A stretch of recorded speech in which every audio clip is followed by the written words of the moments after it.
Numbers 34. Then the Lord spoke to Moses, saying, Command the sons of Israel, and say to them, When you enter the land of Canaan, this is the land that shall fall to you as an inheritance, even the land of Canaan, according to its borders. Your southern sector shall extend from the wilderness of Zin, along the side of Edom, and your southern border shall extend from the end of the salt sea eastward. Then your border shall turn direction from the south to the ascent of Akrabim, and continue to Zin. And its termination shall be to the south of Kadesh Barnea, and it shall reach Hazeradar, and continue to Asmon. The border shall turn direction from Asmon to the brook of Egypt, and its termination shall be at the sea. As for the western border, you shall have the great sea, that is, its coastline. This shall be your west border, and this shall be your north border. You shall draw your border line from the great sea to Mount Hor. You shall draw a line from Mount Hor to the Lebo Hamath, and the termination of the border shall be at Zidad. And the border shall proceed to Ziphron, and its termination shall be at Hazar Enan. This shall be your north border. For your eastern border you shall also draw a line from Hazar Enan to Shipham, and the border shall go down from Shipham to Riblah on the east side of Ain. And the border shall go down and reach to the slope on the east side of the sea of Kinnereth. And the border shall go down to the Jordan, and its termination shall be at the salt sea. This shall be your land, according to its borders all around. So Moses commanded the sons of Israel, saying, This is the land that you are to apportion by lot among you as a possession, which the Lord has commanded to give to the 9½ tribes. For the tribe of the sons of Reuben have received theirs according to their fathers' households, and the tribe of the sons of Gad according to their fathers' households, and the half-tribe of Manasseh have received their possession. The 2½ tribes have received their possession across the Jordan opposite Jericho, eastward toward the sun rising. Then the Lord spoke to Moses, saying, These are the names of the men who shall apportion the land to you for inheritance, Eleazar the priest, and Joshua the son of Nun. You shall take one leader of every tribe to apportion the land for inheritance. These are the names of the men. Of the tribe of Judah, Caleb, the son of Jephunneh. Of the tribe of the sons of Simeon, Samuel, the son of Ammihud. Of the tribe of Benjamin, Elidad, the son of Chislon. Of the tribe of the sons of Dan, a leader, Bukai, the son of Joglai. Of the sons of Joseph, of the tribe of the sons of Manasseh, a leader, Haniel, the son of Ephod. Of the tribe of the sons of Ephraim, a leader, Kemuel, the son of Shiptan. Of the tribe of the sons of Zebulun, a leader, Elizaphan, the son of Parnak. Of the tribe of the sons of Issachar, a leader, Paltiel, the son of Azan. Of the tribe of the sons of Asher, a leader, Ahihud, the son of Shelomai. Of the tribe of the sons of Naphtali, a leader, Pedahel, the son of Ammihud. These are those whom the Lord commanded to apportion the inheritance to the sons of Israel in the land of Canaan. Numbers 35. Now the Lord spoke to Moses in the plains of Moab by the Jordan opposite Jericho, saying, Command the sons of Israel that they give to the Levites from the inheritance of their possession cities to live in, and you shall give to the Levites pasture lands around the cities. The cities shall be theirs to live in, and their pasture lands shall be for their cattle, and for their herds, and for all their beasts. The pasture lands of the cities which you shall give to the Levites shall extend from the wall of the city outward 1,000 cubits around. You shall also measure outside the city on the east side 2,000 cubits, and on the south side 2,000 cubits, and on the west side 2,000 cubits, and on the north side 2,000 cubits, with the city in the center. This shall become theirs as pasture lands for the cities. The cities which you shall give to the Levites shall be the 6 cities of refuge, which you shall give for the manslayer to flee to, and in addition to them you shall give 42 cities. All the cities which you shall give to the Levites shall be 48 cities, together with their pasture lands. As for the cities which you shall give from the possession of the sons of Israel, you shall take more from the larger, and you shall take less from the smaller. Each shall give some of his cities to the Levites in proportion to his possession which he inherits. Then the Lord spoke to Moses, saying, Speak to the sons of Israel, and say to them, When you cross the Jordan into the land of Canaan, then you shall select for yourselves cities to be your cities of refuge, that the manslayer who has killed any person unintentionally may flee there. The cities shall be to you as a refuge from the avenger, so that the manslayer will not die until he stands before the congregation for trial. The cities which you are to give shall be your 6 cities of refuge. You shall give 3 cities across the Jordan, and 3 cities in the land of Canaan. They are to be cities of refuge. These 6 cities shall be for refuge for the sons of Israel, and for the alien, and for the sojourner among them, that anyone who kills a person unintentionally may flee there. But if he struck him down with an iron object, so that he died, he is a murderer. The murderer shall surely be put to death. If he struck him down with a stone in the hand, by which he will die, and as a result he died, he is a murderer. The murderer shall surely be put to death. Or, if he struck him with a wooden object in the hand, by which he might die, and as a result he died, he is a murderer. The murderer shall surely be put to death. The blood avenger himself shall put the murderer to death. He shall put him to death when he meets him. If he pushed him of hatred, or threw something at him lying in wait, and as a result he died, or if he struck him down with his hand in enmity, and as a result he died, the one who struck him shall surely be put to death. He is a murderer. The blood avenger shall put the murderer to death when he meets him. But if he pushed him suddenly without enmity, or threw something at him without lying in wait, or with any deadly object of stone, and without seeing it dropped on him so that he died, while he was not his enemy, nor seeking his injury, then the congregation shall judge between the slayer and the blood avenger according to these ordinances. The congregation shall deliver the manslayer from the hand of the blood avenger, and the congregation shall restore him to his city of refuge, to which he fled, and he shall live in it until the death of the high priest, who was anointed with the holy oil. But if the manslayer at any time goes beyond the border of his city of refuge to which he may flee, and the blood avenger finds him outside the border of his city of refuge, and the blood avenger kills the manslayer, he will not be guilty of blood, because he should have remained in his city of refuge until the death of the high priest. But after the death of the high priest, the manslayer shall return to the land of his possession. These things shall be for a statutory ordinance to you throughout your generations, in all your dwellings. If anyone kills a person, the murderer shall be put to death at the evidence of witnesses, but no person shall be put to death on the testimony of one witness. Moreover, you shall not take ransom for the life of a murderer who is guilty of death, but he shall surely be put to death. You shall not take ransom for him who has fled to his city of refuge, that he may return to live in the land before the death of the priest.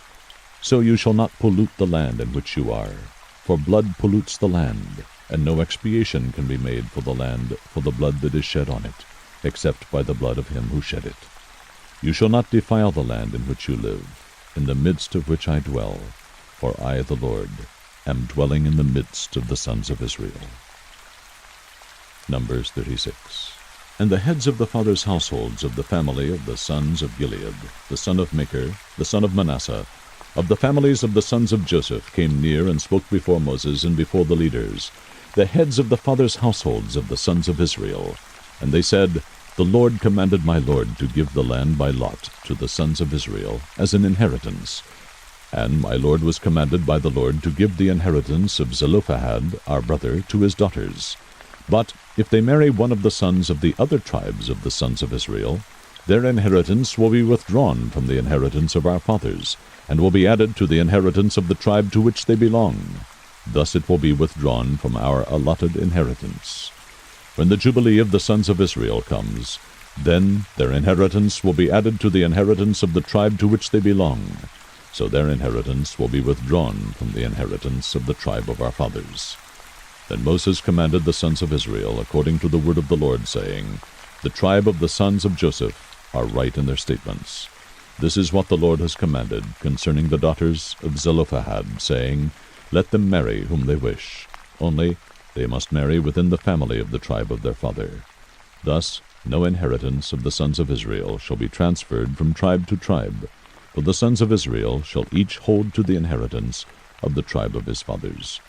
Every daughter who comes into possession of an inheritance of any tribe of the sons of Israel shall be wife to one of the family of the tribe of her father, so that the sons of Israel each may possess the inheritance of his fathers. Thus no inheritance shall be transferred from one tribe to another tribe, for the tribes of the sons of Israel shall each hold to his own inheritance. Just as the Lord had commanded Moses, so the daughters of Zelophehad did. Mahlah, Tirzah, Hoglah, Milcah, and Noah, the daughters of Zelophehad married their uncle's sons. They married those from the families of the sons of Manasseh, the son of Joseph, and their inheritance remained with the tribe of the family of their father. These are the commandments and the ordinances which the Lord commanded to the sons of Israel through Moses in the plains of Moab by the Jordan, opposite Jericho. Deuteronomy chapter 1. These are the words which Moses spoke to all Israel across the Jordan in the wilderness, in the Arabah, opposite Suf, between Paran and Tophel and Laban and Hazeroth and Dizahab. It is 11 days' journey from Horeb by the way of Mount Seir to Kadesh Barnea. In the 40th year, on the first day of the 11th month, Moses spoke to the children of Israel according to all that the Lord had commanded him to give to them, after he had defeated Sihon, the king of the Amorites, who lived in Heshbon, and Og, the king of Bashan, who lived in Ashtaroth and Edrei. Across the Jordan in the land of Moab, Moses undertook to expound this law, saying, The Lord our God spoke to us at Horeb, saying, You have stayed long enough at this mountain. Turn and set your journey, and go to the hill country of the Amorites, and to all their neighbors in the Arabah, in the hill country, and in the lowland, and in the Negev, and by the seacoast, the land of the Canaanites, and Lebanon, as far as the great river, the river Euphrates. See, I have placed the land before you. Go in and possess the land which the Lord swore to give to your fathers, to Abraham, to Isaac, and to Jacob, to them and their descendants after them. I spoke to you at that time, saying, I am not able to bear the burden of you alone. The Lord your God has multiplied you, and behold, you are this day like the stars of heaven in number. May the Lord, the God of your fathers, increase you 1,000-fold more than you are, and bless you, just as he has promised you. How can I alone bear the load and burden of you and your strife? Choose wise and discerning and experienced men from your tribes, and I will appoint them as your heads. You answered me and said, The thing which you have said to do is good. So I took the heads of your tribes, wise and experienced men, and appointed them heads over you, leaders of thousands and of hundreds, of 50s and of 10s, and officers for your tribes. Then I charged your judges at that time, saying, Hear the cases between your fellow countrymen, and judge righteously between a man and his fellow countryman, or the alien who is with him. You shall not show partiality in judgment. You shall hear the small and the great alike. You shall not fear man, for the judgment is God's. The case that is too hard for you, you shall bring to me, and I will hear it. I commanded you at that time all the things that you should do. Then we set out from Horeb, and went through all that great and terrible wilderness, which you saw on the way to the hill country of the Amorites, just as the Lord our God had commanded us. And we came to Kadesh Barnea. I said to you, You have come to the hill country of the Amorites, which the Lord our God is about to give us. See, the Lord your God has placed the land before you. Go up, take possession, as the Lord, the God of your fathers, has spoken to you. Do not fear or be dismayed. Then all of you approached me and said, Let us send men before us, that they may search out the land for us, and bring back to us word of the way by which we should go up, and the cities which we shall enter. The thing pleased me, and I took 12 of your men, 1 man for each tribe. They turned and went up into the hill country, and came to the valley of Eshcol, and spied it out. Then they took some of the fruit of the land in their hands, and brought it down to us. And they brought us back a report, and said, It is a good land, which the Lord our God is about to give us. Yet you were not willing to go up, but rebelled against the command of the Lord your God. And you grumbled in your tents, and said, Because the Lord hates us, he has brought us out of the land of Egypt, to deliver us into the hand of the Amorites, to destroy us. Where can we go up? Our brethren have made our hearts melt, saying, The people are bigger and taller than we. The cities are large and fortified to heaven. And besides, we saw the sons of the Anakim there.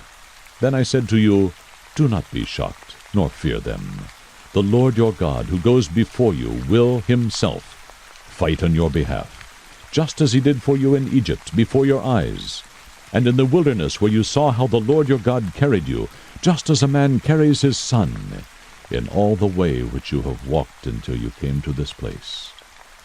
But for all this you did not trust the Lord your God, who goes before you on your way, to seek out a place for you to encamp, in fire by night and cloud by day, to show you the way in which you should go.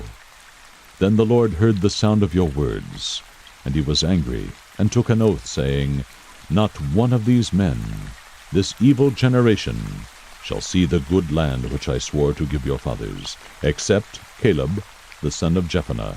He shall see it, and to him and to his sons I will give the land on which he has set foot, because he has followed the Lord fully.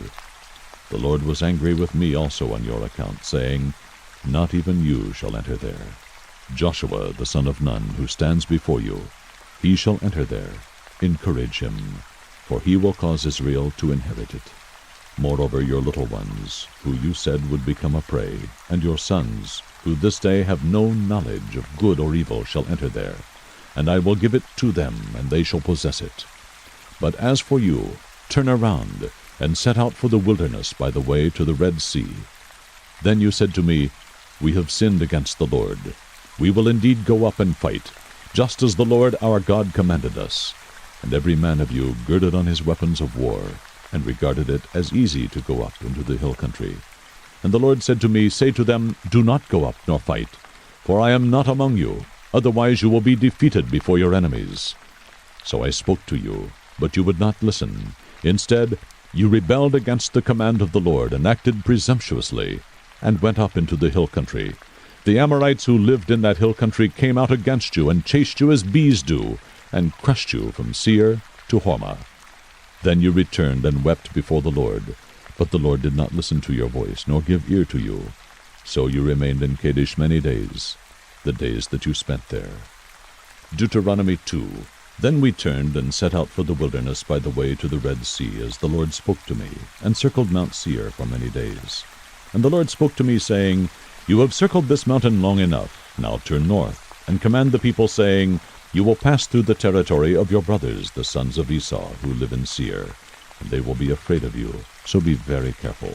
Do not provoke them, for I will not give you any of their land, even as little as a footstep, because I have given Mount Seir to Esau as a possession. You shall buy food from them with money, so that you may eat, and you shall also purchase water from them with money, so that you may drink. For the Lord your God has blessed you in all that you have done.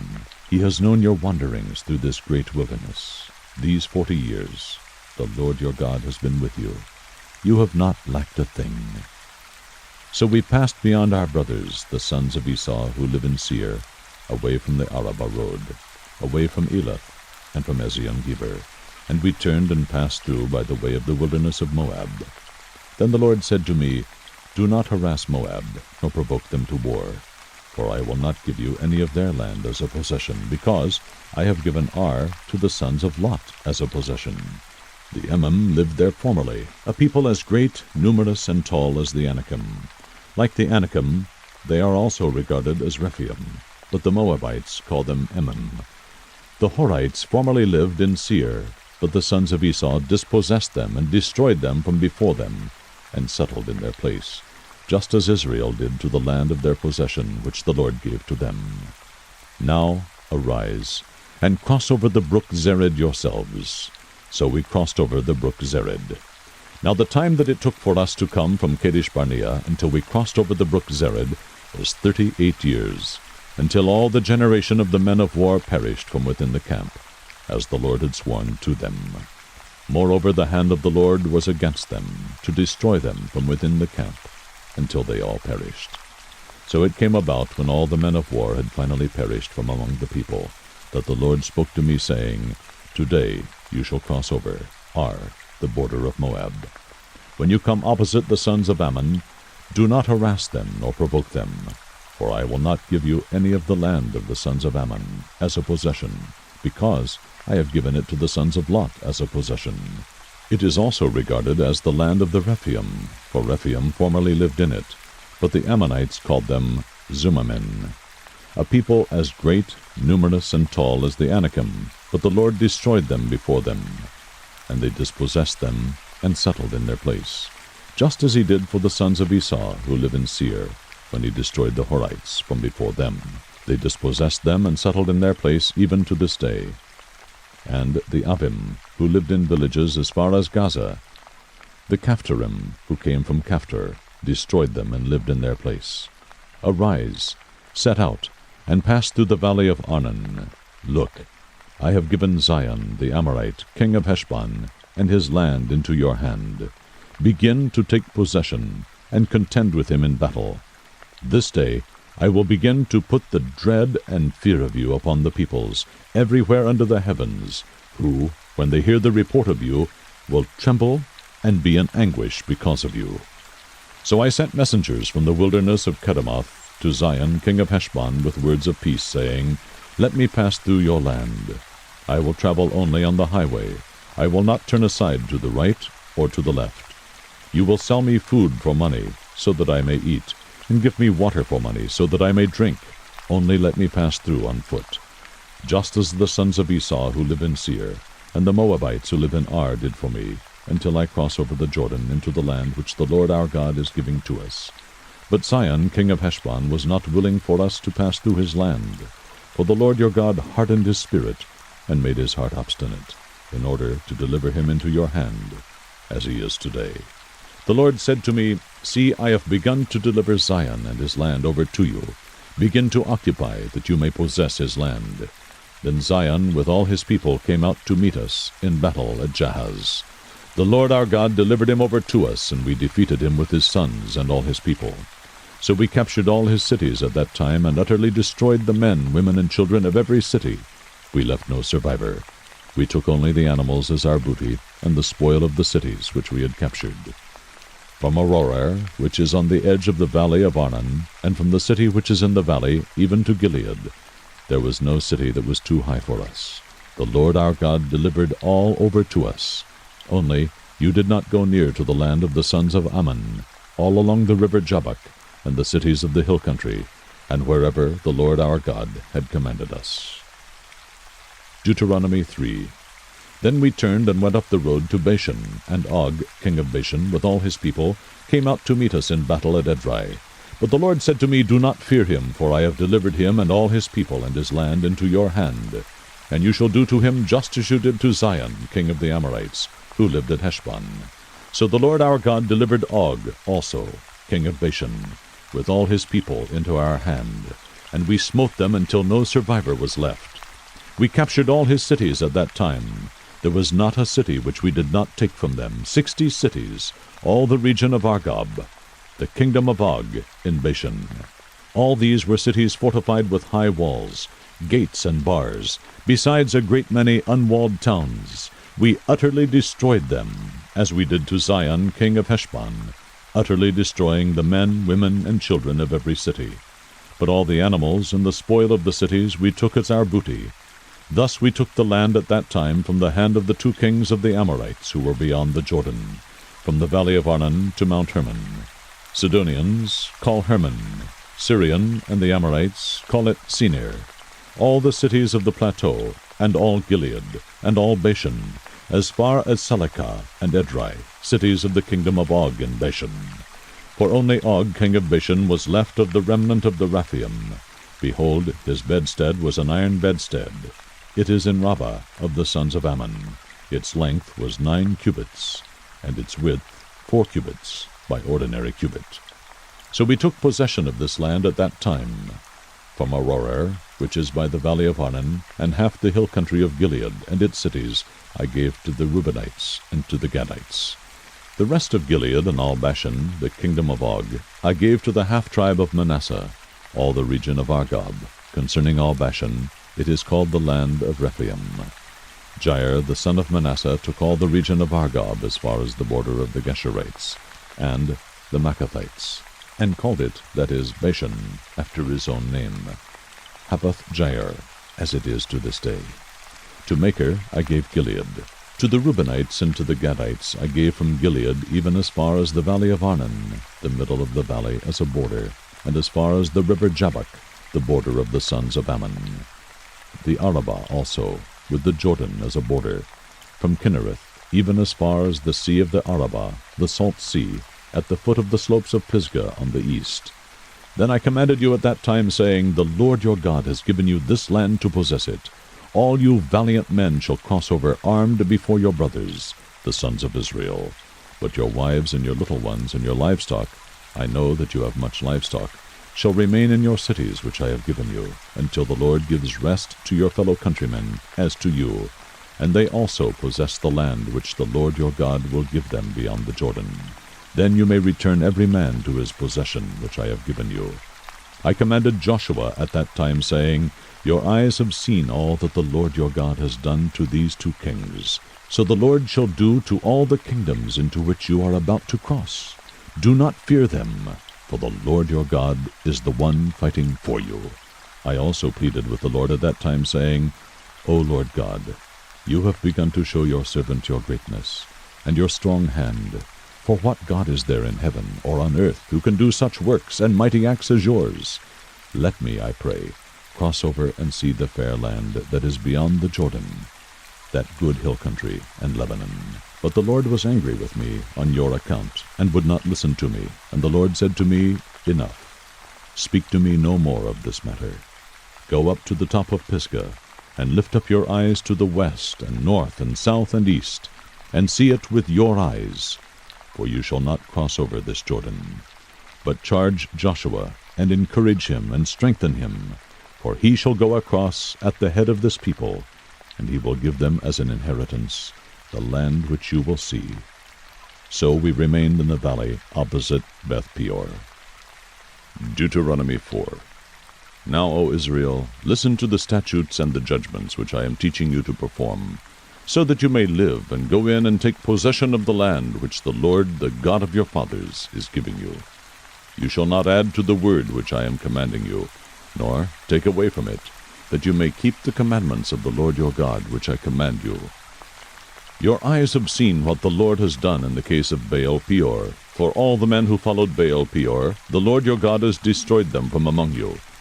But you who held fast to the Lord your God are alive today, every one of you. See, I have taught you statutes and judgments, just as the Lord my God commanded me, that you should do thus in the land where you are entering to possess it. So keep and do them. For that is your wisdom and your understanding in the sight of the peoples, who will hear all these statutes and say, Surely this great nation is a wise and understanding people. For what great nation is there that has a God so near to it as the Lord our God, whenever we call on him? Or what great nation is there that has statutes and judgments as righteous as this whole law which I am setting before you today?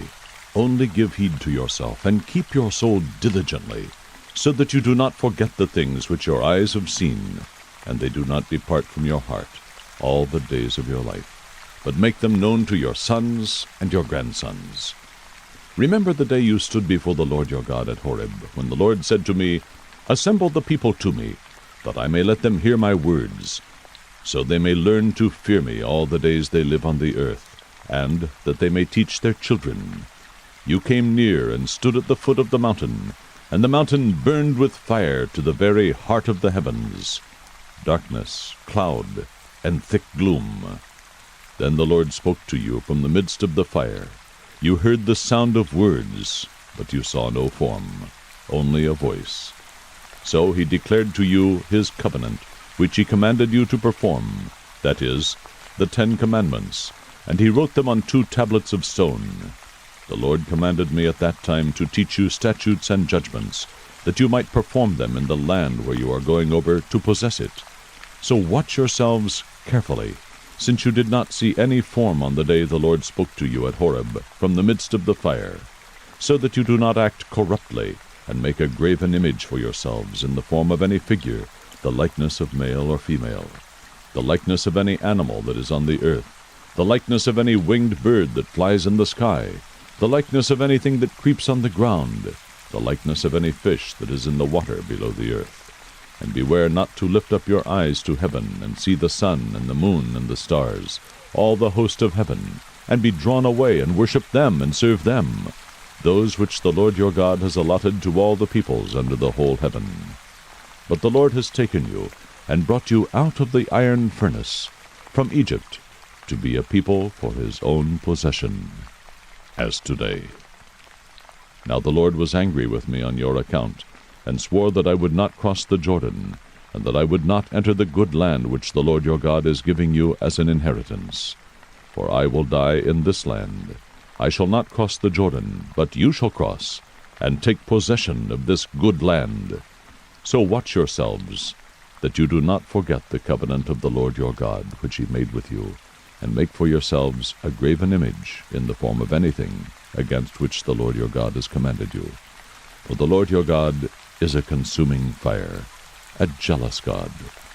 When you become the father of children and children's children, and have remained long in the land, and act corruptly, and make an idol in the form of anything, and do that which is evil in the sight of the Lord your God, so as to provoke him to anger, I call heaven and earth to witness against you today, that you will surely perish quickly from the land where you are going over the Jordan to possess it. You shall not live long on it, but will be utterly destroyed. The Lord will scatter you among the peoples, and you will be left few in number among the nations where the Lord drives you. There you will serve gods, the work of man's hands, wood and stone, which neither see nor hear nor eat nor smell. But from there you will seek the Lord your God, and you will find him, if you search for him with all your heart and all your soul. When you are in distress, and all these things have come upon you, in the latter days you will return to the Lord your God, and listen to his voice. For the Lord your God is a compassionate God. He will not fail you, nor destroy you, nor forget the covenant with your fathers which he swore to them. Indeed, ask now concerning the former days which were before you, since the day that God created man on the earth, and inquire from one end of the heavens to the other, has anything been done like this great thing, or has anything been heard like it? Has any people heard the voice of God speaking from the midst of the fire, as you have heard it, and survived? Or has a God tried to go to take for himself a nation from within another nation by trials, by signs and wonders, and by war, and by a mighty hand, and by an outstretched arm, and by great terrors, as the Lord your God did for you in Egypt before your eyes? To you it was shown that you might know that the Lord, he is God. There is no other besides him. Out of the heavens he let you hear his voice, to discipline you, and on earth he let you see his great fire, and you heard his words from the midst of the fire. Because he loved your fathers, therefore he chose their descendants after them, and he personally brought you from Egypt by his great power, driving out from before you nations greater and mightier than you, to bring you in and to give you their land for an inheritance, as it is today. Know therefore today, and take it to your heart, that the Lord, he is God in heaven above and on the earth below. There is no other. So you shall keep his statutes and his commandments, which I am giving you today, that it may go well with you, and with your children after you, and that you may live long on the land which the Lord your God is giving you for all time. Then Moses set apart 3 cities across the Jordan to the east, that a manslayer might flee there, who unintentionally slew his neighbor, without having enmity toward him in time past. And by fleeing to one of these cities he might live. Bezer in the wilderness on the plateau for the Reubenites, and Ramoth in Gilead for the Gadites, and Golan in Bashan for the Manassites. Now this is the law which Moses set before the sons of Israel. These are the testimonies and the statutes and the ordinances which Moses spoke to the sons of Israel when they came out from Egypt, across the Jordan, in the valley opposite Beth Peor, in the land of Sihon, king of the Amorites, who lived at Heshbon, whom Moses and the sons of Israel defeated when they came out from Egypt. They took possession of his land, and the land of Og, king of Bashan, the 2 kings of the Amorites, who were across the Jordan to the east, from Aroer, which is on the edge of the valley of Arnon, even as far as Mount Sion, that is Hermon, with all the Arabah across the Jordan to the east, even as far as the sea of the Arabah, at the foot of the slopes of Pisgah.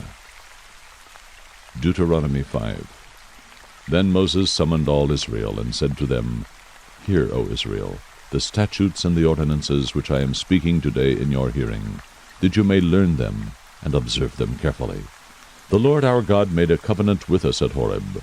The Lord did not make this covenant with our fathers, but with us, with all those of us alive here today, The Lord spoke to you face to face at the mountain from the midst of the fire, while I was standing between the Lord and you at that time, to declare to you the word of the Lord.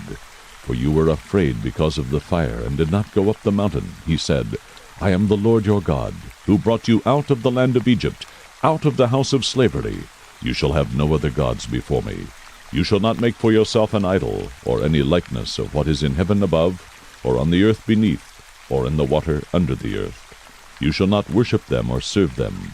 For I, the Lord your God, am a jealous God, visiting the iniquity of the fathers on the children, and on the third and the fourth generations of those who hate me, but showing loving kindness to thousands, to those who love me and keep my commandments.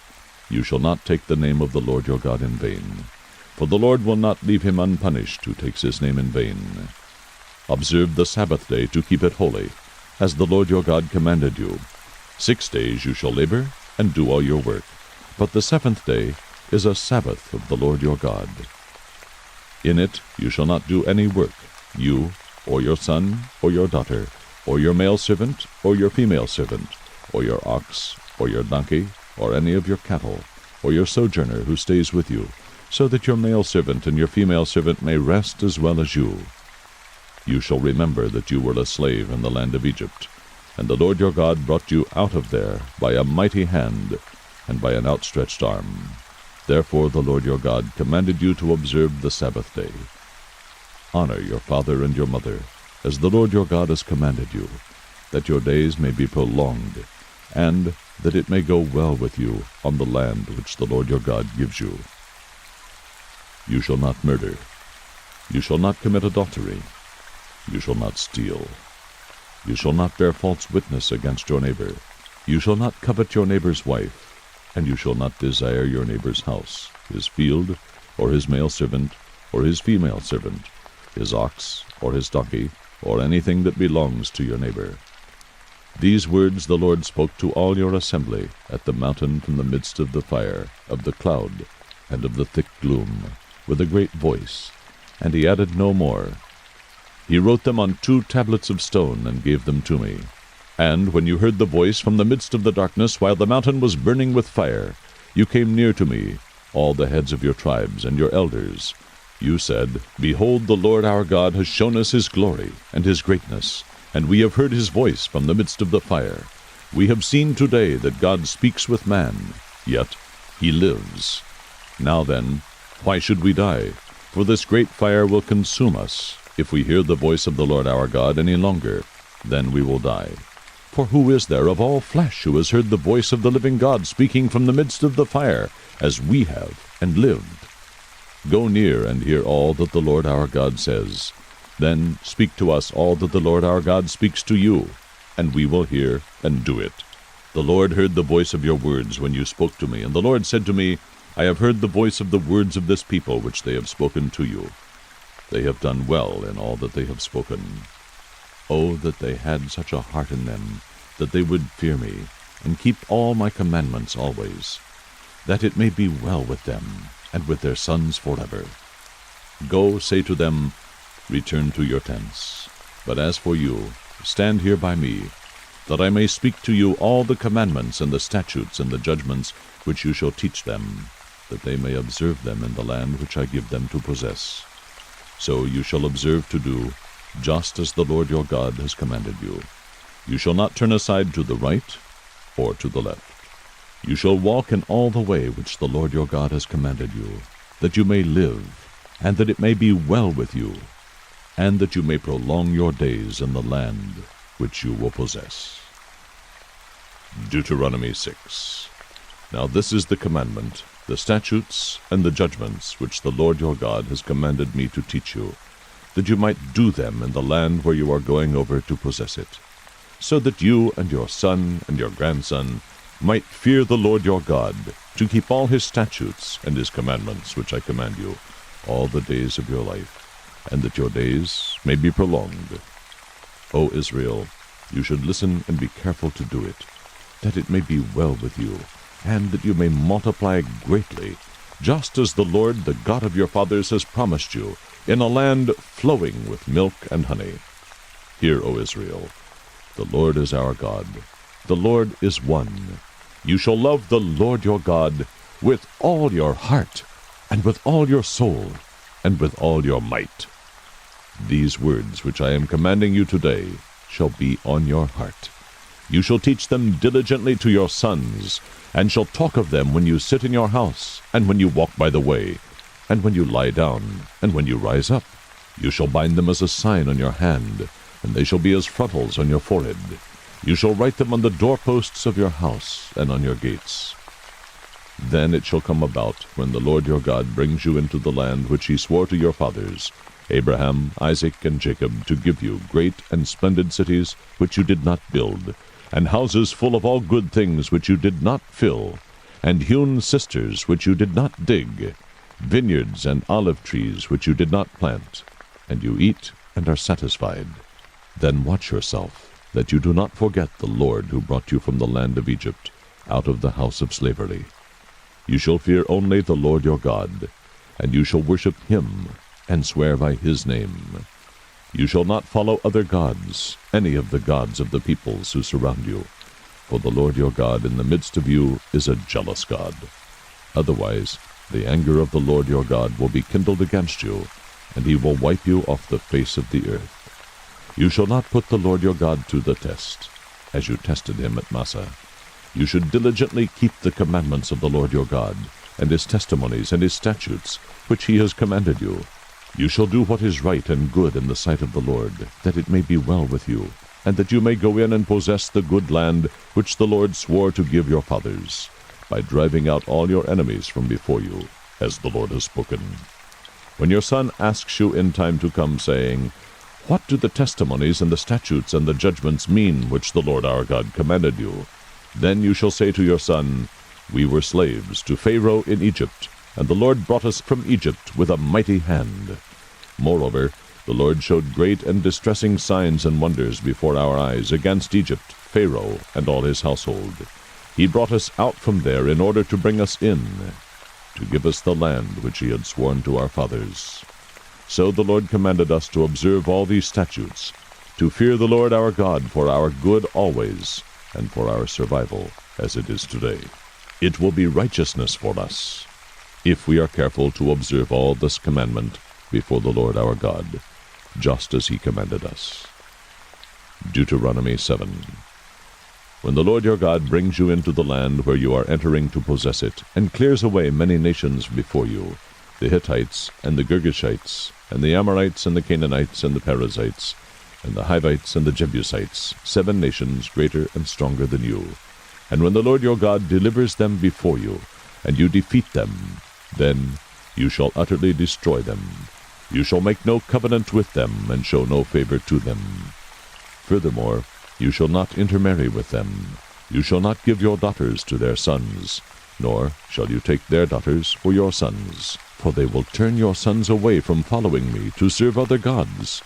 Then the anger of the Lord will be kindled against you, and he will quickly destroy you. But thus you shall do to them. You shall tear down their altars, and smash their sacred pillars, and hew down their Asherim, and burn their graven images with fire.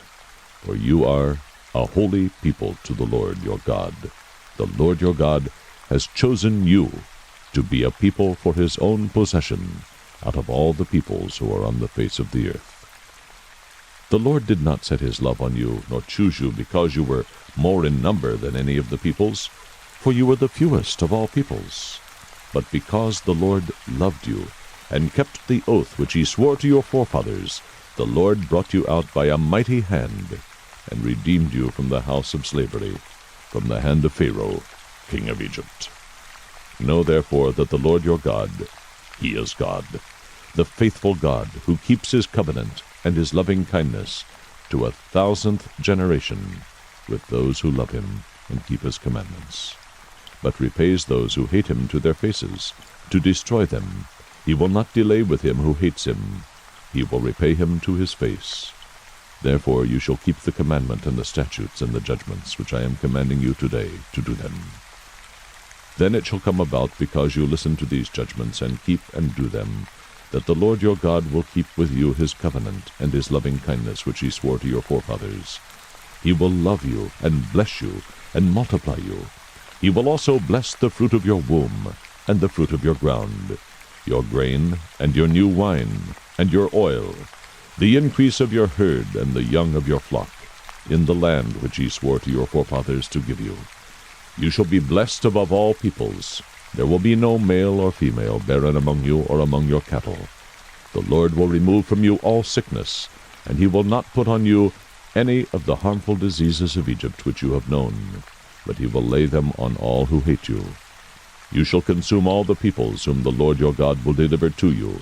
Your eye shall not pity them, nor shall you serve their gods, for that would be a snare to you. If you should say in your heart, These nations are greater than I, how can I dispossess them? You shall not be afraid of them. You shall well remember what the Lord your God did to Pharaoh and to all Egypt, the great trials which your eyes saw, and the signs and the wonders, and the mighty hand and the outstretched arm, by which the Lord your God brought you out. So shall the Lord your God do to all the peoples of whom you are afraid. Moreover, the Lord your God will send the hornet against them, until those who are left and hide themselves from you perish. You shall not dread them, for the Lord your God is in your midst, a great and awesome God. The Lord your God will clear away these nations before you, little by little. You will not be able to put an end to them quickly, for the wild beasts would grow too numerous for you. But the Lord your God will deliver them before you, and will throw them into great confusion until they are destroyed. He will deliver their kings into your hand, so that you will make their name perish from under heaven. No man will be able to stand before you until you have destroyed them. The graven images of their gods you are to burn with fire. You shall not covet the silver or the gold that is on them, nor take it for yourselves, or you will be snared by it, for it is an abomination to the Lord your God. You shall not bring an abomination into your house, and like it come under the ban. You shall utterly detest it, and you shall utterly abhor it, for it is something banned. Deuteronomy 8. All the commandments that I am commanding you today, you shall be careful to do, that you may live and multiply, and go in and possess the land which the Lord swore to give to your forefathers. You shall remember all the way which the Lord your God has led you in the wilderness these 40 years, that he might humble you, testing you, to know what was in your heart, whether you would keep his commandments or not. He humbled you and let you be hungry, and fed you with manna which you did not know, nor did your fathers know, that he might make you understand that man does not live by bread alone, but man lives by everything that proceeds out of the mouth of the Lord. Your clothing did not wear out on you, nor did your foot swell these 40 years. Thus you are to know in your heart that the Lord your God was disciplining you just as a man disciplines his son. Therefore you shall keep the commandments of the Lord your God, to walk in his ways, and to fear him. For the Lord your God is bringing you into a good land, a land of brooks of water, of fountains and springs, flowing forth in valleys and hills, a land of wheat and barley, of vines and fig trees and pomegranates, a land of olive oil and honey, a land where you will eat food without scarcity, in which you will not lack anything, a land whose stones are iron, and out of whose hills you can dig copper. When you have eaten and are satisfied, you shall bless the Lord your God for the good land which he has given you. Beware that you do not forget the Lord your God by not keeping his commandments and his ordinances and his statutes, which I am commanding you today. Otherwise, when you have eaten and are satisfied, and have built good houses and lived in them, and when your herds and your flocks multiply, and your silver and gold multiply, and all that you have multiplies, then your heart will become proud, and you will forget the Lord your God, who brought you out from the land of Egypt, out of the house of slavery. He led you through the great and terrible wilderness, with its fiery serpents and scorpions, and thirsty ground where there was no water. He brought water for you out of the rock of flint. In the wilderness he fed you manna, which your fathers did not know, that he might humble you, and that he might test you, to do good for you in the end. Otherwise you may say in your heart, My power and the strength of my hand made me this wealth. But you shall remember the Lord your God, for it is he who is giving you power to make wealth. that he may confirm his covenant which he swore to your fathers, as it is this day. It shall come about, if you ever forget the Lord your God, and go after other gods, and serve them, and worship them, I testify against you today, that you will surely perish. Like the nations that the Lord makes to perish before you, so you shall perish, because you would not listen to the voice of the Lord your God. Deuteronomy 9. Hear, O Israel, you are crossing over the Jordan today to go in to dispossess nations greater and mightier than you, great cities fortified to heaven, a people great and tall, the sons of the Anakim, whom you know, and of whom you have heard it said, who can stand before the sons of Anak? Know therefore today that it is the Lord your God who is crossing over before you as a consuming fire. He will destroy them, and he will subdue them before you, so that you may drive them out and destroy them quickly, just as the Lord has spoken to you.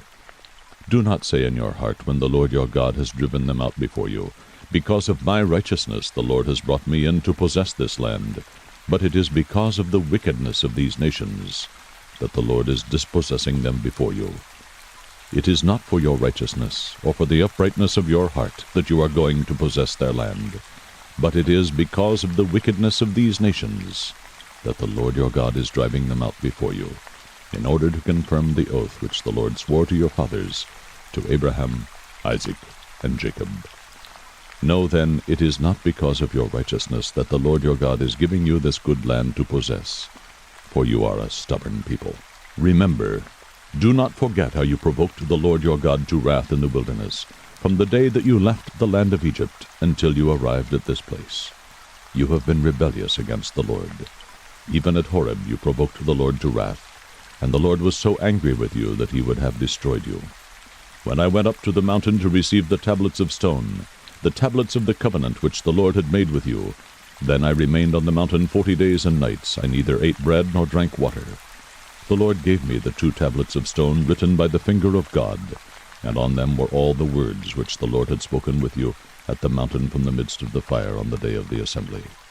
It came about at the end of 40 days and nights that the Lord gave me the 2 tablets of stone, the tablets of the covenant. Then the Lord said to me, Arise, go down from here quickly, for your people whom you brought out of Egypt have acted corruptly. They have quickly turned aside from the way which I commanded them. They have made a molten image for themselves. The Lord spoke further to me, saying, I have seen this people, and indeed it is a stubborn people. Let me alone, that I may destroy them, and blot out their name from under heaven. And I will make of you a nation mightier and greater than they. So I turned and came down from the mountain, while the mountain was burning with fire, and the 2 tablets of the covenant were in my 2 hands. And I saw that you had indeed sinned against the Lord your God. You had made for yourselves a molten calf. You had turned aside quickly from the way which the Lord had commanded you. I took hold of the 2 tablets and threw them from my hands and smashed them before your eyes. I fell down before the Lord, as at the first 40 days and nights. I neither ate bread nor drank water, because of all your sin which you had committed in doing what was evil in the sight of the Lord, to provoke him to anger. For I was afraid of the anger and hot displeasure with which the Lord was wrathful against you in order to destroy you. But the Lord listened to me that time also. The Lord was angry enough with Aaron to destroy him. So I also prayed for Aaron at the same time. I took your sinful thing, the calf which you had made, and burned it with fire and crushed it, grinding it very small until it was fine as dust. And I threw its dust into the brook that came down from the mountain. Again at Taberah and at Massah, and at Kibroth-hattaavah you provoked the Lord to wrath. When the Lord sent you from Kadesh Barnea, saying, Go up and possess the land which I have given you, then you rebelled against the command of the Lord your God. You neither believed him nor listened to his voice. You have been rebellious against the Lord from the day I knew you. So I fell down before the Lord the 40 days and nights which I did, because the Lord had said he would destroy you. I prayed to the Lord and said, O Lord God, do not destroy your people, even your inheritance, whom you have redeemed through your greatness, whom you have brought out of Egypt with a mighty hand. Remember your servants, Abraham, Isaac, and Jacob. Do not look at the stubbornness of this people, or at their wickedness, or their sin. Otherwise, the land from which you brought us may say, Because the Lord was not able to bring them into the land which he had promised them, and because he hated them, He has brought them out to slay them in the wilderness. Yet they are your people, even your inheritance, whom you have brought out by your great power and your outstretched arm. Deuteronomy 10. At that time the Lord said to me, Cut out for yourself 2 tablets of stone, like the former ones, and come up to me on the mountain, and make an ark of wood for yourself. I will write on the tablets the words that were on the former tablets which you shattered, and you shall put them in the ark. So I made an ark of acacia wood, and cut out 2 tablets of stone, like the former ones, and went up on the mountain with the 2 tablets in my hand. He wrote on the tablets, like the former writing, the 10 commandments which the Lord had spoken to you on the mountain from the midst of the fire, on the day of the assembly, and the Lord gave them to me. Then I turned and came down from the mountain, and put the tablets in the ark which I had made. And there they are, as the Lord commanded me. Now the sons of Israel set out from Beeroth Bene-Jaakan to Moserah. There Aaron died, and there he was buried. And Eleazar his son ministered as priest in his place. From there they set out to Gudgodah, and from Gudgodah to Jotbathah, a land of brooks of water. At that time the Lord set apart the tribe of Levi to carry the ark of the covenant of the Lord, to stand before the Lord to serve him and to bless in his name until this day. Therefore Levi does not have a portion or inheritance with his brothers. The Lord is his inheritance, just as the Lord your God spoke to him. I moreover stayed on the mountain 40 days and 40 nights, like the first time, and the Lord listened to me that time also. The Lord was not willing to destroy you. Then the Lord said to me, Arise, proceed on your journey ahead of the people, that they may go in and possess the land which I swore to their fathers to give them. Now, Israel, what does the Lord your God require from you, but to fear the Lord your God, to walk in all his ways and love him, and to serve the Lord your God with all your heart and with all your soul, and to keep the Lord's commandments and his statutes, which I am commanding you today for your good? Behold, to the Lord your God belong heaven and the highest heavens, the earth and all that is in it. Yet on your fathers did the Lord set his affection to love them, and he chose their descendants after them, even you above all peoples, as it is this day. So circumcise your heart, and stiffen your neck no longer. For the Lord your God is the God of gods and the Lord of lords, the great, the mighty, and the awesome God, who does not show partiality, nor take a bribe. He executes justice for the orphan and the widow, and shows his love for the alien by giving him food and clothing. So show your love for the alien, for you were aliens in the land of Egypt. You shall fear the Lord your God, you shall serve him and cling to him, and you shall swear by his name. He is your praise, and he is your God, who has done these great and awesome things for you, which your eyes have seen. Your fathers went down to Egypt 70 persons in all, and now the Lord your God has made you as numerous as the stars of heaven. Deuteronomy 11. You shall therefore love the Lord your God, and always keep his charge, his statutes, his ordinances, and his commandments. Know this day that I am not speaking with your sons who have not known, and who have not seen the discipline of the Lord your God, his greatness, his mighty hand, and his outstretched arm, and his signs and his works which he did in the midst of Egypt to Pharaoh the king of Egypt, and to all his land, and what he did to Egypt's army, to its horses and its chariots, when he made the water of the Red Sea to engulf them while they were pursuing you, and the Lord completely destroyed them, and what he did to you in the wilderness until you came to this place, and what he did to Dathan and Abiram, the sons of Eliab, the son of Reuben, when the earth opened its mouth and swallowed them, their households, their tents, and every living thing that followed them among all Israel. But your own eyes have seen all the great work of the Lord which he did. You shall therefore keep every commandment which I am commanding you today, so that you may be strong, and go in and possess the land into which you are about to cross to possess it, so that you may prolong your days on the land which the Lord swore to your fathers to give to them, and to their descendants, a land flowing with milk and honey.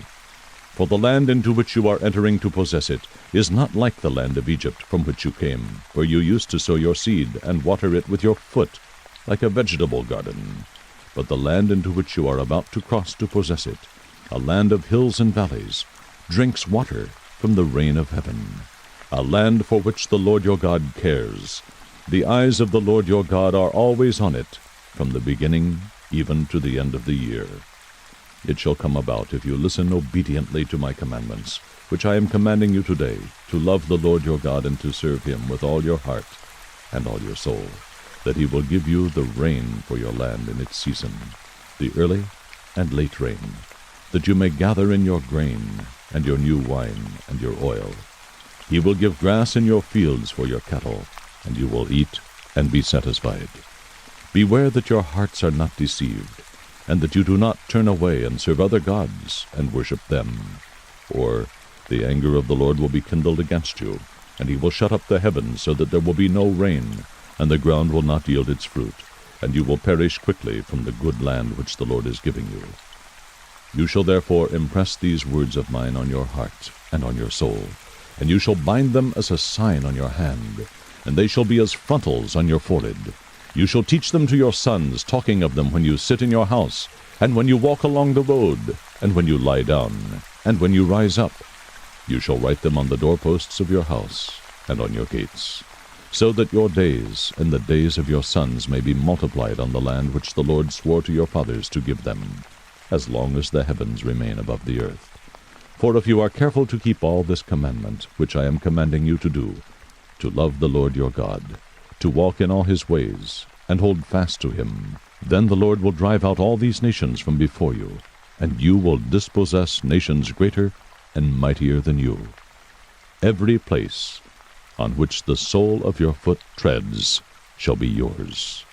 Your border will be from the wilderness to Lebanon, and from the river Euphrates, as far as the western sea. No man will be able to stand before you. The Lord your God will lay the dread of you and the fear of you on all the land on which you set foot, as he has spoken to you. See, I am setting before you today a blessing and a curse. The blessing, if you listen to the commandments of the Lord your God, which I am commanding you today, and the curse, if you do not listen to the commandments of the Lord your God, but turn aside from the way which I am commanding you today, by following other gods, which you have not known. It shall come about, when the Lord your God brings you into the land where you are entering to possess it, that you shall place the blessing on Mount Gerizim, and the curse on Mount Ebal. Are they not across the Jordan, west of the way toward the sunset, in the land of the Canaanites who live in the Arabah, opposite Gilgal, beside the oaks of Moreh? For you are about to cross the Jordan to go in to possess the land which the Lord your God is giving you, and you shall possess it, and live in it. And you shall be careful to do all the statutes and the judgments which I am setting before you today. Deuteronomy 12. These are the statutes and the judgments which you shall carefully observe in the land which the Lord, the God of your fathers, has given you to possess, as long as you live on the earth. You shall utterly destroy all the places where the nations whom you shall dispossess serve their gods, on the high mountains and on the hills, and under every green tree. You shall tear down their altars, and smash their sacred pillars, and burn their Asherim with fire. And you shall cut down the engraved images of their gods, and obliterate their name from that place. You shall not act like this toward the Lord your God, but you shall seek the Lord at the place which the Lord your God will choose from all your tribes, to establish his name there for his dwelling, and there you shall come. There you shall bring your burnt offerings, your sacrifices, your tithes, the contribution of your hand, your votive offerings, your freewill offerings, and the firstborn of your herd and of your flock. There also you and your household shall eat before the Lord your God, and rejoice in all your undertakings in which the Lord your God has blessed you. You shall not do at all what we are doing here today, every man doing whatever is right in his own eyes, for you have not as yet come to the resting place and the inheritance which the Lord your God is giving you. When you cross the Jordan and live in the land which the Lord your God is giving you to inherit, and he gives you rest from all your enemies around you, so that you live in security, then it shall come about that the place in which the Lord your God will choose for his name to dwell, there you shall bring all that I command you, your burnt offerings and your sacrifices, your tithes and the contribution of your hand, and all your choice votive offerings which you will vow to the Lord. And you shall rejoice before the Lord your God, you and your sons and daughters, your male and female servants, and the Levite who is within your gates, since he has no portion or inheritance with you. Be careful that you do not offer your burnt offerings in every cultic place you see, but in the place which the Lord chooses, in one of your tribes. There you shall offer your burnt offerings, and there you shall do all that I command you. However, you may slaughter and eat meat within any of your gates, whatever you desire, according to the blessing of the Lord your God which he has given you. The unclean and the clean may eat of it, as of the gazelle and the deer. Only you shall not eat the blood. You are to pour it out on the ground like water. You are not allowed to eat within your gates the tithe of your grain, or new wine, or oil, or the firstborn of your herd or flock, or any of your votive offerings which you vow, or your freewill offerings, or the contribution of your hand. But you shall eat them before the Lord your God in the place which the Lord your God will choose, you and your son and daughter, and your male and female servants, and the Levite who is within your gates. And you shall rejoice before the Lord your God in all your undertakings. Be careful that you do not forsake the Levite, as long as you live in your land. When the Lord your God extends your border as he has promised you, and you say, I will eat meat because you desire to eat meat, then you may eat meat, whatever you desire. If the place which the Lord your God chooses to put his name is too far from you, then you may slaughter of your herd and flock which the Lord has given you, as I have commanded you, and you may eat within your gates whatever you desire. Just as a gazelle or a deer is eaten, so you will eat it. The unclean and the clean alike may eat of it. Only be sure not to eat the blood, for the blood is the life, and you shall not eat the life with the flesh. You shall not eat it, you shall pour it out on the ground like water. You shall not eat it, so that it may be well with you, and your sons after you, for you will be doing what is right in the sight of the Lord. Only your holy things which you may have, and your votive offerings, you shall take and go to the place which the Lord chooses, and you shall offer your burnt offerings, the flesh and the blood, on the altar of the Lord your God. And the blood of your sacrifices shall be poured out on the altar of the Lord your God, and you shall eat the flesh. Be careful to listen to all these words which I command you, so that it may be well with you and your sons after you forever, for you will be doing what is good and right in the sight of the Lord your God. When the Lord your God cuts off before you the nations which you are going in to dispossess, and you dispossess them and dwell in their land, beware that you are not ensnared to follow them, after they are destroyed before you, and that you do not inquire after their gods, saying, How do these nations serve their gods, that I also may do likewise?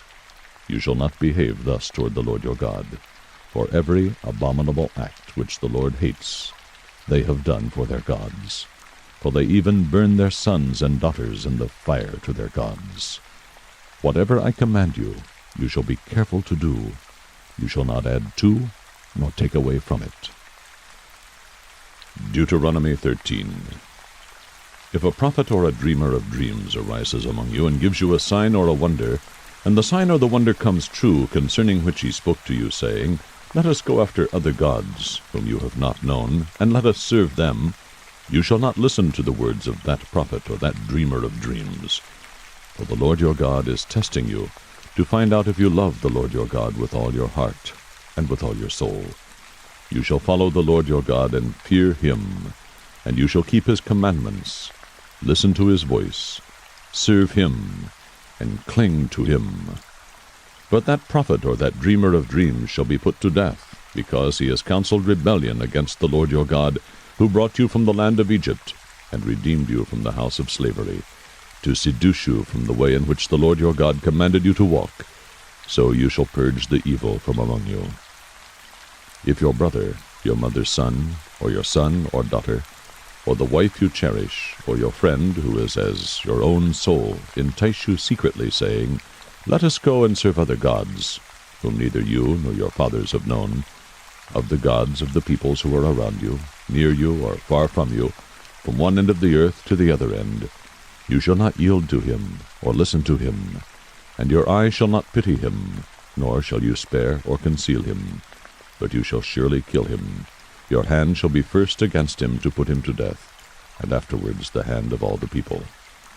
So you shall stone him to death, because he has sought to seduce you from the Lord your God, who brought you out from the land of Egypt, out of the house of slavery. Then all Israel will hear and be afraid, and will never again do such a wicked thing among you. If you hear in one of your cities, which the Lord your God is giving you to live in, anyone saying that some worthless men have gone out from among you, and have seduced the inhabitants of their city, saying, Let us go and serve other gods, whom you have not known, then you shall investigate, and search out, and inquire thoroughly. If it is true, and the matter established, that this abomination has been done among you, you shall surely strike the inhabitants of that city with the edge of the sword, utterly destroying it, and all that is in it, and its cattle with the edge of the sword. Then you shall gather all its booty into the middle of its open square, and burn the city and all its booty with fire, as a whole burnt offering to the Lord your God. And it shall be a ruin forever, it shall never be rebuilt. Nothing from that which is put under the ban shall cling to your hand, in order that the Lord may turn from his burning anger, and show mercy to you, and have compassion on you, and make you increase, just as he has sworn to your fathers, if you will listen to the voice of the Lord your God, keeping all his commandments which I am commanding you today, and doing what is right in the sight of the Lord your God. Deuteronomy 14. You are the sons of the Lord your God. You shall not cut yourselves, nor shave your forehead for the sake of the dead. For you are a holy people to the Lord your God, and the Lord has chosen you to be a people for his own possession, out of all the peoples who are on the face of the earth. You shall not eat any detestable thing.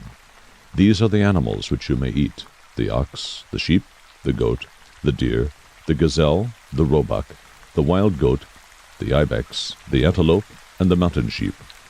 Any animal that divides the hoof, and has the hoof split in two, and chews the cud among the animals, that you may eat. Nevertheless, you are not to eat of these among those which chew the cud, or among those that divide the hoof in two, the camel, and the rabbit, and the shaphan, for though they chew the cud, they do not divide the hoof. They are unclean for you. The pig, because it divides the hoof, but does not chew the cud, it is unclean for you. You shall not eat any of their flesh, nor touch their carcasses. These you may eat of all that are in water. Anything that has fins and scales you may eat. But anything that does not have fins and scales you shall not eat. It is unclean for you. You may eat any clean bird. But these are the ones which you shall not eat, the eagle, and the vulture, and the buzzard, and the red kite, the falcon, and the kite in their kinds, and every raven in its kind, and the ostrich, the owl, the seagull, and the hawk in their kinds, the little owl, the great owl, the white owl, the pelican, the carrion vulture, the cormorant, the stork, and the heron in their kinds, and the hoopoe and the bat, and all the teeming life with wings are unclean to you. They shall not be eaten. You may eat any clean bird. You shall not eat anything which dies of itself. You may give it to the alien who is in your town, so that he may eat it, or you may sell it to a foreigner, for you are a holy people to the Lord your God. You shall not boil a young goat in its mother's milk. You shall surely tithe all the produce from what you sow, which comes out of the field every year.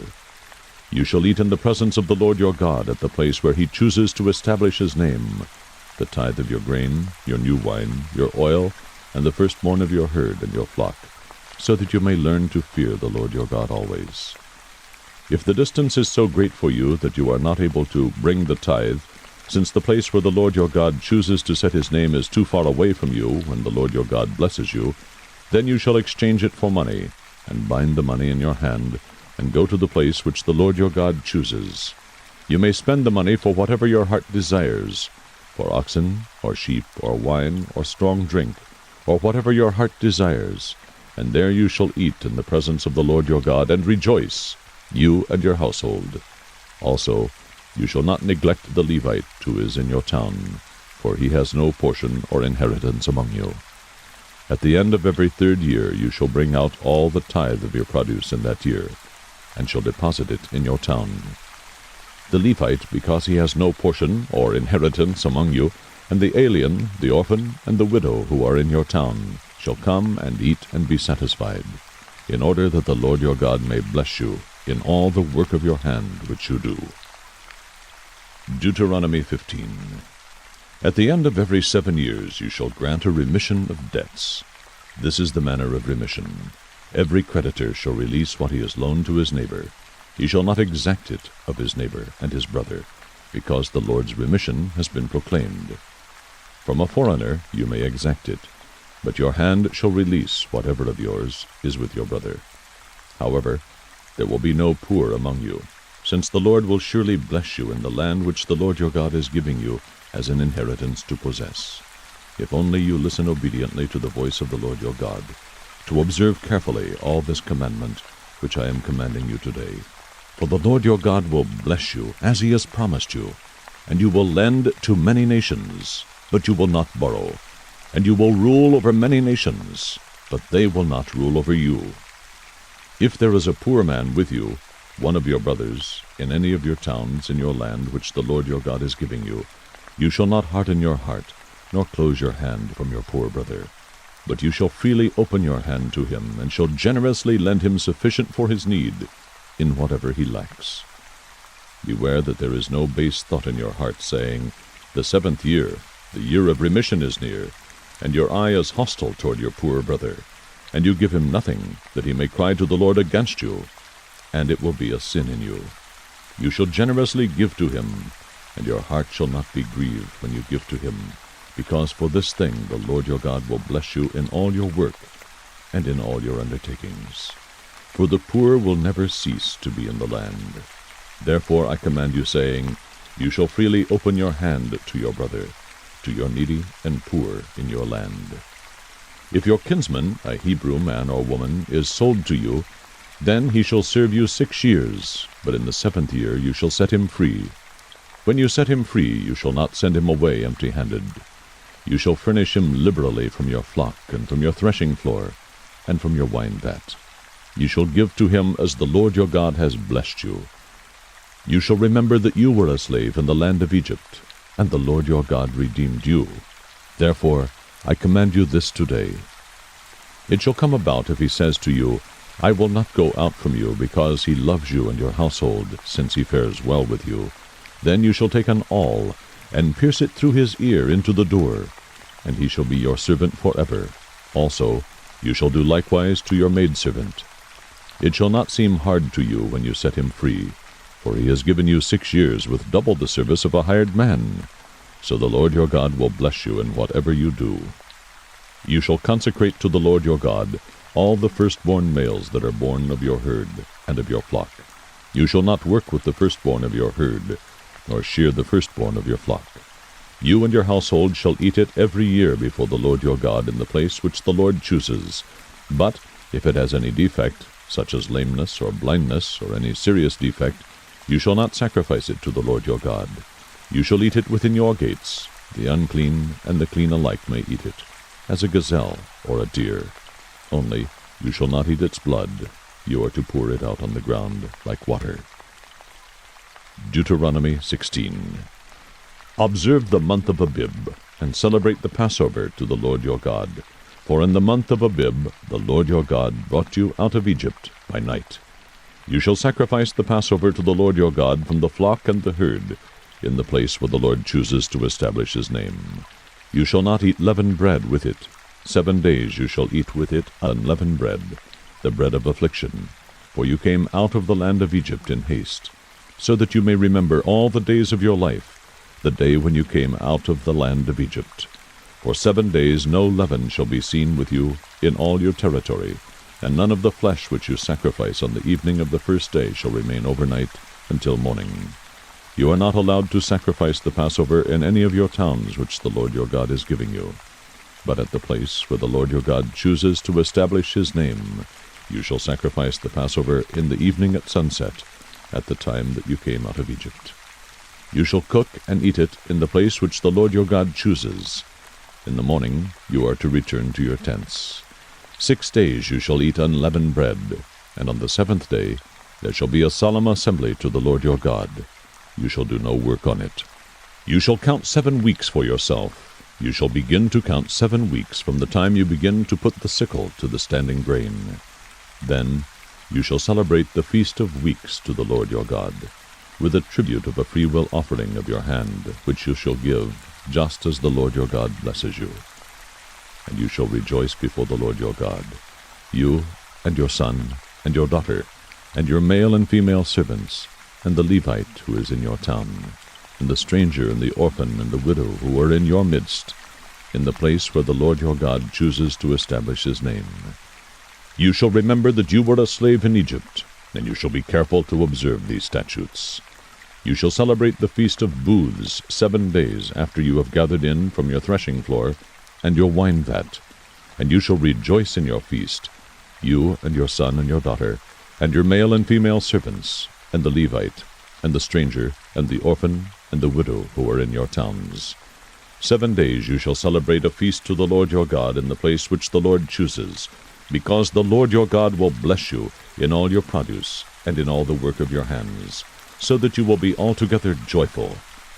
3 times in a year all your males shall appear before the Lord your God in the place which he chooses, at the feast of unleavened bread, and at the feast of weeks, and at the feast of booths, and they shall not appear before the Lord empty-handed. Every man shall give as he is able, according to the blessing of the Lord your God which he has given you. You shall appoint for yourself judges and officers in all your towns, which the Lord your God is giving you, according to your tribes, and they shall judge the people with righteous judgment. You shall not distort justice, you shall not be partial, and you shall not take a bribe, for a bribe blinds the eyes of the wise, and perverts the words of the righteous. Justice, and only justice, you shall pursue, that you may live and possess the land which the Lord your God is giving you.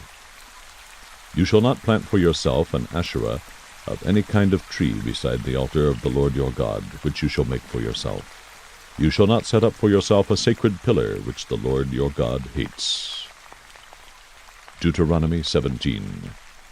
You shall not sacrifice to the Lord your God an ox or a sheep, which has a blemish or any defect, for that is a detestable thing to the Lord your God. If there is found in your midst, in any of your towns which the Lord your God is giving you, a man or a woman who does what is evil in the sight of the Lord your God, by transgressing his covenant, and has gone and served other gods and worshipped them, or the sun, or the moon, or any of the heavenly host, which I have not commanded, and if it is told you, and you have heard of it, then you shall inquire thoroughly. Behold, if it is true, and the thing certain that this detestable thing has been done in Israel, then you shall bring out that man or that woman who has done this evil deed to your gates, that is, the man or the woman, and you shall stone them to death, on the evidence of 2 witnesses or 3 witnesses. He who is to die shall be put to death. He shall not be put to death on the evidence of 1 witness. The hand of the witnesses shall be first against him to put him to death, and afterward the hand of all the people. So you shall purge the evil from your midst. If any case is too difficult for you to decide, between one kind of homicide or another, between one kind of lawsuit or another, and between one kind of assault or another, being cases of dispute in your courts, then you shall arise and go up to the place which the Lord your God chooses. So you shall come to the Levitical priest or the judge who is in office in those days, and you shall inquire of them, and they will declare to you the verdict in the case. You shall do according to the terms of the verdict which they declare to you from that place which the Lord chooses, and you shall be careful to observe according to all that they teach you, according to the terms of the law which they teach you, and according to the verdict which they tell you, you shall do. You shall not turn aside from the word which they declare to you to the right or the left. The man who acts presumptuously, by not listening to the priest who stands there to serve the Lord your God, nor to the judge, that man shall die. Thus you shall purge the evil from Israel. Then all the people will hear and be afraid, and will not act presumptuously again. When you enter the land which the Lord your God gives you, and you possess it and live in it, and you say, I will set a king over me like all the nations who are around me, you shall surely set a king over you whom the Lord your God chooses. One from among your countrymen you shall set as king over yourselves. You may not put a foreigner over yourselves, who is not your countryman. Moreover, he shall not multiply horses for himself, nor shall he cause the people to return to Egypt to multiply horses, since the Lord has said to you, You shall never again return that way. He shall not multiply wives for himself, or else his heart will turn away, nor shall he greatly increase silver and gold for himself. Now it shall come about, when he sits on the throne of his kingdom, he shall write for himself a copy of this law on a scroll in the presence of the Levitical priests. It shall be with him, and he shall read it all the days of his life, that he may learn to fear the Lord his God, by carefully observing all the words of this law and these statutes, that his heart may not be lifted up above his countrymen, and that he may not turn aside from the commandment to the right or the left, so that he and his sons may continue long in his kingdom in the midst of Israel. Deuteronomy 18. The Levitical priests, the whole tribe of Levi, shall have no portion or inheritance with Israel.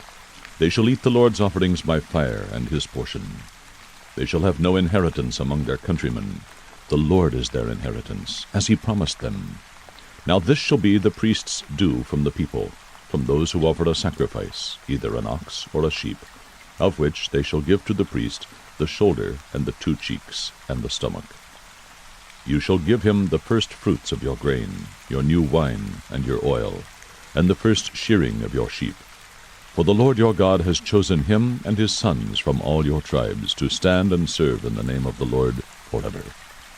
Now if a Levite comes from any of your towns throughout Israel where he resides, and comes whenever he desires to the place which the Lord chooses, then he shall serve in the name of the Lord his God, like all his fellow Levites who stand there before the Lord. They shall eat equal portions, except what they receive from the sale of their father's estates. When you enter the land which the Lord your God gives you, you shall not learn to imitate the detestable things of those nations. There shall not be found among you any one who makes his son or his daughter pass through the fire, one who uses divination, one who practices witchcraft, or one who interprets omens, or a sorcerer, or one who casts a spell, or a medium, or a spiritist, or one who calls up the dead. For whoever does these things is detestable to the Lord. And because of these detestable things the Lord your God will drive them out before you. You shall be blameless before the Lord your God. For those nations which you shall dispossess, listen to those who practice witchcraft, and to diviners. But as for you, the Lord your God has not allowed you to do so. The Lord your God will raise up for you a prophet like me from among you, from your countrymen. You shall listen to him.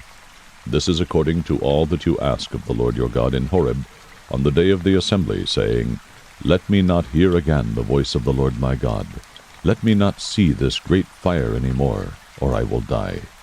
The Lord said to me, They have spoken well. I will raise up a prophet from among their countrymen like you, and I will put my words in his mouth, and he shall speak to them all that I command him.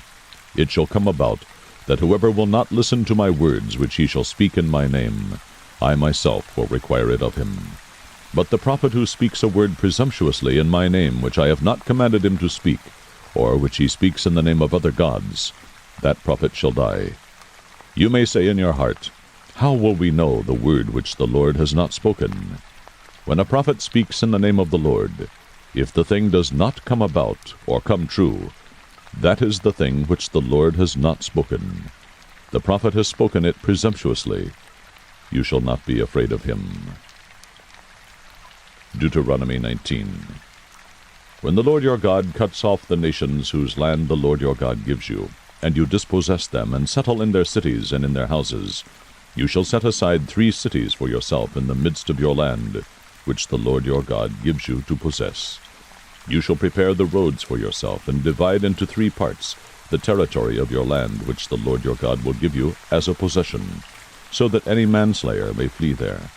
Now this is the case of the manslayer who may flee there and live, when he kills his friend unintentionally, not hating him previously, as when a man goes into the forest with his friend to cut wood, and his hand swings the axe to cut down the tree, and the iron head slips off the handle, and strikes his friend so that he dies. He may flee to one of these cities and live. Otherwise the avenger of blood might pursue the manslayer in the heat of his anger, and overtake him, because the way is long, and take his life, though he was not deserving of death, since he had not hated him previously. Therefore I command you, saying, You shall set aside 3 cities for yourself. If the Lord your God enlarges your territory, just as he has sworn to your fathers, and gives you all the land which he promised to give your fathers, if you carefully observe all this commandment which I command you today, to love the Lord your God, and to walk in his ways always. Then you shall add 3 more cities for yourself, besides these 3. So innocent blood will not be shed in the midst of your land, which the Lord your God gives you as an inheritance, and blood guiltiness be on you. But if there is a man who hates his neighbor, and lies in wait for him, and rises up against him, and strikes him so that he dies, and he flees to one of these cities, then the elders of his city shall send and take him from there, and deliver him into the hand of the avenger of blood, that he may die. You shall not pity him, but you shall purge the blood of the innocent from Israel, that it may go well with you. You shall not move your neighbor's boundary mark, which your ancestors have set, in your inheritance which you will inherit in the land that the Lord your God gives you to possess. A single witness shall not rise up against a man on account of any iniquity or any sin which he has committed. On the evidence of 2 or 3 witnesses, a matter shall be confirmed. If a malicious witness rises up against a man to accuse him of wrongdoing, then both the men who have the dispute shall stand before the Lord, before the priests and the judges who will be in office in those days. The judges shall investigate thoroughly, and if the witness is a false witness, and he has accused his brother falsely, then you shall do to him just as he had intended to do to his brother. Thus you shall purge the evil from among you.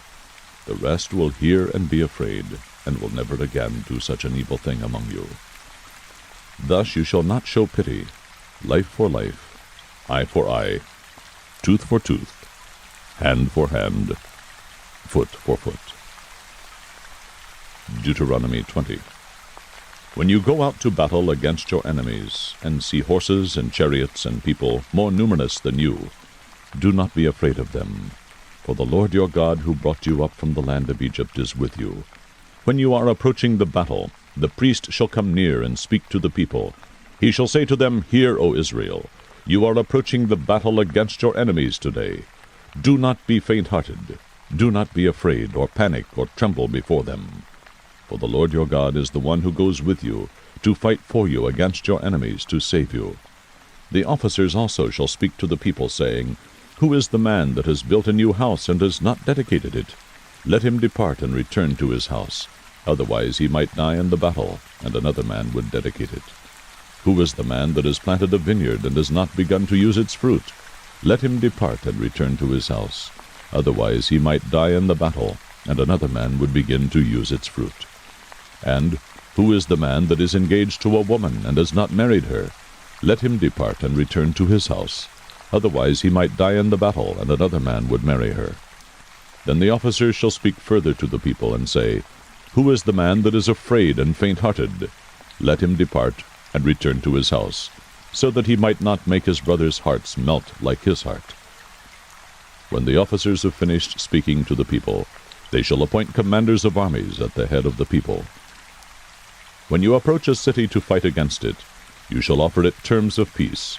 If it agrees to make peace with you and opens to you, then all the people who are found in it shall become your forced labor and shall serve you.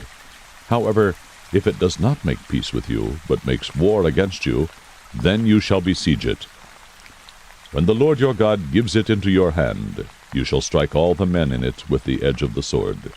Only the women and the children and the animals and all that is in the city, all its spoil, you shall take as booty for yourself.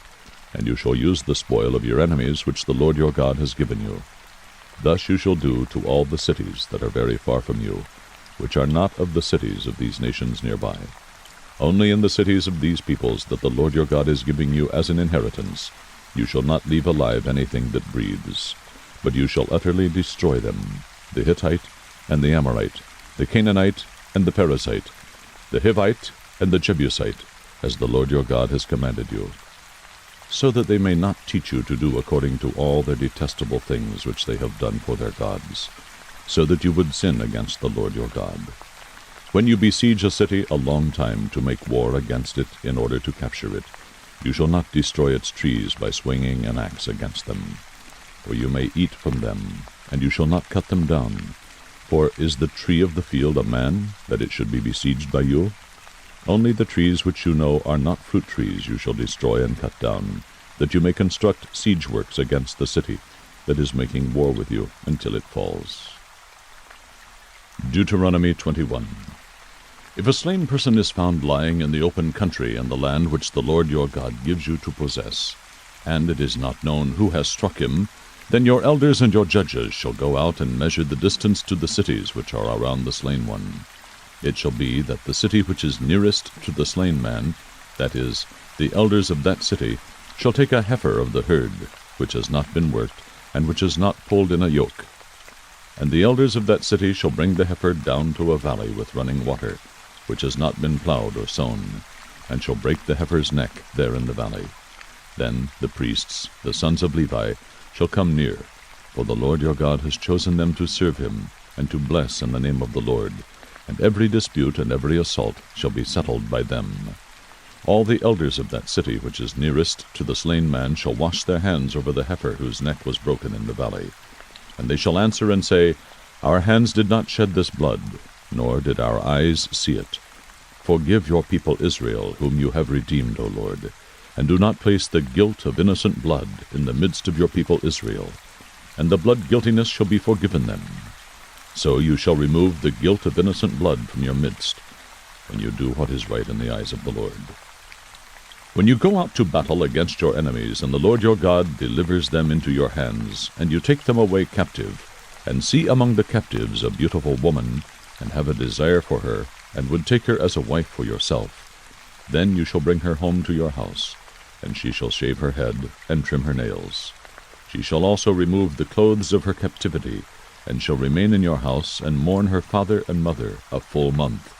And after that you may go in to her, and be her husband, and she shall be your wife. It shall be, if you are not pleased with her, then you shall let her go wherever she wishes, but you shall certainly not sell her for money. You shall not mistreat her, because you have humbled her.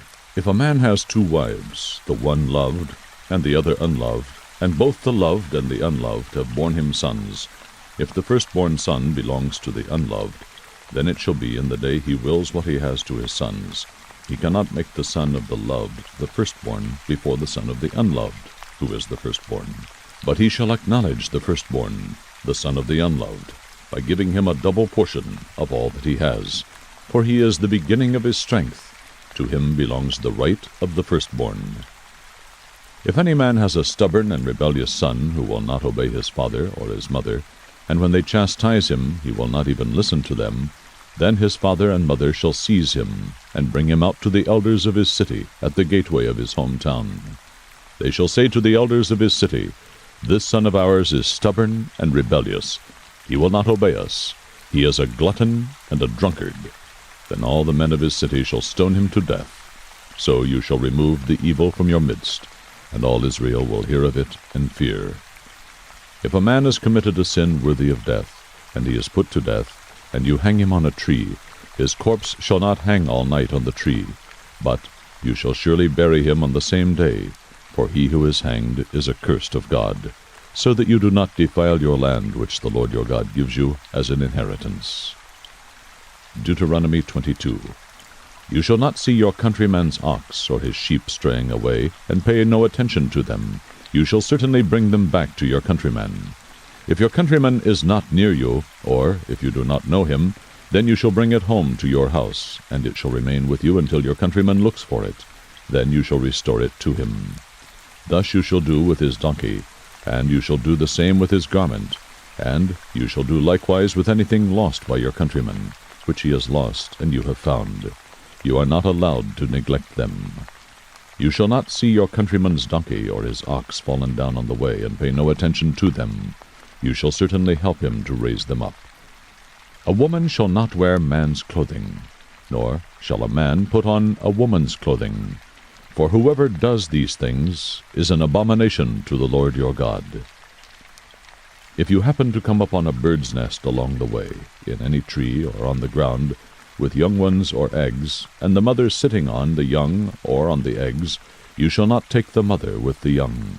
You shall certainly let the mother go, but the young you may take for yourself, in order that it may be well with you, and that you may prolong your days. When you build a new house, you shall make a parapet for your roof, so that you will not bring blood guilt on your house if anyone falls from it. You shall not sow your vineyard with 2 kinds of seed, for all the produce of the seed which you have sown and the increase of the vineyard will become defiled. You shall not plow with an ox and a donkey together. You shall not wear a material mixed of wool and linen together. You shall make yourself tassels on the four corners of your garment with which you cover yourself. If any man takes a wife and goes into her, and then turns against her, and charges her with shameful deeds, and publicly defames her, and says, I took this woman, but when I came near her, I did not find her a virgin, then the girl's father and her mother shall take and bring out the evidence of the girl's virginity to the elders of the city at the gate. The girl's father shall say to the elders, I gave my daughter to this man for a wife, but he turned against her.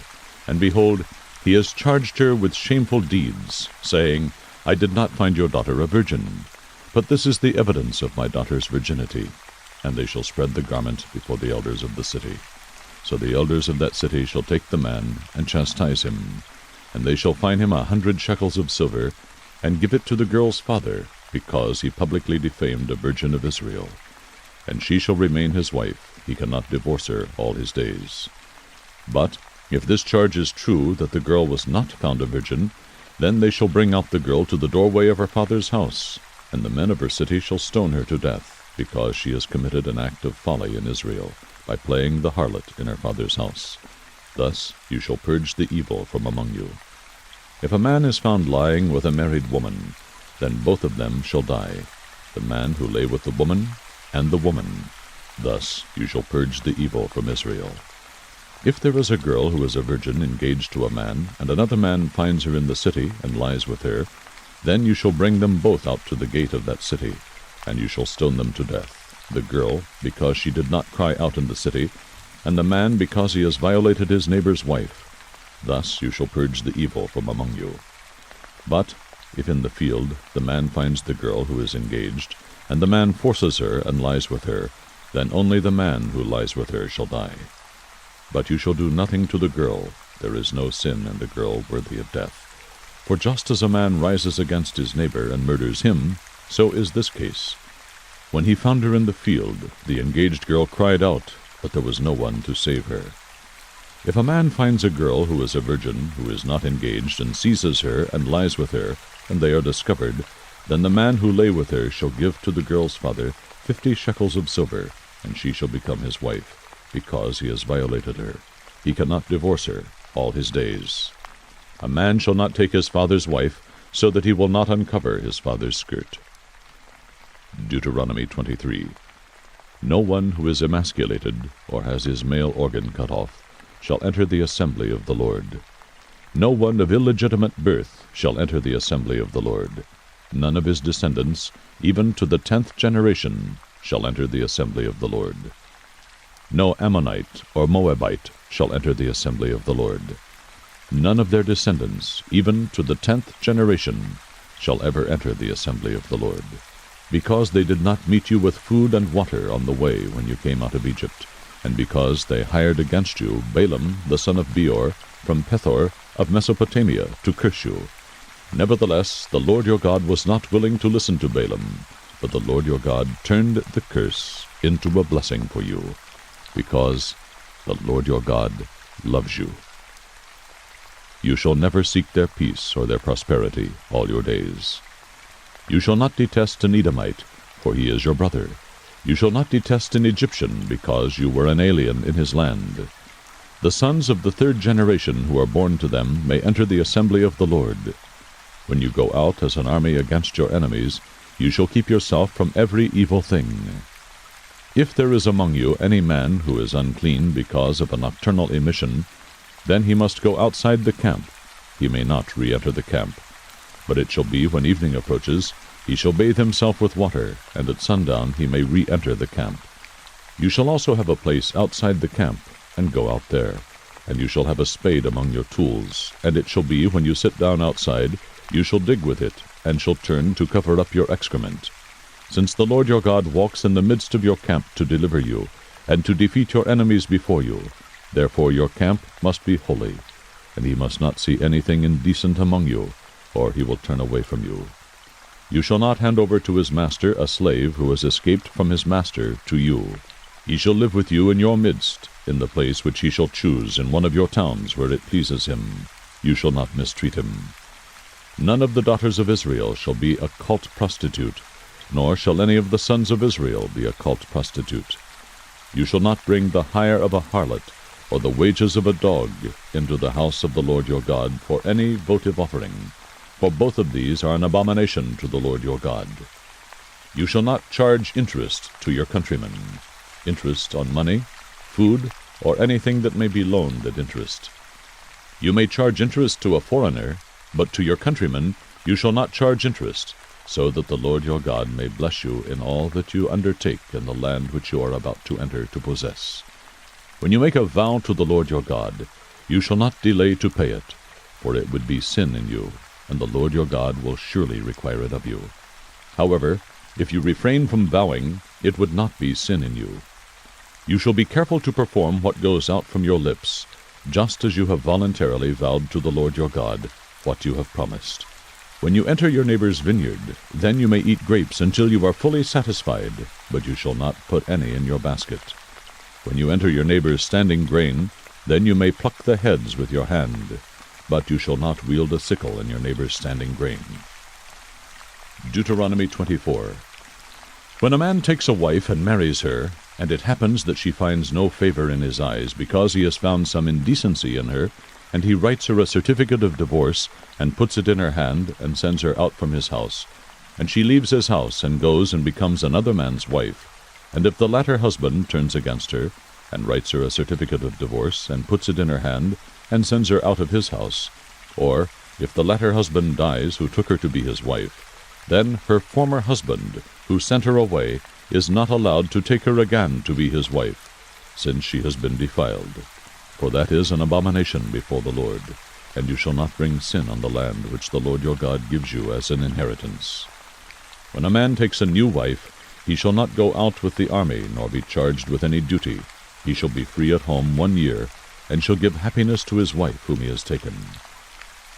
No one shall take a handmill or an upper millstone in pledge, for he would be taking a life in pledge. If a man is caught kidnapping any of his countrymen of the sons of Israel, and he deals with him violently or sells him, then that thief shall die. So you shall purge the evil from among you. Be careful against an infection of leprosy, that you diligently observe and do according to all that the Levitical priests teach you. As I have commanded them, so you shall be careful to do. Remember what the Lord your God did to Miriam on the way as you came out of Egypt. When you make your neighbor a loan of any sort, you shall not enter his house to take his pledge. You shall remain outside, and the man to whom you make the loan shall bring the pledge out to you. If he is a poor man, you shall not sleep with his pledge. When the sun goes down, you shall surely return the pledge to him, that he may sleep in his cloak and bless you, and it will be righteousness for you before the Lord your God. You shall not oppress a hired servant who is poor and needy, whether he is one of your countrymen or one of your aliens who is in your land, in your towns. You shall give him his wages on his day before the sun sets, for he is poor, and sets his heart on it, so that he will not cry against you to the Lord, and it become sin in you. Fathers shall not be put to death for their sons, nor shall sons be put to death for their fathers. Every one shall be put to death for his own sin. You shall not pervert the justice due an alien, or an orphan, nor take a widow's garment in pledge. But you shall remember that you were a slave in Egypt, and that the Lord your God redeemed you from there. Therefore I am commanding you to do this thing. When you reap your harvest in your field, and have forgotten a sheaf in the field, you shall not go back to get it. It shall be for the alien, for the orphan, and for the widow, in order that the Lord your God may bless you in all the work of your hands. When you beat your olive tree, you shall not go over the boughs again. It shall be for the alien, for the orphan, and for the widow. When you gather the grapes of your vineyard, you shall not go over it again. It shall be for the alien, for the orphan, and for the widow. You shall remember that you were a slave in the land of Egypt. Therefore I am commanding you to do this thing. Deuteronomy 25. If there is a dispute between men, and they go to court, and the judges decide their case, and they justify the righteous and condemn the wicked, then it shall be, if the wicked man deserves to be beaten, The judge shall then make him lie down, and be beaten in his presence, with the number of stripes according to his guilt. He may beat him 40 times, but no more, so that he does not beat him with many more stripes than these, and your brother is not degraded in your eyes. You shall not muzzle the ox while he is threshing. When brothers live together, and one of them dies, and has no son, the wife of the deceased shall not be married outside the family to a strange man. Her husband's brother shall go in to her, and take her to himself as wife, and perform the duty of a husband's brother to her. It shall be that the firstborn whom she bears shall assume the name of his dead brother, so that his name will not be blotted out from Israel. But if the man does not desire to take his brother's wife, then his brother's wife shall go up to the gate to the elders, and say, My husband's brother refuses to establish a name for his brother in Israel. He is not willing to perform the duty of a husband's brother to me. Then the elders of his city shall summon him, and speak to him. And if he persists and says, I do not desire to take her, then his brother's wife shall come to him in the sight of the elders, and pull his sandal off his foot, and spit in his face, and she shall declare, Thus it is done to the man who does not build up his brother's house. In Israel his name shall be called the house of him whose sandal is removed. If two men, a man and his countryman, are struggling together, and the wife of one comes near to deliver her husband from the hand of the one who is striking him, and puts out her hand and seizes his genitals, then you shall cut off her hand. You shall not show pity. You shall not have in your bag differing weights, a large and a small. You shall not have in your house differing measures, a large and a small. You shall have a full and just weight. You shall have a full and just measure, that your days may be prolonged in the land which the Lord your God gives you. For everyone who does these things, everyone who acts unjustly, is an abomination to the Lord your God. Remember what Amalek did to you along the way when you came out from Egypt, how he met you along the way, and attacked among you all the stragglers at your rear when you were faint and weary, and he did not fear God. Therefore it shall come about when the Lord your God has given you rest from all your surrounding enemies in the land which the Lord your God gives you as an inheritance to possess, you shall blot out the memory of Amalek from under heaven. You must not forget. Deuteronomy 26. Then it shall be, when you enter the land which the Lord your God gives you as an inheritance, and you possess it and live in it, that you shall take some of the first of all the produce of the ground which you bring in from your land, that the Lord your God gives you, and you shall put it in a basket, and go to the place where the Lord your God chooses to establish his name. You shall go to the priest who is in office at that time, and say to him, I declare this day to the Lord my God, that I have entered the land which the Lord swore to our fathers to give us. Then the priest shall take the basket from your hand, and set it down before the altar of the Lord your God. You shall answer and say before the Lord your God, My father was a wandering Aramean, and he went down to Egypt and sojourned there, few in number, but there he became a great, mighty, and populous nation. And the Egyptians treated us harshly and afflicted us, and imposed hard labor on us. Then we cried to the Lord, the God of our fathers, and the Lord heard our voice, and saw our affliction and our toil and our oppression.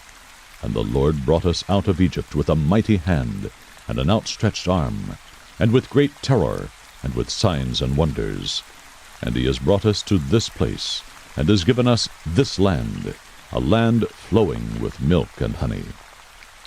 Now behold, I have brought the first of the produce of the ground which you, O Lord, have given me, and you shall set it down before the Lord your God, and worship before the Lord your God. And you, and the Levite, and the alien who is among you, shall rejoice in all the good which the Lord your God has given you, and your household. When you have finished paying all the tithe of your increase in the 3rd year, the year of tithing, then you shall give it to the Levite, to the stranger, to the orphan, and to the widow, that they may eat in your towns, and be satisfied. You shall say before the Lord your God, I have removed the sacred portion from my house, and also I have given it to the Levite, and the alien, the orphan, and the widow, according to all your commandments which you have commanded me. I have not transgressed or forgotten any of your commandments. I have not eaten of it while mourning, nor have I removed any of it while I was unclean, nor offered any of it to the dead. I have listened to the voice of the Lord my God. I have done according to all that you have commanded me. Look down from your holy habitation, from heaven, and bless your people Israel, and the ground which you have given us, a land flowing with milk and honey, as you swore to our fathers. This day the Lord your God commands you to do these statutes and ordinances. You shall therefore be careful to do them with all your heart and with all your soul. You have today declared the Lord to be your God, and that you would walk in his ways and keep his statutes, his commandments, and his ordinances, and listen to his voice. The Lord has today declared you to be his people, a treasured possession, as he promised you, and that you should keep all his commandments, and that he will set you high above all nations which he has made, for praise, fame, and honor, and that you shall be a consecrated people to the Lord your God, as he has spoken. Deuteronomy 27. Then Moses and the elders of Israel charged the people, saying, Keep all the commandments which I command you today. So it shall be on the day when you cross the Jordan to the land which the Lord your God gives you, that you shall set up for yourself large stones, and coat them with lime, and write on them all the words of this law when you cross over, so that you may enter the land which the Lord your God gives you, a land flowing with milk and honey, as the Lord, the God of your fathers, promised you. So it shall be when you cross the Jordan. You shall set up on Mount Ebal these stones, as I am commanding you today, and you shall coat them with lime. Moreover, you shall build there an altar to the Lord your God, an altar of stones. You shall not wield an iron tool on them. You shall build the altar of the Lord your God of uncut stones, and you shall offer on it burnt offerings to the Lord your God. And you shall sacrifice peace offerings, and eat there, and rejoice before the Lord your God. You shall write on the stones all the words of this law very distinctly. Then Moses and the Levitical priests spoke to all Israel, saying, Be silent and listen, O Israel. This day you have become a people for the Lord your God. You shall therefore obey the Lord your God, and do his commandments and his statutes which I command you today. Moses also charged the people on that day, saying, When you cross the Jordan, these shall stand on Mount Gerizim to bless the people: Simeon, Levi, Judah, Issachar, Joseph, and Benjamin. For the curse, these shall stand on Mount Ebal: Reuben, Gad, Asher, Zebulun, Dan, and Naphtali. The Levites shall then answer and say to all the men of Israel with a loud voice, Cursed is the man who makes an idol or a molten image, an abomination to the Lord, the work of the hands of the craftsman, and sets it up in secret. And all the people shall answer and say, Amen. Cursed is he who dishonors his father or mother. And all the people shall say, Amen. Cursed is he who moves his neighbor's boundary mark. And all the people shall say, Amen. Cursed is he who misleads a blind person on the road. And all the people shall say, Amen.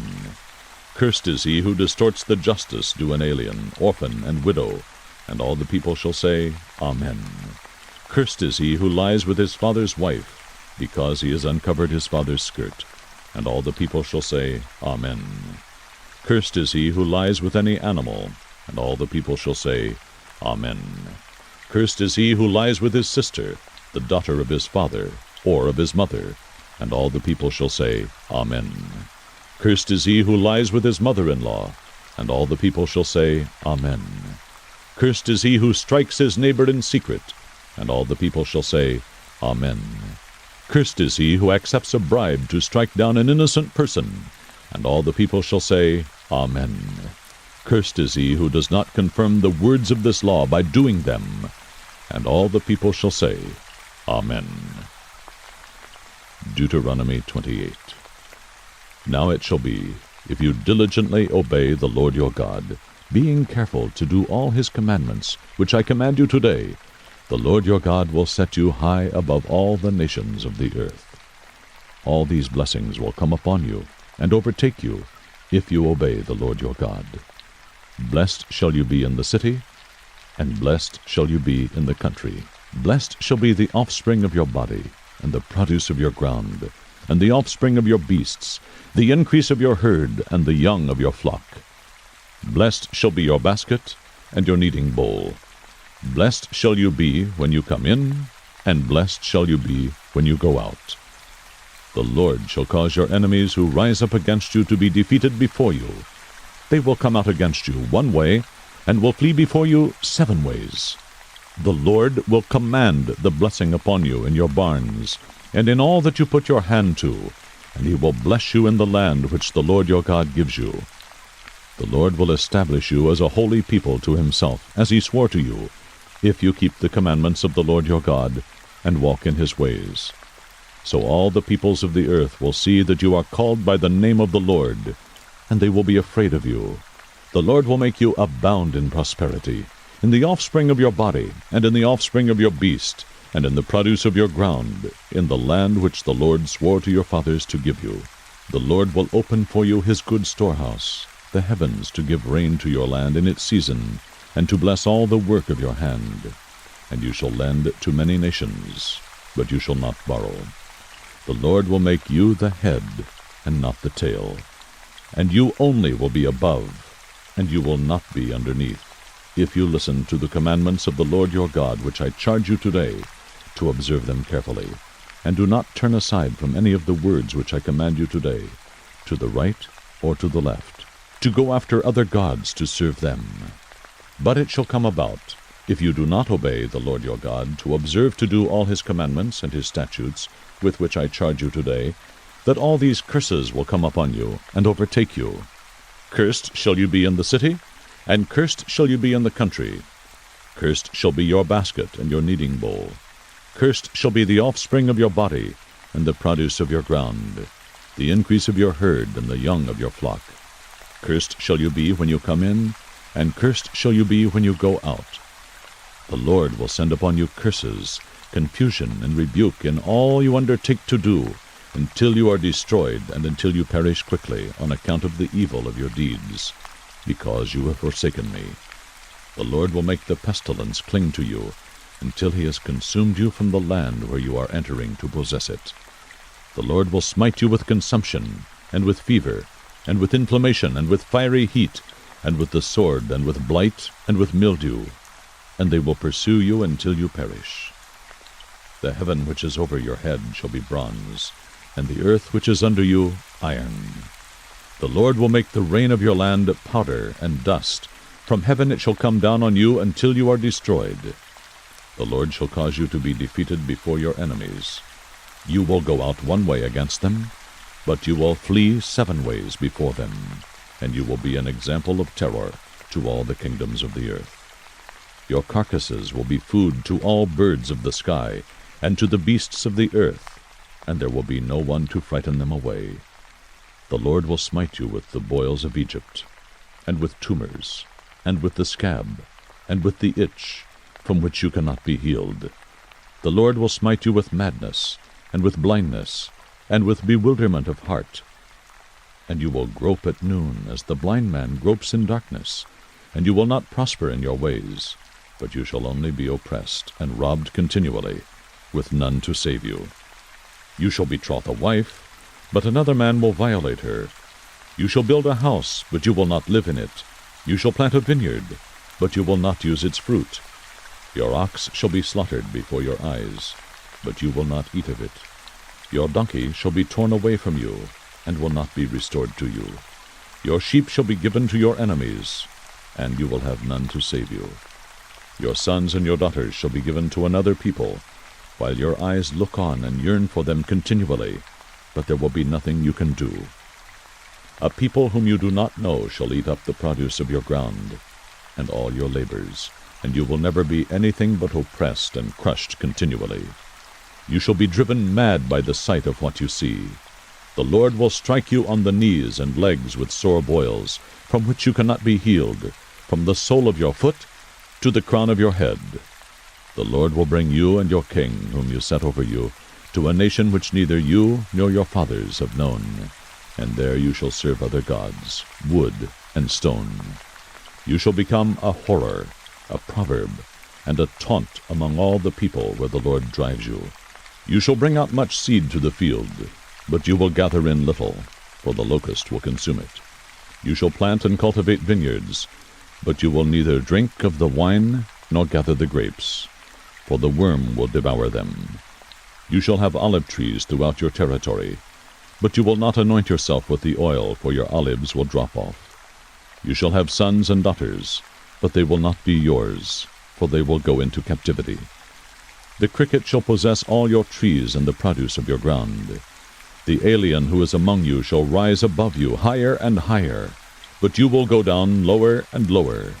He shall lend to you, but you will not lend to him.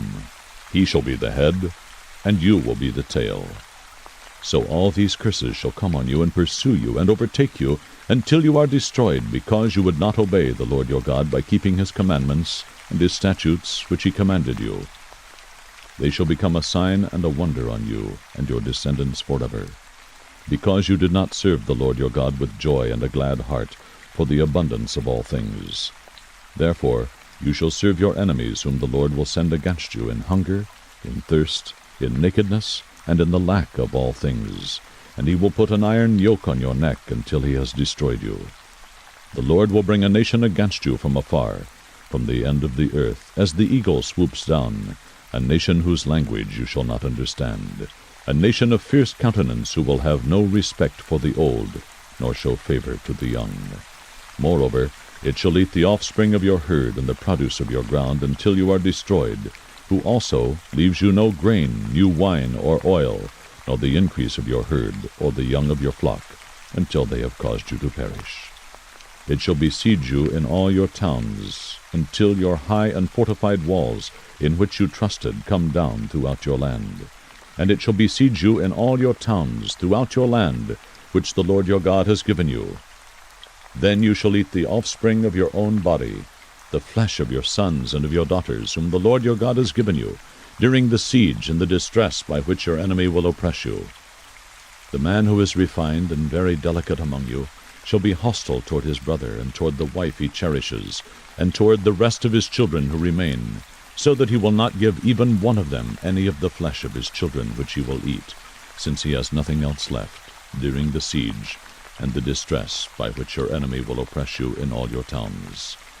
The refined and delicate woman among you, who would not venture to set the sole of her foot on the ground for delicateness and refinement, shall be hostile toward the husband she cherishes, and toward her son and daughter, and toward her afterbirth, which issues from between her legs, and toward her children whom she bears, for she will eat them secretly, for lack of anything else, during the siege and the distress by which your enemy will oppress you in your towns.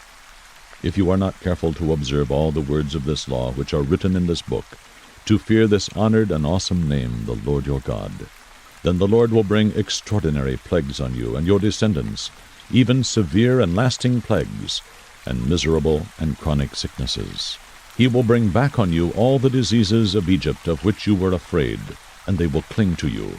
Also, every sickness and every plague which, not written in the book of this law, the Lord will bring on you until you are destroyed.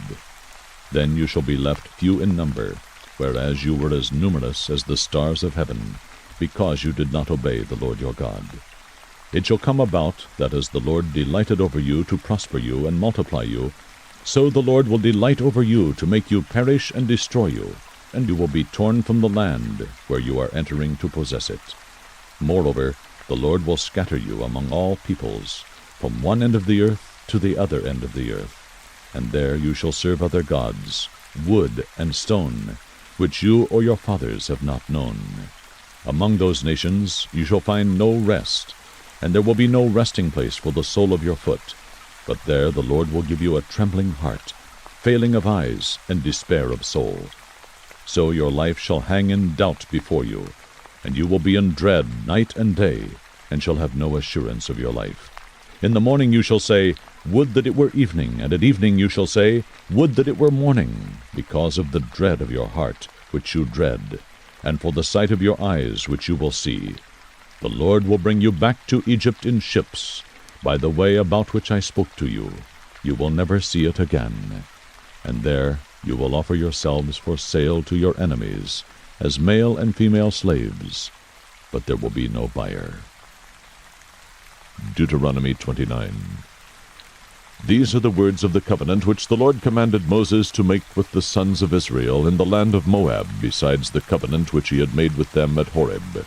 And Moses summoned all Israel, and said to them, You have seen all that the Lord did before your eyes in the land of Egypt to Pharaoh and all his servants and all his land, the great trials which your eyes have seen, those great signs and wonders. Yet to this day the Lord has not given you a heart to know, nor eyes to see, nor ears to hear.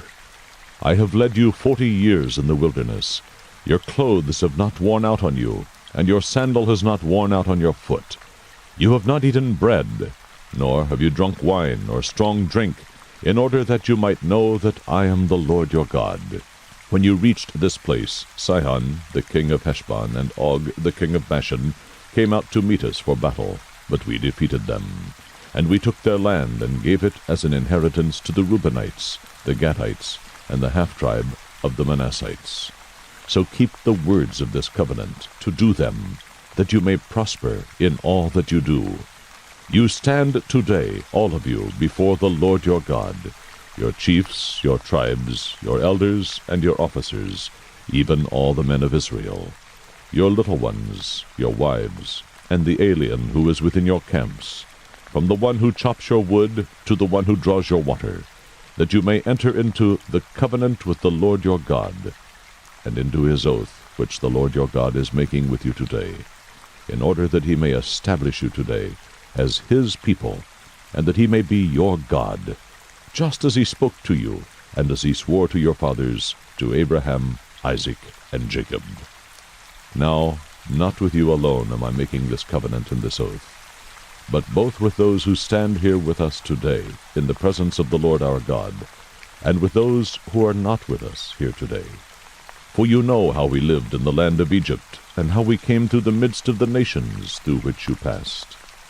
Moreover, you have seen their abominations and their idols of wood, stone, silver, and gold, which they had with them.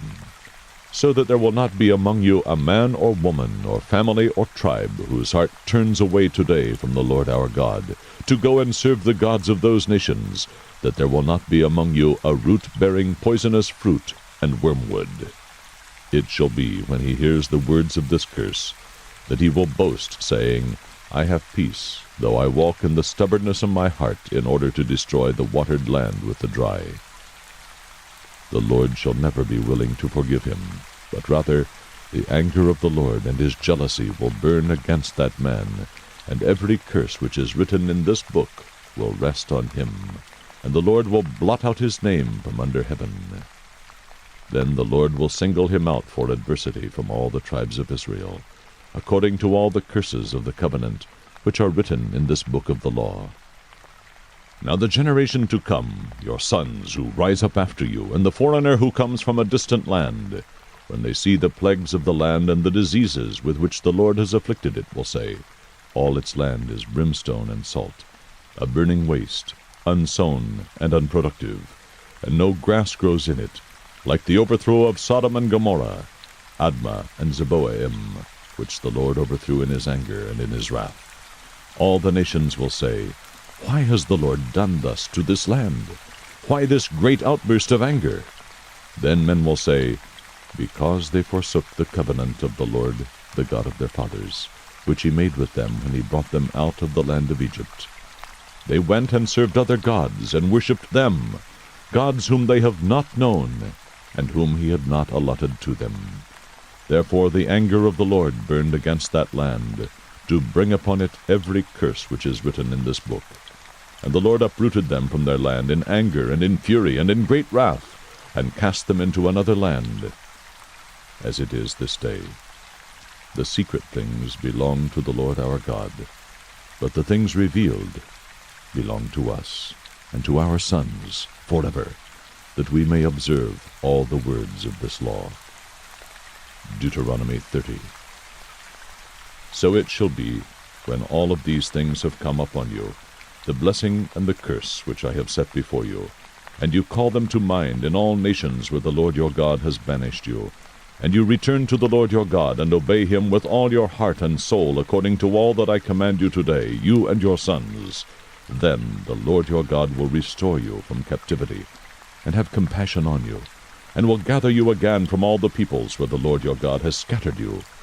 If your outcasts are at the ends of the earth, from there the Lord your God will gather you, and from there he will bring you back.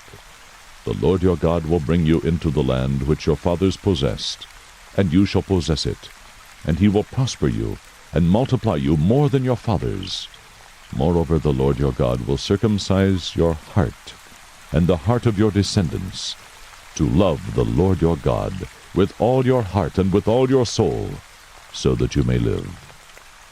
The Lord your God will inflict all these curses on your enemies, and on those who hate you, who persecuted you, and you shall again obey the Lord, and observe all his commandments which I command you today.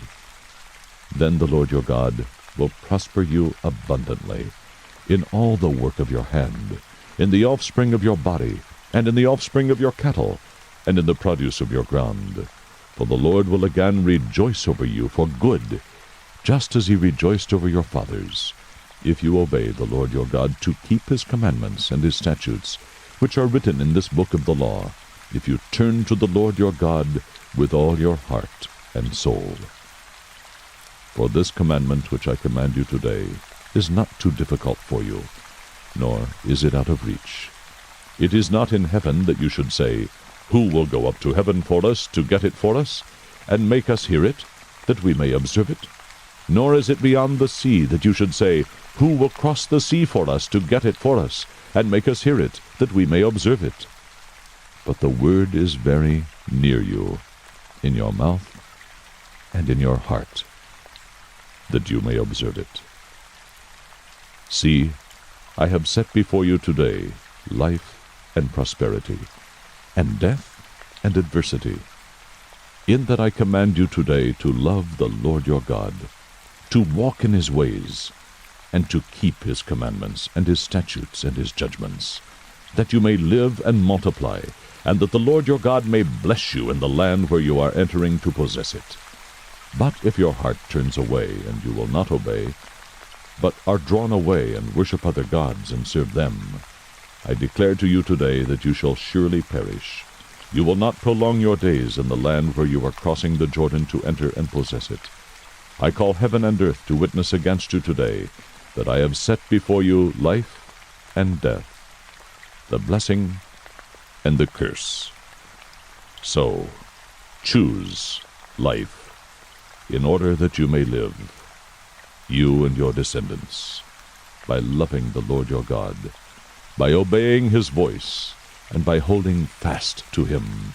For this is your life, and the length of your days, that you may live in the land which the Lord swore to your fathers, to Abraham, Isaac, and Jacob, to give them. Deuteronomy 31. So Moses went and spoke these words to all Israel, and he said to them, I am 120 years old today. I am no longer able to come and go, and the Lord has said to me, You shall not cross this Jordan. It is the Lord your God who will cross ahead of you.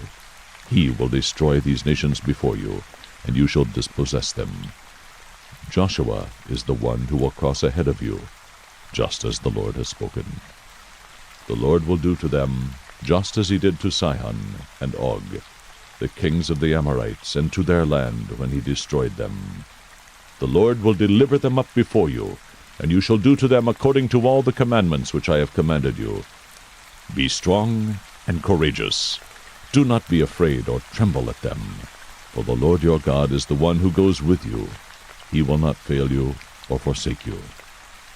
Then Moses called to Joshua and said to him in the sight of all Israel, Be strong and courageous, for you shall go with this people into the land which the Lord has sworn to their fathers to give them, and you shall give it to them as an inheritance.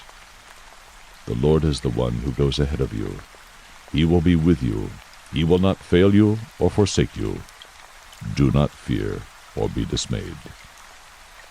So Moses wrote this law and gave it to the priests, the sons of Levi, who carried the ark of the covenant of the Lord, and to all the elders of Israel.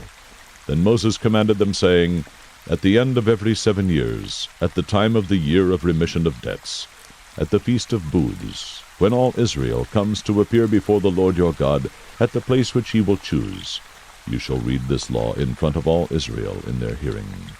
Assemble the people, the men and the women, and children, and the alien who is in your town, so that they may hear and learn and fear the Lord your God, and be careful to observe all the words of this law. Their children who have not known will hear and learn to fear the Lord your God, as long as you live on the land which you are about to cross the Jordan to possess. Then the Lord said to Moses, Behold, the time for you to die is near.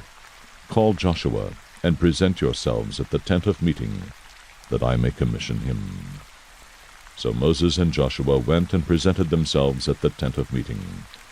The Lord appeared in the tent in a pillar of cloud, and the pillar of cloud stood at the doorway of the tent. The Lord said to Moses, Behold, you are about to lie down with your fathers, and this people will arise and play the harlot with the strange gods of the land, into the midst of which they are going, and will forsake me, and break my covenant which I have made with them. Then my anger will be kindled against them in that day, and I will forsake them and hide my face from them, and they will be consumed, and many evils and troubles will come upon them, so that they will say in that day, Is it not because our God is not among us that these evils have come upon us? But I will surely hide my face in that day because of all the evil which they will do, for they will turn to other gods. Now therefore, write this song for yourselves, and teach it to the sons of Israel. Put it on their lips, so that this song may be a witness for me against the sons of Israel. For when I bring them into the land flowing with milk and honey, which I swore to their fathers, and they have eaten and are satisfied and become prosperous, then they will turn to other gods and serve them, and spurn me, and break my covenant. Then it shall come about, when many evils and troubles have come upon them, that this song will testify before them as a witness, for it shall not be forgotten from the lips of their descendants. For I know their intent which they are developing today, before I have brought them into the land which I swore. So Moses wrote this song the same day, and taught it to the sons of Israel. Then he commissioned Joshua the son of Nun, and said, Be strong and courageous, for you shall bring the sons of Israel into the land which I swore to them, and I will be with you. It came about, when Moses finished writing the words of this law in a book until they were complete, that Moses commanded the Levites who carried the ark of the covenant of the Lord, saying, Take this book of the law, and place it beside the ark of the covenant of the Lord your God, that it may remain there as a witness against you. For I know your rebellion and your stubbornness. Behold, while I am still alive with you today, you have been rebellious against the Lord. How much more then after my death? Assemble to me all the elders of your tribes and your officers, that I may speak these words in their hearing, and call the heavens and the earth to witness against them. For I know that after my death you will act corruptly, and turn from the way which I have commanded you, and evil will befall you in the latter days. For you will do that which is evil in the sight of the Lord, provoking him to anger with the work of your hands. Then Moses spoke in the hearing of all the assembly of Israel the words of this song, until they were complete. Deuteronomy 32. Give ear, O heavens, and let me speak, and let the earth hear the words of my mouth. Let my teaching drop as the rain, my speech distill as the dew, as the droplets on the fresh grass, and as the showers on the herb. For I proclaim the name of the Lord, ascribe greatness to our God. The rock, his work is perfect, for all his ways are just. A God of faithfulness, and without injustice. Righteous and upright is he. They have acted corruptly toward him. They are not his children because of their defect, but are a perverse and crooked generation. Do you thus repay the Lord, O foolish and unwise people? Is not he your father who has bought you? He has made you and established you. Remember the days of old.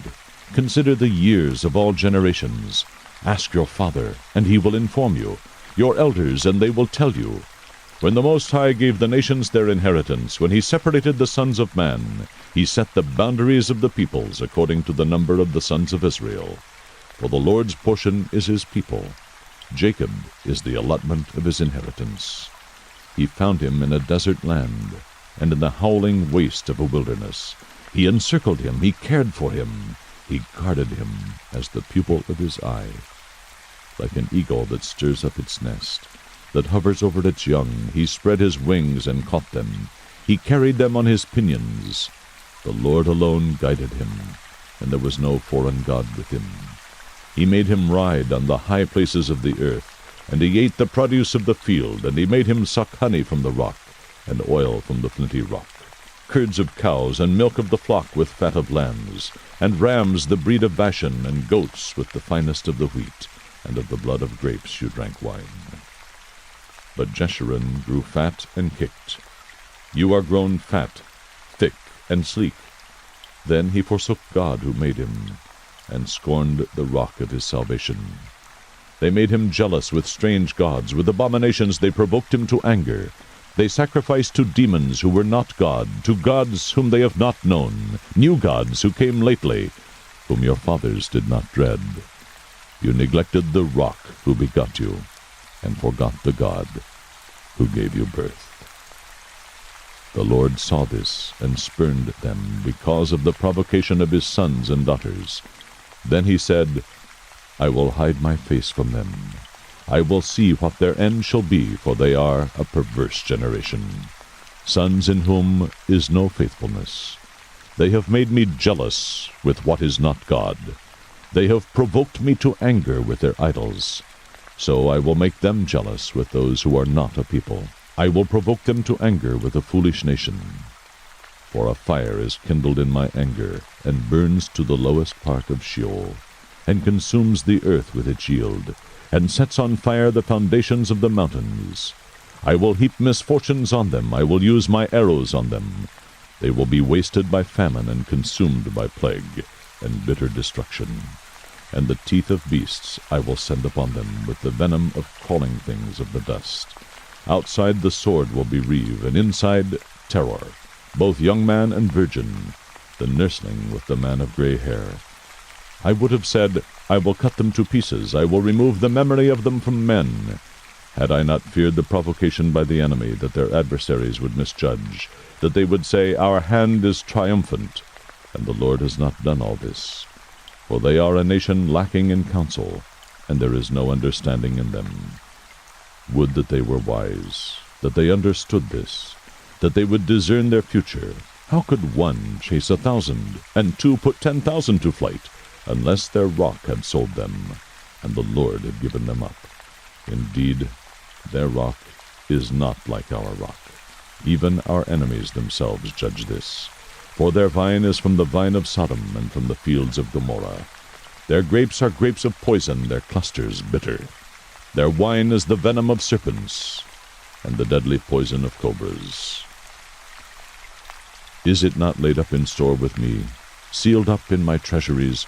Vengeance is mine, and retribution.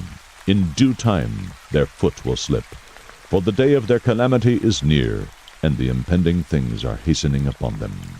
For the Lord will vindicate his people, and will have compassion on his servants, when he sees that their strength is gone, and there is none remaining, bond or free. And he will say, Where are their gods, the rock in which they sought refuge? Who ate the fat of their sacrifices, and drank the wine of their drink offering?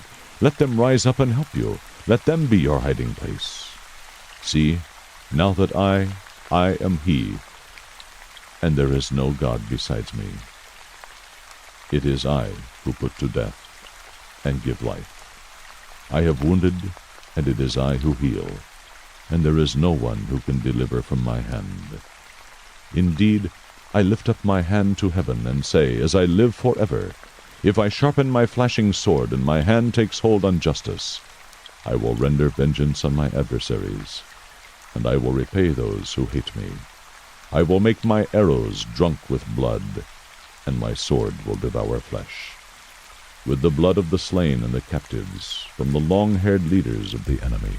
Rejoice, O nations, with his people, for he will avenge the blood of his servants, and will render vengeance on his adversaries, and will atone for his land and his people. Then Moses came and spoke all the words of this song in the hearing of the people, he with Joshua the son of Nun. When Moses had finished speaking all these words to all Israel, he said to them, Take to your heart all the words with which I am warning you today, which you shall command your sons to observe carefully, even all the words of this law. For it is not an idle word for you, indeed, it is your life. And by this word you will prolong your days in the land which you are about to cross the Jordan to possess. The Lord spoke to Moses that very same day, saying, Go up to this mountain of the Abarim, Mount Nebo, which is in the land of Moab, opposite Jericho, and look at the land of Canaan, which I am giving to the sons of Israel for a possession. Then die on the mountain where you ascend, and be gathered to your people, as Aaron your brother died on Mount Hor, and was gathered to his people, because you broke faith with me in the midst of the sons of Israel at the waters of Meribah Kadesh, in the wilderness of Zin, because you did not treat me as holy in the midst of the sons of Israel. For you shall see the land at a distance, but you shall not go there, into the land which I am giving the sons of Israel.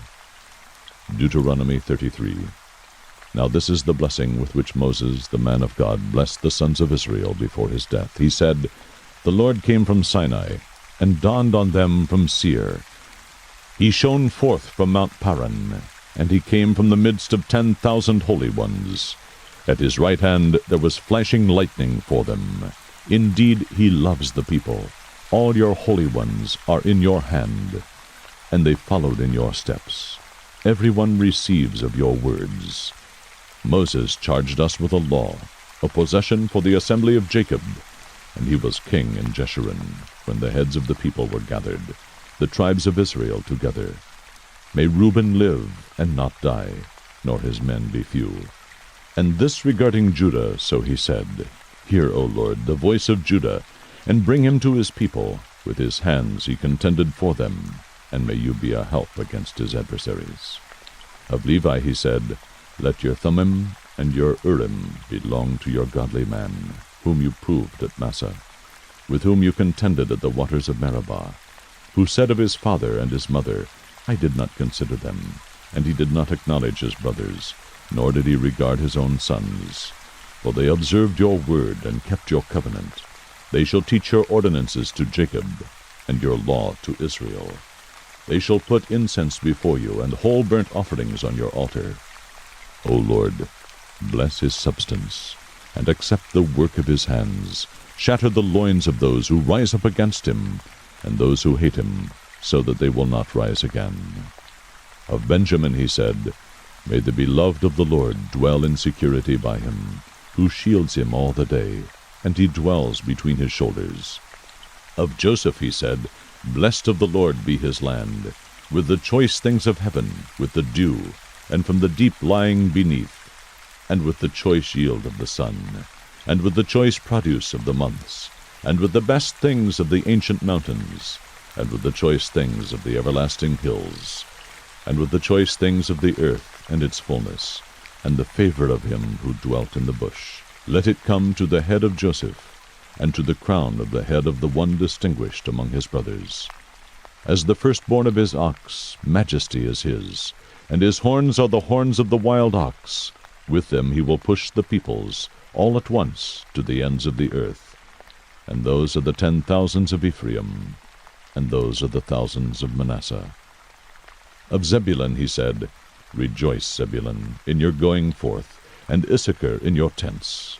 They will call peoples to the mountain, they will offer righteous sacrifices, for they will draw out the abundance of the seas, and the hidden treasures of the sand. Of Gad he said, Blessed is the one who enlarges Gad. He lies down as a lion, and tears the arm, also the crown of the head. Then he provided the first part for himself, for there the ruler's portion was reserved. And he came with the leaders of the people. He executed the justice of the Lord, and his ordinances with Israel. Of Dan he said, Dan is a lion's whelp. that leaps forth from Bashan. Of Naphtali he said, O Naphtali, satisfied with favor, and full of the blessing of the Lord, take possession of the sea and the south. Of Asher he said, More blessed than sons is Asher. May he be favored by his brothers, and may he dip his foot in oil. Your locks will be iron and bronze, and according to your days, so will your leisurely walk be. There is none like the God of Jeshurun, who rides the heavens to your help, and through the skies in his majesty. The eternal God is a dwelling place, and underneath are the everlasting arms. And he drove out the enemy from before you, and said, Destroy. So Israel dwells in security, the fountain of Jacob secluded in a land of grain and new wine. His heavens also drop down dew. Blessed are you, O Israel. Who is like you, a people saved by the Lord? Who is the shield of your help, and the sword of your majesty?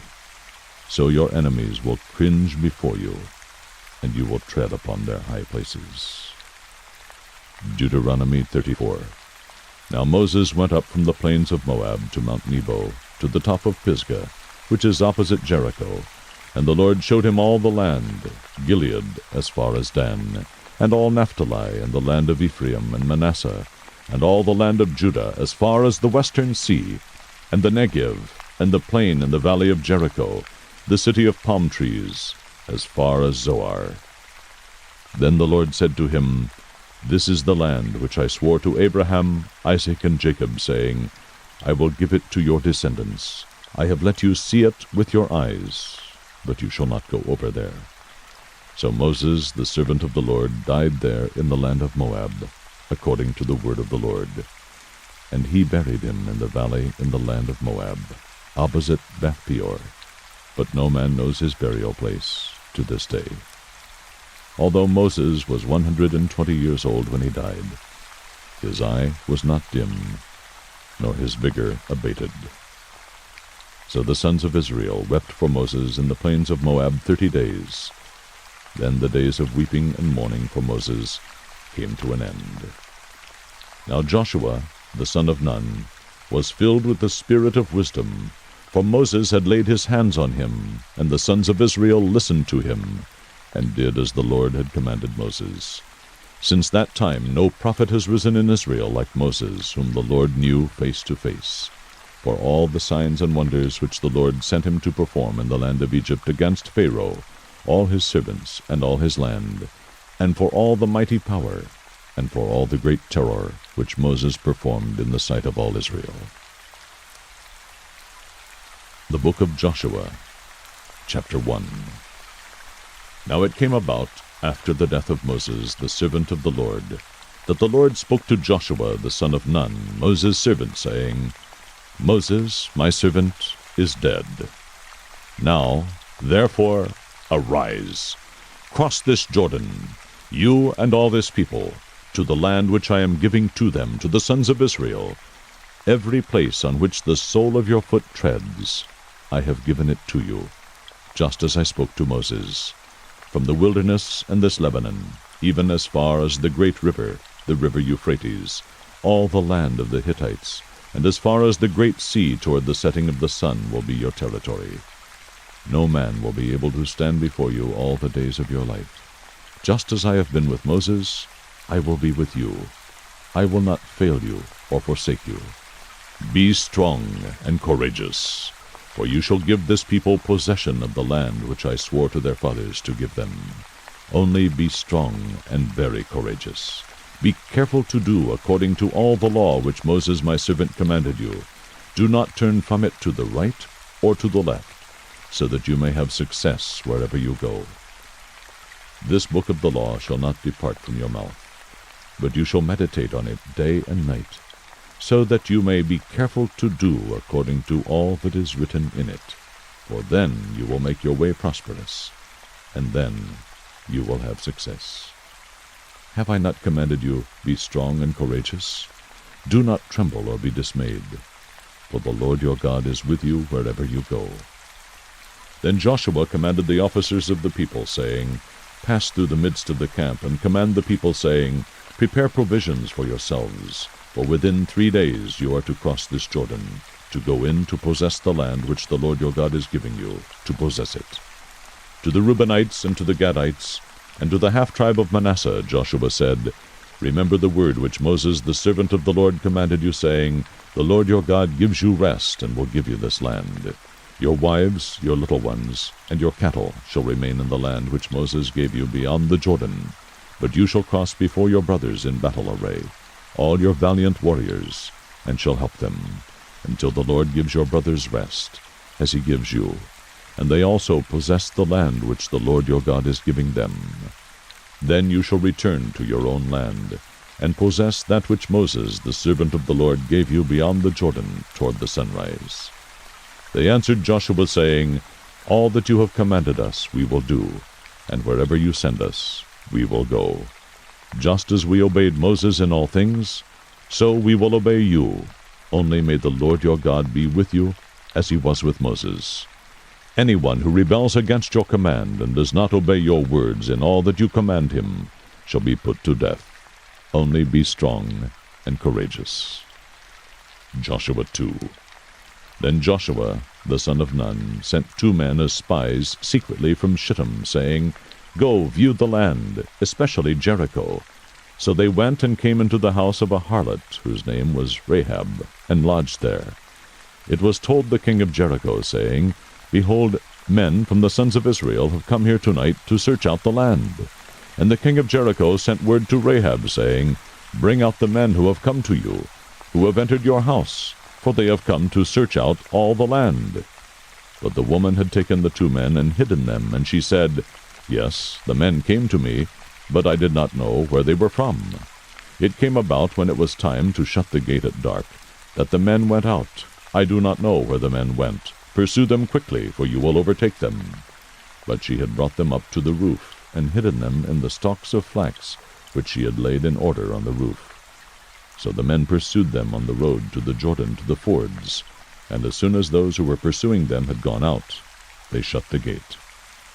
Now before they lay down, she came up to them on the roof, and said to the men, I know that the Lord has given you the land, and that the terror of you has fallen on us, and that all the inhabitants of the land have melted away before you. For we have heard how the Lord dried up the waters of the Red Sea before you when you came out of Egypt, and what you did to the 2 kings of the Amorites, who were beyond the Jordan, to Sihon and Og, whom you utterly destroyed. When we heard it, our hearts melted, and no courage remained in any man any longer because of you. For the Lord your God, he is God in heaven above, and on earth beneath. Now therefore, please swear to me by the Lord, since I have dealt kindly with you, that you also will deal kindly with my father's household, and give me a pledge of truth, and spare my father, and my mother, and my brothers and my sisters, with all who belong to them, and deliver our lives from death. So the men said to her, Our life for yours, if you do not tell this business of ours. And it shall come about when the Lord gives us the land, that we will deal kindly and faithfully with you. Then she let them down by a rope through the window, for her house was on the city wall, so that she was living on the wall. She said to them, Go to the hill country, so that the pursuers will not happen upon you, and hide yourselves there for 3 days until the pursuers return. Then afterward you may go on your way. The men said to her, We shall be free from this oath to you, which you have made us swear, unless, when we come into the land, you tie this cord of scarlet thread in the window through which you let us down, and gather to yourself into the house your father and your mother, and your brothers, and all your father's household. It shall come about that anyone who goes out of the doors of your house into the street, his blood shall be on his own head, and we shall be free. But anyone who is with you in the house, his blood shall be on our head, if a hand is laid on him. But if you tell this business of ours, then we shall be free from the oath which you have made us swear. She said, According to your words, so be it. So she sent them away, and they departed, and she tied the scarlet cord in the window. They departed and came to the hill country, and remained there for 3 days, until the pursuers returned. Now the pursuers had sought them all along the road, but had not found them. Then the 2 men returned and came down from the hill country, and crossed over and came to Joshua the son of Nun. And they related to him all that had happened to them. They said to Joshua, "Surely the Lord has given all the land into our hands. Moreover, all the inhabitants of the land have melted away before us." Joshua 3. Then Joshua rose early in the morning, and he and all the sons of Israel set out from Shittim and came to the Jordan, and they lodged there before they crossed. At the end of 3 days the officers went through the midst of the camp, and they commanded the people, saying, "When you see the ark of the covenant of the Lord your God, with the Levitical priests carrying it, then you shall set out from your place, and go after it. However, there shall be between you and it a distance of about 2,000 cubits by measure. Do not come near it, that you may know the way by which you shall go, for you have not passed this way before." Then Joshua said to the people, "Consecrate yourselves, for tomorrow the Lord will do wonders among you." And Joshua spoke to the priests, saying, "Take up the ark of the covenant, and cross over ahead of the people." So they took up the ark of the covenant, and went ahead of the people. Now the Lord said to Joshua, "This day I will begin to exalt you in the sight of all Israel, that they may know that just as I have been with Moses, I will be with you. You shall, moreover, command the priests who are carrying the ark of the covenant, saying, When you come to the edge of the waters of the Jordan, you shall stand still in the Jordan." Then Joshua said to the sons of Israel, "Come here, and hear the words of the Lord your God." Joshua said, "By this you shall know that the living God is among you, and that he will assuredly dispossess from before you the Canaanite, the Hittite, the Hivite, the Perizzite, the Girgashite, the Amorite, and the Jebusite. Behold, the ark of the covenant of the Lord of all the earth is crossing over ahead of you into the Jordan. Now then, take for yourselves 12 men from the tribes of Israel, 1 man for each tribe. It shall come about when the soles of the feet of the priests, who carry the ark of the Lord of all the earth, rest in the waters of the Jordan, the waters of the Jordan will be cut off, and the waters which are flowing down from above will stand in one heap." So when the people set out from their tents to cross the Jordan, with the priests carrying the ark of the covenant before the people, and when those who carried the ark came into the Jordan, and the feet of the priests carrying the ark were dipped in the edge of the water, for the Jordan overflows all its banks all the days of harvest, the waters which were flowing down from above stood and rose up in one heap, a great distance away at Adam, the city that is beside Zarethan. And those which were flowing down toward the sea of the Arabah, the salt sea, were completely cut off. So the people crossed, opposite Jericho. And the priests who carried the ark of the covenant of the Lord stood firm on dry ground in the middle of the Jordan, while all Israel crossed on dry ground, until all the nation had finished crossing the Jordan.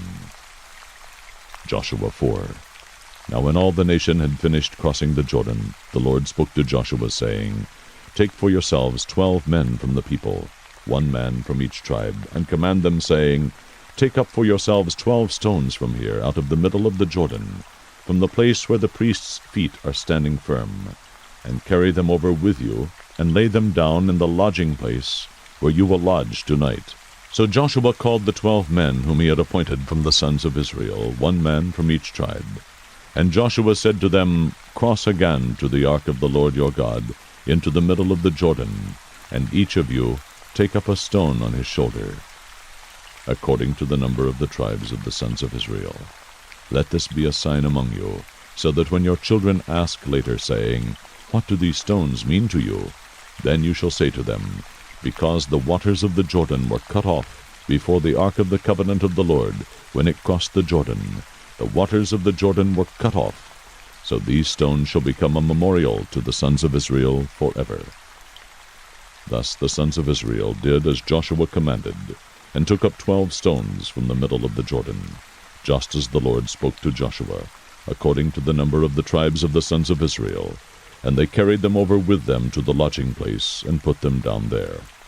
Then Joshua set up 12 stones in the middle of the Jordan, at the place where the feet of the priests who carried the ark of the covenant were standing, and they are there to this day. For the priests who carried the ark were standing in the middle of the Jordan until everything was completed that the Lord had commanded Joshua to speak to the people, according to all that Moses had commanded Joshua. And the people hurried and crossed. And when all the people had finished crossing, the ark of the Lord and the priests crossed before the people. The sons of Reuben and the sons of Gad and the half-tribe of Manasseh crossed over in battle array before the sons of Israel, just as Moses had spoken to them. About 40,000 equipped for war crossed for battle before the Lord to the desert plains of Jericho.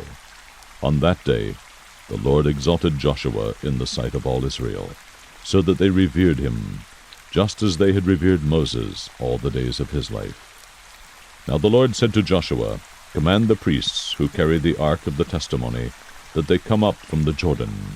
So Joshua commanded the priests, saying, Come up from the Jordan. It came about when the priests who carried the ark of the covenant of the Lord had come up from the middle of the Jordan, and the soles of the priests' feet were lifted up to the dry ground, that the waters of the Jordan returned to their place, and went over all its banks as before. Now the people came up from the Jordan on the 10th of the first month, and camped at Gilgal, on the eastern edge of Jericho. Those 12 stones which they had taken from the Jordan, Joshua set up at Gilgal. He said to the sons of Israel, When your children ask their fathers in time to come, saying, What are these stones? Then you shall inform your children, saying, Israel crossed this Jordan on dry ground. For the Lord your God dried up the waters of the Jordan before you, until you had crossed, just as the Lord your God had done to the Red Sea, which he dried up before us, until we had crossed, that all the peoples of the earth may know that the hand of the Lord is mighty, so that you may fear the Lord your God forever. Joshua 5. Now it came about when all the kings of the Amorites who were beyond the Jordan to the west, and all the kings of the Canaanites who were by the sea, heard how the Lord had dried up the waters of the Jordan before the sons of Israel, until they had crossed, that their hearts melted, and there was no spirit in them any longer, because of the sons of Israel. At that time the Lord said to Joshua, Make for yourself flint knives, and circumcise again the sons of Israel the second time. So Joshua made himself flint knives, and circumcised the sons of Israel at Gibeath-Haraloth. This is the reason why Joshua circumcised them. All the people who came out of Egypt, who were males, all the men of war, died in the wilderness along the way, after they came out of Egypt. For all the people who came out were circumcised, but all the people who were born in the wilderness along the way, as they came out of Egypt, had not been circumcised.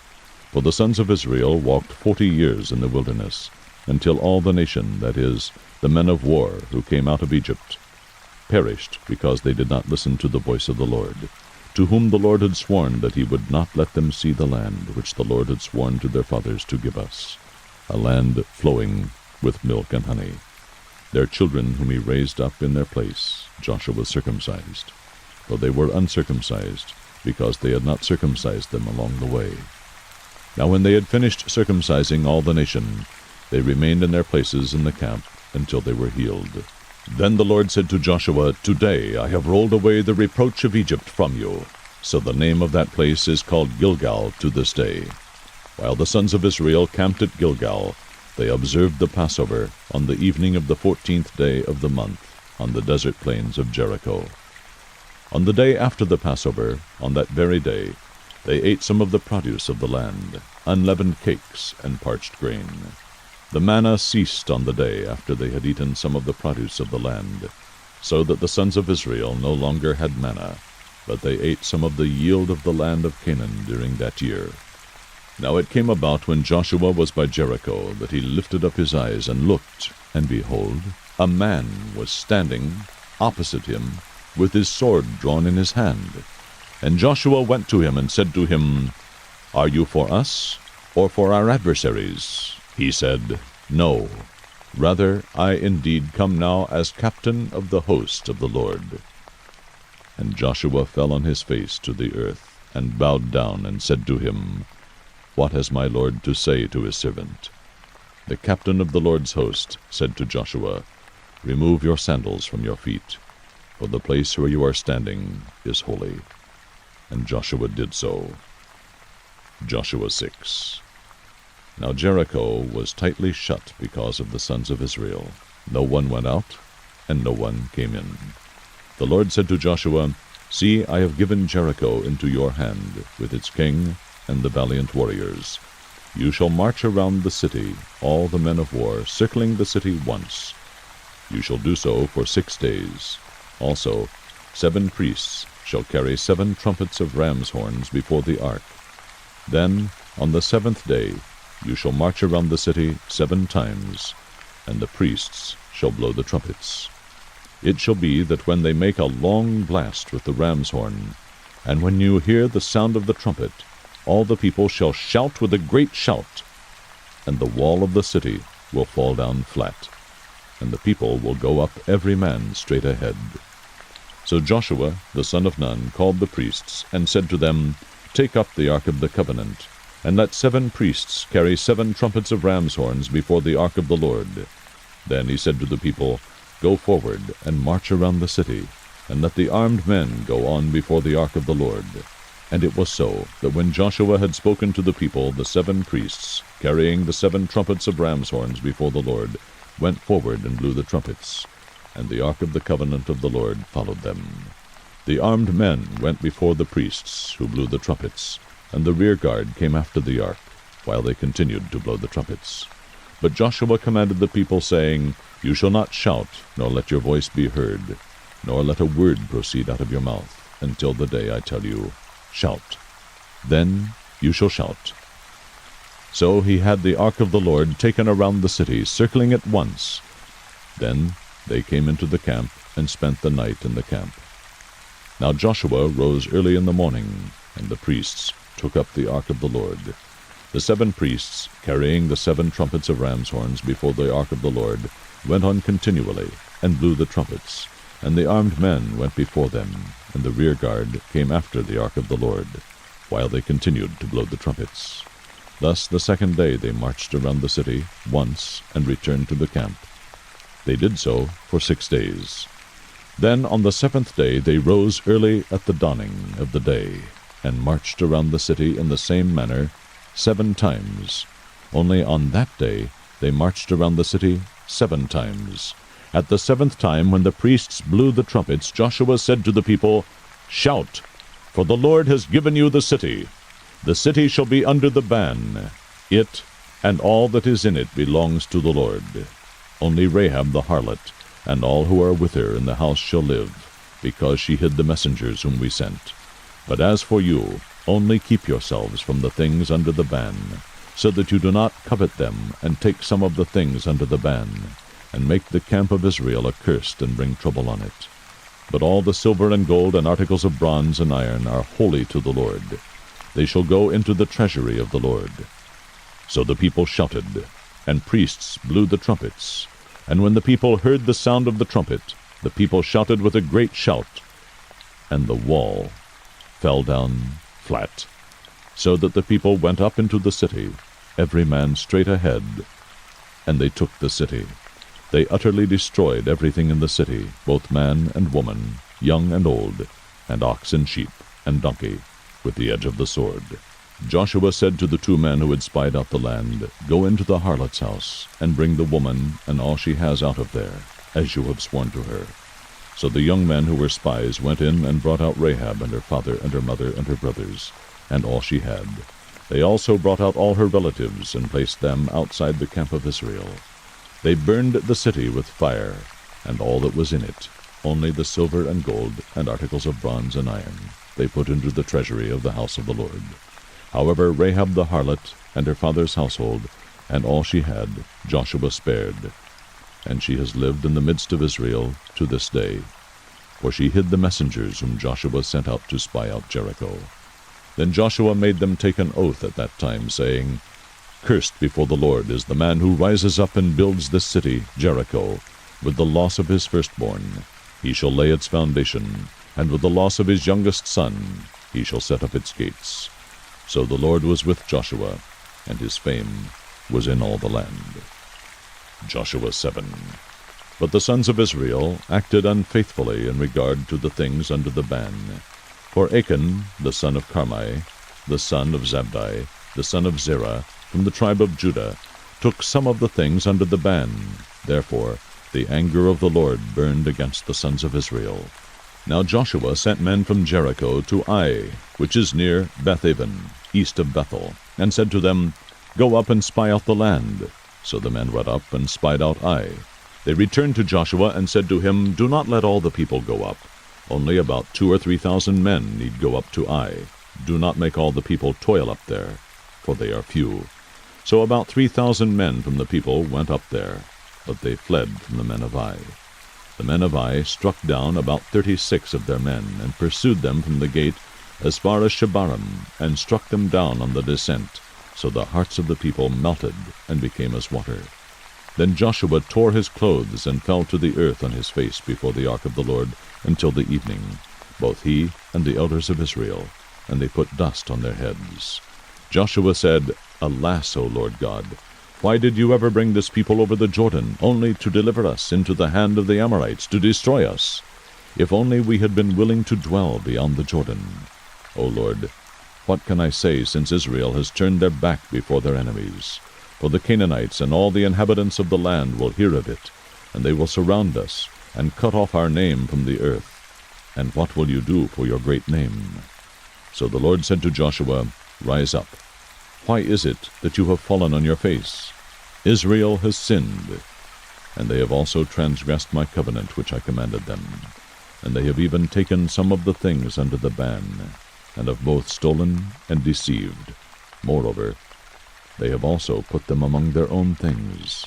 Therefore the sons of Israel cannot stand before their enemies. They turn their backs before their enemies, for they have become accursed. I will not be with you any more, unless you destroy the things under the ban from your midst.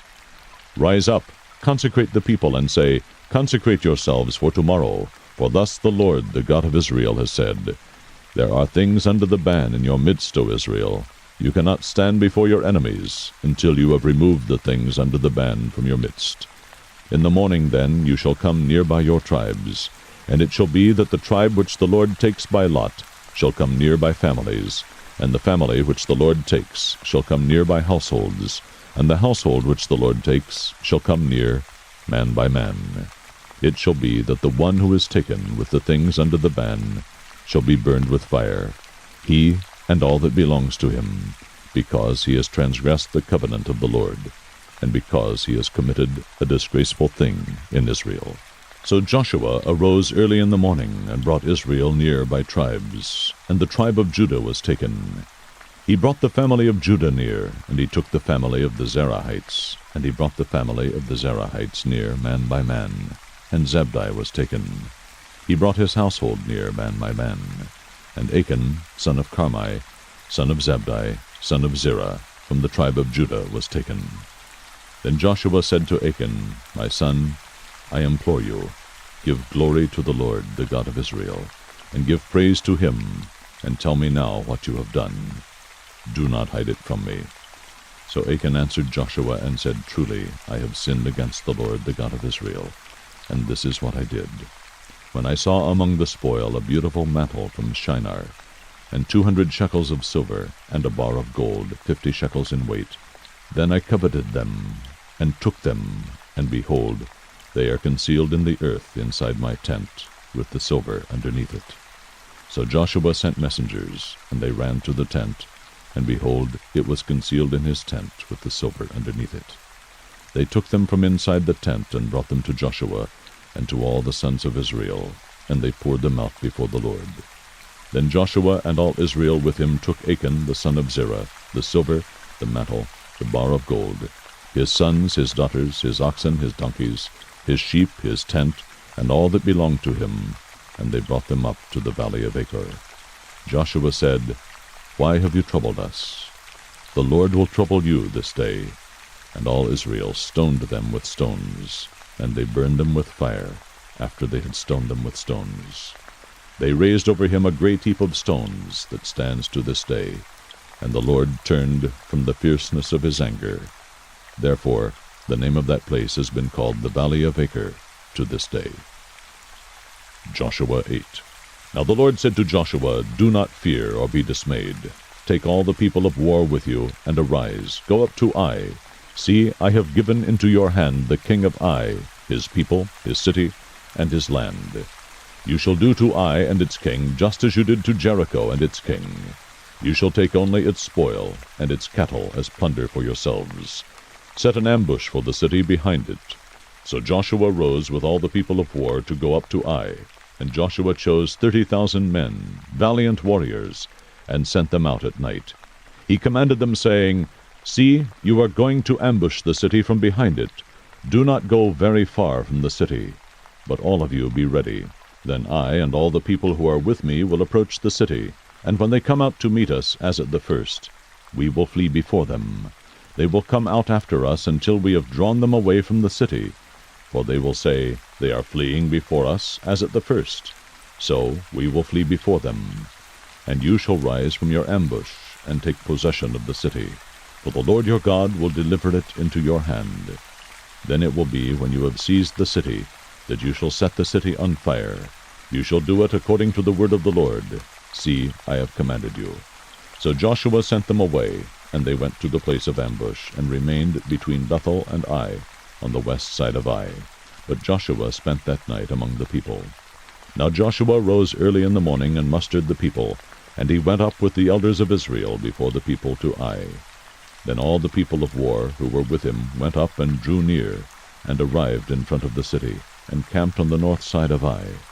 Now there was a valley between him and Ai. And he took about 5,000 men, and set them in ambush between Bethel and Ai, on the west side of the city.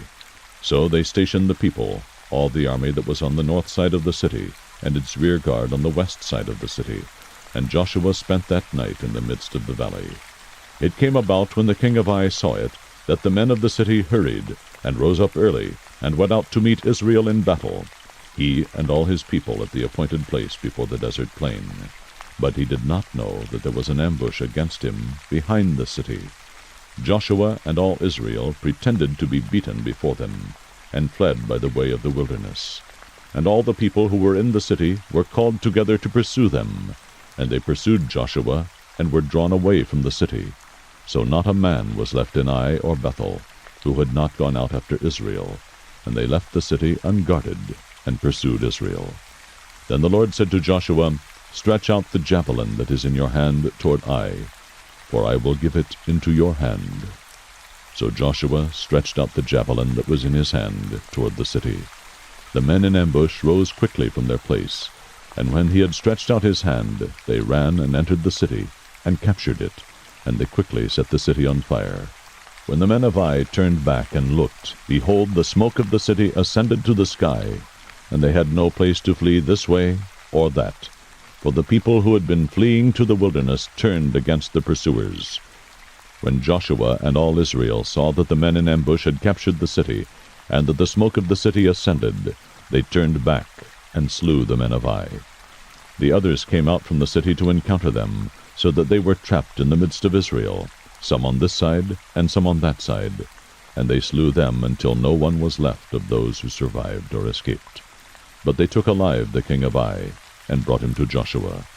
Now when Israel had finished killing all the inhabitants of Ai in the field in the wilderness where they pursued them, and all of them were fallen by the edge of the sword until they were destroyed, then all Israel returned to Ai, and struck it with the edge of the sword. All who fell that day, both men and women, were 12,000, all the people of Ai. For Joshua did not withdraw his hand with which he stretched out the javelin, until he had utterly destroyed all the inhabitants of Ai. Israel took only the cattle and the spoil of that city as plunder for themselves, according to the word of the Lord which he had commanded Joshua. So Joshua burned Ai, and made it a heap forever, a desolation until this day. He hanged the king of Ai on a tree until evening, and at sunset Joshua gave command, and they took his body down from the tree, and threw it at the entrance of the city gate, and raised over it a great heap of stones that stands to this day. Then Joshua built an altar to the Lord, the God of Israel, in Mount Ebal, just as Moses, the servant of the Lord, had commanded the sons of Israel, as it is written in the book of the law of Moses, an altar of uncut stones on which no man had wielded an iron tool, and they offered burnt offerings on it to the Lord. and sacrificed peace offerings. He wrote there on the stones a copy of the law of Moses, which he had written in the presence of the sons of Israel. All Israel, with their elders and officers and their judges, were standing on both sides of the ark before the Levitical priests, who carried the ark of the covenant of the Lord, the stranger as well as the native. Half of them stood in front of Mount Gerizim, and half of them in front of Mount Ebal, just as Moses, the servant of the Lord, had given command at first to bless the people of Israel. And afterward he read all the words of the law, the blessing and the curse, according to all that is written in the book of the law. There was not a word of all that Moses had commanded which Joshua did not read before all the assembly of Israel, with the women and the little ones, and the strangers who were living among them. Joshua 9. Now it came about when all the kings who were beyond the Jordan in the hill country and in the lowland, and on all the coast of the great sea toward Lebanon, the Hittite and the Amorite, the Canaanite, the Perizzite, the Hivite, and the Jebusite heard of it, that they gathered themselves together with one accord to fight with Joshua and with Israel. When the inhabitants of Gibeon heard what Joshua had done to Jericho and to Ai, they also acted craftily, and set out as envoys, and took worn-out sacks on their donkeys, and wineskins worn out, and torn, and mended, and worn out and patched sandals on their feet, and worn out clothes on themselves, and all the bread of their provision was dry, and had become crumbled. They went to Joshua to the camp at Gilgal, and said to him and to the men of Israel, We have come from a far country. Now therefore make a covenant with us. The men of Israel said to the Hivites, Perhaps you are living within our land. How then shall we make a covenant with you? But they said to Joshua, We are your servants. Then Joshua said to them, Who are you, and where do you come from? They said to him, Your servants have come from a very far country, because of the fame of the Lord your God. For we have heard the report of him, and all that he did in Egypt, and all that he did to the 2 kings of the Amorites who were beyond the Jordan, to Sihon king of Heshbon, and to Og king of Bashan, who was at Ashtaroth. So our elders and all the inhabitants of our country spoke to us, saying, Take provisions in your hand for the journey, and go to meet them, and say to them, We are your servants. Now then, make a covenant with us. This our bread was warm when we took it for our provisions out of our houses on the day that we left to come to you. But now, behold, it is dry, and has become crumbled. These wineskins which we filled were new, and behold, they are torn. And these our clothes and our sandals are worn out because of the very long journey. So the men of Israel took some of their provisions, and did not ask for the counsel of the Lord. Joshua made peace with them, and made a covenant with them, to let them live. And the leaders of the congregation swore an oath to them. It came about at the end of 3 days, after they had made a covenant with them, that they heard that they were neighbors, and that they were living within their land. Then the sons of Israel set out and came to their cities on the 3rd day. Now their cities were Gibeon, and Chephirah, and Beeroth, and Kiriath-Jearim. The sons of Israel did not strike them, because the leaders of the congregation had sworn to them by the Lord the God of Israel. And the whole congregation grumbled against the leaders. But all the leaders said to the whole congregation, We have sworn to them by the Lord the God of Israel, and now we cannot touch them. This we will do to them, even let them live, so that wrath will not be upon us for the oath which we swore to them. The leaders said to them, Let them live. So they became hewers of wood, and drawers of water for the whole congregation, just as the leaders had spoken to them. Then Joshua called for them and spoke to them, saying, Why have you deceived us, saying, We are very far from you, when you are living within our land? Now therefore you are cursed, and you shall never cease being slaves, both hewers of wood and drawers of water, for the house of my God. So they answered Joshua and said, Because it was certainly told your servants that the Lord your God had commanded his servant Moses to give you all the land, and to destroy all the inhabitants of the land before you. Therefore we feared greatly for our lives because of you, and have done this thing. Now behold, we are in your hands. Do as it seems good and right in your sight to do to us. Thus he did to them, and delivered them from the hands of the sons of Israel, and they did not kill them.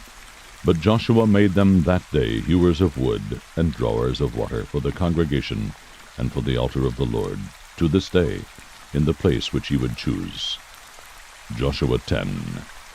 Now it came about, when Adonizedek, king of Jerusalem, heard that Joshua had captured Ai, and had utterly destroyed it, just as he had done to Jericho and its king, so he had done to Ai and its king, and that the inhabitants of Gibeon had made peace with Israel, and were within their land, that he feared greatly, because Gibeon was a great city, like one of the royal cities, and because it was greater than Ai, and all its men were mighty. Therefore Adonizedek, king of Jerusalem, sent word to Hoham, king of Hebron, and to Piram, king of Jarmuth, and to Japhthia, king of Lachish, and to Debir, king of Eglon, saying, Come up to me, and help me, and let us attack Gibeon, for it has made peace with Joshua, and with the sons of Israel. So the 5 kings of the Amorites, the king of Jerusalem, the king of Hebron, the king of Jarmuth, the king of Lachish, and the king of Eglon, gathered together, and went up, they with all their armies, and camped by Gibeon, and fought against it. Then the men of Gibeon sent word to Joshua to the camp at Gilgal, saying, Do not abandon your servants. Come up to us quickly, and save us, and help us. For all the kings of the Amorites that live in the hill country have assembled against us. So Joshua went up from Gilgal, he and all the people of war with him, and all the valiant warriors. The Lord said to Joshua, Do not fear them, for I have given them into your hands. Not one of them shall stand before you. So Joshua came upon them suddenly by marching all night from Gilgal. And the Lord confounded them before Israel, and he slew them with a great slaughter at Gibeon, and pursued them by the way of the ascent of Bethhoron, and struck them as far as Asakah and Makkedah. As they fled from before Israel, while they were at the descent of Bethhoron, the Lord threw large stones from heaven on them as far as Asakah, and they died. There were more who died from the hailstones than those whom the sons of Israel killed with the sword. Then Joshua spoke to the Lord in the day when the Lord delivered up the Amorites before the sons of Israel. And he said in the sight of Israel, O sun, stand still at Gibeon, and O moon, in the valley of Ajalon. So the sun stood still, and the moon stopped, until the nation avenged themselves of their enemies. Is it not written in the book of Jasher, And the sun stopped in the middle of the sky, and did not hasten to go down for about a whole day? There was no day like that before it or after it, when the Lord listened to the voice of a man, for the Lord fought for Israel. Then Joshua and all Israel with him returned to the camp to Gilgal. Now these 5 kings had fled, and hidden themselves in the cave at Makkedah. It was told Joshua, saying, The 5 kings have been found hidden in the cave at Makkedah. Joshua said, Roll large stones against the mouth of the cave, and assign men by it to guard them. But do not stay there yourselves. Pursue your enemies, and attack them in the rear. Do not allow them to enter their cities, for the Lord your God has delivered them into your hand. It came about when Joshua and the sons of Israel had finished slaying them with a very great slaughter, until they were destroyed, and the survivors who remained of them had entered the fortified cities, that all the people returned to the camp to Joshua at Makkedah in peace. No one uttered a word against any of the sons of Israel.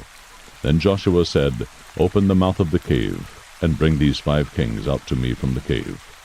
They did so, and brought these 5 kings out to him from the cave, the king of Jerusalem, the king of Hebron, the king of Jarmuth, the king of Lachish, and the king of Eglon.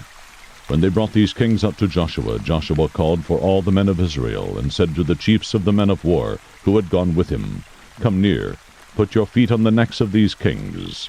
So they came near, and put their feet on their necks. Joshua then said to them, Do not fear or be dismayed. Be strong and courageous, for thus the Lord will do to all your enemies with whom you fight. So afterward Joshua struck them, and put them to death. And he hanged them on 5 trees, and they hung on the trees until evening.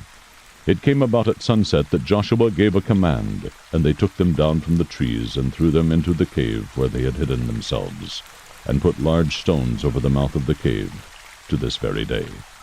Now Joshua captured Makkedah on that day, and struck it and its king with the edge of the sword. He utterly destroyed it, and every person who was in it. He left no survivor. Thus he did to the king of Makkedah, just as he had done to the king of Jericho. Then Joshua and all Israel with him passed on from Makkedah to Libnah, and fought against Libnah. The Lord gave it also with its king into the hands of Israel, and he struck it and every person who was in it with the edge of the sword. He left no survivor in it. Thus he did to its king, just as he had done to the king of Jericho. And Joshua and all Israel with him passed on from Libnah to Lachish, and they camped by it, and fought against it. The Lord gave Lachish into the hands of Israel, and he captured it on the second day, and struck it and every person who was in it with the edge of the sword, according to all that he had done to Libnah. Then Horam, king of Gezer, came up to help Lachish, and Joshua defeated him and his people, until he had left him no survivor. And Joshua and all Israel with him passed on from Lachish to Eglon, and they camped by it, and fought against it. They captured it on that day, and struck it with the edge of the sword, and he utterly destroyed that day every person who was in it, according to all that he had done to Lachish. Then Joshua and all Israel with him went up from Eglon to Hebron, and they fought against it. They captured it, and struck it and its king, and all its cities, and all the persons who were in it with the edge of the sword.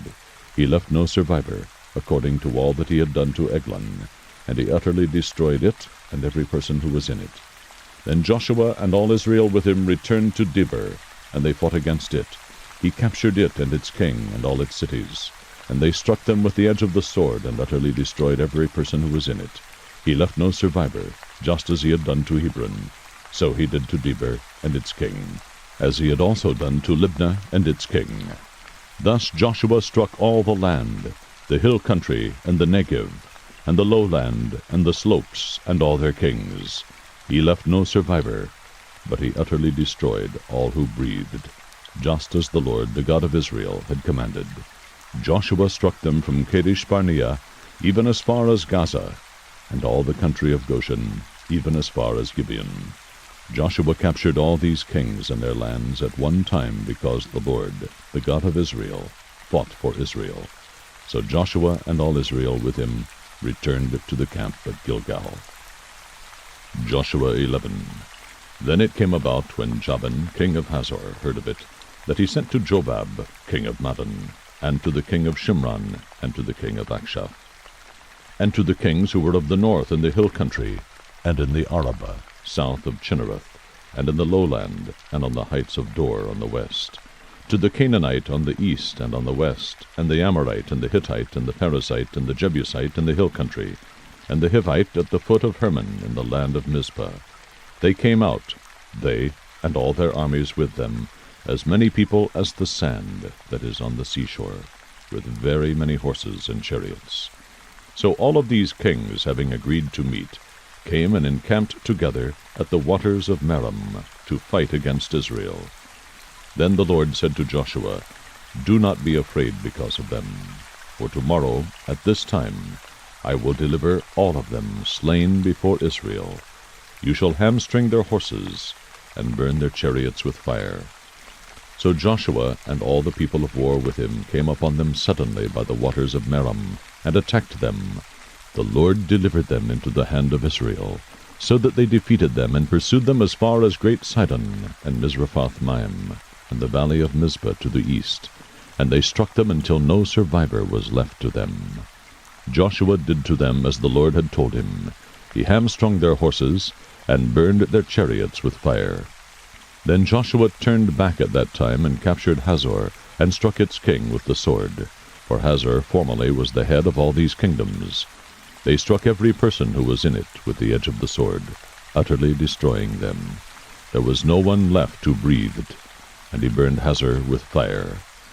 Joshua captured all the cities of these kings, and all their kings, and he struck them with the edge of the sword, and utterly destroyed them, just as Moses, the servant of the Lord, had commanded. However, Israel did not burn any cities that stood on their mounds, except Hazor alone, which Joshua burned. All the spoil of these cities and the cattle the sons of Israel took as their plunder, but they struck every man with the edge of the sword, until they had destroyed them. They left no one who breathed. Just as the Lord had commanded Moses his servant, so Moses commanded Joshua, and so Joshua did. He left nothing undone of all that the Lord had commanded Moses. Thus Joshua took all that land, the hill country, and all the Negev, all that land of Goshen, the lowland, the Arabah, the hill country of Israel, and its lowland, from Mount Halak that rises toward Seir, even as far as Baal-Gad, in the valley of Lebanon, at the foot of Mount Hermon. And he captured all their kings, and struck them down, and put them to death. Joshua waged war a long time with all these kings. There was not a city which made peace with the sons of Israel, except the Hivites living in Gibeon. They took them all in battle.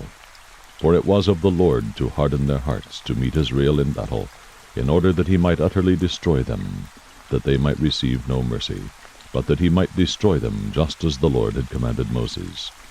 Then Joshua came at that time, and cut off the Anakim from the hill country, from Hebron, from Debir, from Anab, and from all the hill country of Judah, and from all the hill country of Israel. Joshua utterly destroyed them with their cities. There were no Anakim left in the land of the sons of Israel. Only in Gaza, in Gath, and in Ashdod some remained. So Joshua took the whole land, according to all that the Lord had spoken to Moses, and Joshua gave it for an inheritance to Israel, according to their divisions by their tribes. Thus the land had rest from war. Joshua 12. Now these are the kings of the land whom the sons of Israel defeated, and whose land they possessed beyond the Jordan toward the sunrise, from the valley of the Arnon as far as Mount Hermon, and all the Arabah to the east. Sihon, king of the Amorites, who lived in Heshbon, and ruled from Aroer, which is on the edge of the valley of the Arnon, both the middle of the valley and half of Gilead, even as far as the brook Jabbok, the border of the sons of Ammon. And the Arabah as far as the sea of Chinnereth toward the east, and as far as the sea of the Arabah, even the salt sea eastward, toward Beth-Jeshimoth, and on the south at the foot of the slopes of Pisgah, and the territory of Og, king of Bashan, one of the remnant of Rephaim, who lived at Ashtaroth and at Edrei, and ruled over Mount Hermon, and Salekah, and all Bashan, as far as the border of the Geshurites, and the Maacathites, and half of Gilead, as far as the border of Sihon, king of Heshbon. Moses, the servant of the Lord, and the sons of Israel defeated them. And Moses, the servant of the Lord, gave it to the Reubenites, and the Gadites, and the half-tribe of Manasseh, as a possession. Now these are the kings of the land whom Joshua and the sons of Israel defeated beyond the Jordan toward the west, from Baal-Gad in the valley of Lebanon, even as far as Mount Halak, which rises toward Seir. And Joshua gave it to the tribes of Israel as a possession according to their divisions, in the hill country, in the lowland, in the Arabah, on the slopes, and in the wilderness, and in the Negev, the Hittite, the Amorite, and the Canaanite, the Perizzite, the Hivite, and the Jebusite. The king of Jericho, 1. The king of Ai, which is beside Bethel, 1. The king of Jerusalem, 1. The king of Hebron, 1. The king of Jarmuth, 1. The king of Lachish, 1. The king of Eglon, 1. The king of Gezer, 1. The king of Debir, 1. The king of Geder, 1. The king of Hormah, 1. The king of Arad, 1. The king of Libnah, 1. The king of Adullam, 1. The king of Makkedah, 1. The king of Bethel, 1. The king of Tappuah, 1. The king of Hepher, 1. The king of Aphek, 1. The king of Lasharon, 1. The king of Madon, 1. The king of Hazor, 1. The king of Shimron-Meron, 1. The king of Akshaph, 1. The king of Taanach, 1. The king of Megiddo, 1. The king of Kedesh, 1. The king of Jokneam in Carmel, 1. The king of Dor in the heights of Dor, 1. The king of Goyim in Gilgal, 1. The king of Tirzah, 1. In all, 31 kings. Joshua 13. Now Joshua was old, and advanced in years, when the Lord said to him, You are old and advanced in years, and very much of the land remains to be possessed. This is the land that remains, all the regions of the Philistines, and all those of the Geshurites, from the Shior, which is east of Egypt, even as far as the border of Ekron to the north. It is counted as Canaanite. The 5 lords of the Philistines, the Gazite, the Ashdodite, the Ashkelonite, the Gittite, the Ekronite, and the Avite, to the south, all the land of the Canaanite, and Mirah, that belongs to the Sidonians, as far as Aphek, to the border of the Amorite. and the land of the Gebalite, and all of Lebanon toward the east, from Baal-Gad below Mount Hermon, as far as Lebo-Hamath, all the inhabitants of the hill country from Lebanon, as far as Misrephoth-Maim, all the Sidonians, I will drive them out from before the sons of Israel. Only allot it to Israel for an inheritance, as I have commanded you. Now therefore apportion this land for an inheritance to the 9 tribes, and the half-tribe of Manasseh. With the other half-tribe, the Reubenites and the Gadites received their inheritance which Moses gave them beyond the Jordan to the east, just as Moses the servant of the Lord gave to them. From Aroer, which is on the edge of the valley of the Arnon, with the city which is in the middle of the valley, and all the plain of Medeba, as far as Dibon, and all the cities of Sihon king of the Amorites, who reigned in Heshbon, as far as the border of the sons of Ammon, and Gilead, and the territory of the Geshurites, and Maacathites, and all Mount Hermon, and all Bashan, as far as Salekah. All the kingdom of Og in Bashan, who reigned in Ashtaroth and in Edrei, he alone was left of the remnant of the Rephaim, for Moses struck them and dispossessed them. But the sons of Israel did not dispossess the Geshurites or the Maacathites, for Gesher and Maacathah live among Israel until this day. Only to the tribe of Levi he did not give an inheritance. The offerings by fire to the Lord, the God of Israel, are their inheritance, as he spoke to him. So Moses gave an inheritance to the tribe of the sons of Reuben, according to their families. Their territory was from Aroer, which is on the edge of the valley of the Arnon, with the city which is in the middle of the valley, and all the plain by Medeba, Heshbon and all its cities which are on the plain, Dibon, and Bamoth Baal, and Beth Baal Meon, and Jahaz, and Kedemoth, and Mephath, and Kiriathaim, and Sibmah, and Zerath Shahar, on the hill of the valley, and Beth Peor, and the slopes of Pisgah, and Beth Jeshemoth, even all the cities of the plain, and all the kingdom of Sihon king of the Amorites, who reigned in Heshbon, whom Moses struck with the chiefs of Midian, Evi, and Rechem, and Zur, and Hur, and Reba, the princes of Sihon, who lived in the land. The sons of Israel also killed Balaam the son of Beor, the diviner, with the sword among the rest of their slain. The border of the sons of Reuben was the Jordan. This was the inheritance of the sons of Reuben according to their families, the cities and their villages. Moses also gave an inheritance to the tribe of Gad, to the sons of Gad according to their families. Their territory was Jazer, and all the cities of Gilead, and half the land of the sons of Ammon, as far as Aroer, which is before Rabbah, and from Heshbon, as far as Ramoth Mizpah, and Betonim, and from Mahanaim, as far as the border of Debir, and in the valley, Beth Haram, and Beth Nimrah, and Succoth, and Zaphon, the rest of the kingdom of Sihon king of Heshbon, with the Jordan as a border, as far as the lower end of the sea of Chinnereth, beyond the Jordan to the east. This is the inheritance of the sons of Gad, according to their families, the cities and their villages. Moses also gave an inheritance to the half-tribe of Manasseh, and it was for the half-tribe of the sons of Manasseh, according to their families. Their territory was from Mahanaim, all Bashan, all the kingdom of Og king of Bashan, and all the towns of Jair, which are in Bashan, 60 cities. Also half of Gilead with Ashtaroth and Edrei, the cities of the kingdom of Og in Bashan, were for the sons of Machir, the son of Manasseh, for half of the sons of Machir according to their families. These are the territories which Moses apportioned for an inheritance in the plains of Moab, beyond the Jordan, at Jericho to the east. But to the tribe of Levi Moses did not give an inheritance. The Lord, the God of Israel, is their inheritance, as he had promised to them. Joshua 14. Now these are the territories which the sons of Israel inherited in the land of Canaan, which Eleazar the priest, and Joshua the son of Nun, and the heads of the households of the tribes of the sons of Israel apportioned to them for an inheritance, by the lot of their inheritance, as the Lord commanded through Moses, for the 9 tribes and the half-tribe. For Moses had given the inheritance of the 2 tribes and the half-tribe beyond the Jordan, but he did not give an inheritance to the Levites among them.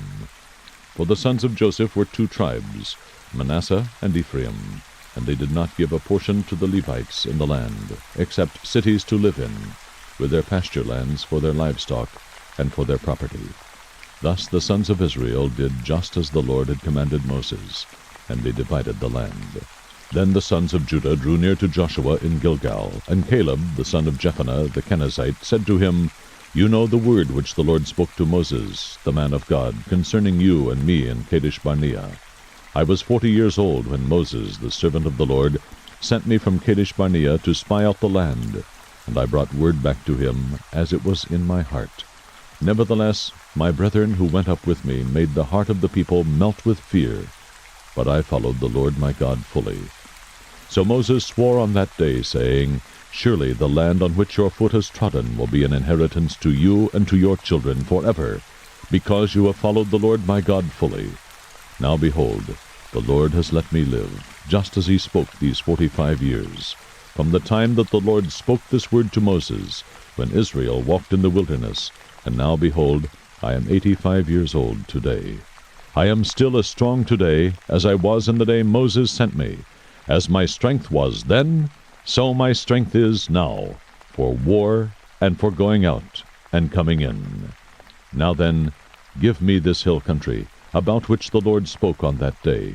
For you heard on that day that Anakim were there, with great fortified cities. Perhaps the Lord will be with me, and I will drive them out as the Lord has spoken. So Joshua blessed him and gave Hebron to Caleb the son of Jephunneh for an inheritance. Therefore Hebron became the inheritance of Caleb the son of Jephunneh the Kenizzite until this day, because he followed the Lord God of Israel fully. Now the name of Hebron was formerly Kiriath Arba, for Arba was the greatest man among the Anakim. Then the land had rest from war. Joshua 15. Now the lot for the tribe of the sons of Judah, according to their families, reached the border of Edom, southward to the wilderness of Zin at the extreme south. Their south border was from the lower end of the Salt Sea, from the bay that turns to the south. Then it proceeded southward to the ascent of Akrabim, and continued to Zin, then went up by the south of Kadesh-barnea, and continued to Hezron, and went up to Adar, and turned about to Karka. It continued to Asmon, and proceeded to the brook of Egypt, and the border ended at the sea. This shall be your south border. The east border was the Salt Sea, as far as the mouth of the Jordan, and the border of the north side was from the bay of the sea at the mouth of the Jordan. Then the border went up to Beth-hoglah, and continued on the north of Beth-arabah, and the border went up to the stone of Bohan, the son of Reuben. The border went up to Debir from the valley of Achor, and turned northward toward Gilgal, which is opposite the ascent of Adumim, which is on the south of the valley, and the border continued to the waters of En-shemesh, and it ended at En-rogel.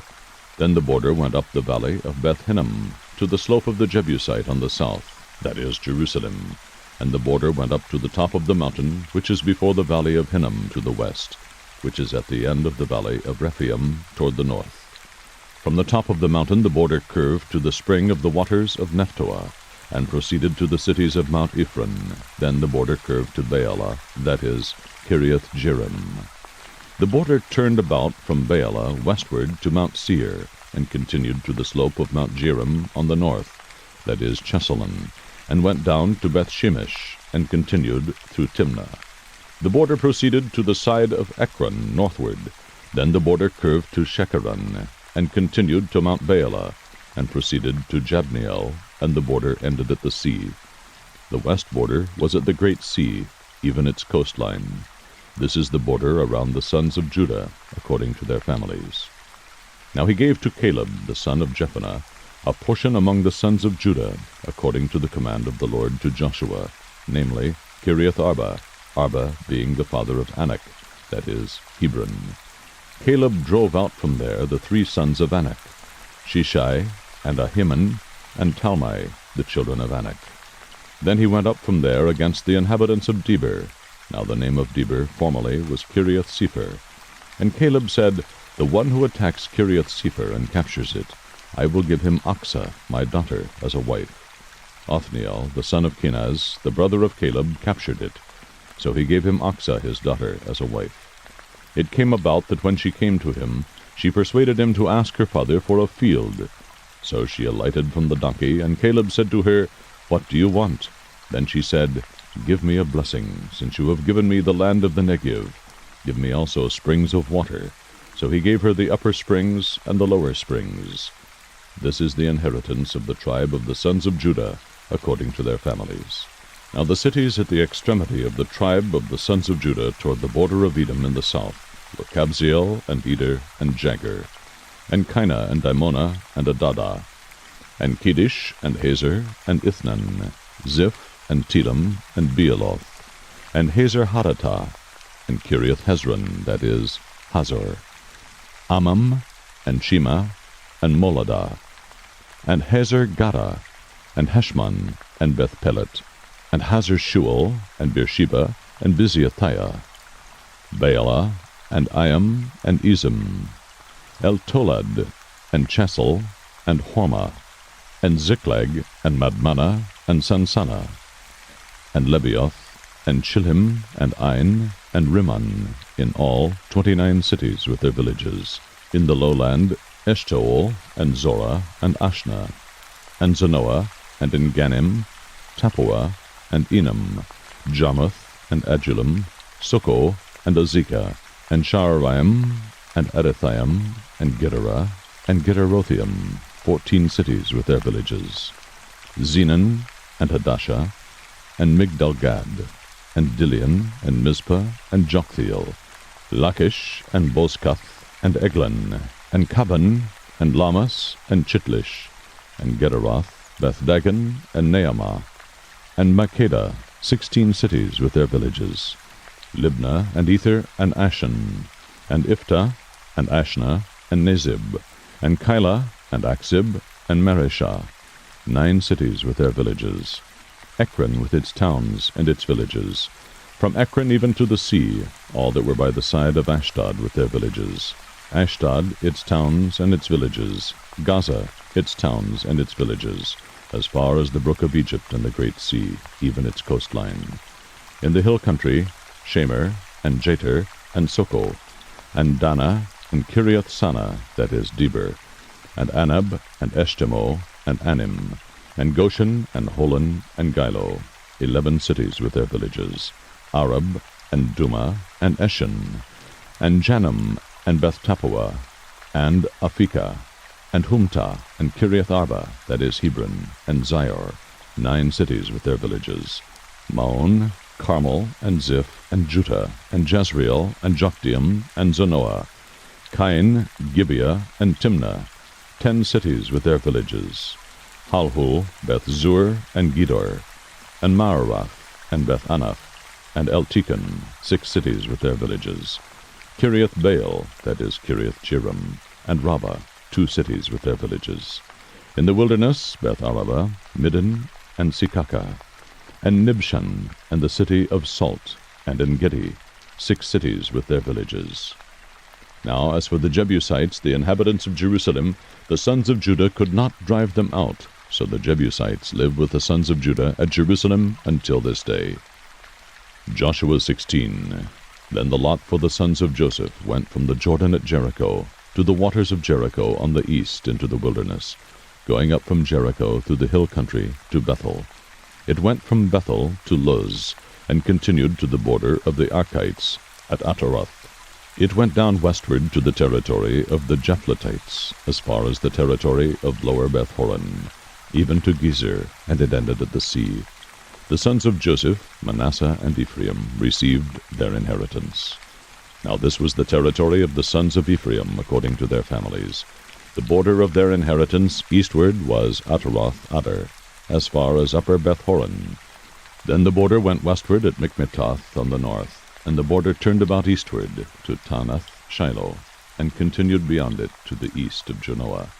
It went down from Janoah to Ataroth, and to Naarah, then reached Jericho, and came out at the Jordan. From Tappuah the border continued westward to the brook of Kanah, and it ended at the sea. This is the inheritance of the tribe of the sons of Ephraim, according to their families, together with the cities which were set apart for the sons of Ephraim, in the midst of the inheritance of the sons of Manasseh, all the cities with their villages.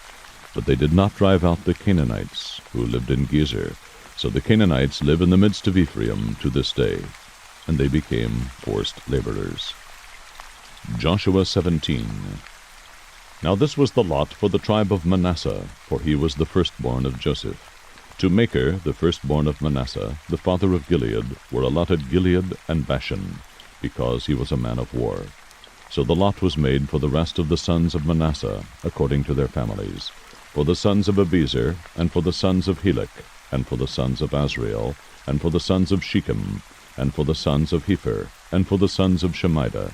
These were the male descendants of Manasseh, the son of Joseph, according to their families. However, Zelophehad, the son of Hepher, the son of Gilead, the son of Machir, the son of Manasseh, had no sons, only daughters. And these are the names of his daughters: Mahlah, and Noah, Hoglah, Milcah, and Tirzah. They came near before Eleazar the priest, and before Joshua the son of Nun, and before the leaders, saying, The Lord commanded Moses to give us an inheritance among our brothers. So according to the command of the Lord, he gave them an inheritance among their father's brothers. Thus there fell 10 portions to Manasseh, besides the land of Gilead and Bashan, which is beyond the Jordan, because the daughters of Manasseh received an inheritance among his sons, and the land of Gilead belonged to the rest of the sons of Manasseh. The border of Manasseh ran from Asher to Michmetah, which was east of Shechem. Then the border went southward to the inhabitants of En-Tappuah. The land of Tappuah belonged to Manasseh, but Tappuah, on the border of Manasseh, belonged to the sons of Ephraim. The border went down to the brook of Kanah, southward of the brook. These cities belonged to Ephraim among the cities of Manasseh. And the border of Manasseh was on the north side of the brook, and it ended at the sea. The south side belonged to Ephraim, and the north side to Manasseh, and the sea was their border. And they reached to Asher on the north, and to Issachar on the east. In Issachar and in Asher Manasseh had Bethshean and its towns, and Ibleam and its towns, and the inhabitants of Dor and its towns, and the inhabitants of Endor and its towns, and the inhabitants of Taanach and its towns, and the inhabitants of Megiddo and its towns. The third is Naphath. But the sons of Manasseh could not take possession of these cities, because the Canaanites persisted in living in that land. It came about when the sons of Israel became strong, they put the Canaanites to forced labor, but they did not drive them out completely. Then the sons of Joseph spoke to Joshua, saying, Why have you given me only one lot and one portion for an inheritance, since I am a numerous people whom the Lord has thus far blessed? Joshua said to them, If you are a numerous people, go up to the forest, and clear a place for yourself there in the land of the Perizzites and of the Rephaim, since the hill country of Ephraim is too narrow for you. The sons of Joseph said, The hill country is not enough for us, and all the Canaanites who live in the valley land have chariots of iron, both those who are in Beth-shean and its towns, and those who are in the valley of Jezreel. Joshua spoke to the house of Joseph, to Ephraim and Manasseh, saying, You are a numerous people, and have great power. You shall not have one lot only, but the hill country shall be yours. For though it is a forest, you shall clear it, and to its farthest borders it shall be yours. For you shall drive out the Canaanites, even though they have chariots of iron, and though they are strong. Joshua 18. Then the whole congregation of the sons of Israel assembled themselves at Shiloh, and set up the tent of meeting there, and the land was subdued before them. There remained among the sons of Israel 7 tribes, who had not divided their inheritance. So Joshua said to the sons of Israel, How long will you put off entering to take possession of the land, which the Lord, the God of your fathers, has given you? Provide for yourselves 3 men from each tribe, that I may send them, and that they may arise and walk through the land, and write a description of it according to their inheritance. Then they shall return to me. They shall divide it into 7 portions. Judah shall stay in its territory on the south, and the house of Joseph shall stay in their territory on the north. You shall describe the land in 7 divisions, and bring the description here to me. I will cast lots for you here before the Lord our God. For the Levites have no portion among you, because the priesthood of the Lord is their inheritance. Gad and Reuben and the half-tribe of Manasseh also have received their inheritance, eastward beyond the Jordan, which Moses the servant of the Lord gave them. Then the men arose and went, and Joshua commanded those who went to describe the land, saying, Go and walk through the land, and describe it, and return to me. Then I will cast lots for you here before the Lord in Shiloh. So the men went and passed through the land, and described it by cities in 7 divisions in a book. And they came to Joshua, to the camp at Shiloh. And Joshua cast lots for them in Shiloh before the Lord. And there Joshua divided the land to the sons of Israel, according to their divisions. Now the lot of the tribe of the sons of Benjamin came up according to their families, and the territory of their lot lay between the sons of Judah and the sons of Joseph. Their border on the north side was from the Jordan. Then the border went up to the side of Jericho on the north, and went up through the hill country westward, and it ended at the wilderness of Bethaven. From there the border continued to Luz, to the side of Luz, that is Bethel, southward, and the border went down to Ataroth Adar, near the hill which lies on the south of lower Beth-horon. The border extended from there and turned round on the west side southward, from the hill which lies before Beth-horon southward, and it ended at Kiriath-baal, that is, Kiriath-jearim, a city of the sons of Judah. This was the west side. Then the south side was from the edge of Kiriath-jearim, and the border went westward, and went to the fountain of the waters of Nephtoah. The border went down to the edge of the hill which is in the valley of Ben-Hinnom, which is in the valley of Rephaim northward, and it went down to the valley of Hinnom, to the slope of the Jebusite southward, and went down to En-rogel. It extended northward, and went to En-shemesh, and went to Gililoth, which is opposite the ascent of Adumim, and it went down to the stone of Bohan, the son of Reuben. It continued to the side in front of the Arabah northward, and went down to the Arabah. The border continued to the side of Beth-hoglah northward, and the border ended at the north bay of the Salt Sea, at the south end of the Jordan. This was the south border. Moreover, the Jordan was its border on the east side. This was the inheritance of the sons of Benjamin, according to their families, and according to its borders all around. Now the cities of the tribe of the sons of Benjamin according to their families were Jericho, and Beth-hoglah, and Emek-keziz, and Beth-arabah, and Zamaraim, and Bethel, and Avim, and Parah, and Ophrah, and Chefer Ammoni, and Ophni, and Geba, 12 cities with their villages. Gibeon, and Ramah, and Beeroth, and Mizpah, and Chephirah, and Mosah, and Rechem, and Irpeel, and Taralah, and Zelah, Haleph, and the Jebusite, that is, Jerusalem, Gibeah, Kiriath, 14 cities with their villages. This is the inheritance of the sons of Benjamin, according to their families. Joshua 19. Then the second lot fell to Simeon, to the tribe of the sons of Simeon, according to their families, and their inheritance was in the midst of the inheritance of the sons of Judah. So they had as their inheritance Beersheba, or Sheba, and Moladah, and Hazar-shual, and Bala, and Ezem, and Eltolad, and Bethel, and Hormah, and Ziklag, and Beth-Marcabath, and Hazar-susah, and Beth-lebaoth, and Sharohin, 13 cities with their villages. Ain, Rimmon, and Ether, and Ashan, 4 cities with their villages, and all the villages which were around these cities as far as Baalath-beer, Ramah of the Negev. This was the inheritance of the tribe of the sons of Simeon, according to their families. The inheritance of the sons of Simeon was taken from the portion of the sons of Judah, for the share of the sons of Judah was too large for them. So the sons of Simeon received an inheritance in the midst of Judah's inheritance. Now the third lot came up for the sons of Zebulun, according to their families, and the territory of their inheritance was as far as Sarid. Then their border went up to the west and to Maralah. It then touched Dabbesheth, and reached to the brook that is before Jokneam. Then it turned from Sarid to the east toward the sunrise, as far as the border of Chisloth-Tabor, and it proceeded to Dabereth, and up to Japhia. From there it continued eastward toward the sunrise, to Gath-hepher, to Eth-kazin, and it proceeded to Rimmon, which stretches to Neah. The border circled around it on the north to Hanathon, and it ended at the valley of Iphtahel. Included also were Kattah, and Nahalal, and Shimron, and Idalah, and Bethlehem, 12 cities with their villages. This was the inheritance of the sons of Zebulun, according to their families, these cities with their villages. The fourth lot fell to Issachar, to the sons of Issachar according to their families. Their territory was to Jezreel, and included Chesulloth, and Shunem, and Hapharaim, and Shion, and Anaharath, and Rabbith, and Kishion, and Ebez, and Remeth, and En-gannim, and En-haddah, and Beth-paziz.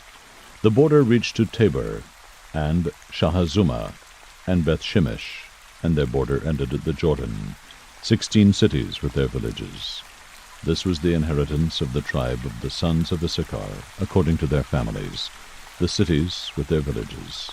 Now the fifth lot fell to the tribe of the sons of Asher, according to their families.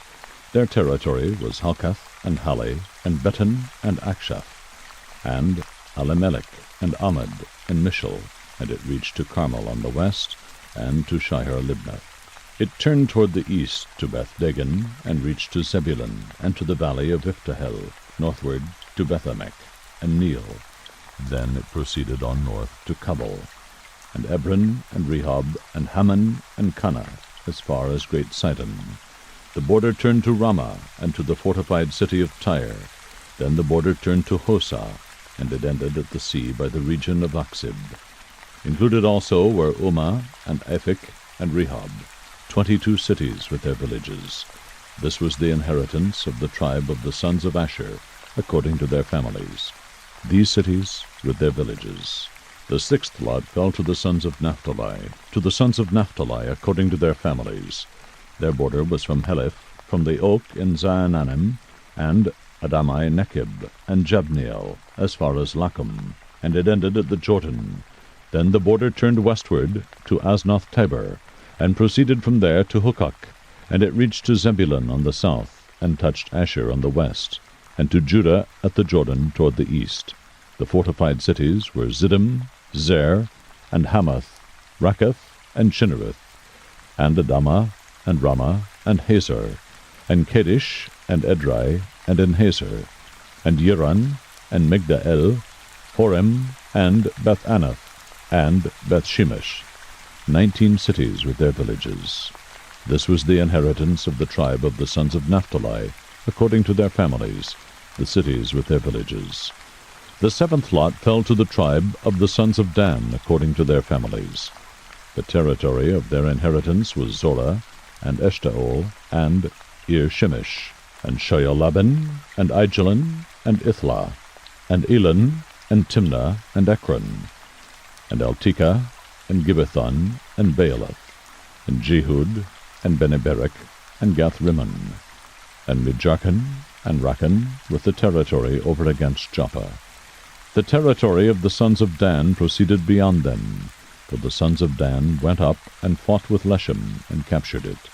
Then they struck it with the edge of the sword, and possessed it, and settled in it, and they called Leshem Dan, after the name of Dan their father. This was the inheritance of the tribe of the sons of Dan, according to their families, these cities with their villages. When they finished apportioning the land for inheritance by its borders, the sons of Israel gave an inheritance in their midst to Joshua the son of Nun.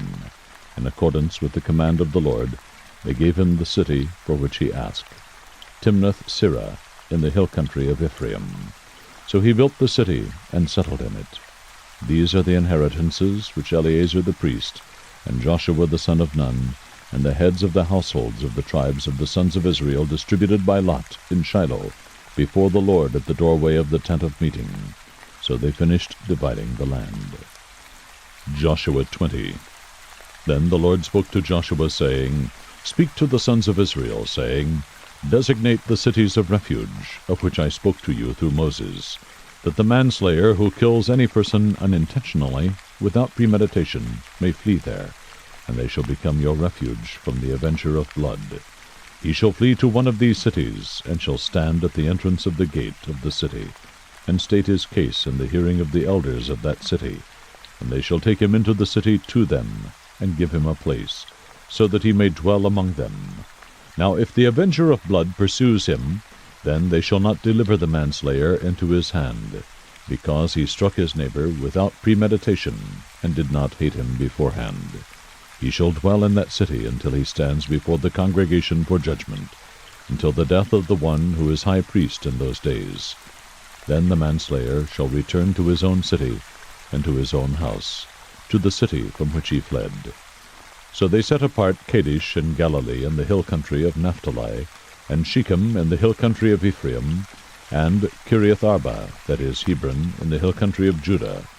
Beyond the Jordan, east of Jericho, they designated Bezer in the wilderness on the plain from the tribe of Reuben, and Ramoth in Gilead from the tribe of Gad, and Golan in Bashan from the tribe of Manasseh.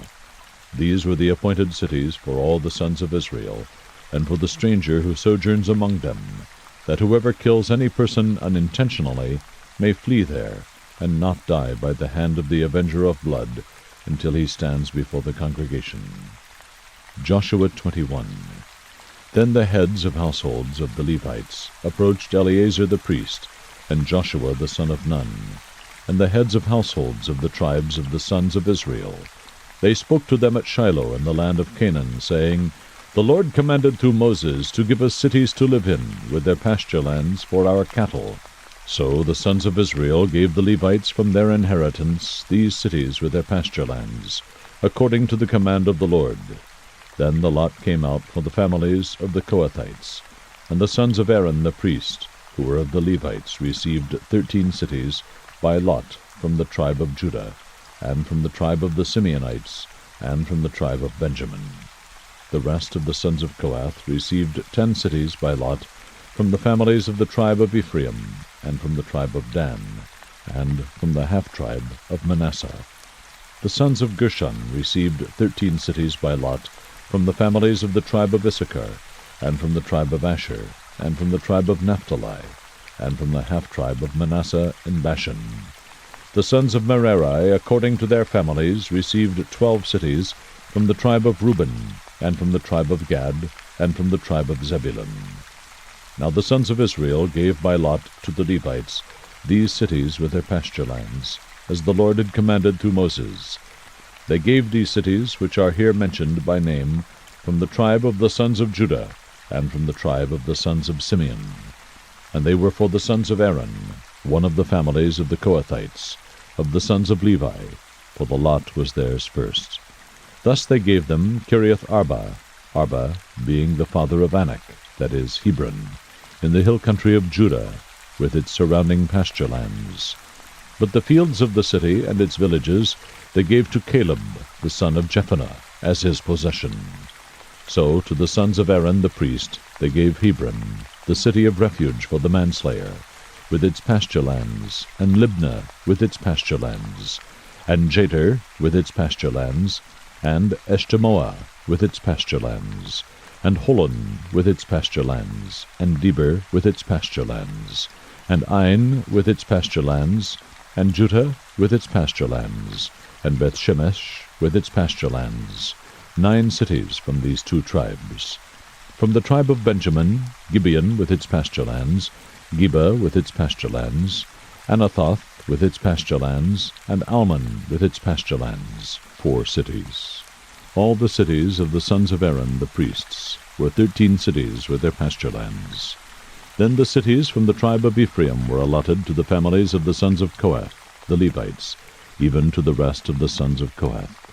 They gave them Shechem, the city of refuge for the manslayer, with its pasture lands, in the hill country of Ephraim, and Gezer with its pasture lands, and Kibzaim with its pasture lands, and Beth-horon with its pasture lands, 4 cities.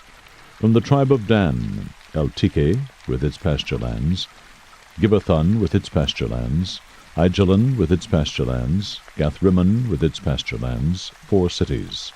From the half-tribe of Manasseh they allotted Taanach with its pasture lands, and Gathrimmon with its pasture lands, 2 cities. All the cities with their pasture lands for the families of the rest of the sons of Kohath were 10.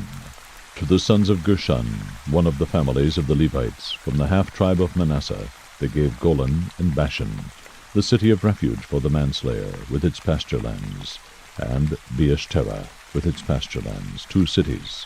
From the tribe of Issachar they gave Kishion with its pasture lands, Daberath with its pasture lands, Jarmuth with its pasture lands, En-gannim with its pasture lands, 4 cities. From the tribe of Asher they gave Mishal with its pasture lands, Abdon with its pasture lands, Helkath with its pasture lands, and Rehob with its pasture lands, 4 cities. From the tribe of Naphtali they gave Kadesh in Galilee, the city of refuge for the manslayer, with its pasture lands, and Hamath Dor with its pasture lands, and Cotton with its pasture lands, 3 cities. All the cities of the Gershonites, according to their families, were 13 cities with their pasture lands. To the families of the sons of Merari, the rest of the Levites, they gave from the tribe of Zebulun Jokneam with its pasture lands, and Karta with its pasture lands, Dimnah with its pasture lands, Nahalal with its pasture lands, 4 cities. From the tribe of Reuben they gave Bezer with its pasture lands, and Jahaz with its pasture lands, Kedemoth with its pasture lands, and Mephaath with its pasture lands, 4 cities. From the tribe of Gad they gave Ramoth in Gilead, the city of refuge for the manslayer, with its pasture lands, and Mahanaim with its pasture lands, Heshbon with its pasture lands, Jazer with its pasture lands, 4 cities in all. All these were the cities of the sons of Merari, according to their families, the rest of the families of the Levites, and their lot was 12 cities. All the cities of the Levites in the midst of the possession of the sons of Israel were 48 cities with their pasture lands. These cities each had its surrounding pasture lands. Thus it was with all these cities. So the Lord gave Israel all the land which he had sworn to give to their fathers, and they possessed it, and lived in it. And the Lord gave them rest on every side, according to all that he had sworn to their fathers. And no one of all their enemies stood before them. The Lord gave all their enemies into their hand. Not one of the good promises which the Lord had made to the house of Israel failed. All came to pass. Joshua 22.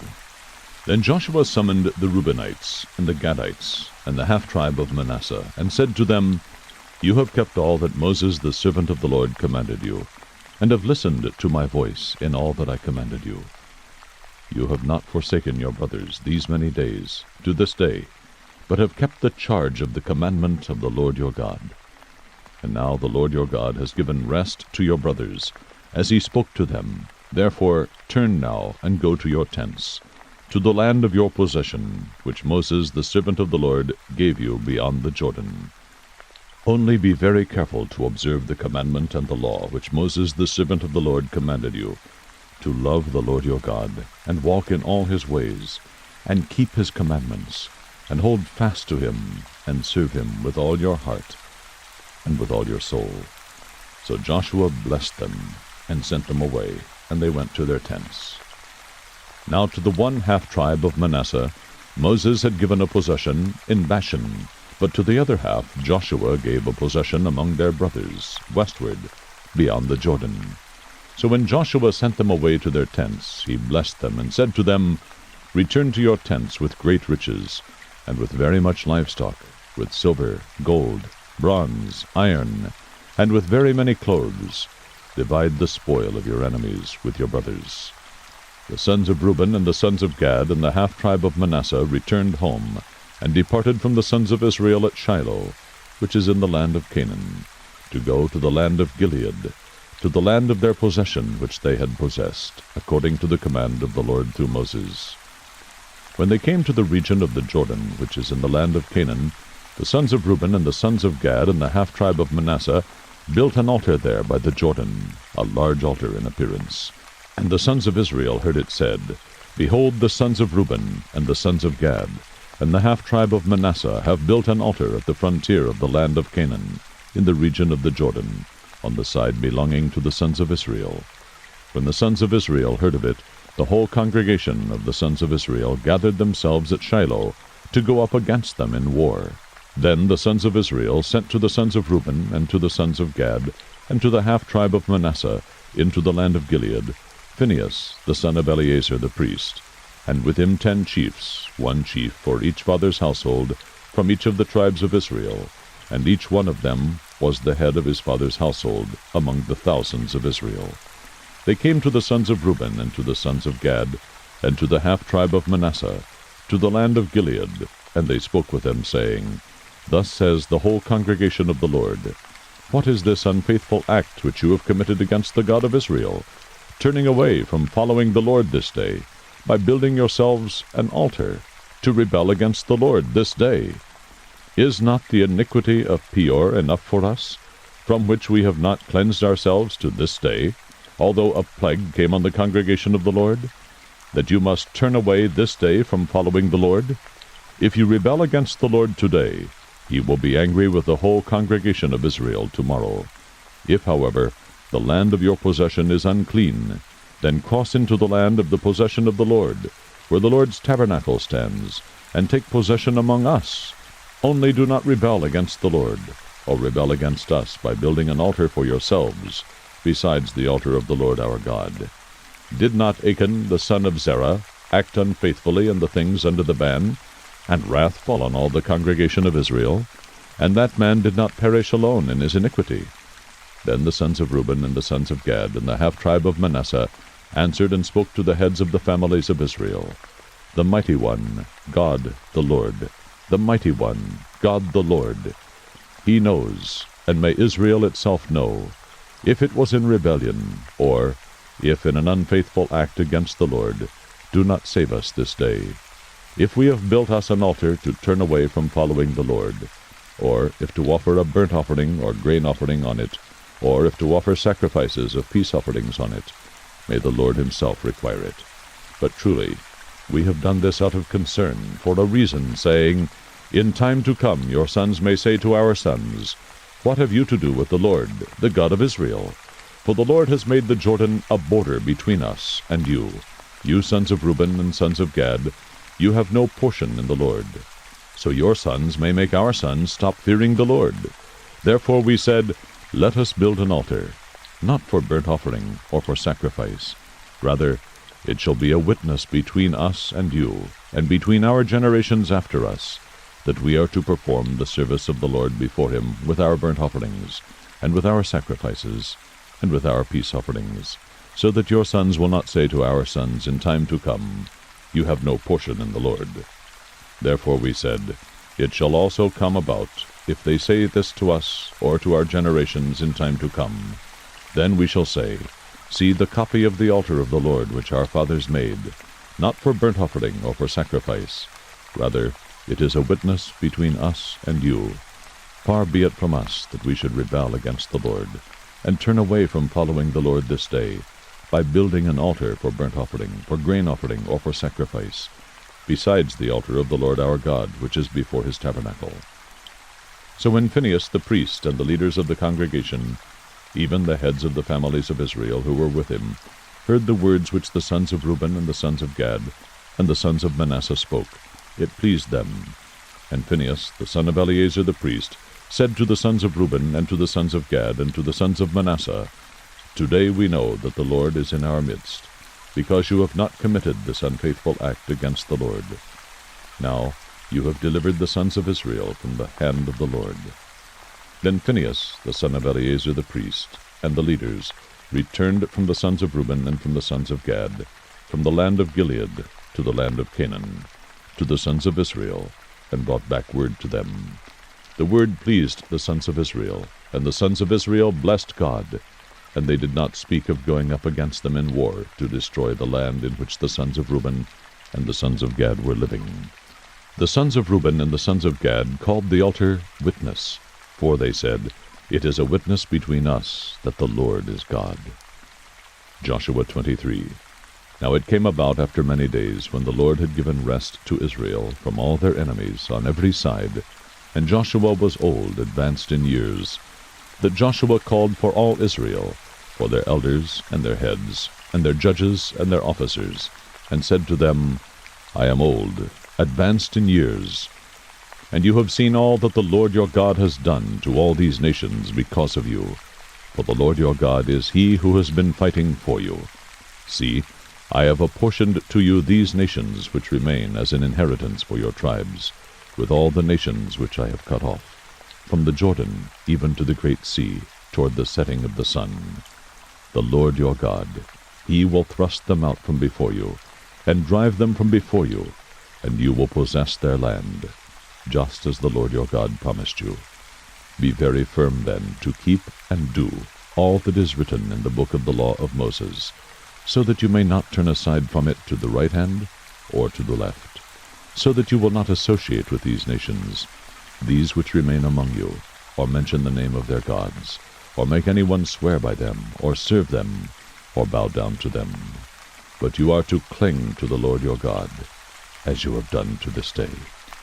For the Lord has driven out great and strong nations from before you, and as for you, no man has stood before you to this day. One of your men puts to flight 1,000, for the Lord your God is he who fights for you, just as he promised you. So take diligent heed to yourselves to love the Lord your God. For if you ever go back and cling to the rest of these nations, these which remain among you, and intermarry with them, so that you associate with them and they with you, know with certainty that the Lord your God will not continue to drive these nations out from before you, but they will be a snare and a trap to you, and a whip on your sides, and thorns in your eyes, until you perish from off this good land which the Lord your God has given you. Now behold, today I am going the way of all the earth, and you know in all your hearts and in all your souls that not one word of all the good words which the Lord your God spoke concerning you has failed. All have been fulfilled for you. Not one of them has failed. It shall come about that just as all the good words which the Lord your God spoke to you have come upon you, so the Lord will bring upon you all the threats, until he has destroyed you from off this good land which the Lord your God has given you. When you transgress the covenant of the Lord your God which he commanded you, and go and serve other gods, and bow down to them, then the anger of the Lord will burn against you, and you will perish quickly from off the good land which he has given you. Joshua 24. Then Joshua gathered all the tribes of Israel to Shechem, and called for the elders of Israel, and for their heads, and their judges, and their officers, and they presented themselves before God. Joshua said to all the people, Thus says the Lord, the God of Israel, From ancient times your fathers lived beyond the river, namely, Terah, the father of Abraham, and the father of Nahor, and they served other gods.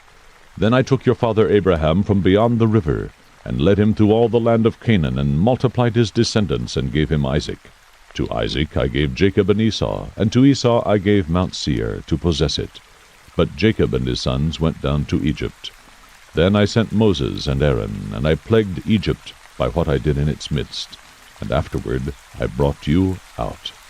I brought your fathers out of Egypt, and you came to the sea, and Egypt pursued your fathers with chariots and horsemen to the Red Sea. But when they cried out to the Lord, he put darkness between you and the Egyptians, and brought the sea upon them, and covered them. And your own eyes saw what I did in Egypt, and you lived in the wilderness for a long time. Then I brought you into the land of the Amorites, who lived beyond the Jordan, and they fought with you, and I gave them into your hand, and you took possession of their land, when I destroyed them before you. Then Balak, the son of Zippor, king of Moab, arose and fought against Israel, and he sent and summoned Balaam, the son of Beor, to curse you.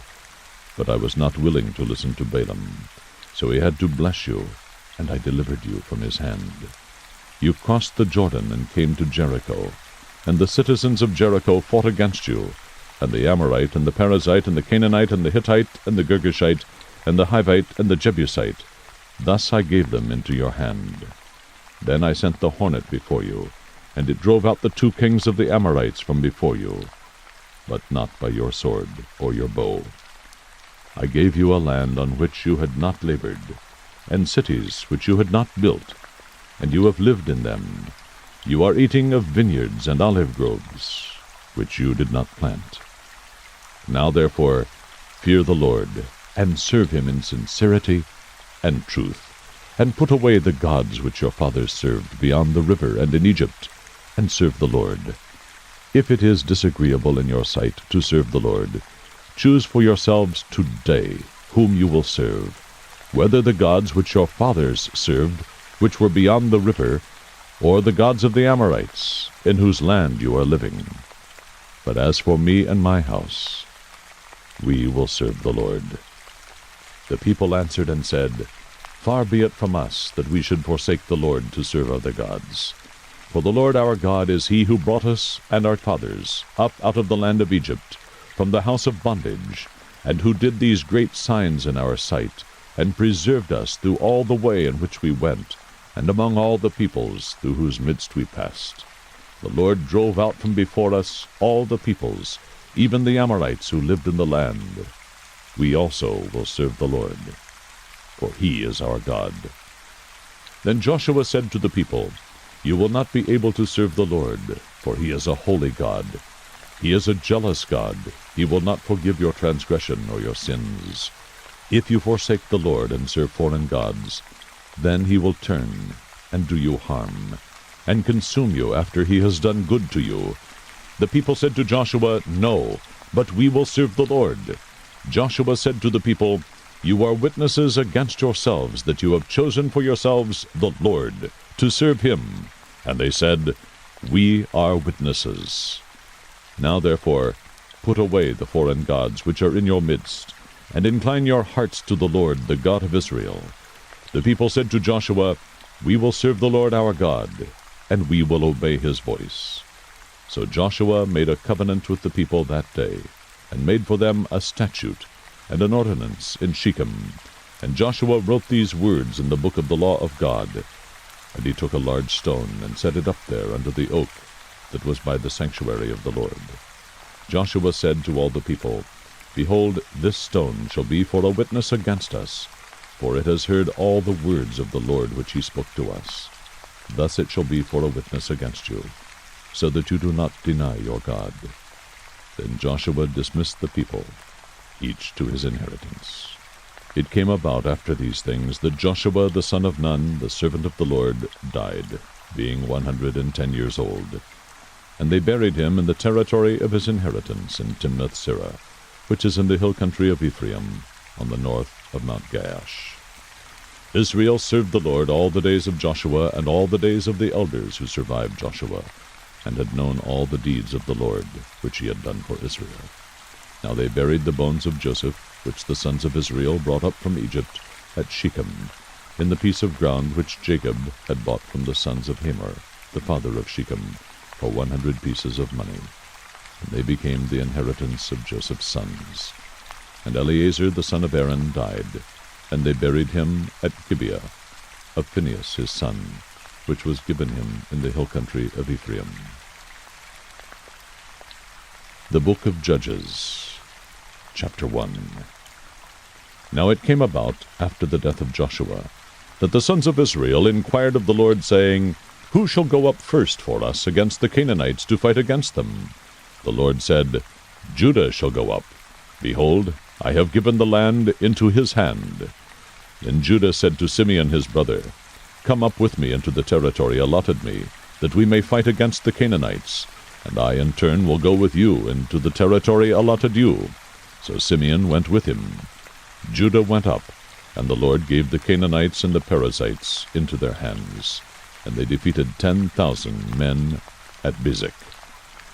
They found Adoni-Bezek in Bezek, and fought against him, and they defeated the Canaanites and the Perizzites. But Adoni-Bezek fled, and they pursued him and caught him, and cut off his thumbs and big toes. Adoni-Bezek said, 70 kings with their thumbs and their big toes cut off used to gather up scraps under my table. As I have done, so God has repaid me. So they brought him to Jerusalem, and he died there. Then the sons of Judah fought against Jerusalem, and captured it, and struck it with the edge of the sword, and set the city on fire. Afterward the sons of Judah went down to fight against the Canaanites living in the hill country, and in the Negev, and in the lowland. So Judah went against the Canaanites who lived in Hebron. Now the name of Hebron formerly was Kiriath-Arba. And they struck Sheshai, and Ahiman, and Talmai. Then from there he went against the inhabitants of Debir. Now the name of Debir formerly was Kiriath-Sepher.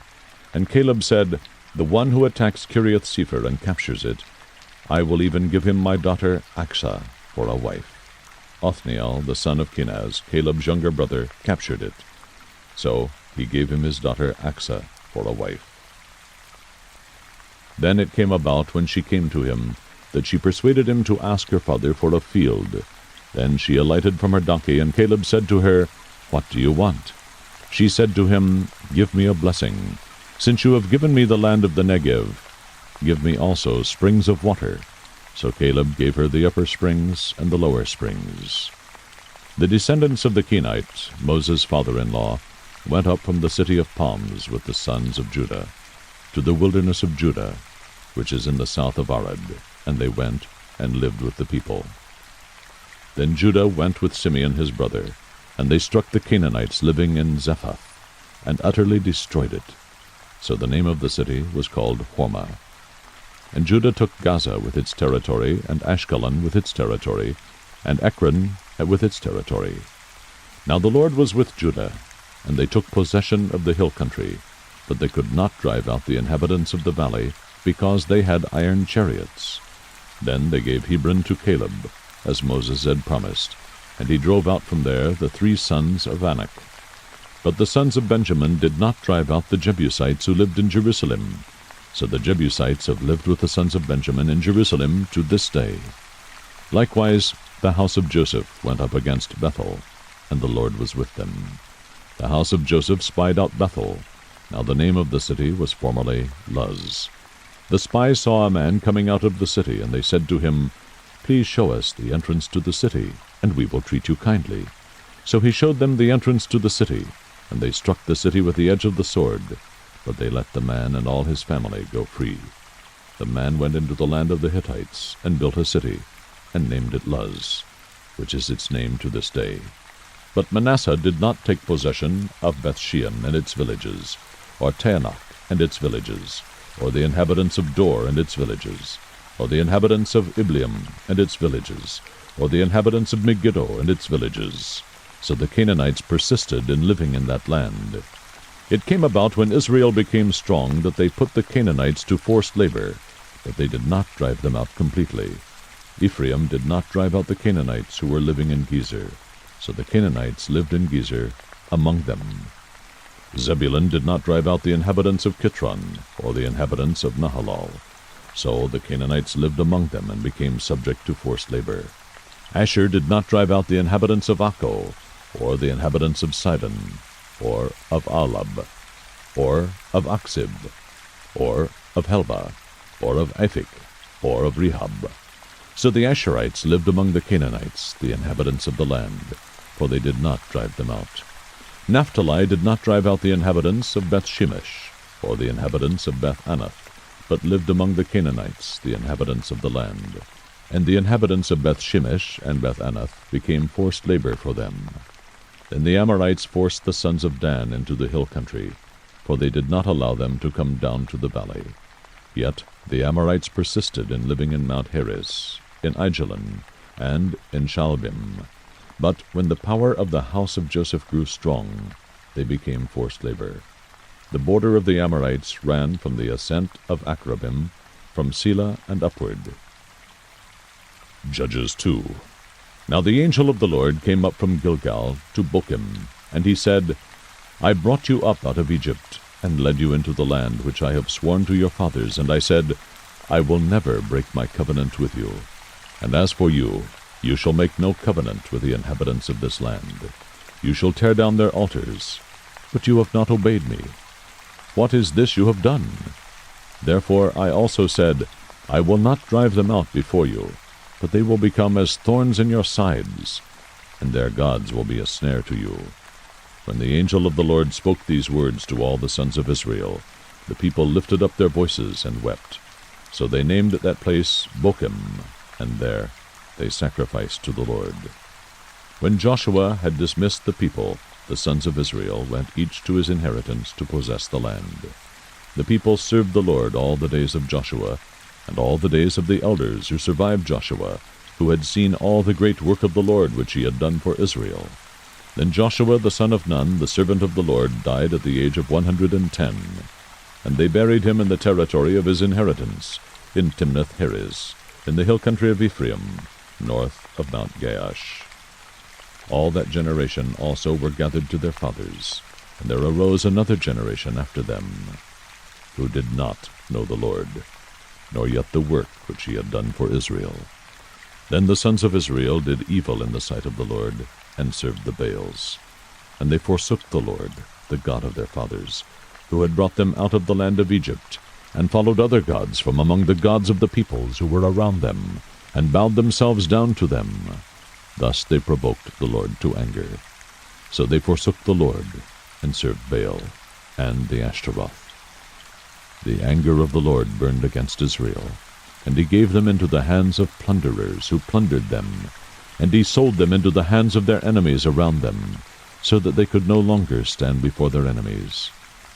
Wherever they went, the hand of the Lord was against them for evil, as the Lord had spoken, and as the Lord had sworn to them, so that they were severely distressed.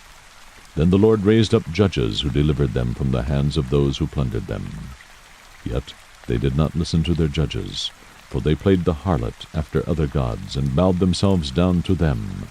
They turned aside quickly from the way in which their fathers had walked in obeying the commandments of the Lord.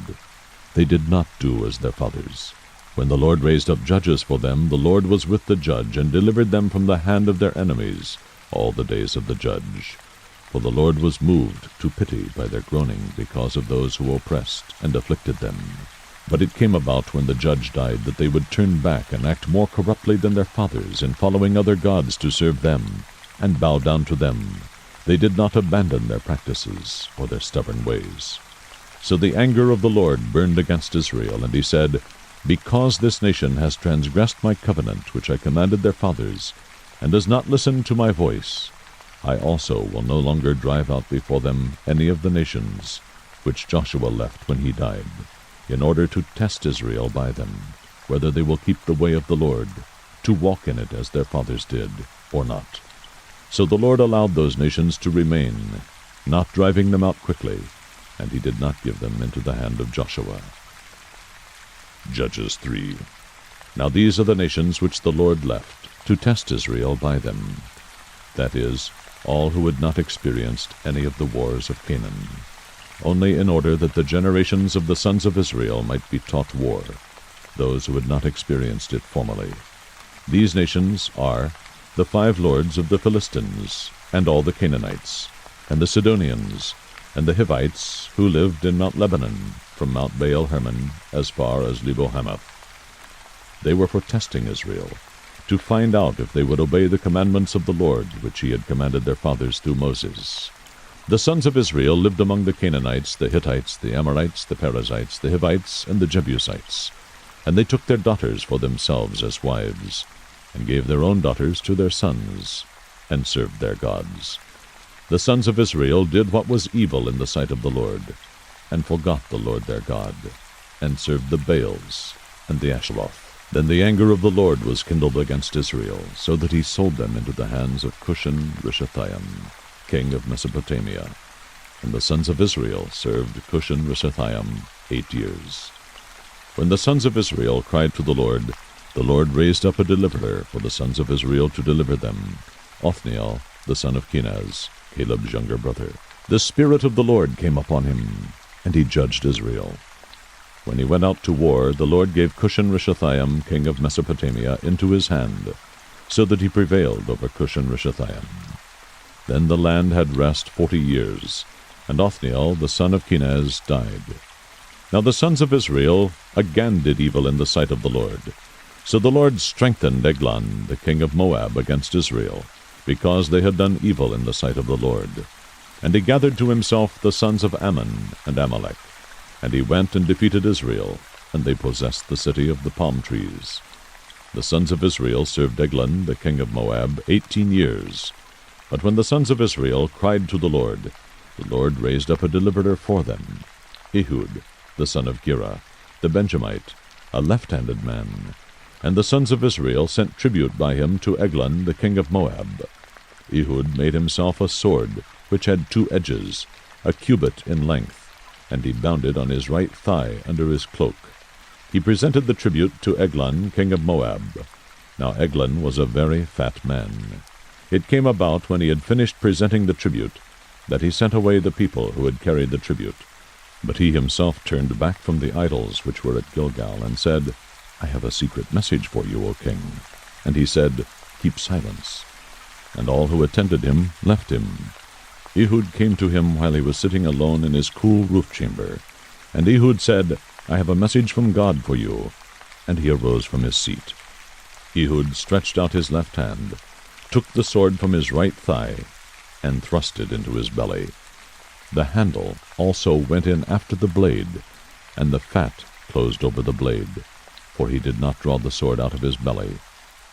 And the refuse came out. Then Ehud went out into the vestibule, and shut the doors of the roof chamber behind him, and locked them. When he had gone out, his servants came and looked, and behold, the doors of the roof chamber were locked, and they said, "He is only relieving himself in the cool room." They waited until they became anxious, but behold, he did not open the doors of the roof chamber. Therefore they took the key and opened them, and behold, their master had fallen to the floor, dead. Now Ehud escaped while they were delaying, and he passed by the idols and escaped to Seirah. It came about when he had arrived that he blew the trumpet in the hill country of Ephraim, and the sons of Israel went down with him from the hill country, and he was in front of them.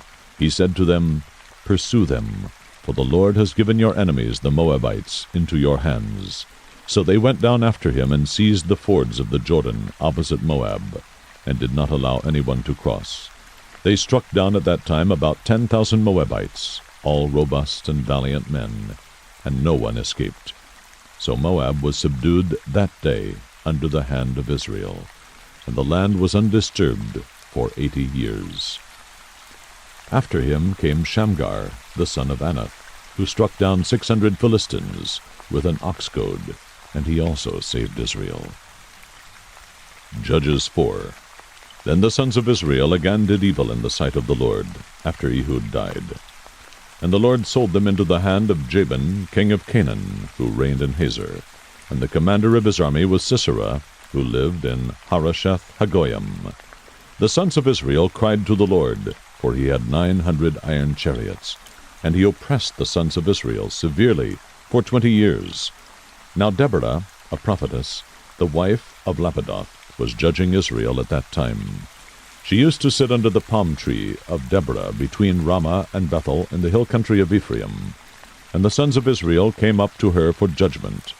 Now she sent and summoned Barak, the son of Abinoam, from Kadesh Naphtali, and said to him, "Behold, the Lord, the God of Israel, has commanded, Go and march to Mount Tabor, and take with you 10,000 men from the sons of Naphtali, and from the sons of Zebulun. I will draw out to you Sisera, the commander of Jabin's army, with his chariots, and his many troops, to the river Kishon, and I will give him into your hand." Then Barak said to her, "If you will go with me, then I will go. But if you will not go with me, I will not go." She said, "I will surely go with you. Nevertheless, the honor shall not be yours on the journey that you are about to take, for the Lord will sell Sisera into the hands of a woman." Then Deborah arose and went with Barak to Kadesh.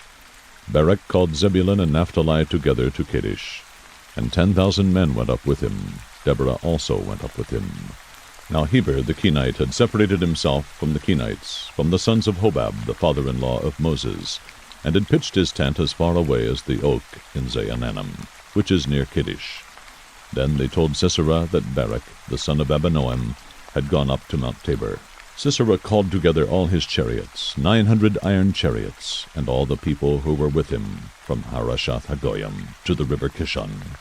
Deborah said to Barak, "Arise, for this is the day in which the Lord has given Sisera into your hands. Behold, the Lord has gone out before you." So Barak went down from Mount Tabor with 10,000 men following him. The Lord routed Sisera and all his chariots, and all his army with the edge of the sword before Barak. And Sisera alighted from his chariot, and fled away on foot. But Barak pursued the chariots and the army as far as Harosheth Hagoyim, and all the army of Sisera fell by the edge of the sword. Not even one was left. Now Sisera fled away on foot to the tent of Jael, the wife of Heber the Kenite. For there was peace between Jabin the king of Hazor and the house of Heber the Kenite. Jael went out to meet Sisera, and said to him, "Turn aside, my master, turn aside to me. Do not be afraid."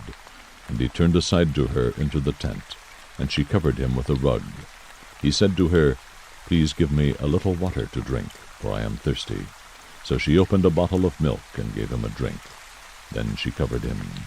He said to her, "Stand in the doorway of the tent, and it shall be if anyone comes and inquires of you and says, 'Is there anyone here?' that you shall say, 'No.'" But Jael, Heber's wife, took a tent peg and seized a hammer in her hand, and went secretly to him and drove the peg into his temple, and it went through into the ground, for he was sound asleep and exhausted. So he died. And behold, as Barak pursued Sisera, Jael came out to meet him and said to him, "Come, and I will show you the man whom you are seeking." And he entered with her, and behold, Sisera was lying dead, with a tent peg in his temple. So God subdued on that day Jabin the king of Canaan before the sons of Israel. The hand of the sons of Israel pressed heavier and heavier upon Jabin the king of Canaan, until they had destroyed Jabin the king of Canaan. Judges 5. Then Deborah and Barak the son of Abinoam sang on that day, saying, that the leaders led in Israel, that the people volunteered. Bless the Lord. Hear, O kings. Give ear, O rulers. To the Lord, I will sing. I will sing praise to the Lord, the God of Israel. Lord, when you went out from Seir, when you marched from the field of Edom, the earth quaked, the heavens also dripped, even the clouds dripped water. The mountains quaked at the presence of the Lord, this Sinai at the presence of the Lord, the God of Israel. In the days of Shamgar, the son of Anath, in the days of Jael, the highways were deserted, and travelers went by roundabout ways. The peasantry ceased, they ceased in Israel, until I, Deborah, arose, a mother in Israel. New gods were chosen. Then war was in the gates. Not a shield or a spear was seen among 40,000 in Israel. My heart goes out to the commanders of Israel, the volunteers among the people. Bless the Lord. You who ride on white donkeys, you who sit on rich carpets, and you who travel on the roads, sing. At the sound of those who divide flocks among the watering places, there they shall recount the righteous deeds of the Lord, the righteous deeds for his peasantry in Israel. Then the people of the Lord went down to the gates. Awake, awake, Deborah. Awake, awake, sing a song. Arise, Barak, and take away your captives, O son of Abinoam. Then survivors came down to the nobles. The people of the Lord came down to me as warriors. From Ephraim, those whose root is in Amalek, came down. Following you, Benjamin, with your peoples. From Machir, commanders came down. And from Zebulun, those who wield the staff of office. And the princes of Issachar were with Deborah. As was Issachar, so was Barak. Into the valley they rushed at his heels. Among the divisions of Reuben, there were great resolves of heart. Why did you sit among the sheepfolds to hear the piping for the flocks? Among the divisions of Reuben, there were great searchings of heart. Gilead remained across the Jordan. And why did Dan stay in ships? Asher sat at the seashore, and remained by its landings. Zebulun was a people who despised their lives, even to death, and Naphtali also on the high places of the field. The kings came and fought. Then fought the kings of Canaan. At Taanach, near the waters of Megiddo, they took no plunder in silver. The stars fought from heaven. From their courses they fought against Sisera. The torrent of Kishon swept them away. The ancient torrent, the torrent Kishon. O my soul, march on with strength. Then the horse's hoofs beat from the dashing of his valiant steeds. Curse Miraz, said the angel of the Lord, utterly curse its inhabitants, because they did not come to the help of the Lord, against the warriors. Most blessed of women is Jael, the wife of Heber the Kenite. Most blessed is she of women in the tent. He asked for water, and she gave him milk. In a magnificent bowl she brought him curds. She reached out her hand for the tent peg, and her right hand for the workman's hammer. Then she struck Sisera. She smashed his head, and she shattered and pierced his temple. Between her feet he bowed. He fell. He lay. Between her feet he bowed. He fell. Where he bowed, there he fell dead. Out of the window she looked and lamented, the mother of Sisera, through the lattice. Why does his chariot delay in coming? Why do the hoofbeats of his chariots tarry? Her wise princesses would answer her. Indeed, she repeats her words to herself. Are they not finding? Are they not dividing the spoil? A maiden, 2 maidens for every warrior.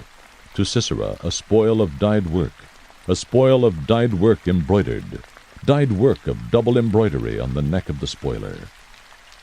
Thus let all your enemies perish, O Lord.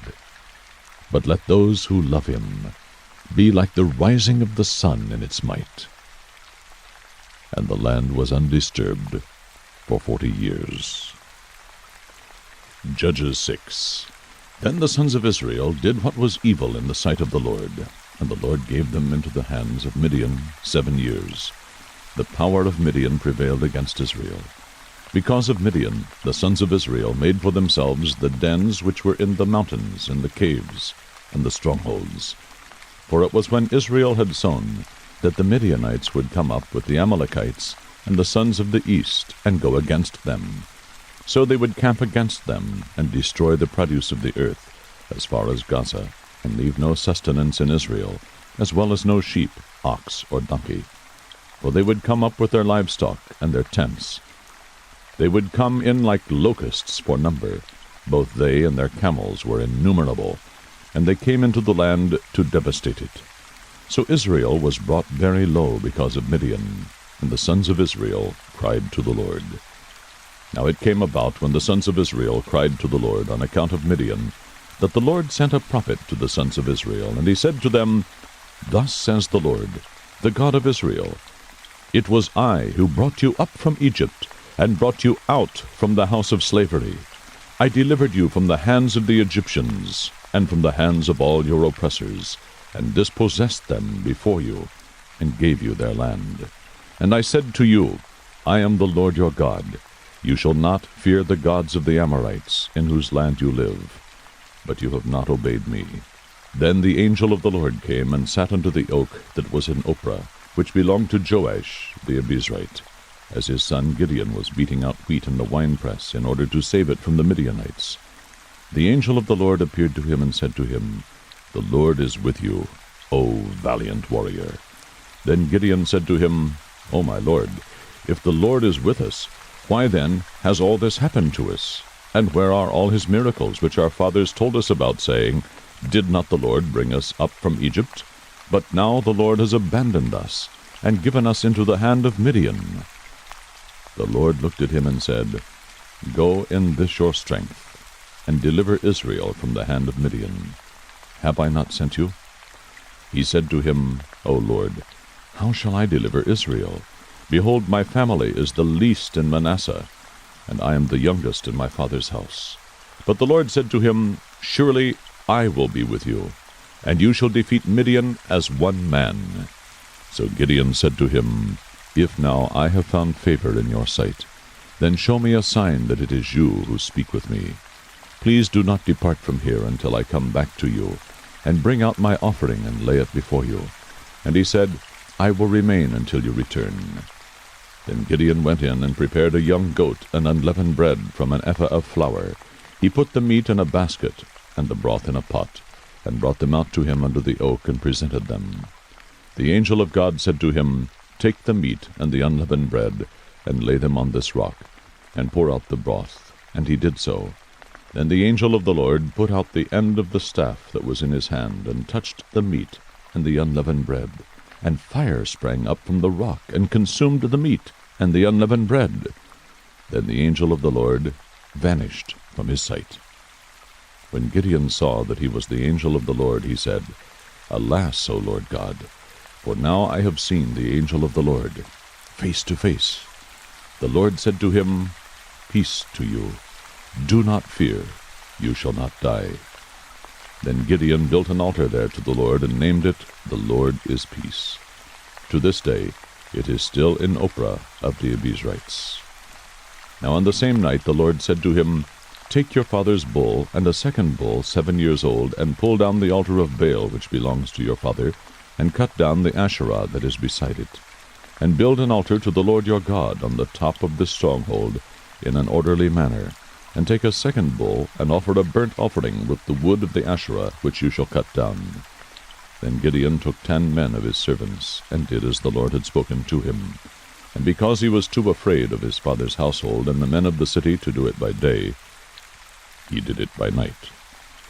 When the men of the city arose early in the morning, behold, the altar of Baal was torn down, and the Asherah which was beside it was cut down, and the second bull was offered on the altar which had been built. They said to one another, Who did this thing? And when they searched about and inquired, they said, Gideon, the son of Joash, did this thing. Then the men of the city said to Joash, Bring out your son, that he may die, for he has torn down the altar of Baal, and indeed he has cut down the Asherah which was beside it. But Joash said to all who stood against him, Will you contend for Baal, or will you deliver him? Whoever will plead for him shall be put to death by morning. If he is a god, let him contend for himself, because someone has torn down his altar. Therefore on that day he named him Jerubbaal, that is to say, Let Baal contend against him, because he had torn down his altar. Then all the Midianites and the Amalekites and the sons of the east assembled themselves, and they crossed over and camped in the valley of Jezreel. So the Spirit of the Lord came upon Gideon, and he blew a trumpet, and the Abiezrites were called together to follow him. He sent messengers throughout Manasseh, and they also were called together to follow him. And he sent messengers to Asher, Zebulun, and Naphtali, and they came up to meet them. Then Gideon said to God, If you will deliver Israel through me, as you have spoken, behold, I will put a fleece of wool on the threshing floor. If there is dew on the fleece only, and it is dry on all the ground, then I will know that you will deliver Israel through me, as you have spoken. And it was so. When he arose early the next morning and squeezed the fleece, he drained the dew from the fleece, a bowl full of water. Then Gideon said to God, Do not let your anger burn against me, that I may speak once more. Please let me make a test once more with the fleece. Let it now be dry only on the fleece, and let there be dew on all the ground. God did so that night, for it was dry only on the fleece, and dew was on all the ground. Judges 7. Then Jerubbaal, that is, Gideon, and all the people who were with him rose early and camped beside the spring of Harod. And the camp of Midian was on the north side of them by the hill of Moreh in the valley. The Lord said to Gideon, The people who are with you are too many for me to give Midian into their hands. For Israel would become boastful, saying, My own power has delivered me. Now therefore, come, proclaim in the hearing of the people, saying, Whoever is afraid and trembling, let him return and depart from Mount Gilead. So 22,000 people returned, but 10,000 remained. Then the Lord said to Gideon, The people are still too many. Bring them down to the water, and I will test them for you there. Therefore it shall be that he of whom I say to you, This one shall go with you, he shall go with you. But every one of whom I say to you, This one shall not go with you, he shall not go. So he brought the people down to the water. And the Lord said to Gideon, You shall separate every one who laps the water with his tongue, as a dog laps, as well as every one who kneels to drink. Now the number of those who lapped, putting their hand to their mouth, was 300 men. But all the rest of the people kneeled to drink water. The Lord said to Gideon, I will deliver you with the 300 men who lapped, and will give the Midianites into your hands. So let all the other people go, each man to his home. So the 300 men took the people's provisions and their trumpets into their hands. And Gideon sent all the other men of Israel each to his tent, but retained the 300 men, and the camp of Midian was below him in the valley. Now the same night it came about that the Lord said to him, Arise, go down against the camp, for I have given it into your hands. But if you are afraid to go down, go with Purah your servant down to the camp, and you will hear what they say, and afterward your hands will be strengthened, that you may go down against the camp. So he went with Purah his servant down to the outposts of the army that was in the camp. Now the Midianites and the Amalekites and all the sons of the east were lying in the valley as numerous as locusts, and their camels were without number, as numerous as the sand on the seashore. When Gideon came, behold, a man was relating a dream to his friend, and he said, Behold, I had a dream. A loaf of barley bread was tumbling into the camp of Midian, And it came to the tent, and struck it, so that it fell, and turned it upside down, so that the tent lay flat. His friend replied, This is nothing less than the sword of Gideon, the son of Joash, a man of Israel. God has given Midian and all the camp into his hand. When Gideon heard the account of the dream and its interpretation, he bowed in worship. He returned to the camp of Israel and said, Arise, for the Lord has given the camp of Midian into your hands. He divided the 300 men into 3 companies, and he put trumpets and empty pitchers into the hands of all of them, with torches inside the pitchers. He said to them, Look at me, and do likewise. And behold, when I come to the outskirts of the camp, do as I do. When I and all who are with me blow the trumpet, then you also blow the trumpets all around the camp, and say, For the Lord and for Gideon. So Gideon and the 100 men who were with him came to the outskirts of the camp at the beginning of the middle watch, when they had just posted the watch, and they blew the trumpets, and smashed the pitchers that were in their hands. When the 3 companies blew the trumpets and broke the pitchers, they held the torches in their left hands, and the trumpets in their right hands for blowing, and cried, A sword for the Lord and for Gideon! Each stood in his place around the camp, and all the army ran, crying out as they fled. When they blew 300 trumpets, the Lord set the sword of one against another, even throughout the whole army, and the army fled as far as Bethshittah, toward Zerarah, as far as the edge of Abel-Meholah by Tabbath. The men of Israel were summoned from Naphtali and Asher and all Manasseh, and they pursued Midian. Gideon sent messengers throughout all the hill country of Ephraim, saying, Come down against Midian, and take the waters before them, as far as Bethbarah and the Jordan. So all the men of Ephraim were summoned, and they took the waters as far as Bethbarah and the Jordan. They captured the 2 leaders of Midian, Oreb and Zeeb, and they killed Oreb at the rock of Oreb, and they killed Zeeb at the winepress of Zeeb, while they pursued Midian. And they brought the heads of Oreb and Zeeb to Gideon from across the Jordan. Judges 8. Then the men of Ephraim said to him, What is this thing you have done to us, not calling us when you went to fight against Midian? And they contended with him vigorously. But he said to them, What have I done now in comparison with you? Is not the gleaming of the grapes of Ephraim better than the vintage of Abiezer? God has given the leaders of Midian, Oreb, and Zeeb into your hands. And what was I able to do in comparison with you? Then their anger toward him subsided when he said that. Then Gideon and the 300 men who were with him came to the Jordan and crossed over, weary yet pursuing. He said to the men of Succoth, Please give loaves of bread to the people who are following me, for they are weary, and I am pursuing Zebah and Zalmunna, the kings of Midian. The leaders of Succoth said, Are the hands of Zebah and Zalmunna already in your hands, that we should give bread to your army? Gideon said, All right, when the Lord has given Zebah and Zalmunna into my hand, then I will thrash your bodies with the thorns of the wilderness and with briars. He went up from there to Penuel, and spoke similarly to them. And the men of Penuel answered him just as the men of Succoth had answered. So he spoke also to the men of Penuel, saying, When I return safely, I will tear down this tower. Now Zebah and Zalmunna were in Karkor, and their armies with them, about 15,000 men, all who were left of the entire army of the sons of the east, for the fallen were 120,000 swordsmen. Gideon went up by the way of those who lived in tents on the east of Nobah and Jogbehah, and attacked the camp when the camp was unsuspecting. When Zebah and Zalmunna fled, he pursued them and captured the 2 kings of Midian, Zebah and Zalmunna, and routed the whole army.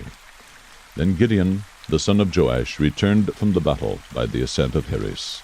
And he captured a youth from Succoth and questioned him.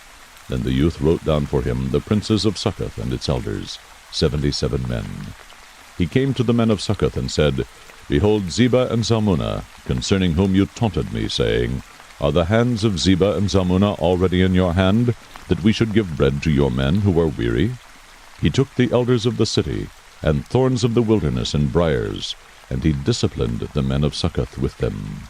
He tore down the tower of Penuel and killed the men of the city. Then he said to Zebah and Zalmunna, What kind of men were they whom you killed at Tabor? And they said, They were like you, each one resembling the son of a king. He said, They were my brothers, the sons of my mother, As the Lord lives, if only you had let them live, I would not kill you. So he said to Jether his firstborn, Rise, kill them. But the youth did not draw his sword, for he was afraid, because he was still a youth. Then Zebah and Zalmunna said, Rise up yourself and fall on us, for as the man, so is his strength. So Gideon arose, and killed Zebah and Zalmunna, and took the crescent ornaments which were on their camels' necks. Then the men of Israel said to Gideon, Rule over us, both you and your son, also your son's son, for you have delivered us from the hand of Midian. But Gideon said to them, I will not rule over you, nor shall my son rule over you. The Lord shall rule over you. Yet Gideon said to them, I would request of you that each of you give me an earring from his spoil, for they had gold earrings, because they were Ishmaelites. They said, We will surely give them. So they spread out a garment, and every one of them threw an earring there from his spoil. The weight of the gold earrings that he requested was 1,700 shekels of gold, besides the crescent ornaments, and the pendants, and the purple robes which were on the kings of Midian, and besides the neckbands that were on their camels' necks. Gideon made it into an ephod, and placed it in his city, Ophrah, and all Israel played the harlot with it there, so that it became a snare to Gideon and his household. So Midian was subdued before the sons of Israel, and they did not lift up their heads any more, and the land was undisturbed for 40 years in the days of Gideon. Then Jerubbaal the son of Joash went and lived in his own house. Now Gideon had 70 sons who were his direct descendants, for he had many wives. His concubine, who was in Shechem, also bore him a son, and he named him Abimelech. And Gideon the son of Joash died at a ripe old age, and was buried in the tomb of his father Joash in Ophrah of the Abiezrites. Then it came about, as soon as Gideon was dead, that the sons of Israel again played the harlot with the Baals, and made Baal-berith their god. Thus the sons of Israel did not remember the Lord their God, who had delivered them from the hands of all their enemies on every side. Nor did they show kindness to the household of Jerubbaal, that is Gideon, in accord with all the good that he had done to Israel. Judges 9. And Abimelech, the son of Jerubbaal, went to Shechem to his mother's relatives, and spoke to them and to the whole clan of the household of his mother's father, saying, Speak now in the hearing of all the leaders of Shechem. Which is better for you, that 70 men, all the sons of Jerubbaal, rule over you, or that one man rule over you? Also, remember that I am your bone and your flesh. And his mother's relatives spoke all these words on his behalf in the hearing of all the leaders of Shechem. And they were inclined to follow Abimelech, for they said, He is our relative. They gave him 70 pieces of silver from the house of Baal-berith, with which Abimelech hired worthless and reckless fellows, and they followed him. Then he went to his father's house at Ophrah, and killed his brothers, the sons of Jerubbaal, 70 men, on one stone. But Jotham, the youngest son of Jerubbaal, was left, for he hid himself. All the men of Shechem and all Beth Millo assembled together, and they went and made Abimelech king by the oak of the pillar which was in Shechem. Now when they told Jotham, he went and stood on the top of Mount Gerizim, and lifted his voice, and called out. Thus he said to them, Listen to me, O men of Shechem, that God may listen to you. Once the trees went forth to anoint a king over them. And they said to the olive tree, Reign over us. But the olive tree said to them, Shall I leave my fatness, with which God and men are honored, and go to wave over the trees? Then the trees said to the fig tree, You come, reign over us. But the fig tree said to them, Shall I leave my sweetness and my good fruit, and go to wave over the trees? Then the trees said to the vine, You come, reign over us. But the vine said to them, Shall I leave my new wine, which cheers God and men, and go to wave over the trees? Finally all the trees said to the bramble, You come, reign over us. The bramble said to the trees, If in truth you are anointing me as king over you, come and take refuge in my shade. But if not, may fire come out from the bramble, and consume the cedars of Lebanon. Now therefore, if you have dealt in truth and integrity in making Abimelech king, and if you have dealt well with Jerubbaal and his house, and have dealt with him as he deserved, for my father fought for you, and risked his life, and delivered you from the hand of Midian, But you have risen against my father's house today, and have killed his sons, 70 men on one stone, and have made Abimelech, the son of his maidservant, king over the men of Shechem, because he is your relative. If then you have dealt in truth and integrity with Jerubbaal and his house this day, rejoice in Abimelech, and let him also rejoice in you.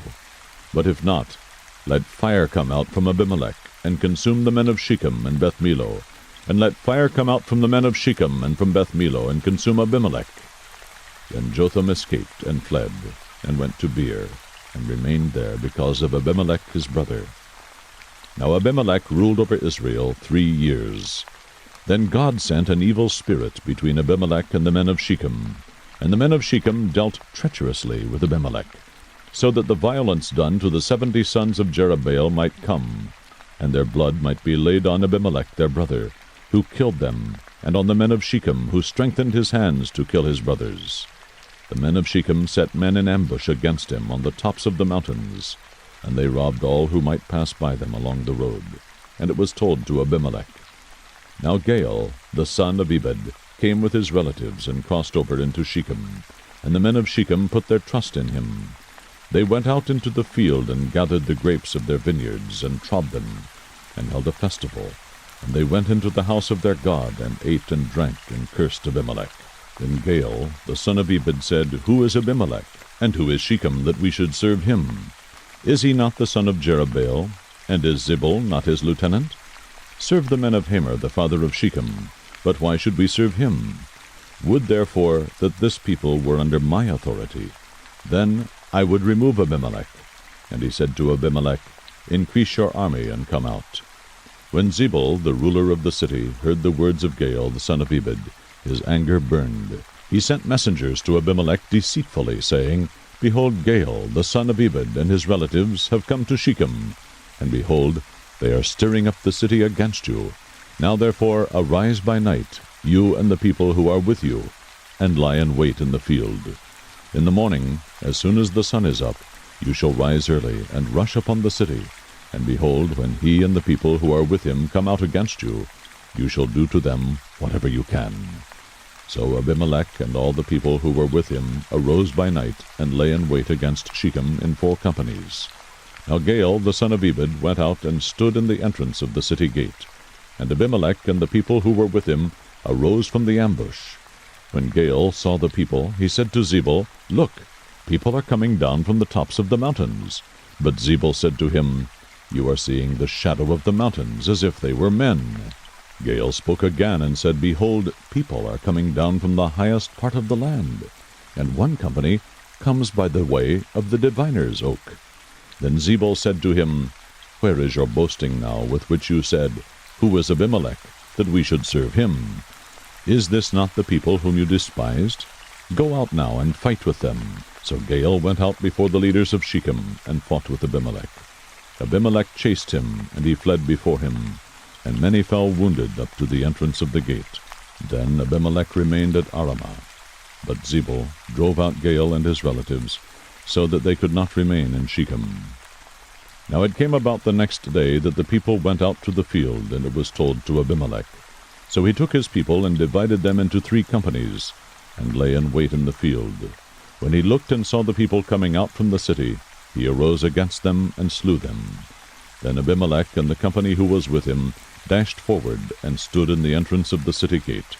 The other 2 companies then dashed against all who were in the field and slew them.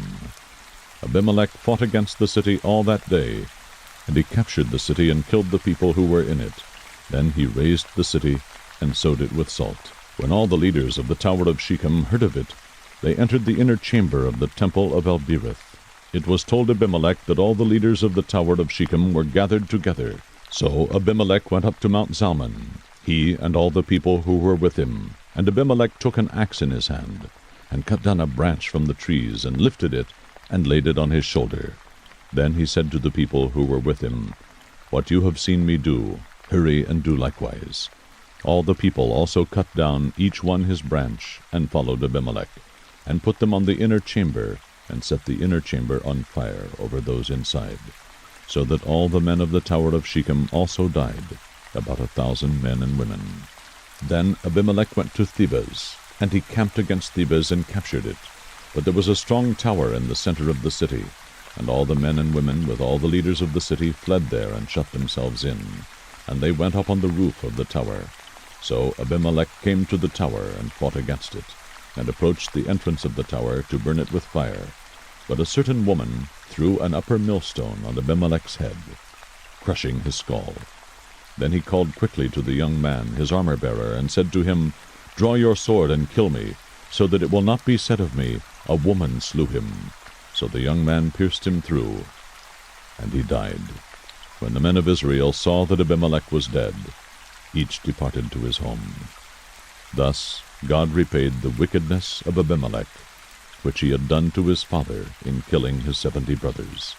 Also God returned all the wickedness of the men of Shechem on their heads, and the curse of Jotham the son of Jerubbaal came upon them. Judges 10.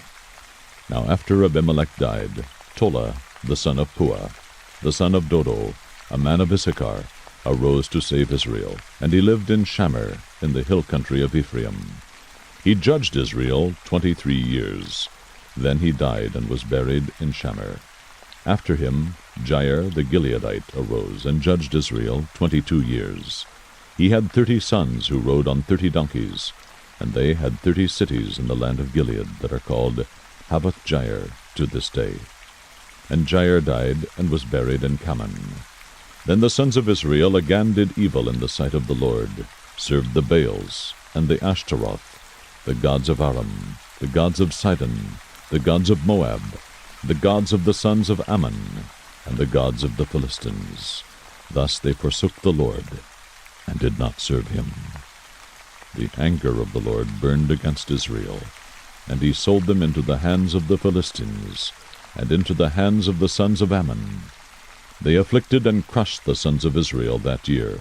For 18 years they afflicted all the sons of Israel who were beyond the Jordan in Gilead in the land of the Amorites. The sons of Ammon crossed the Jordan to fight also against Judah, Benjamin, and the house of Ephraim, so that Israel was greatly distressed.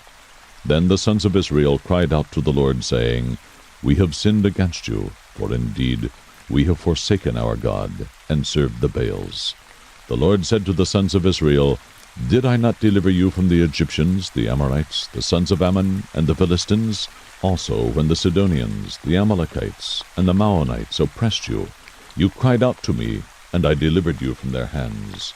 Yet you have forsaken me, and served other gods. Therefore I will no longer deliver you. Go and cry out to the gods which you have chosen. Let them deliver you in the time of your distress." The sons of Israel said to the Lord, "We have sinned.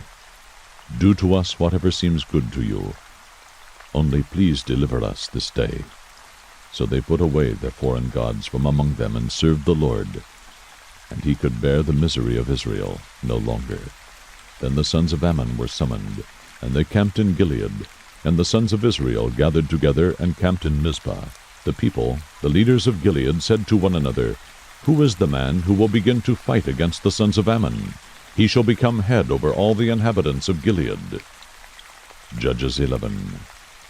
Now Jephthah the Gileadite was a valiant warrior, but he was the son of a harlot, and Gilead was the father of Jephthah.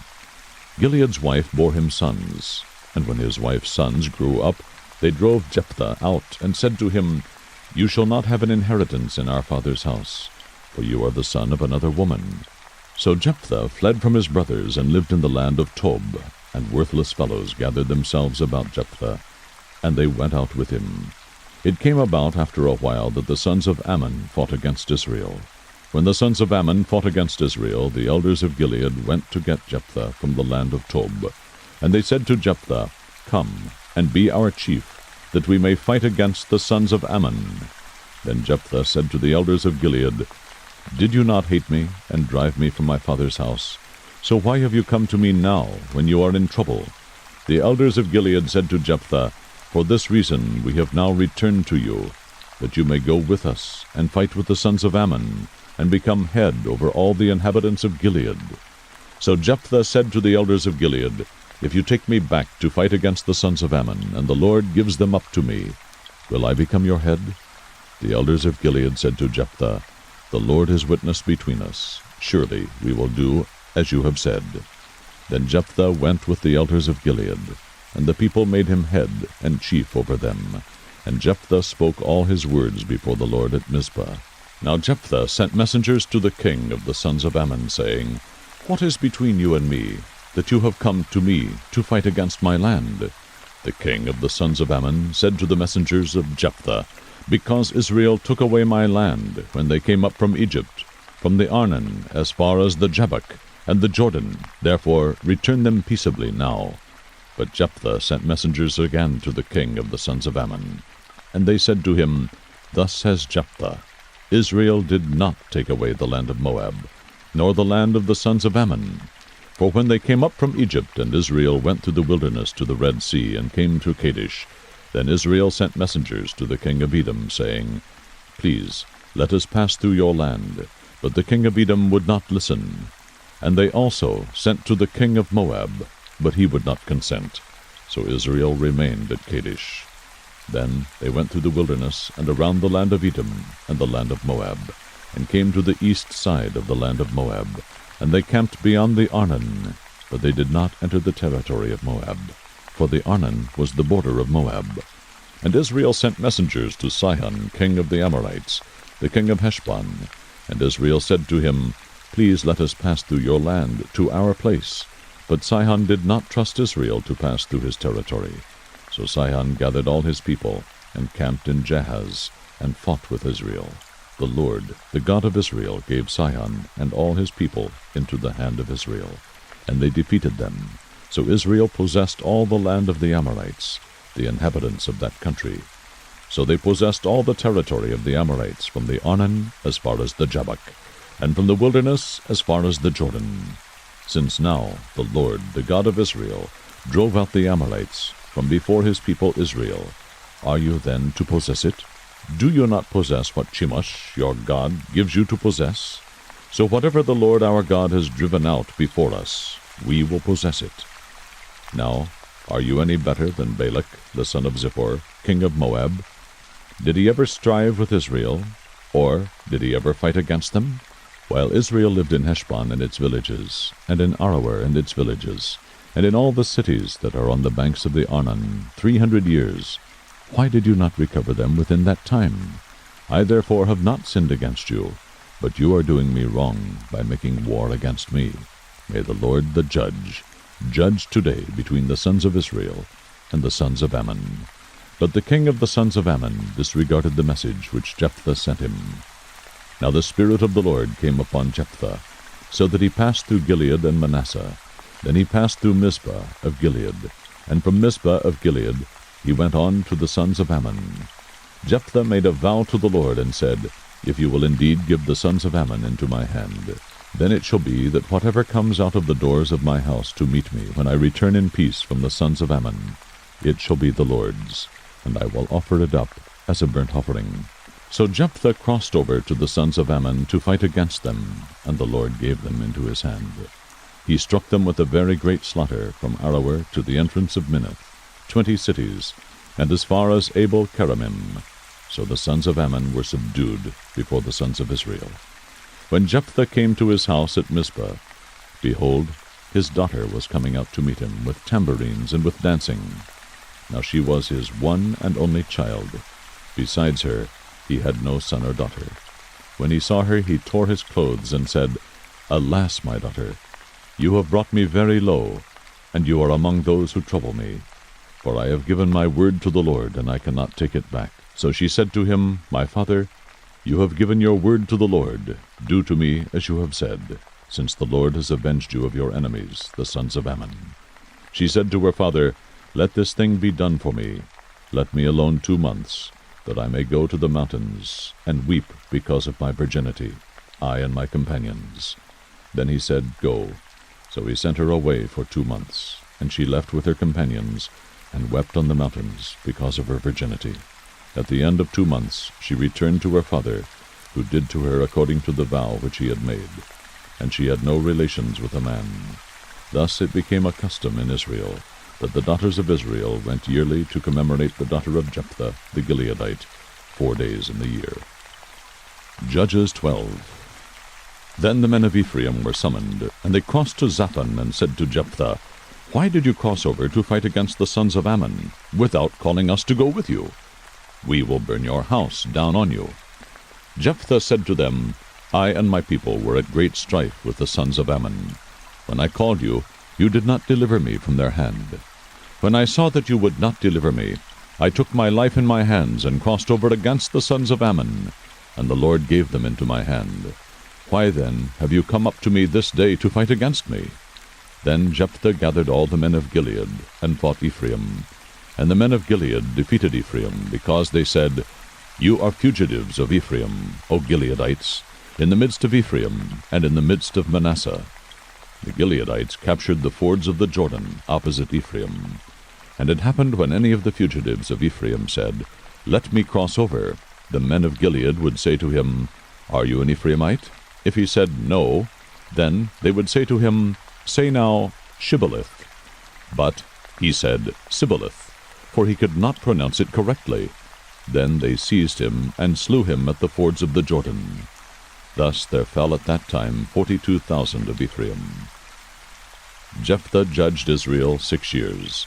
Then Jephthah the Gileadite died, and was buried in one of the cities of Gilead. Now Ibzan of Bethlehem judged Israel after him. He had 30 sons and 30 daughters, whom he gave in marriage outside the family. And he brought in 30 daughters from outside for his sons. And he judged Israel 7 years. Then Ibzan died, and was buried in Bethlehem. Now Elon the Zebulunite judged Israel after him, and he judged Israel 10 years. Then Elon the Zebulunite died, and was buried at Aijalon in the land of Zebulun.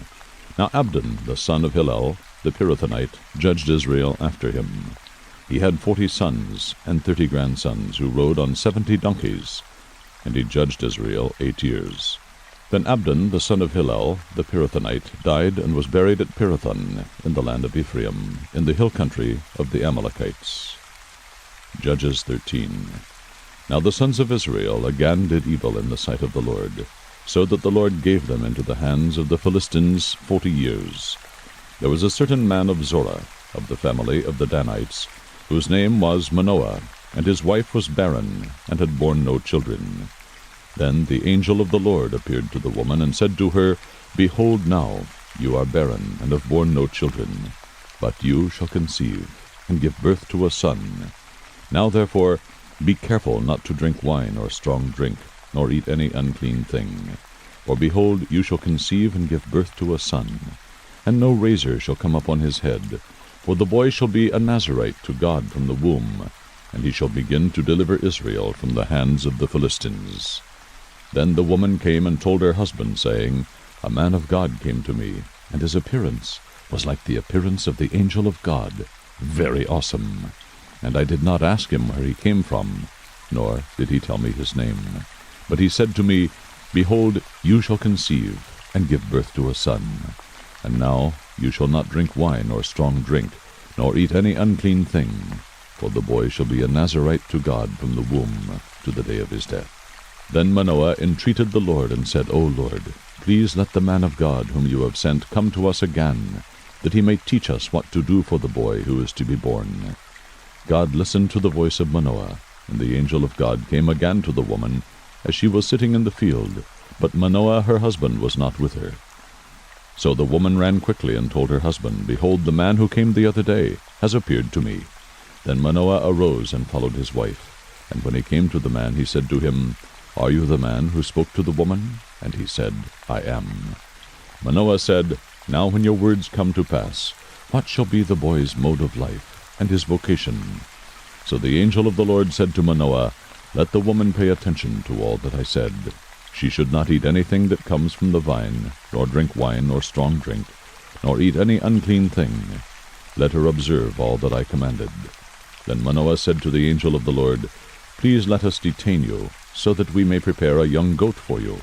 The angel of the Lord said to Manoah, "Though you detain me, I will not eat your food, but if you prepare a burnt offering, then offer it to the Lord. for Manoah did not know that he was the angel of the Lord. Manoah said to the angel of the Lord, What is your name, so that when your words come to pass, we may honor you?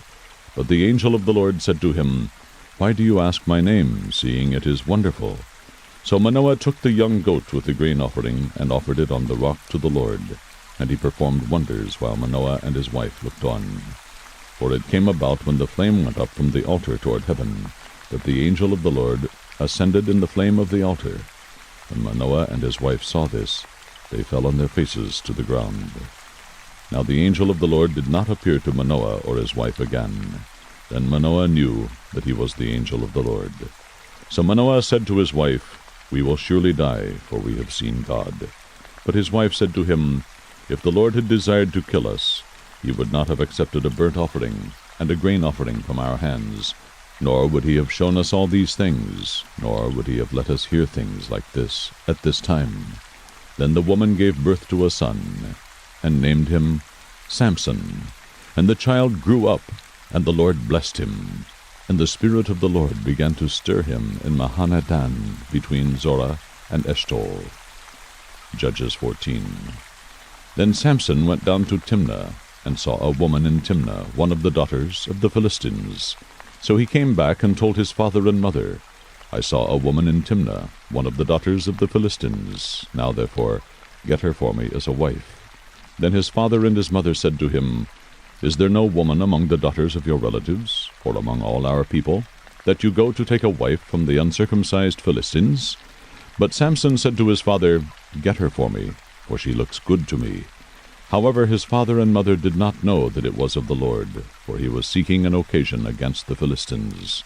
Now at that time the Philistines were ruling over Israel.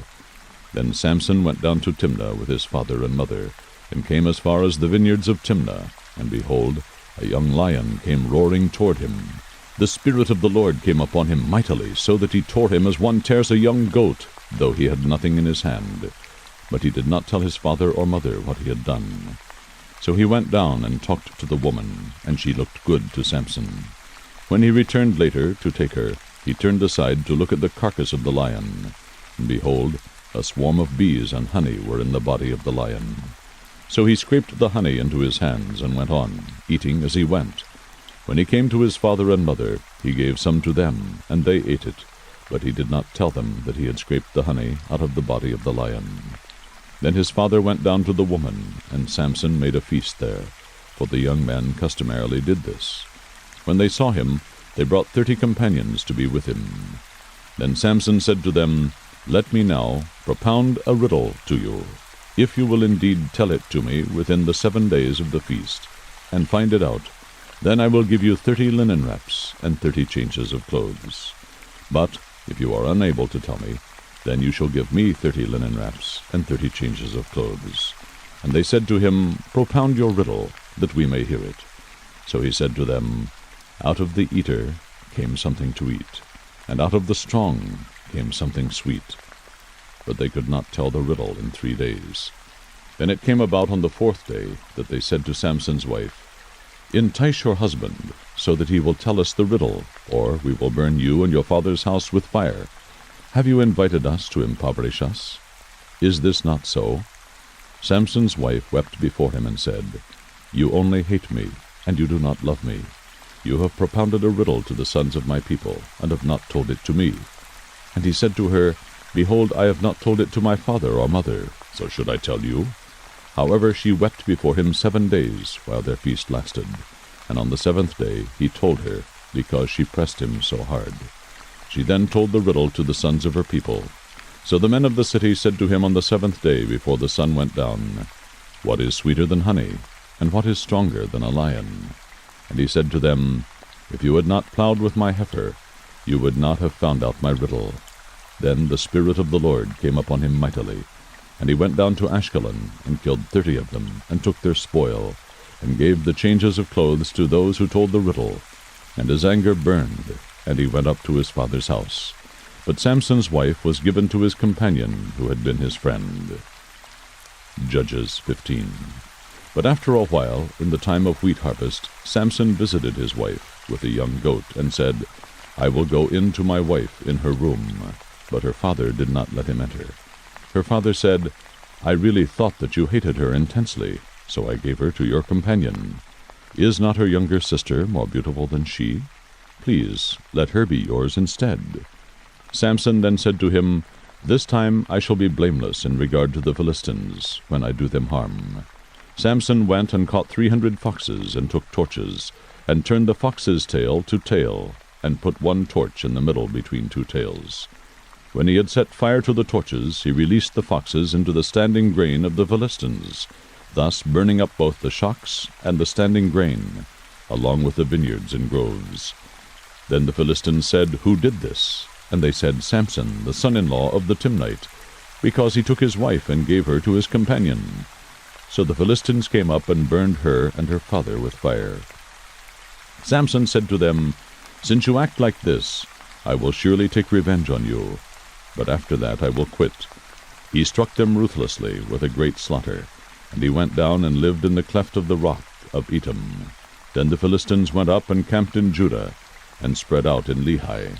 The men of Judah said, Why have you come up against us? And they said, We have come up to bind Samson, in order to do to him as he did to us. Then 3,000 men of Judah went down to the cleft of the rock of Etam, and said to Samson, Do you not know that the Philistines are rulers over us? What then is this that you have done to us? And he said to them, As they did to me, so I have done to them. They said to him, We have come down to bind you, so that we may give you into the hands of the Philistines. And Samson said to them, Swear to me that you will not kill me. So they said to him, No, but we will bind you fast, and give you into their hands. Yet surely we will not kill you. Then they bound him with 2 new ropes, and brought him up from the rock. When he came to Lehi, the Philistines shouted as they met him, and the Spirit of the Lord came upon him mightily, so that the ropes that were on his arms were as flax that is burned with fire, and his bonds dropped from his hands. And he found a fresh jawbone of a donkey, so he reached out and took it, and killed 1,000 men with it. Then Samson said, With the jawbone of a donkey, heaps upon heaps, with the jawbone of a donkey, I have killed 1,000 men. When he had finished speaking, he threw the jawbone from his hand, and he named that place Ramath-Lehi. Then he became very thirsty, and he called to the Lord and said, You have given this great deliverance by the hand of your servant. And now shall I die of thirst, and fall into the hands of the uncircumcised? But God split the hollow place that is in Lehi, so that water came out of it. When he drank, his strength returned, and he revived. Therefore he named it En-Hakkore, which is in Lehi to this day. So he judged Israel 20 years in the days of the Philistines. Judges 16. Now Samson went to Gaza, and saw a harlot there, and went into her. When it was told to the Gazites, saying, Samson has come here, they surrounded the place, and lay in wait for him all night at the gate of the city.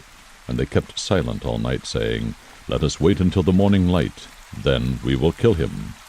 Now Samson lay until midnight, and at midnight he arose, and took hold of the doors of the city gate, and the 2 posts, and pulled them up along with the bars. Then he put them on his shoulders, and carried them up to the top of the mountain which is opposite Hebron. After this it came about that he loved a woman in the valley of Sorek, whose name was Delilah. The lords of the Philistines came up to her, and said to her, Entice him, and see where his great strength lies, and how we may overpower him, that we may bind him to afflict him. Then we will each give you 1,100 pieces of silver. So Delilah said to Samson, Please tell me where your great strength is, and how you may be bound to afflict you. Samson said to her, If they bind me with 7 fresh cords that have not been dried, then I will become weak and be like any other man. Then the lords of the Philistines brought up to her 7 fresh cords that had not been dried, and she bound him with them. Now she had men lying in wait in an inner room, and she said to him, The Philistines are upon you, Samson. But he snapped the cords as a string of tow snaps when it touches fire. So his strength was not discovered. Then Delilah said to Samson, Behold, you have deceived me, and told me lies. Now please tell me how you may be bound. He said to her, If they bind me tightly with new ropes, which have not been used, then I will become weak, and be like any other man. So Delilah took new ropes and bound him with them, and said to him, The Philistines are upon you, Samson. For the men were lying in wait in the inner room, but he snapped the ropes from his arms like a thread. Then Delilah said to Samson, Up to now you have deceived me, and told me lies. Tell me how you may be bound. And he said to her, If you weave the 7 locks of my hair with the web, and fasten it with a pin, then I will become weak, and be like any other man. So while he slept, Delilah took the 7 locks of his hair, and wove them into the web. And she fastened it with the pin, and said to him, The Philistines are upon you, Samson. But he awoke from his sleep, and pulled out the pin of the loom and the web. Then she said to him, How can you say, I love you, when your heart is not with me? You have deceived me these 3 times, and have not told me where your great strength is. It came about, when she pressed him daily with her words, and urged him, that his soul was annoyed to death. So he told her all that was in his heart, and said to her, A razor has never come on my head, for I have been a Nazarite to God from my mother's womb. If I am shaved, then my strength will leave me, and I will become weak, and be like any other man. When Delilah saw that he had told her all that was in his heart, she sent and called the lords of the Philistines, saying, Come up once more, for he has told me all that is in his heart. Then the lords of the Philistines came up to her, and brought the money in their hands. She made him sleep on her knees, and called for a man, and had him shave off the 7 locks of his hair. Then she began to afflict him, and his strength left him. She said, The Philistines are upon you, Samson. And he awoke from his sleep, and said, I will go out, as at other times, and shake myself free. But he did not know that the Lord had departed from him. Then the Philistines seized him, and gouged out his eyes. And they brought him down to Gaza, and bound him with bronze chains, and he was a grinder in the prison. However, the hair of his head began to grow again after it was shaved off. Now the lords of the Philistines assembled to offer a great sacrifice to Dagon their god, and to rejoice, for they said, Our God has given Samson our enemy into our hands. When the people saw him, they praised their God, for they said, Our God has given our enemy into our hands, even the destroyer of our country, who has slain many of us. It so happened, when they were in high spirits, that they said, Call for Samson, that he may amuse us. So they called for Samson from the prison, and he entertained them, and they made him stand between the pillars. And Samson said to the boy who was holding his hand, Let me feel the pillars on which the house rests, that I may lean against them. Now the house was full of men and women, and all the lords of the Philistines were there, and about 3,000 men and women were on the roof, looking on while Samson was amusing them. Then Samson called to the Lord and said, O Lord God, please remember me, and please strengthen me just this time, O God, that I may at once be avenged of the Philistines for my 2 eyes. Samson grasped the 2 middle pillars on which the house rested, and braced himself against them, the one with his right hand, and the other with his left. And Samson said, Let me die with the Philistines. And he bent with all his might, so that the house fell on the lords and all the people who were in it. So the dead whom he killed at his death were more than those whom he killed in his life. Then his brothers and all his father's household came down, took him, brought him up, and buried him between Zorah and Eshtaol, in the tomb of Manoah his father. Thus he had judged Israel 20 years. Judges 17. Now there was a man of the hill country of Ephraim, whose name was Micah. He said to his mother, The 1,100 pieces of silver which were taken from you, about which you uttered a curse in my hearing, behold, the silver is with me. I took it. And his mother said, Blessed be my son by the Lord. He then returned the 1,100 pieces of silver to his mother, and his mother said, I wholly dedicate the silver from my hand to the Lord for my son, to make a graven image, and a molten image. Now therefore I will return them to you. So when he returned the silver to his mother took 200 pieces of silver, and gave them to the silversmith, who made them into a graven image and a molten image, and they were in the house of Micah. And the man Micah had a shrine, and he made an ephod and household idols, and consecrated one of his sons, that he might become his priest. In those days there was no king in Israel. Every man did what was right in his own eyes. Now there was a young man from Bethlehem in Judah, of the family of Judah, who was a Levite, and he was staying there. Then the man departed from the city, from Bethlehem in Judah, to stay wherever he might find a place. And as he made his journey, he came to the hill country of Ephraim, to the house of Micah. Micah said to him, Where do you come from? And he said to him, I am a Levite from Bethlehem in Judah, and I am going to stay wherever I may find a place. Micah then said to him, Dwell with me, and be a father and a priest to me, and I will give you 10 pieces of silver a year, a suit of clothes, and your maintenance. So the Levite went in. The Levite agreed to live with the man, and the young man became to him like one of his sons. So Micah consecrated the Levite, and the young man became his priest, and lived in the house of Micah. Then Micah said, Now I know that the Lord will prosper me, seeing I have a Levite as priest. Judges 18. In those days there was no king of Israel, and in those days the tribe of the Danites was seeking an inheritance for themselves to live in. For until that day an inheritance had not been allotted to them as a possession among the tribes of Israel. So the sons of Dan sent from their family 5 men out of their whole number, valiant men from Zorah and Eshtaol, to spy out the land and to search it. And they said to them, Go search the land. And they came to the hill country of Ephraim, to the house of Micah, and lodged there. When they were near the house of Micah, they recognized the voice of the young man, the Levite. And they turned aside there, and said to him, Who brought you here? And what are you doing in this place? And what do you have here? He said to them, Thus and so has Micah done to me, and he has hired me, and I have become his priest. They said to him, Inquire of God, please, that we may know whether our way on which we are going will be prosperous. The priest said to them, Go in peace. Your way in which you are going has the Lord's approval. Then the 5 men departed and came to Laish, and saw the people who were in it living in security, after the manner of the Sidonians, quiet and secure. For there was no ruler humiliating them for anything in the land, and they were far from the Sidonians, and had no dealings with anyone. When they came back to their brothers at Zorah and Eshtaol, their brothers said to them, What do you report? They said, Arise, and let us go up against them, for we have seen the land, and behold, it is very good. And will you sit still? Do not delay to go, to enter, to possess the land. When you enter, you will come to a secure people with a spacious land, for God has given it into your hand, a place where there is no lack of anything that is on the earth.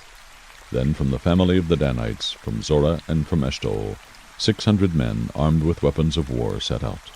They went up and camped at Kiriath-Jearim in Judah.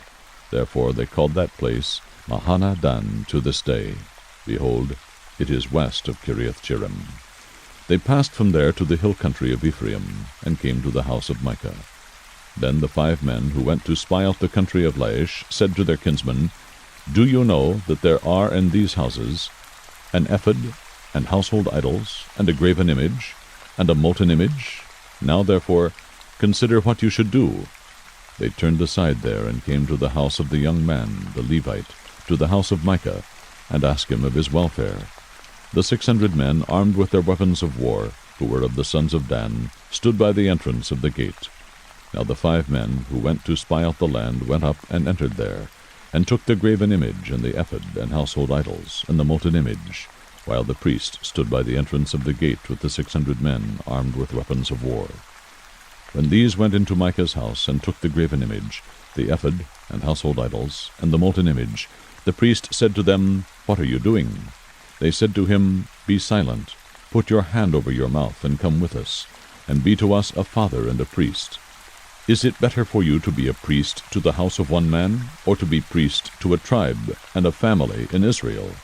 The priest's heart was glad, and he took the ephod and household idols, and the graven image, and went among the people. Then they turned and departed, and put the little ones and the livestock and the valuables in front of them.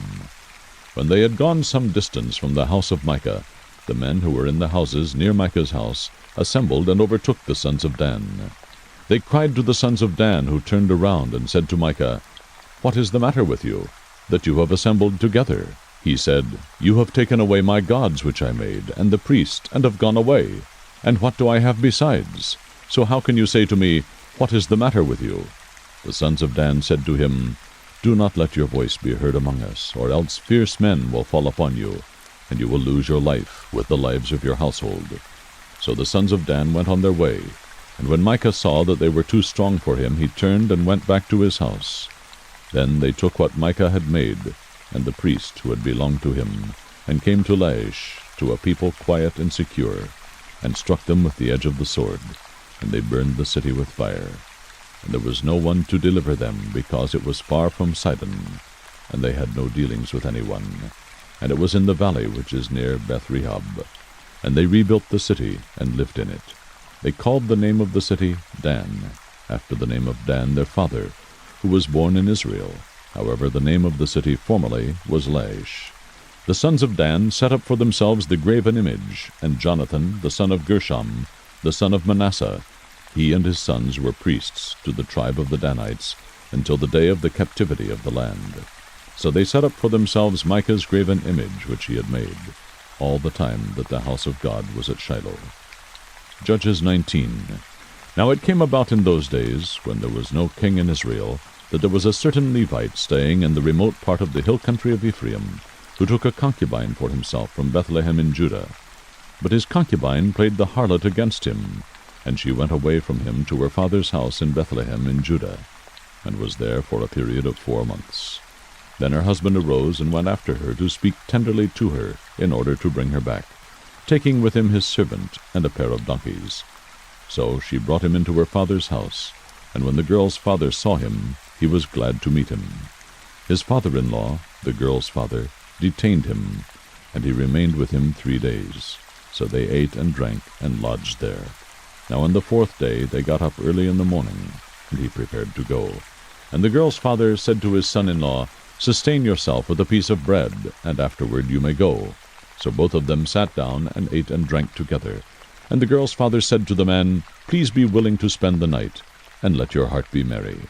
Then the man arose to go, but his father-in-law urged him, so that he spent the night there again. On the 5th day he arose to go early in the morning, and the girl's father said, Please sustain yourself, and wait until afternoon. So both of them ate. When the man arose to go along with his concubine and servant, his father-in-law, the girl's father, said to him, Behold, now the day has drawn to a close. Please spend the night. Lo, the day is coming to an end. Spend the night here, that your heart may be merry. Then tomorrow you may arise early for your journey, so that you may go home. But the man was not willing to spend the night. So he arose and departed, and came to a place opposite Jebus, that is, Jerusalem. And there were with him a pair of saddled donkeys. His concubine also was with him.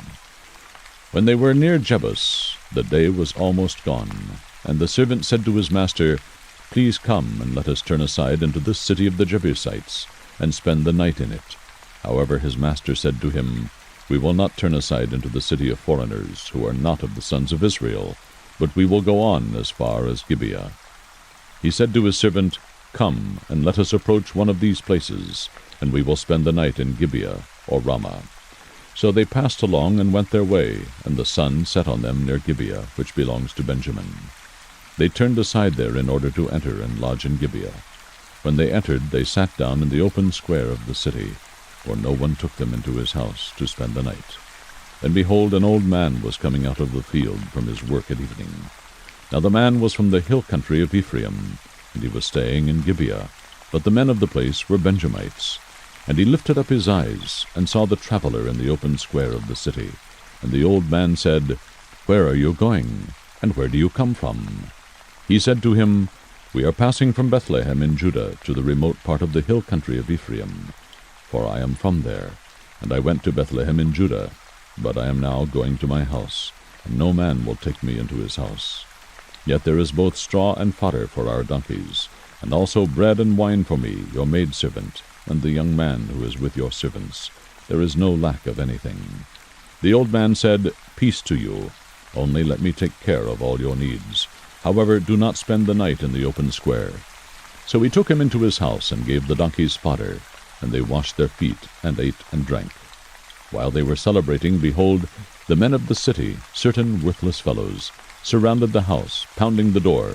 And they spoke to the owner of the house, the old man, saying, Bring out the man who came into your house, that we may have relations with him.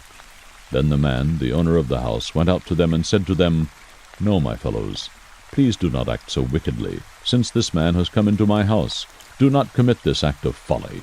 Here is my virgin daughter and his concubine. Please let me bring them out, that you may ravish them and do to them whatever you wish. But do not commit such an act of folly against this man. But the men would not listen to him. So the man seized his concubine and brought her out to them, and they raped her and abused her all night until morning, then let her go at the approach of dawn. As the day began to dawn, the woman came and fell down at the doorway of the man's house where her master was, until full daylight. When her master arose in the morning and opened the doors of the house and went out to go on his way, then behold, his concubine was lying at the doorway of the house, with her hands on the threshold. He said to her, Get up, and let us go. But there was no answer. Then he placed her on the donkey, and the man arose and went to his home. When he entered his house, he took a knife, and laid hold of his concubine, and cut her in 12 pieces, limb by limb, and sent her throughout the territory of Israel. All who saw it said, Nothing like this has ever happened, or been seen from the day when the sons of Israel came up from the land of Egypt to this day. Consider it, take counsel, and speak up. Judges 20. Then all the sons of Israel from Dan to Beersheba, including the land of Gilead, came out, and the congregation assembled as one man to the Lord at Mizpah. The chiefs of all the people, even of all the tribes of Israel, took their stand in the assembly of the people of God, 400,000 foot soldiers who drew the sword.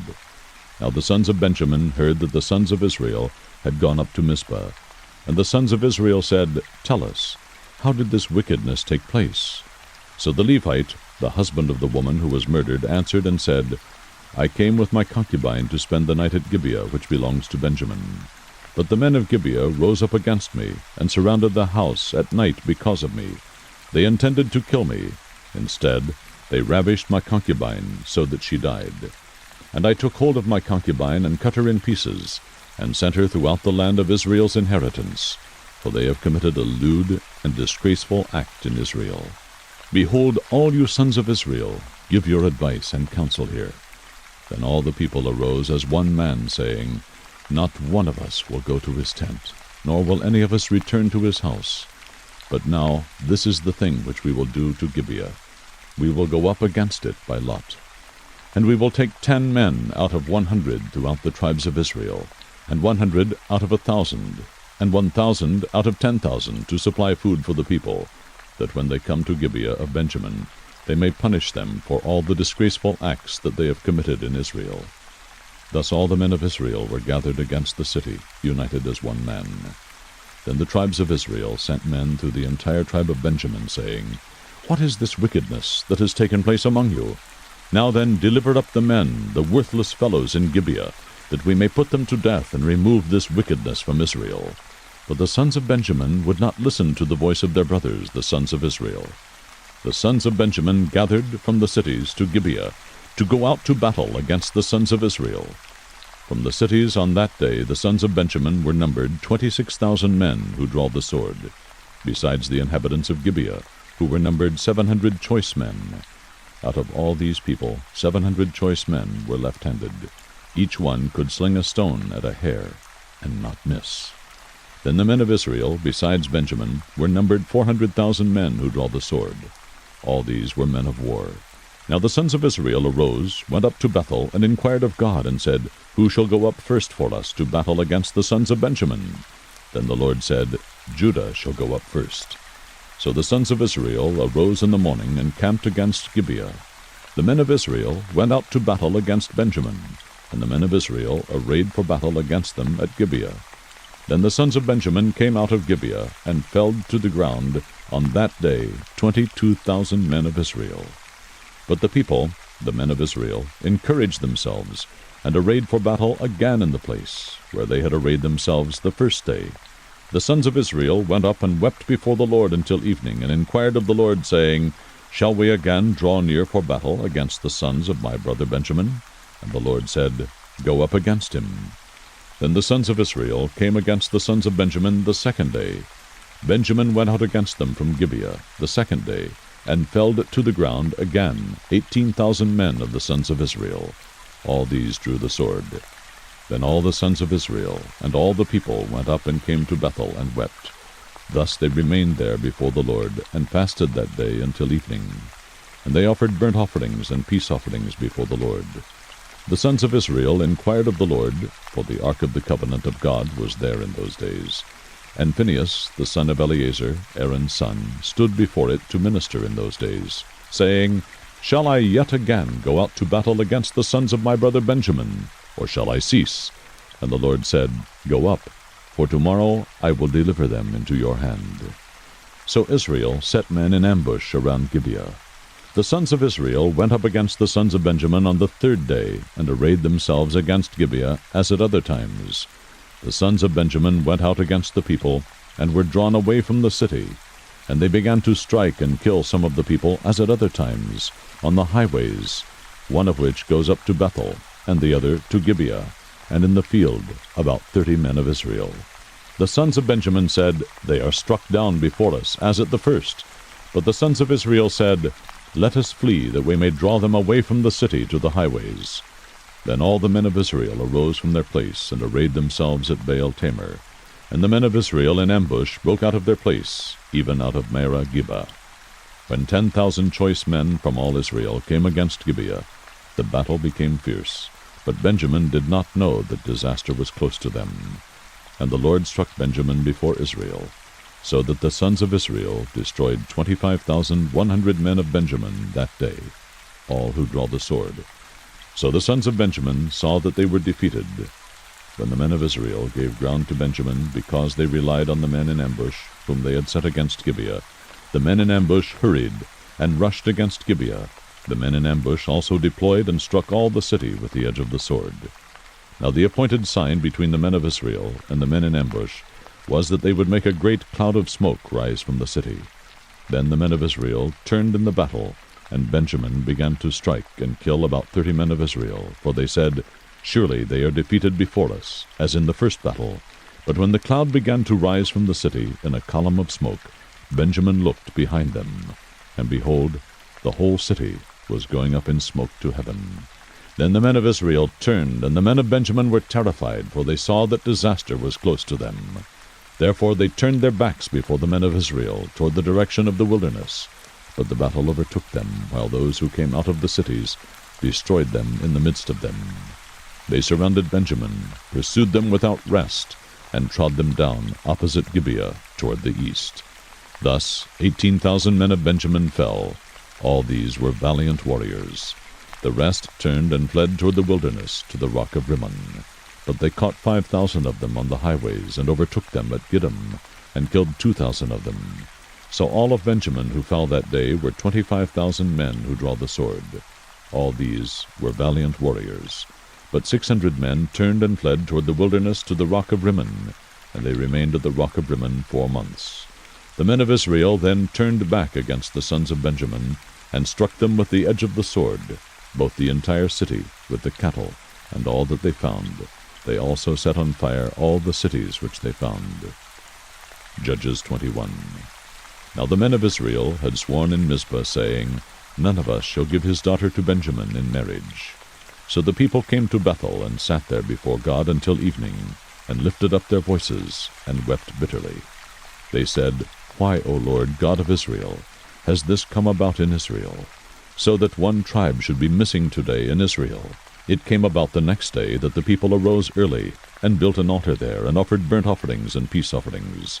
Then the sons of Israel said, Who is there among all the tribes of Israel who did not come up in the assembly to the Lord?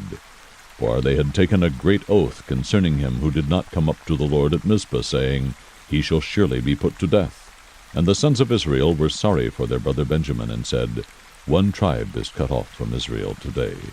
What shall we do for wives for those who are left, since we have sworn by the Lord not to give them any of our daughters in marriage? And they said, What one is there of the tribes of Israel who did not come up to the Lord at Mizpah? And behold, no one had come to the camp from Jabesh-Gilead to the assembly. For when the people were numbered, behold, not one of the inhabitants of Jabesh-Gilead was there.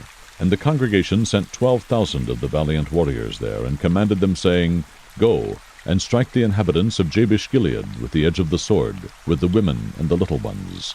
This is the thing that you shall do. You shall utterly destroy every man and every woman who has lain with a man. And they found among the inhabitants of Jabesh-Gilead 400 young virgins who had not known a man by lying with him. And they brought them to the camp at Shiloh, which is in the land of Canaan.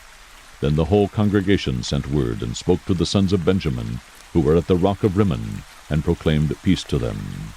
Benjamin returned at that time, and they gave them the women whom they had kept alive from the women of Jabesh-Gilead. Yet they were not enough for them. And the people were sorry for Benjamin, because the Lord had made a breach in the tribes of Israel.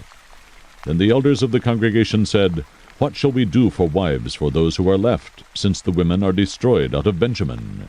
They said, There must be an inheritance for the survivors of Benjamin, so that a tribe will not be blotted out from Israel. But we cannot give them wives of our daughters. For the sons of Israel had sworn, saying, Cursed is he who gives a wife to Benjamin. So they said, Behold, there is a feast of the Lord from year to year in Shiloh, which is on the north side of Bethel, on the east side of the highway that goes up from Bethel to Shechem, and on the south side of Lebonah. And they commanded the sons of Benjamin, saying, Go and lie in wait in the vineyards, and watch. And behold, if the daughters of Shiloh come out to take part in the dances, then you shall come out of the vineyards, and each of you shall catch his wife from the daughters of Shiloh, and go to the land of Benjamin. It shall come about, when their fathers or their brothers come to complain to us, that we shall say to them, Give them to us voluntarily, because we did not take for each man of Benjamin a wife in battle, nor did you give them to them, else you would now be guilty. The sons of Benjamin did so, and took wives according to their number from those who danced, whom they carried away. And they went and returned to their inheritance, and rebuilt the cities, and lived in them. The sons of Israel departed from there at that time, every man to his tribe and family, and each one of them went out from there to his inheritance. In those days there was no king in Israel. Every one did what was right in his own eyes. The Book of Ruth, Chapter 1. Now it came about in the days when the judges governed, that there was a famine in the land. And a certain man of Bethlehem in Judah went to sojourn in the land of Moab with his wife and his 2 sons. The name of the man was Elimelech, and the name of his wife Naomi, and the names of his 2 sons were Mahlon and Chilion, Ephrathites of Bethlehem in Judah. Now they entered the land of Moab, and remained there. Then Elimelech, Naomi's husband, died, and she was left with her 2 sons. They took for themselves Moabite women as wives. The name of the one was Orpah, and the name of the other Ruth. And they lived there about 10 years. Then both Mahlon and Chilion also died, and the woman was bereft of her 2 children and her husband. Then she arose with her daughters-in-law, that she might return from the land of Moab, for she had heard in the land of Moab that the Lord had visited his people in giving them food. So she departed from the place where she was, and her 2 daughters-in-law with her, and they went on the way to return to the land of Judah. And Naomi said to her 2 daughters-in-law, Go, return, each of you, to her mother's house. May the Lord deal kindly with you, as you have dealt with the dead and with me. May the Lord grant that you may find rest, each in the house of her husband. Then she kissed them, and they lifted up their voices and wept. And they said to her, No, but we will surely return with you to your people. But Naomi said, Return, my daughters. Why should you go with me? Have I yet sons in my womb, that they may be your husbands? Return, my daughters. Go, for I am too old to have a husband. If I said I have hope, if I should even have a husband tonight and also bear sons, would you therefore wait until they were grown? Would you therefore refrain from marrying? No, my daughters, for it is harder for me than for you, for the hand of the Lord has gone forth against me. And they lifted up their voices and wept again, and Orpah kissed her mother-in-law, but Ruth clung to her. Then she said, Behold, your sister-in-law has gone back to her people and her gods. Return after your sister-in-law. But Ruth said, Do not urge me to leave you, or turn back from following you. For where you go, I will go, and where you lodge, I will lodge. Your people shall be my people, and your God, my God. Where you die, I will die, and there I will be buried. Thus may the Lord do to me, and worse, if anything but death parts you and me." When she saw that she was determined to go with her, she said no more to her. So they both went until they came to Bethlehem. And when they had come to Bethlehem, all the city was stirred because of them. And the women said, "Is this Naomi?" She said to them, "Do not call me Naomi, call me Mara, for the Almighty has dealt very bitterly with me. I went out full, but the Lord has brought me back empty. Why do you call me Naomi, since the Lord has witnessed against me, and the Almighty has afflicted me?" So Naomi returned, and with her Ruth the Moabitess, her daughter-in-law, who returned from the land of Moab. And they came to Bethlehem at the beginning of barley harvest. Ruth 2. Now Naomi had a kinsman of her husband, a man of great wealth, of the family of Elimelech, whose name was Boaz. And Ruth the Moabitess said to Naomi, "Please let me go to the field and glean among the ears of grain after one in whose sight I may find favor." And she said to her, "Go, my daughter." So she departed, and went and gleaned in the field after the reapers. And she happened to come to the portion of the field belonging to Boaz, who was of the family of Elimelech. Now behold, Boaz came from Bethlehem, and said to the reapers, "May the Lord be with you." And they said to him, "May the Lord bless you." Then Boaz said to his servant who was in charge of the reapers, "Whose young woman is this?"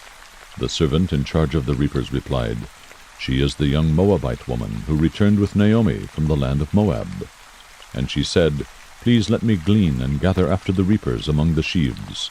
Thus she came, and has remained from the morning until now. She has been sitting in the house for a little while.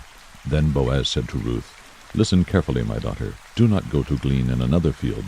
Furthermore, do not go on from this one, but stay here with my maids. Let your eyes be on the field which they reap, and go after them. Indeed, I have commanded the servants not to touch you. When you are thirsty, go to the water jars, and drink from what the servants draw." Then she fell on her face, bowing to the ground, and said to him, "Why have I found favor in your sight, that you should take notice of me, since I am a foreigner?"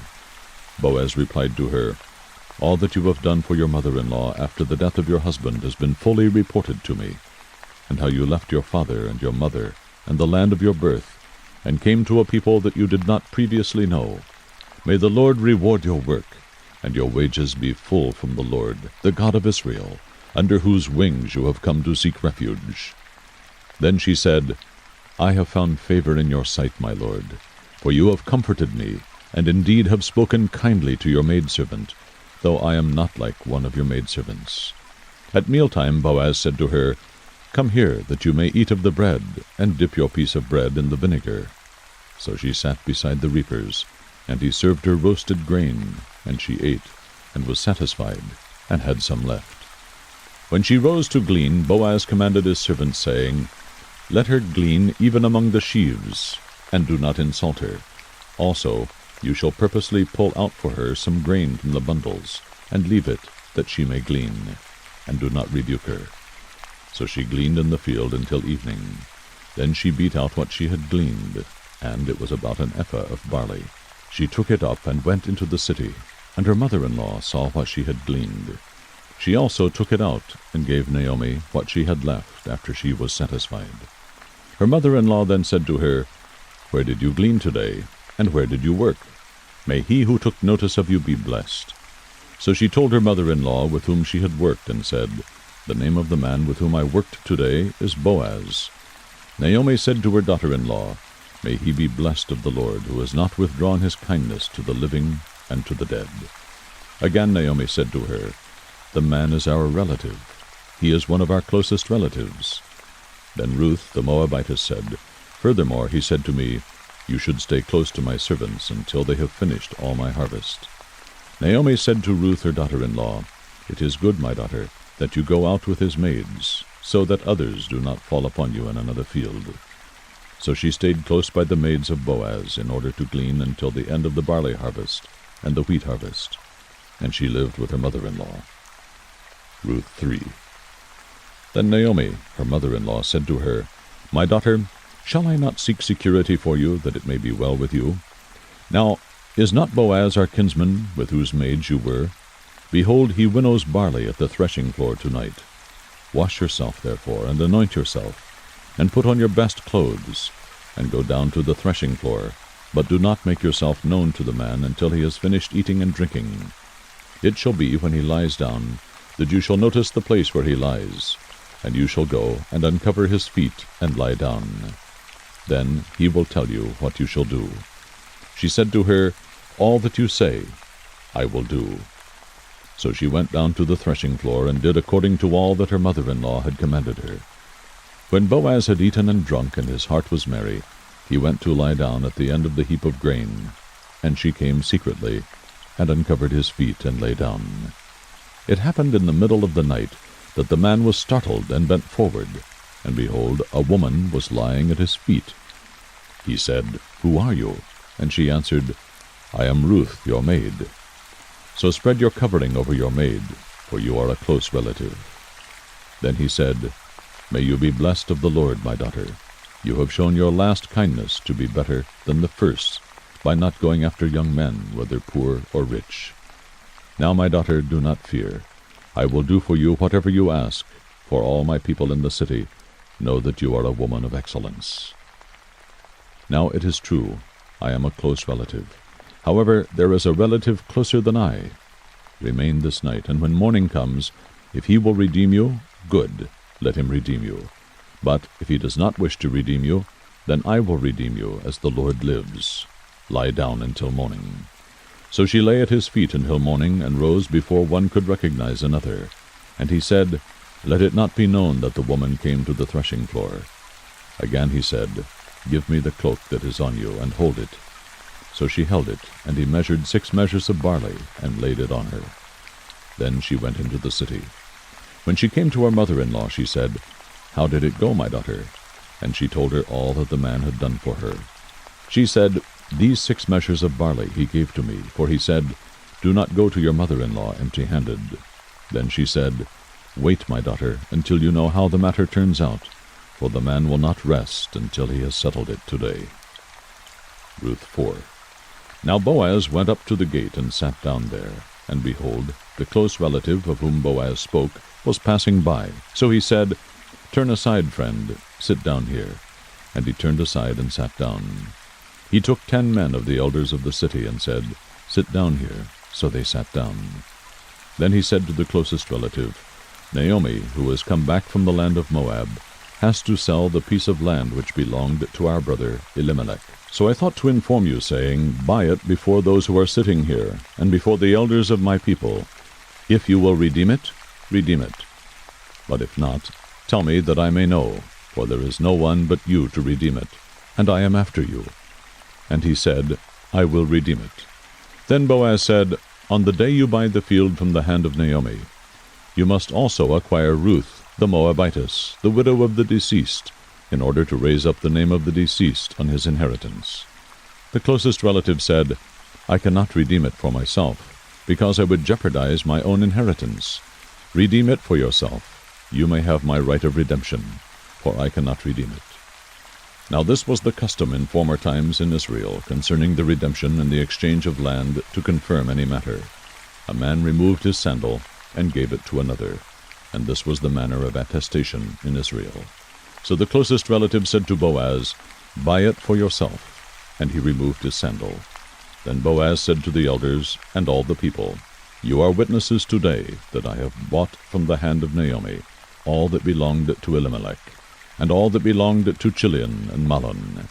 Moreover, I have acquired Ruth, the Moabitess, the widow of Mahlon, to be my wife, in order to raise up the name of the deceased on his inheritance, so that the name of the deceased will not be cut off from his brothers, or from the court of his birthplace. You are witnesses today.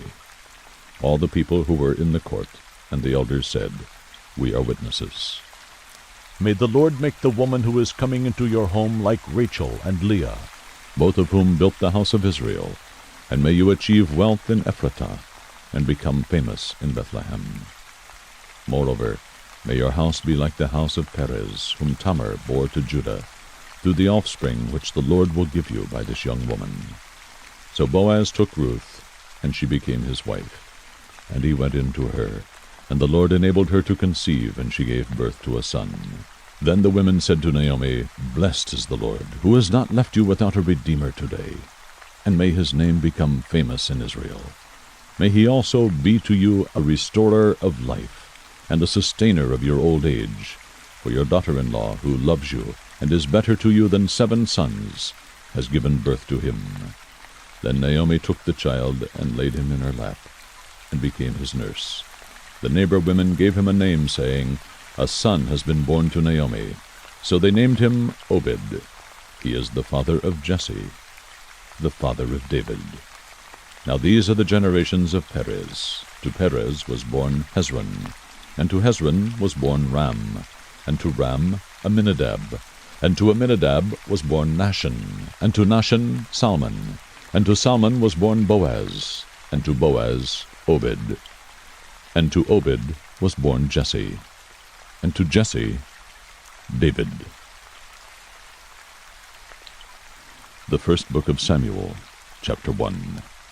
Now there was a certain man from Ramathaim Zophim, from the hill country of Ephraim, and his name was Elkanah, the son of Jeroham, the son of Elihu, the son of Tohu, the son of Zoph, an Ephraimite. He had 2 wives. The name of one was Hannah, and the name of the other Peninnah. And Peninnah had children, but Hannah had no children. Now this man would go up from his city yearly to worship, and to sacrifice to the Lord of hosts in Shiloh. And the 2 sons of Eli, Hophni and Phinehas, were priests to the Lord there. When the day came that Elkanah sacrificed, he would give portions to Peninnah his wife, and to all her sons and her daughters. But to Hannah he would give a double portion, for he loved Hannah. But the Lord had closed her womb. Her rival, however, would provoke her bitterly, to irritate her, because the Lord had closed her womb. It happened year after year, as often as she went up to the house of the Lord, she would provoke her. So she wept and would not eat. Then Elkanah her husband said to her, Hannah, why do you weep? And why do you not eat? And why is your heart sad? Am I not better to you than 10 sons? Then Hannah rose after eating and drinking in Shiloh. Now Eli the priest was sitting on the seat by the doorpost of the temple of the Lord. She, greatly distressed, prayed to the Lord, and wept bitterly. She made a vow and said, O Lord of hosts, if you will indeed look on the affliction of your maidservant, and remember me, and not forget your maidservant, but will give your maidservant a son, then I will give him to the Lord all the days of his life, and a razor shall never come on his head. Now it came about, as she continued praying before the Lord, that Eli was watching her mouth. As for Hannah, she was speaking in her heart, only her lips were moving, but her voice was not heard. So Eli thought she was drunk. Then Eli said to her, How long will you make yourself drunk? Put away your wine from you. But Hannah replied, No, my lord, I am a woman oppressed in spirit. I have drunk neither wine nor strong drink, but I have poured out my soul before the Lord. Do not consider your maidservant as a worthless woman, for I have spoken until now out of my great concern and provocation. Then Eli answered and said, Go in peace, and may the God of Israel grant your petition that you have asked of him. She said, Let your maidservant find favor in your sight. So the woman went her way and ate, and her face was no longer sad. Then they arose early in the morning and worshipped before the Lord, and returned again to their house in Ramah.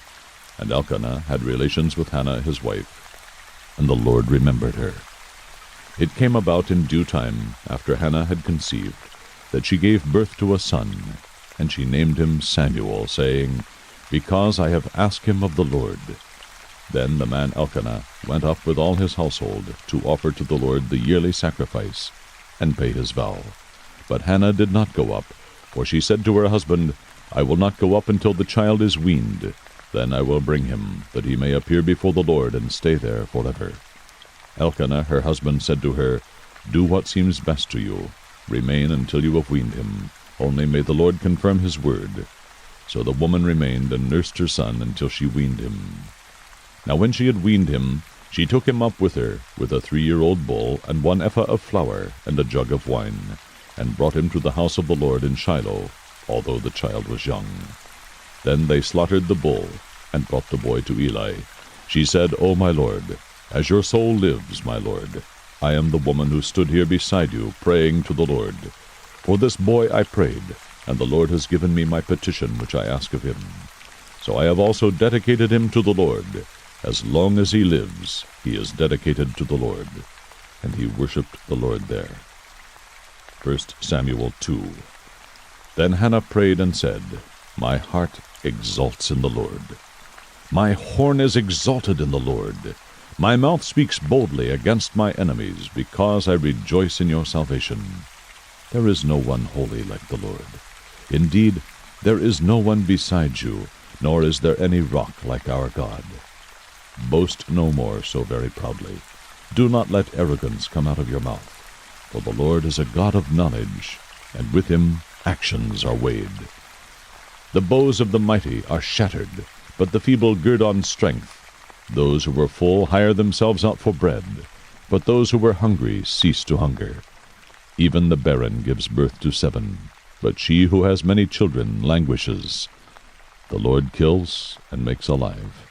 He brings down to Sheol and raises up. The Lord makes poor and rich. He brings low. He also exalts. He raises the poor from the dust. He lifts the needy from the ash heap, to make them sit with nobles, and inherit a seat of honor. For the pillars of the earth are the Lord's, and he set the world on them. He keeps the feet of his godly ones, but the wicked ones are silenced in darkness. For not by might shall a man prevail. Those who contend with the Lord will be shattered. Against them he will thunder in the heavens.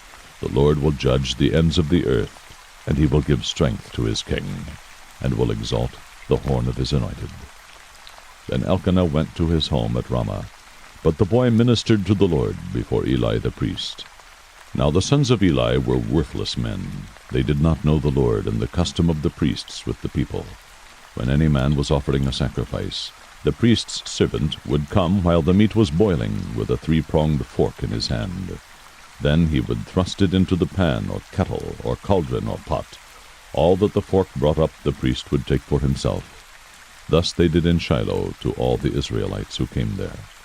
Also, before they burned the fat, the priest's servant would come and say to the man who was sacrificing, Give the priest meat for roasting, as he will not take boiled meat from you, only raw. If the man said to him, They must surely burn the fat first, and then take as much as you desire, then he would say, No, but you shall give it to me now, and if not, I will take it by force. Thus the sin of the young men was very great before the Lord, for the men despised the offering of the Lord.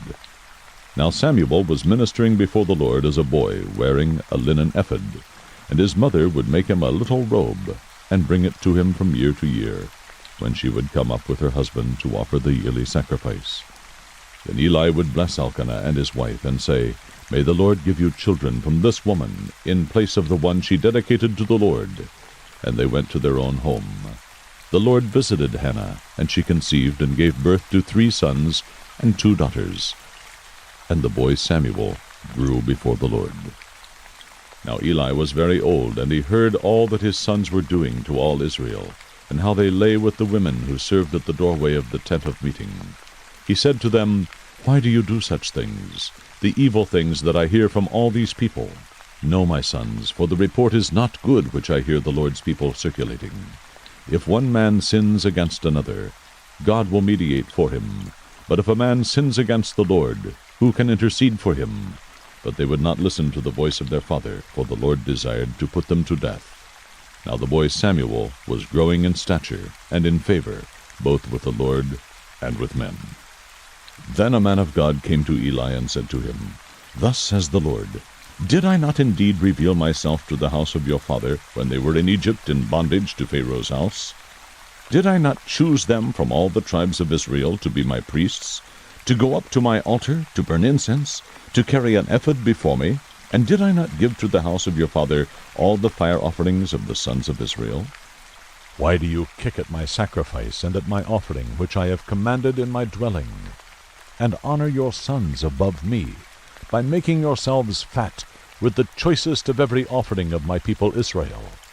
Therefore the Lord God of Israel declares, I did indeed say that your house, and the house of your father, should walk before me forever. But now the Lord declares, Far be it from me, for those who honor me I will honor, and those who despise me will be lightly esteemed. Behold, the days are coming when I will break your strength, and the strength of your father's house, so that there will not be an old man in your house. You will see the distress of my dwelling, in spite of all the good that I do for Israel, and an old man will not be in your house forever. Yet I will not cut off every man of yours from my altar, so that your eyes will fail from weeping and your soul grieve, and all the increase of your house will die in the prime of life. This will be the sign to you which will come concerning your 2 sons, Hophni and Phinehas. On the same day both of them will die. But I will raise up for myself a faithful priest, who will do according to what is in my heart and in my soul. And I will build him an enduring house, and he will walk before my anointed always. Everyone who is left in your house will come and bow down to him for a piece of silver or a loaf of bread, and say, Please assign me to one of the priest's offices, so that I may eat a piece of bread. 1 Samuel 3. Now the boy Samuel was ministering to the Lord before Eli, and word from the Lord was rare in those days. Visions were infrequent. It happened at that time as Eli was lying down in his place. Now his eyesight had begun to grow dim, and he could not see well, and the lamp of God had not yet gone out. And Samuel was lying down in the temple of the Lord, where the ark of God was. That the Lord called Samuel, and he said, Here I am.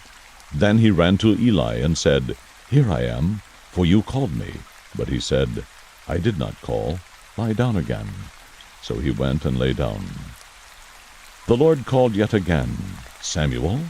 So Samuel arose and went to Eli and said, Here I am, for you called me. But he answered, I did not call. My son, lie down again. Now Samuel did not yet know the Lord, nor had the word of the Lord yet been revealed to him. So the Lord called Samuel again for the 3rd time, and he arose and went to Eli and said, Here I am, for you called me. Then Eli discerned that the Lord was calling the boy. And Eli said to Samuel, Go lie down, and it shall be, if he calls you, that you shall say, Speak, Lord, for your servant is listening. So Samuel went and lay down in his place. Then the Lord came and stood, and called as at other times, Samuel, Samuel. And Samuel said, Speak, for your servant is listening. The Lord said to Samuel, Behold, I am about to do a thing in Israel, at which both ears of every one who hears it will tingle. In that day I will carry out against Eli all that I have spoken concerning his house, from beginning to end. For I have told him that I am about to judge his house forever, for the iniquity which he knew, because his sons brought a curse on themselves, and he did not rebuke them. Therefore I have sworn to the house of Eli, that the iniquity of Eli's house shall not be atoned for by sacrifice or offering forever. So Samuel lay down until morning. Then he opened the doors of the house of the Lord. But Samuel was afraid to tell the vision to Eli. Then Eli called Samuel and said, Samuel, my son. And he said, Here I am. He said, What is the word that he spoke to you? Please do not hide it from me. May God do so to you, and more also, if you hide anything from me of all the words that he spoke to you. So Samuel told him everything, and hid nothing from him. And he said, It is the Lord. Let him do what seems good to him. Thus Samuel grew, and the Lord was with him, and let none of his words fail. All Israel, from Dan even to Beersheba, knew that Samuel was confirmed as a prophet of the Lord. And the Lord appeared again at Shiloh, because the Lord revealed himself to Samuel at Shiloh by the word of the Lord. 1 Samuel 4. Thus the word of Samuel came to all Israel. Now Israel went out to meet the Philistines in battle, and camped beside Ebenezer, while the Philistines camped in Aphek. The Philistines drew up in battle array to meet Israel. When the battle spread, Israel was defeated before the Philistines, who killed about 4,000 men on the battlefield. When the people came into the camp, the elders of Israel said, "Why has the Lord defeated us today before the Philistines? Let us take to ourselves from Shiloh the ark of the covenant of the Lord, that it may come among us, and deliver us from the power of our enemies." So the people sent to Shiloh, and from there they carried the ark of the covenant of the Lord of hosts, who sits above the cherubim, and the 2 sons of Eli, Hophni and Phinehas, were there with the ark of the covenant of God. As the ark of the covenant of the Lord came into the camp, all Israel shouted with a great shout, so that the earth resounded. When the Philistines heard the noise of the shout, they said, "What does the noise of this great shout in the camp of the Hebrews mean?" Then they understood that the ark of the Lord had come into the camp. The Philistines were afraid, for they said, "God has come into the camp." And they said, "Woe to us, for nothing like this has happened before. Woe to us! Who shall deliver us from the hand of these mighty gods? These are the gods who smote the Egyptians with all kinds of plagues in the wilderness. Take courage and be men, O Philistines, or you will become slaves to the Hebrews, as they have been slaves to you. Therefore be men, and fight." So the Philistines fought, and Israel was defeated, and every man fled to his tent, and the slaughter was very great, for there fell of Israel 30,000 foot soldiers. And the ark of God was taken, and the 2 sons of Eli, Hophni and Phinehas, died. Now a man of Benjamin ran from the battle line and came to Shiloh the same day, with his clothes torn and dust on his head. When he came, behold, Eli was sitting on his seat by the road, eagerly watching, because his heart was trembling for the ark of God. So the man came to tell it in the city, and all the city cried out. When Eli heard the noise of the outcry, he said, "What does the noise of this commotion mean?" Then the man came hurriedly and told Eli. Now Eli was 98 years old, and his eyes were set, so that he could not see. The man said to Eli, "I am the one who came from the battle line. Indeed, I escaped from the battle line today." And he said, "How did things go, my son?" Then the one who brought the news replied, "Israel has fled before the Philistines, and there has also been a great slaughter among the people. And your 2 sons also, Hophni and Phinehas, are dead. And the ark of God has been taken." When he mentioned the ark of God, Eli fell off the seat backward beside the gate, and his neck was broken, and he died, for he was old and heavy. Thus he judged Israel 40 years. Now his daughter-in-law, Phinehas' wife, was pregnant and about to give birth, and when she heard the news that the ark of God was taken, and that her father-in-law and her husband had died, she kneeled down and gave birth, for her pains came upon her. And about the time of her death, the women who stood by her said to her, "Do not be afraid, for you have given birth to a son." But she did not answer or pay attention. And she called the boy Ichabod, saying, "The glory has departed from Israel, because the ark of God was taken, and because of her father-in-law and her husband." She said, "The glory has departed from Israel, for the ark of God was taken." 1 Samuel 5. Now the Philistines took the ark of God and brought it from Ebenezer to Ashdod. Then the Philistines took the ark of God and brought it to the house of Dagon, and set it by Dagon. When the Ashdodites arose early the next morning, behold, Dagon had fallen on his face to the ground before the ark of the Lord. So they took Dagon, and set him in his place again. But when they arose early the next morning, behold, Dagon had fallen on his face to the ground before the ark of the Lord. And the head of Dagon and both the palms of his hands were cut off on the threshold. Only the trunk of Dagon was left to him. Therefore neither the priests of Dagon, nor all who enter Dagon's house, tread on the threshold of Dagon in Ashdod to this day. Now the hand of the Lord was heavy on the Ashdodites, and he ravaged them and smote them with tumors, both Ashdod and its territories. When the men of Ashdod saw that it was so, they said, "The ark of the God of Israel must not remain with us, for his hand is severe on us and on Dagon our God." So they sent and gathered all the lords of the Philistines to them, and said, What shall we do with the ark of the God of Israel? And they said, Let the ark of the God of Israel be brought around to Gath. And they brought the ark of the God of Israel around. After they had brought it around, the hand of the Lord was against the city with very great confusion. And he smote the men of the city, both young and old, so that tumors broke out on them. So they sent the ark of God to Ekron. And as the ark of God came to Ekron, the Ekronites cried out, saying, They have brought the ark of the God of Israel around to us, to kill us and our people. They sent therefore and gathered all the lords of the Philistines, and said, Send away the ark of the God of Israel, and let it return to its own place, so that it will not kill us and our people. For there was a deadly confusion throughout the city. The hand of God was very heavy there. And the men who did not die were smitten with tumors, and the cry of the city went up to heaven.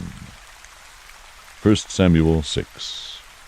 Now the ark of the Lord had been in the country of the Philistines 7 months. And the Philistines called for the priests and the diviners, saying, What shall we do with the ark of the Lord? Tell us how we shall send it to its place. They said, If you send away the ark of the God of Israel, do not send it empty, but you shall surely return to him a guilt offering. Then you will be healed, and it will be known to you why his hand is not removed from you. Then they said, What shall be the guilt offering which we shall return to him? And they said, 5 golden tumors, and 5 golden mice, according to the number of the lords of the Philistines, for 1 plague was on all of you, and on your lords. So you shall make likenesses of your tumors, and likenesses of your mice that ravage the land, and you shall give glory to the God of Israel. Perhaps he will ease his hand from you, your gods, and your land. Why then do you harden your hearts, as the Egyptians and Pharaoh hardened their hearts?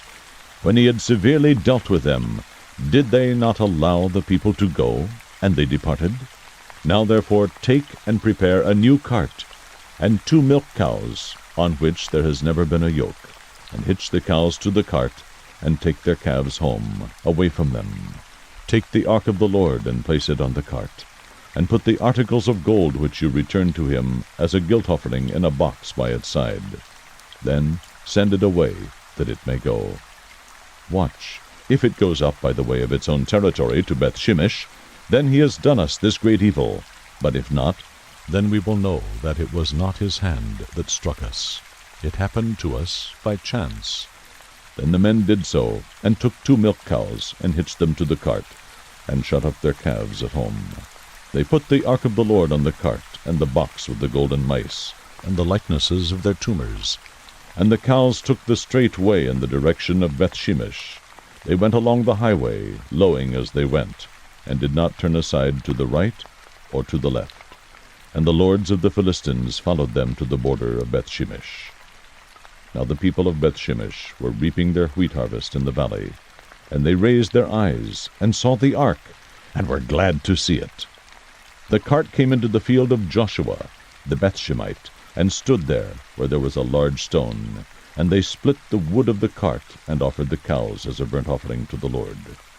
The Levites took down the ark of the Lord, and the box that was with it, in which were the articles of gold, and put them on the large stone.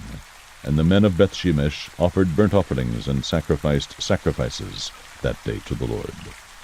When the 5 lords of the Philistines saw it, they returned to Ekron that day. These are the golden tumors which the Philistines returned for a guilt offering to the Lord. 1 for Ashdod, 1 for Gaza, 1 for Ashkelon, 1 for Gath, 1 for Ekron. And the golden mice, according to the number of all the cities of the Philistines belonging to the 5 lords, both of fortified cities and of country villages. The large stone on which they set the ark of the Lord is a witness to this day in the field of Joshua the Bethshemite.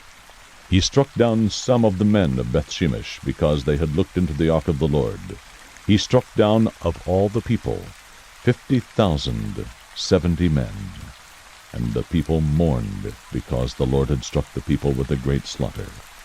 The men of Beth-Shemesh said, Who is able to stand before the Lord, this holy God? And to whom shall he go up from us? So they sent messengers to the inhabitants of Kiriath-Jearim, saying, The Philistines have brought back the ark of the Lord. Come down and take it up to you. 1 Samuel 7. And the men of Kiriath-jearim came and took the ark of the Lord, and brought it into the house of Abinadab on the hill, and consecrated Eleazar his son to keep the ark of the Lord. From the day that the ark remained at Kiriath-jearim, the time was long, for it was 20 years, and all the house of Israel lamented after the Lord. Then Samuel spoke to all the house of Israel, saying, If you return to the Lord with all your heart, remove the foreign gods, and the Ashtaroth from among you, and direct your hearts to the Lord, and serve him alone, and he will deliver you from the hand of the Philistines. So the sons of Israel removed the Baals and the Ashtaroth, and served the Lord alone. Then Samuel said, Gather all Israel to Mizpah, and I will pray to the Lord for you. They gathered to Mizpah, and drew water, and poured it out before the Lord, and fasted on that day, and said, There, we have sinned against the Lord. And Samuel judged the sons of Israel at Mizpah. Now when the Philistines heard that the sons of Israel had gathered to Mizpah, the lords of the Philistines went up against Israel. And when the sons of Israel heard it, they were afraid of the Philistines. Then the sons of Israel said to Samuel, Do not cease to cry to the Lord our God for us, that he may save us from the hand of the Philistines. Samuel took a suckling lamb, and offered it for a whole burnt offering to the Lord. And Samuel cried to the Lord for Israel, and the Lord answered him. Now Samuel was offering up the burnt offering, and the Philistines drew near to battle against Israel. But the Lord thundered with a great thunder on that day against the Philistines, and confused them, so that they were routed before Israel. The men of Israel went out of Mizpah, and pursued the Philistines, and struck them down as far as below Bethkar. Then Samuel took a stone, and set it between Mizpah and Shen, and named it Ebenezer, saying, Thus far the Lord has helped us. So the Philistines were subdued, and they did not come any more within the border of Israel. And the hand of the Lord was against the Philistines all the days of Samuel. The cities which the Philistines had taken from Israel were restored to Israel, from Ekron even to Gath. And Israel delivered their territory from the hand of the Philistines. So there was peace between Israel and the Amorites. Now Samuel judged Israel all the days of his life. He used to go annually on circuit to Bethel and Gilgal and Mizpah, and he judged Israel in all these places. Then his return was to Ramah, for his house was there, and there he judged Israel, and he built there an altar to the Lord. 1 Samuel 8. And it came about, when Samuel was old, that he appointed his sons judges over Israel. Now the name of his firstborn was Joel, and the name of his second Abijah. They were judging in Beersheba. His sons, however, did not walk in his ways, but turned aside after dishonest gain, and took bribes, and perverted justice. Then all the elders of Israel gathered together, and came to Samuel at Ramah. And they said to him, Behold, you have grown old, and your sons do not walk in your ways. Now appoint a king for us to judge us like all the nations. But the thing was displeasing in the sight of Samuel, and they said, Give us a king to judge us. And Samuel prayed to the Lord.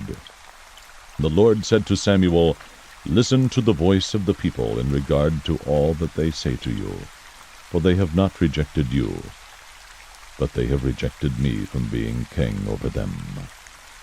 Like all the deeds which they have done since the day that I brought them up from Egypt, even to this day, in that they have forsaken me, and served other gods, so they are doing to you also.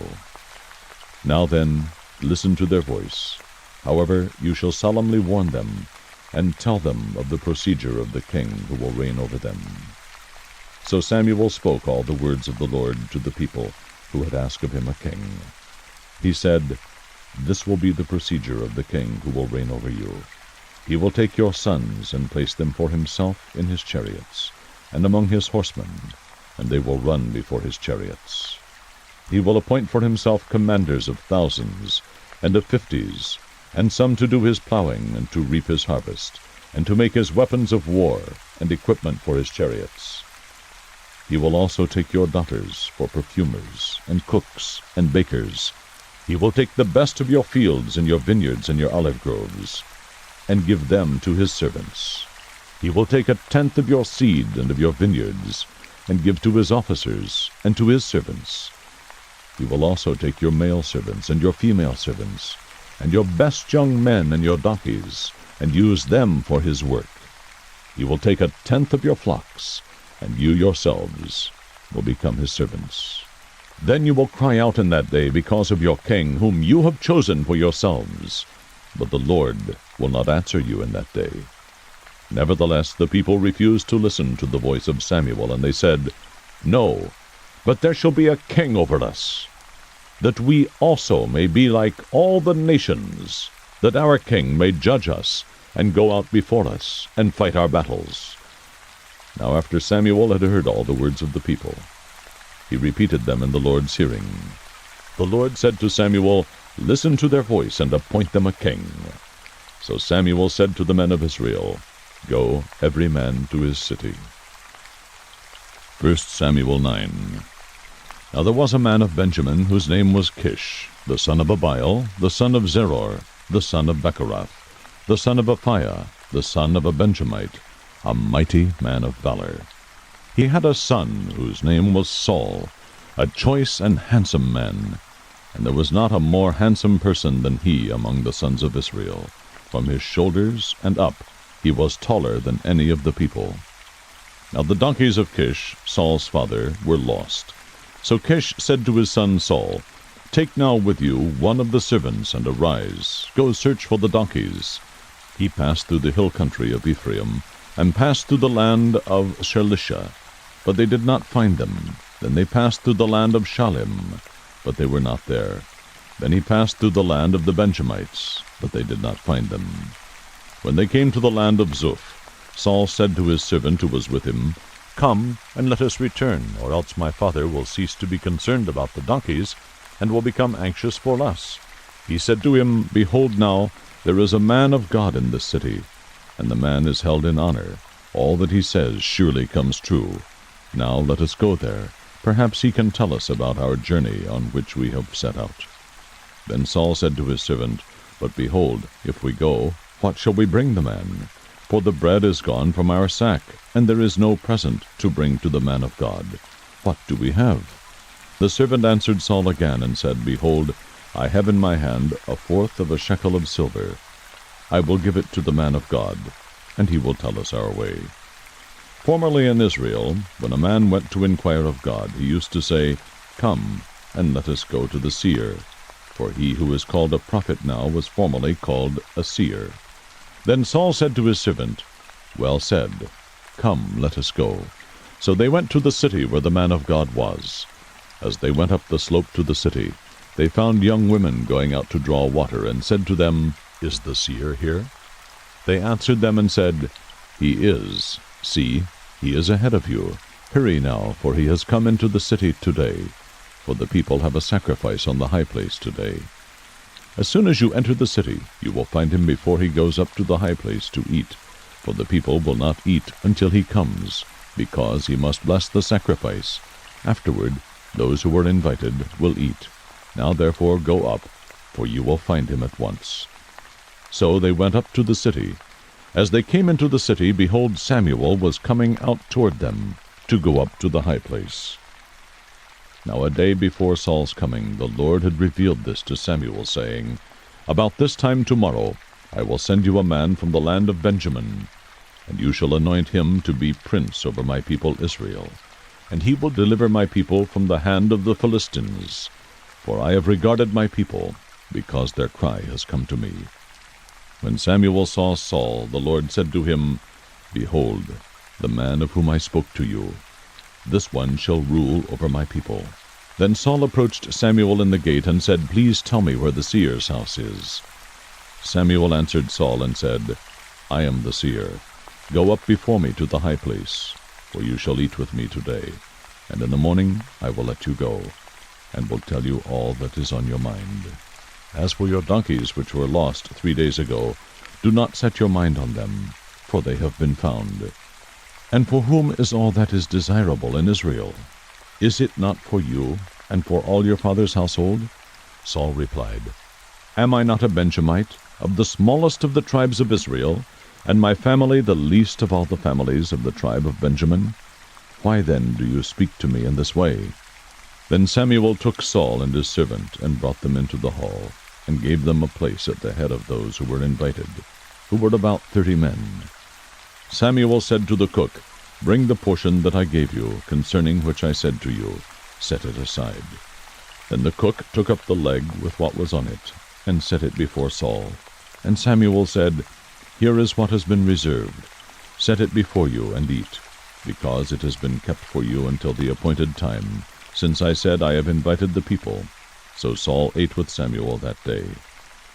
When they came down from the high place into the city, Samuel spoke with Saul on the roof.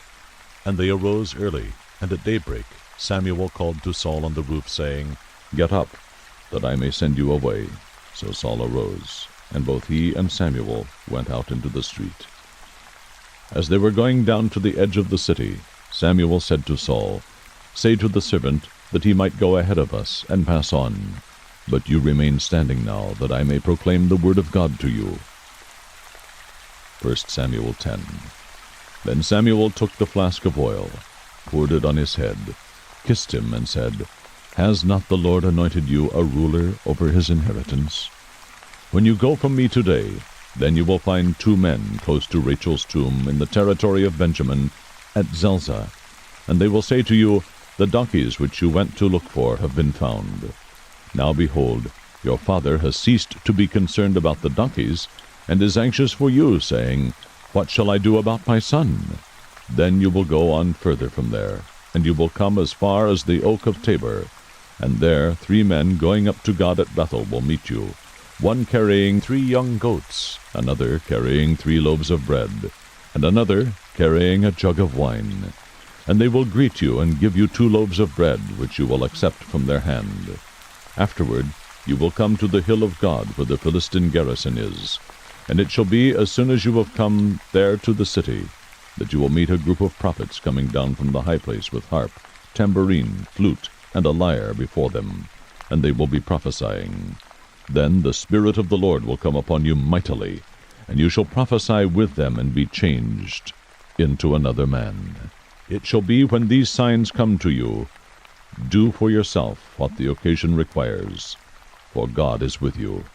And you shall go down before me to Gilgal, and behold, I will come down to you to offer burnt offerings and sacrifice peace offerings. You shall wait 7 days until I come to you, and show you what you should do." Then it happened, when he turned his back to leave Samuel, God changed his heart, and all those signs came about on that day. When they came to the hill there, behold, a group of prophets met him, and the Spirit of God came upon him mightily, so that he prophesied among them. It came about, when all who knew him previously saw that he prophesied now with the prophets, that the people said to one another, "What has happened to the son of Kish? Is Saul also among the prophets?" A man there said, "Now, who is their father?" Therefore it became a proverb, "Is Saul also among the prophets?" When he had finished prophesying, he came to the high place. Now Saul's uncle said to him and his servant, "Where did you go?" And he said, "To look for the donkeys. When we saw that they could not be found, we went to Samuel." Saul's uncle said, "Please tell me what Samuel said to you." So Saul said to his uncle, "He told us plainly that the donkeys had been found." But he did not tell him about the matter of the kingdom which Samuel had mentioned. Thereafter Samuel called the people together to the Lord at Mizpah. And he said to the sons of Israel, "Thus says the Lord, the God of Israel, I brought Israel up from Egypt, and I delivered you from the hand of the Egyptians, and from the power of all the kingdoms that were oppressing you. But you have today rejected your God, who delivers you from all your calamities and your distresses. Yet you have said, 'No, but set a king over us.' Now therefore present yourselves before the Lord by your tribes and by your clans." Thus Samuel brought all the tribes of Israel near, and the tribe of Benjamin was taken by lot. Then he brought the tribe of Benjamin near by its families, and the Matrite family was taken, and Saul the son of Kish was taken.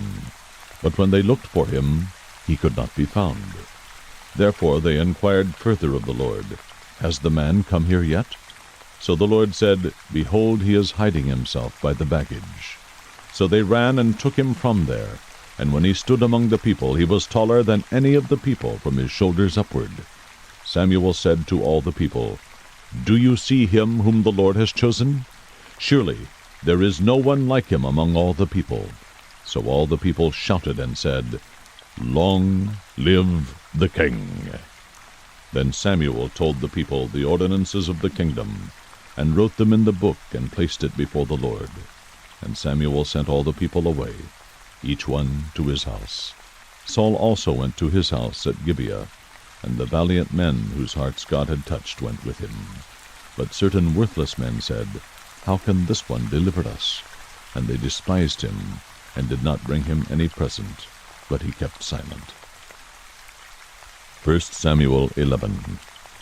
Now Nahash the Ammonite came up and besieged Jabesh-Gilead. And all the men of Jabesh said to Nahash, Make a covenant with us, and we will serve you. But Nahash the Ammonite said to them, I will make it with you on this condition, that I will gouge out the right eye of every one of you. Thus I will make it a reproach on all Israel. The elders of Jabesh said to him, Let us alone for 7 days, that we may send messengers throughout the territory of Israel. Then, if there is no one to deliver us, we will come out to you. Then the messengers came to Gibeah of Saul, and spoke these words in the hearing of the people. And all the people lifted up their voices and wept. Now behold, Saul was coming from the field behind the oxen, and he said, What is the matter with the people, that they weep? So they related to him the words of the men of Jabesh. Then the Spirit of God came upon Saul mightily when he heard these words, and he became very angry. He took a yoke of oxen and cut them in pieces, and sent them throughout the territory of Israel by the hand of messengers, saying, Whoever does not come out after Saul and after Samuel, so shall it be done to his oxen. Then the dread of the Lord fell on the people, and they came out as one man. He numbered them in Bezek, and the sons of Israel were 300,000, and the men of Judah 30,000. They said to the messengers who had come, Thus you shall say to the men of Jabesh-Gilead, Tomorrow, by the time the sun is hot, you will have deliverance. So the messengers went and told the men of Jabesh, and they were glad. Then the men of Jabesh said, Tomorrow we will come out to you, and you may do to us whatever seems good to you. The next morning Saul put the people in 3 companies, and they came into the midst of the camp at the morning watch, and struck down the Ammonites until the heat of the day. Those who survived were scattered, so that no 2 of them were left together. Then the people said to Samuel, Who is he that said, Shall Saul reign over us? Bring the men, that we may put them to death. But Saul said, Not a man shall be put to death this day, for today the Lord has accomplished deliverance in Israel. Then Samuel said to the people, Come and let us go to Gilgal, and renew the kingdom there. So all the people went to Gilgal, and there they made Saul king before the Lord in Gilgal. There they also offered sacrifices of peace offerings before the Lord. And there Saul and all the men of Israel rejoiced greatly. 1 Samuel 12. Then Samuel said to all Israel, Behold, I have listened to your voice in all that you said to me, and I have appointed a king over you. Now here is the king walking before you, but I am old and gray, and behold, my sons are with you, and I have walked before you from my youth even to this day. Here I am. Bear witness against me before the Lord and his anointed. Whose ox have I taken? Or whose donkey have I taken? Or whom have I defrauded? Whom have I oppressed? Or from whose hand have I taken a bribe to blind my eyes with it? I will restore it to you. They said, You have not defrauded us, or oppressed us, or taken anything from any man's hand. He said to them, The Lord is witness against you, and his anointed is witness this day that you have found nothing in my hand. And they said, He is witness. Then Samuel said to the people, It is the Lord who appointed Moses and Aaron, and who brought your fathers up from the land of Egypt. So now take your stand, that I may plead with you before the Lord concerning all the righteous acts of the Lord which he did for you and your fathers. When Jacob went into Egypt, and your fathers cried out to the Lord, then the Lord sent Moses and Aaron, who brought your fathers out of Egypt, and settled them in this place. But they forgot the Lord their God. So he sold them into the hand of Sisera, captain of the army of Hazor, and into the hand of the Philistines, and into the hand of the king of Moab, and they fought against them. They cried out to the Lord and said, We have sinned, because we have forsaken the Lord, and observed the Baals and the Ashtaroth. But now deliver us from the hands of our enemies, and we will serve you. Then the Lord sent Jerubbaal, and Bedan, and Jephthah, and Samuel, and delivered you from the hands of your enemies all around, so that you lived in security. When you saw that Nahash, the king of the sons of Ammon, came against you, you said to me, No, but a king shall reign over us, although the Lord your God was your king. Now therefore, here is the king whom you have chosen, whom you have asked for, and behold, the Lord has set a king over you. If you will fear the Lord and serve him, and listen to his voice, and not rebel against the command of the Lord, then both you and also the king who reigns over you will follow the Lord your God. If you will not listen to the voice of the Lord, but rebel against the command of the Lord, then the hand of the Lord will be against you, as it was against your fathers. Even now take your stand, and see this great thing which the Lord will do before your eyes. Is it not the wheat harvest today? I will call to the Lord, that he may send thunder and rain. Then you will know and see that your wickedness is great which you have done in the sight of the Lord, by asking for yourselves a king. So Samuel called to the Lord, and the Lord sent thunder and rain that day, and all the people greatly feared the Lord and Samuel. Then all the people said to Samuel, Pray for your servants to the Lord your God, so that we may not die, for we have added to all our sins this evil by asking for ourselves a king. Samuel said to the people, Do not fear. You have committed all this evil, yet do not turn aside from following the Lord, but serve the Lord with all your heart. You must not turn aside, for then you would go after futile things which cannot profit or deliver, because they are futile. For the Lord will not abandon his people on account of his great name, because the Lord has been pleased to make you a people for himself. Moreover, as for me, far be it from me that I should sin against the Lord by ceasing to pray for you, but I will instruct you in the good and right way. Only fear the Lord and serve him in truth, with all your heart. For consider what great things he has done for you. But if you still do wickedly, both you and your king will be swept away. 1 Samuel 13. Saul was 30 years old when he began to reign, and he reigned 42 years over Israel. Now Saul chose for himself 3,000 men of Israel, of which 2,000 were with Saul in Michmash, and in the hill country of Bethel, while 1,000 were with Jonathan at Gibeah of Benjamin. But he sent away the rest of the people, each to his tent. Jonathan smote the garrison of the Philistines that was in Gibeah, and the Philistines heard of it. Then Saul blew the trumpet throughout the land, saying, Let the Hebrews hear. All Israel heard the news that Saul had smitten the garrison of the Philistines, and also that Israel had become odious to the Philistines. The people were then summoned to Saul at Gilgal. Now the Philistines assembled to fight with Israel, 30,000 chariots, and 6,000 horsemen, and people like the sand which is on the seashore in abundance. And they came up and camped in Michmash, east of Bethaven. When the men of Israel saw that they were in a strait, for the people were hard pressed, then the people hid themselves in caves, in thickets, in cliffs, in cellars, and in pits. Also some of the Hebrews crossed the Jordan into the land of Gad and Gilead. But as for Saul, he was still in Gilgal, and all the people followed him trembling.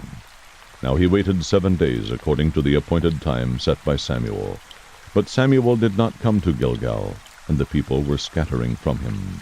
So Saul said, Bring to me the burnt offering and the peace offerings. And he offered the burnt offering.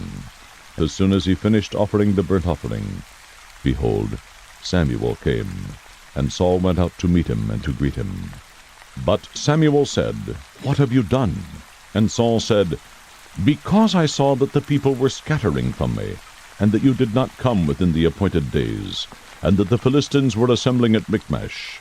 Therefore I said, Now the Philistines will come down against me at Gilgal, and I have not asked the favor of the Lord. So I forced myself, and offered the burnt offering. Samuel said to Saul, You have acted foolishly. You have not kept the commandment of the Lord your God, which he commanded you. For now the Lord would have established your kingdom over Israel forever. But now your kingdom shall not endure. The Lord has sought out for himself a man after his own heart, and the Lord has appointed him as ruler over his people, because you have not kept what the Lord commanded you. Then Samuel arose and went up from Gilgal to Gibeah of Benjamin. And Saul numbered the people who were present with him, about 600 men. Now Saul and his son Jonathan and the people who were present with them were staying in Gibeah of Benjamin, while the Philistines camped at Michmash. And the raiders came from the camp of the Philistines in 3 companies. One company turned toward Ophrah, to the land of Shual, and another company turned toward Beth-horon, and another company turned toward the border which overlooks the valley of Zeboim, toward the wilderness. Now no blacksmith could be found in all the land of Israel, but the Philistines said, Otherwise the Hebrews will make swords or spears. So all Israel went down to the Philistines, each to sharpen his plowshare, his mattock, his axe, and his hoe. The charge was 2/3 of a shekel for the plowshares, the mattocks, the forks, and the axes, and to fix the hoes.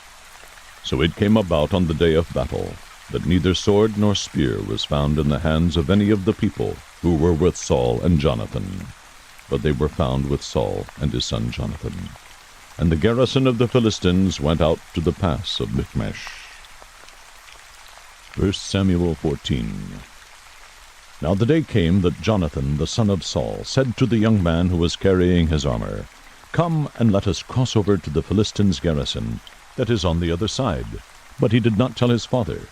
Saul was staying in the outskirts of Gibeah, under the pomegranate tree which is in Migron. And the people who were with him were about 600 men. And Ahijah the son of Ahitub, Ichabod's brother, the son of Phinehas, the son of Eli, the priest of the Lord at Shiloh, was wearing an ephod, and the people did not know that Jonathan had gone. Between the passes by which Jonathan sought to cross over to the Philistines' garrison, there was a sharp crag on the one side, and a sharp crag on the other side, and the name of the one was Bozez, and the name of the other Seneh. The one crag rose on the north, opposite Michmash, and the other on the south, opposite Gibeah. Then Jonathan said to the young man who was carrying his armor, Come and let us cross over to the garrison of these uncircumcised. Perhaps the Lord will work for us, for the Lord is not restrained to save by many or by few. His armor-bearer said to him, Do all that is in your heart, turn yourself, and here I am with you according to your desire. Then Jonathan said, Behold, we will cross over to the men, and reveal ourselves to them. If they say to us, Wait until we come to you, then we will stand in our place, and not go up to them. But if they say, Come up to us, then we will go up, for the Lord has given them into our hands, and this shall be the sign to us. When both of them revealed themselves to the garrison of the Philistines said, Behold, Hebrews are coming out of the holes where they have hidden themselves. So the men of the garrison hailed Jonathan and his armor-bearer, and said, Come up to us, and we will tell you something. And Jonathan said to his armor-bearer, Come up after me, for the Lord has given them into the hands of Israel. Then Jonathan climbed up on his hands and feet with his armor-bearer behind him. And they fell before Jonathan, and his armor-bearer put some to death after him. That first slaughter which Jonathan and his armor-bearer made was about 20 men, within about half a furrow, in an acre of land. And there was a trembling in the camp, in the field, and among all the people. Even the garrison and the raiders trembled, and the earth quaked, so that it became a great trembling. Now Saul's watchmen in Gibeah of Benjamin looked, and behold, the multitude melted away. And they went here and there. Saul said to the people who were with him, Number now, and see who has gone from us. And when they had numbered, behold, Jonathan and his armor-bearer were not there. Then Saul said to Ahijah, Bring the ark of God here, for the ark of God was at that time with the sons of Israel. While Saul talked to the priest the commotion in the camp of the Philistines continued and increased. So Saul said to the priest, "Withdraw your hand." Then Saul and all the people who were with him rallied and came to the battle. And behold, every man's sword was against his fellow, and there was very great confusion.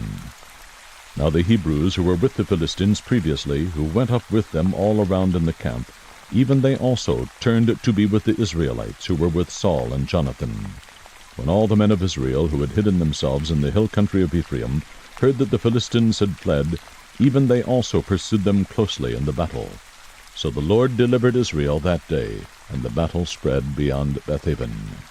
Now the men of Israel were hard pressed on that day, for Saul had put the people under oath, saying, "Cursed be the man who eats food before evening, and until I have avenged myself on my enemies."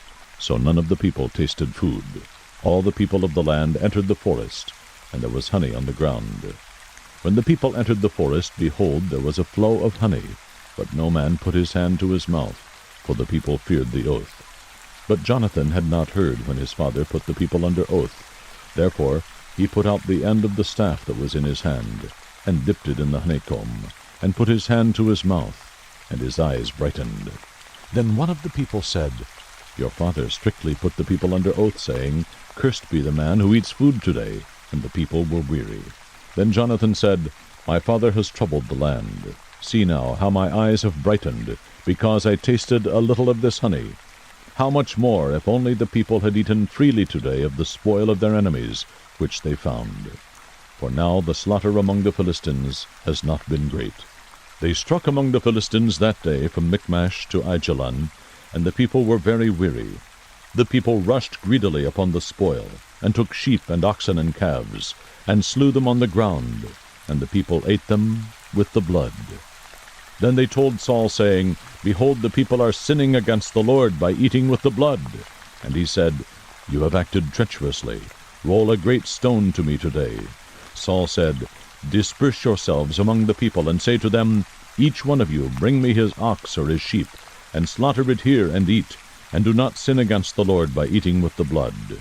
So all the people that night brought each one his ox with him, and slaughtered it there. And Saul built an altar to the Lord. It was the first altar that he built to the Lord. Then Saul said, "Let us go down after the Philistines by night, and take spoil among them until the morning light, and let us not leave a man of them." And they said, "Do whatever seems good to you." So the priest said, "Let us draw near to God here." Saul inquired of God, "Shall I go down after the Philistines? Will you give them into the hand of Israel?" But he did not answer him on that day. Saul said, "Draw near here, all you chiefs of the people, and investigate and see how this sin has happened today. For as the Lord lives, who delivers Israel, though it is in Jonathan my son, he shall surely die." But not one of all the people answered him. Then he said to all Israel, "You shall be on one side, and I and Jonathan my son will be on the other side." And the people said to Saul, "Do what seems good to you." Therefore Saul said to the Lord, the God of Israel, "Give a perfect lot." And Jonathan and Saul were taken, but the people escaped. Saul said, "Cast lots between me and Jonathan my son." And Jonathan was taken. Then Saul said to Jonathan, "Tell me what you have done." So Jonathan told him and said, "I indeed tasted a little honey with the end of the staff that was in my hand. Here I am. I must die." Saul said, "May God do this to me and more also, for you shall surely die, Jonathan." But the people said to Saul, "Must Jonathan die, who has brought about this great deliverance in Israel? Far from it. As the Lord lives, not one hair of his head shall fall to the ground, for he has worked with God this day." So the people rescued Jonathan, and he did not die. Then Saul went up from pursuing the Philistines, and the Philistines went to their own place. Now when Saul had taken the kingdom over Israel, he fought against all his enemies on every side, against Moab, the sons of Ammon, Edom, the kings of Zobah, and the Philistines, and wherever he turned, he inflicted punishment. He acted valiantly, and defeated the Amalekites, and delivered Israel from the hands of those who plundered them. Now the sons of Saul were Jonathan and Ishvi and Malchishua. And the names of his 2 daughters were these: the name of the firstborn, Merab, and the name of the younger, Michal. The name of Saul's wife was Ahinoam, the daughter of Ahimaaz. And the name of the captain of his army was Abner, the son of Ner, Saul's uncle. Kish was the father of Saul, and Ner, the father of Abner, was the son of Abiel. Now the war against the Philistines was severe all the days of Saul, and when Saul saw any mighty man or any valiant man, he attached him to his staff. 1 Samuel 15. Then Samuel said to Saul, The Lord sent me to anoint you as king over his people, over Israel. Now therefore listen to the words of the Lord. Thus says the Lord of hosts, I will punish Amalek for what he did to Israel, how he set himself against him on the way while he was coming up from Egypt. Now go and strike Amalek, and utterly destroy all that he has, and do not spare him, but put to death both man and woman, child and infant, ox and sheep, camel and donkey. Then Saul summoned the people, and numbered them in Telaim, 200,000 foot soldiers, and 10,000 men of Judah. Saul came to the city of Amalek, and set an ambush in the valley. Saul said to the Kenites, Go, depart. Go down from among the Amalekites, so that I do not destroy you with them. For you showed kindness to all the sons of Israel when they came up from Egypt. So the Kenites departed from among the Amalekites. So Saul defeated the Amalekites. From Havilah, as you go to Shur, which is east of Egypt, he captured Agag, the king of the Amalekites, alive, and utterly destroyed all the people with the edge of the sword. But Saul and the people spared Agag, and the best of the sheep, the oxen, the fatlings, the lambs, and all that was good, and were not willing to destroy them utterly. But everything despised and worthless, that they utterly destroyed. Then the word of the Lord came to Samuel, saying, I regret that I have made Saul king, for he has turned back from following me, and has not carried out my commands. And Samuel was distressed, and cried out to the Lord all night. Samuel rose early in the morning to meet Saul, and it was told Samuel, saying, Saul came to Carmel, and behold, he set up a monument for himself, then turned and proceeded on down to Gilgal. Samuel came to Saul, and Saul said to him, Blessed are you of the Lord. I have carried out the command of the Lord. But Samuel said, What then is this bleating of the sheep in my ears, and the lowing of the oxen which I hear? Saul said, They have brought them from the Amalekites, for the people spared the best of the sheep and oxen, to sacrifice to the Lord your God, but the rest we have utterly destroyed.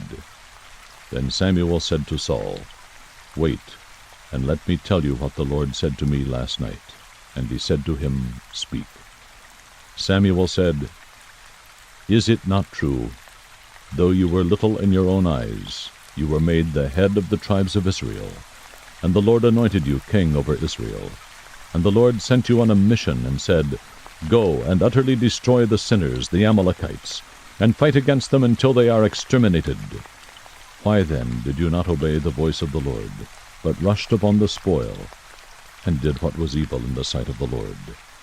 Then Saul said to Samuel, I did obey the voice of the Lord, and went on the mission on which the Lord sent me, and have brought back Agag, the king of Amalek, and have utterly destroyed the Amalekites.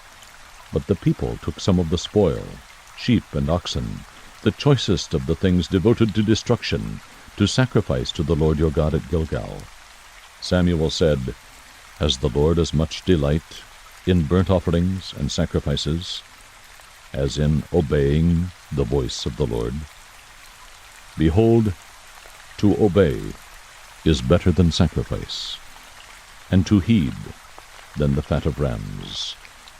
For rebellion is as the sin of divination, and insubordination is as iniquity and idolatry. Because you have rejected the word of the Lord, he has also rejected you from being king. Then Saul said to Samuel, I have sinned. I have indeed transgressed the command of the Lord, and your words, because I feared the people, and listened to their voice. Now therefore please pardon my sin, and return with me, that I may worship the Lord. But Samuel said to Saul, I will not return with you, for you have rejected the word of the Lord. and the Lord has rejected you from being king over Israel." As Samuel turned to go, Saul seized the edge of his robe, and it tore. So Samuel said to him, "The Lord has torn the kingdom of Israel from you today, and has given it to your neighbor, who is better than you. Also, the glory of Israel will not lie or change his mind, for he is not a man that he should change his mind." Then he said, "I have sinned, but please honor me now before the elders of my people and before Israel, and go back with me, that I may worship the Lord your God." So Samuel went back following Saul, and Saul worshipped the Lord. Then Samuel said, "Bring me Agag, the king of the Amalekites." And Agag came to him cheerfully, and Agag said, "Surely the bitterness of death is past." But Samuel said, "As your sword has made women childless, so shall your mother be childless among women." And Samuel hewed Agag to pieces before the Lord at Gilgal. Then Samuel went to Ramah, but Saul went up to his house at Gibeah of Saul. Samuel did not see Saul again until the day of his death, for Samuel grieved over Saul, and the Lord regretted that he had made Saul king over Israel.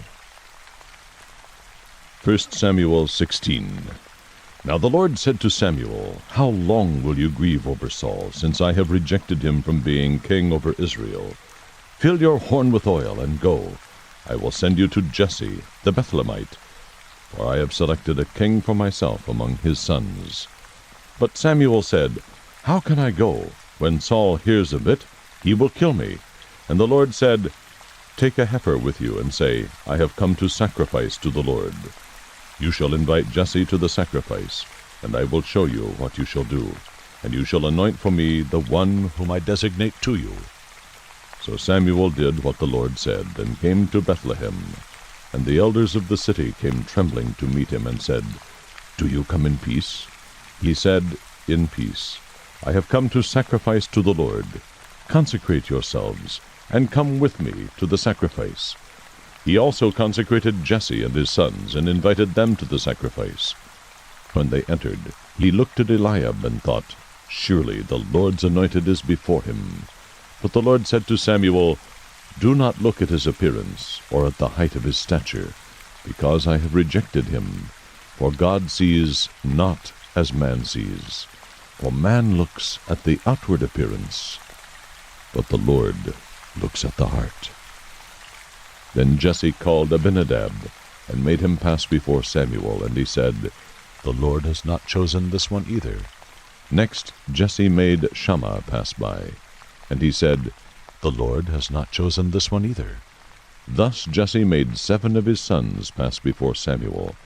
But Samuel said to Jesse, "The Lord has not chosen these." And Samuel said to Jesse, "Are these all the children?"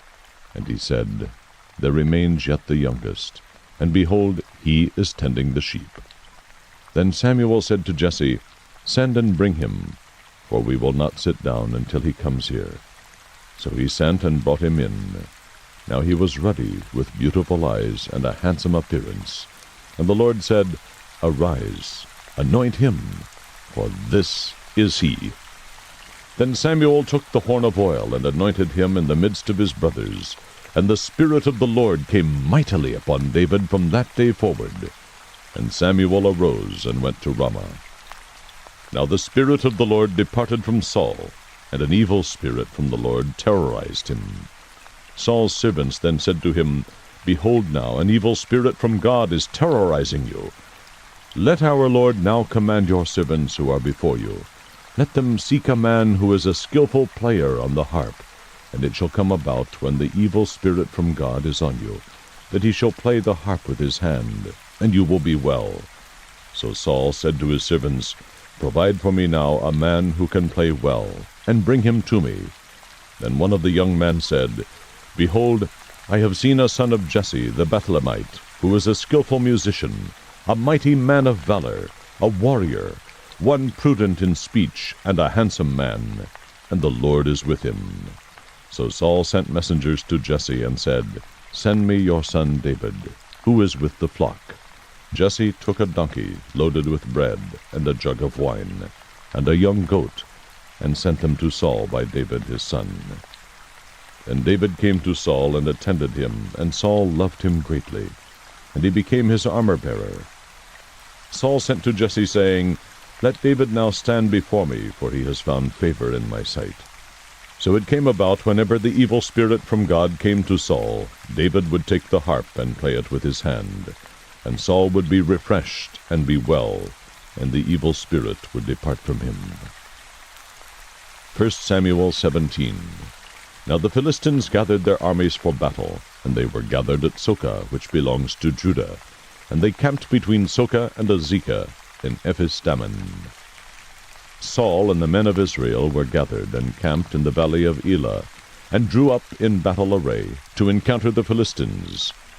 The Philistines stood on the mountain on one side, while Israel stood on the mountain on the other side, with the valley between them. Then a champion came out from the armies of the Philistines, named Goliath, from Gath, whose height was 6 cubits and a span.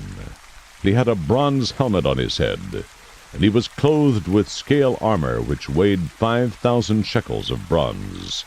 He also had bronze greaves on his legs, and a bronze javelin slung between his shoulders.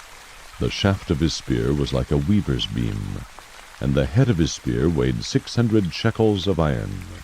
His shield-carrier also walked before him. He stood and shouted to the ranks of Israel, and said to them, Why do you come out to draw up in battle array?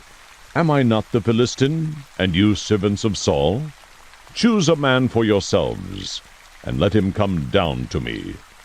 If he is able to fight with me and kill me, then we will become your servants. But if I prevail against him and kill him, then you shall become our servants, and serve us. Again the Philistine said, I defy the ranks of Israel this day. Give me a man, that we may fight together. When Saul and all Israel heard these words of the Philistine, they were dismayed and greatly afraid. Now David was the son of the Ephratite of Bethlehem in Judah, whose name was Jesse, and he had 8 sons. And Jesse was old in the days of Saul, advanced in years among men. The 3 older sons of Jesse had gone after Saul to the battle, and the names of his 3 sons who went to the battle were Eliab, the firstborn, and the second to him Abinadab, and the third Shammah. David was the youngest. Now the 3 oldest followed Saul, but David went back and forth from Saul to tend his father's flock at Bethlehem. The Philistine came forward morning and evening for 40 days, and took his stand. Then Jesse said to David his son, Take now for your brothers an ephah of this roasted grain, and these 10 loaves, and run to the camp to your brothers. Bring also these 10 cuts of cheese to the commander of their 1,000, and look into the welfare of your brothers, and bring back news of them. For Saul and they and all the men of Israel are in the valley of Elah, fighting with the Philistines. So David arose early in the morning, and left the flock with a keeper, and took the supplies, and went as Jesse had commanded him. And he came to the circle of the camp, while the army was going out in battle array, shouting the war cry. Israel and the Philistines drew up in battle array, army against army. Then David left his baggage in the care of the baggage keeper, and ran to the battle line, and entered in order to greet his brothers. As he was talking with them, behold, the champion, the Philistine from Gath, named Goliath, was coming up from the army of the Philistines. And he spoke these same words, and David heard them. When all the men of Israel saw the man, they fled from him, and were greatly afraid. The men of Israel said, Have you seen this man who is coming up? Surely he is coming up to defy Israel. And it will be that the king will enrich the man who kills him with great riches, and will give him his daughter, and make his father's house free in Israel. Then David spoke to the men who were standing by him, saying, What will be done for the man who kills this Philistine, and takes away the reproach from Israel? For who is this uncircumcised Philistine, that he should taunt the armies of the living God? The people answered him in accord with this word, saying, Thus it will be done for the man who kills him. Now Eliab, his oldest brother, heard when he spoke to the men. And Eliab's anger burned against David, and he said, Why have you come down? And with whom have you left those few sheep in the wilderness? I know your insolence and the wickedness of your heart, for you have come down in order to see the battle. But David said, What have I done now? Was it not just a question? Then he turned away from him to another and said the same thing, and the people answered the same thing as before. When the words which David spoke were heard, they told them to Saul, and he sent for him. David said to Saul, Let no man's heart fail on account of him. Your servant will go and fight with this Philistine. Then Saul said to David, You are not able to go against this Philistine to fight with him, for you are but a youth, while he has been a warrior from his youth. But David said to Saul, Your servant was tending his father's sheep, when a lion or a bear came and took a lamb from the flock. I went out after him and attacked him, and rescued it from his mouth. And when he rose up against me, I seized him by his beard, and struck him and killed him. Your servant has killed both the lion and the bear, and this uncircumcised Philistine will be like one of them, since he has taunted the armies of the living God. And David said, The Lord who delivered me from the paw of the lion and from the paw of the bear, he will deliver me from the hand of this Philistine. And Saul said to David, Go, and may the Lord be with you.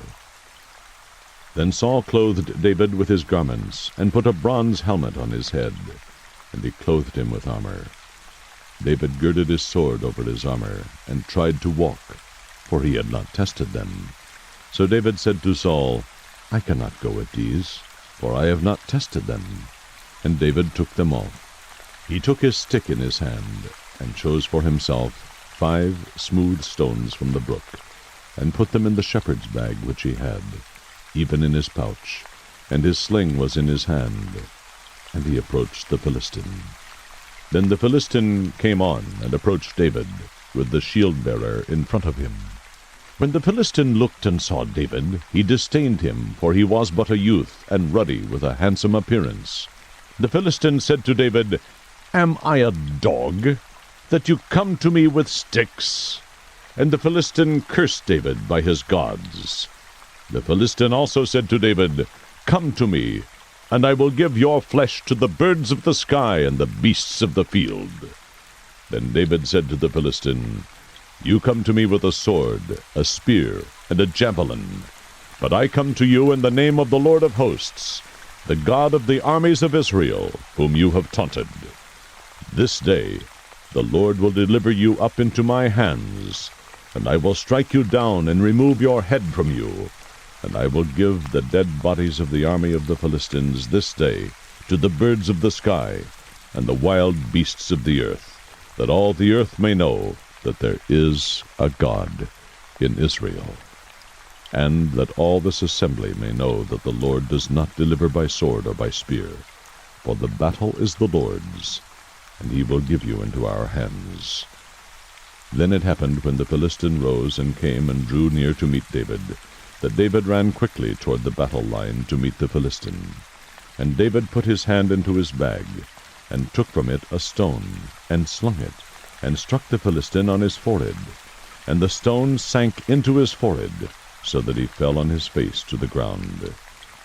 Thus David prevailed over the Philistine with a sling and a stone, and he struck the Philistine and killed him, but there was no sword in David's hand.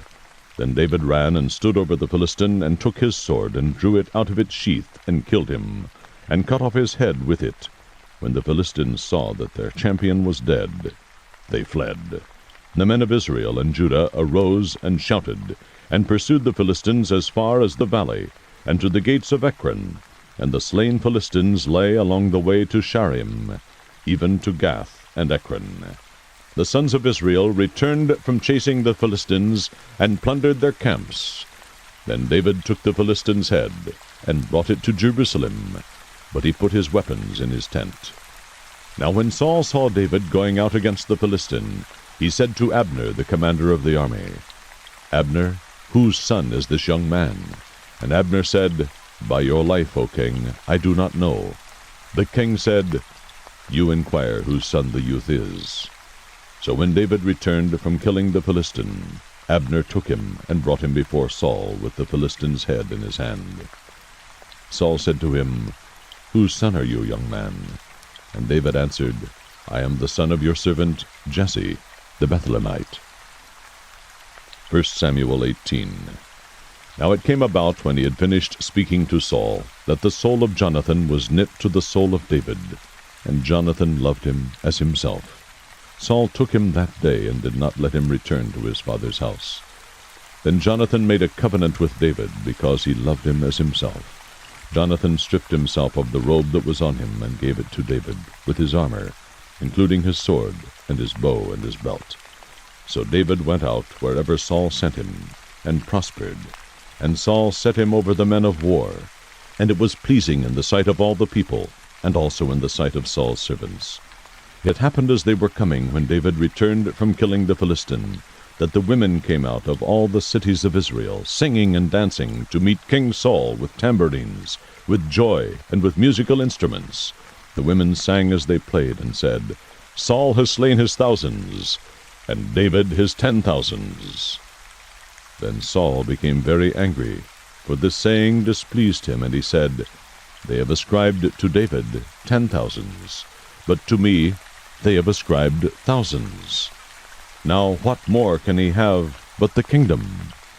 Saul looked at David with suspicion from that day on. Now it came about on the next day, that an evil spirit from God came mightily upon Saul, and he raved in the midst of the house, while David was playing the harp with his hand as usual, and a spear was in Saul's hand. Saul hurled the spear, for he thought, I will pin David to the wall. But David escaped from his presence twice. Now Saul was afraid of David, for the Lord was with him, but had departed from Saul. Therefore Saul removed him from his presence, and appointed him as his commander of 1,000. And he went out and came in before the people. David was prospering in all his ways, for the Lord was with him. When Saul saw that he was prospering greatly, he dreaded him. But all Israel and Judah loved David, and he went out and came in before them. Then Saul said to David, Here is my older daughter, Merab. I will give her to you as a wife. Only be a valiant man for me, and fight the Lord's battles. For Saul thought, My hand shall not be against him, but let the hand of the Philistines be against him. But David said to Saul, Who am I, and what is my life or my father's family in Israel, that I should be the king's son-in-law? So it came about at the time when Merab, Saul's daughter, should have been given to David, that she was given to Adriel, the Meholathite, for a wife. Now Michal, Saul's daughter, loved David. When they told Saul, the thing was agreeable to him. Saul thought, I will give her to him, that she may become a snare to him, and that the hand of the Philistines may be against him. Therefore Saul said to David, For a second time you may be my son-in-law today. Then Saul commanded his servants, Speak to David secretly, saying, Behold, the king delights in you, and all his servants love you. Now therefore become the king's son-in-law. So Saul's servants spoke these words to David. But David said, Is it trivial in your sight to become the king's son-in-law, since I am a poor man, and lightly esteemed? The servants of Saul reported to him according to these words which David spoke. Saul then said, Thus you shall say to David, The king does not desire any dowry, except 100 foreskins of the Philistines, to take vengeance on the king's enemies. Now Saul planned to make David fall by the hand of the Philistines. When his servants told David these words, it pleased David to become the king's son-in-law. Before the days had expired, David rose up and went, he and his men, and struck down 200 men among the Philistines. Then David brought their foreskins, and they gave them in full number to the king, that he might become the king's son-in-law. So Saul gave him Michal, his daughter, for a wife. When Saul saw and knew that the Lord was with David, and that Michal, Saul's daughter, loved him, then Saul was even more afraid of David. Thus Saul was David's enemy continually. Then the commanders of the Philistines went out to battle, and it happened as often as they went out, that David behaved himself more wisely than all the servants of Saul, so his name was highly esteemed. 1 Samuel 19. Now Saul told Jonathan his son and all his servants to put David to death. But Jonathan, Saul's son, greatly delighted in David. So Jonathan told David, saying, Saul my father is seeking to put you to death. Now therefore Please be on guard in the morning, and stay in a secret place, and hide yourself. I will go out and stand beside my father in the field where you are, and I will speak with my father about you. If I find out anything, then I will tell you." Then Jonathan spoke well of David to Saul his father, and said to him, "Do not let the king sin against his servant David, since he has not sinned against you, and since his deeds have been very beneficial to you. For he took his life in his hand and struck the Philistine, and the Lord brought about a great deliverance for all Israel. You saw it, and rejoiced. Why then will you sin against innocent blood, by putting David to death without a cause?" Saul listened to the voice of Jonathan, and Saul vowed, "As the Lord lives, he shall not be put to death." Then Jonathan called David, and Jonathan told him all these words. And Jonathan brought David to Saul, and he was in his presence as formerly. When there was war again, David went out and fought with the Philistines, and defeated them with great slaughter, so that they fled before him. Now there was an evil spirit from the Lord on Saul as he was sitting in his house with his spear in his hand, and David was playing the harp with his hand. Saul tried to pin David to the wall with the spear, but he slipped away out of Saul's presence, so that he stuck the spear into the wall, and David fled, and escaped that night. Then Saul sent messengers to David's house to watch him, in order to put him to death in the morning. But Michal, David's wife, told him, saying, "If you do not save your life tonight, tomorrow you will be put to death." So Michal let David down through a window, and he went out and fled and escaped.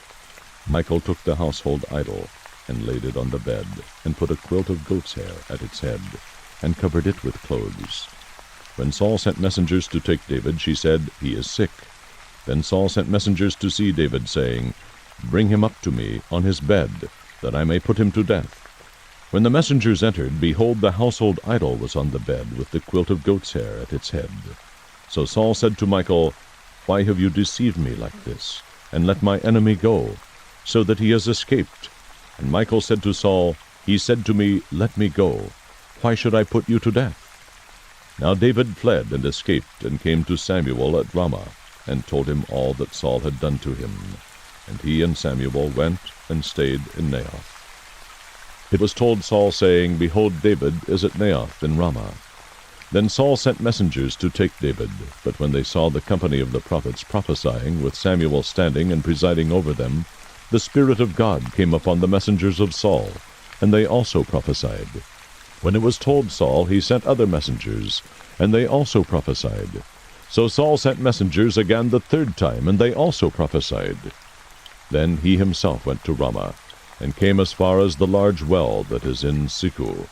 And he asked and said, "Where are Samuel and David?" And someone said, "Behold, they are at Naioth in Ramah." He proceeded there to Naioth in Ramah, and the Spirit of God came upon him also, so that he went along prophesying continually, until he came to Naioth in Ramah.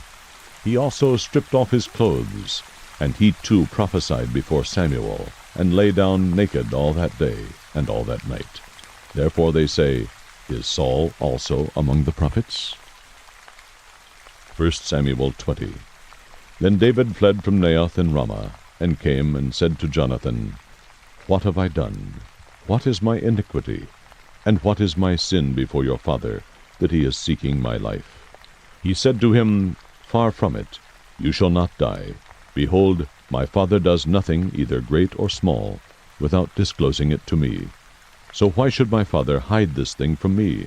It is not so." Yet David vowed again, saying, "Your father knows well that I have found favor in your sight." And he has said, "Do not let Jonathan know this, or he will be grieved. But truly as the Lord lives, and as your soul lives, there is hardly a step between me and death." Then Jonathan said to David, "Whatever you say, I will do for you." So David said to Jonathan, "Behold, tomorrow is the new moon, and I ought to sit down to eat with the king.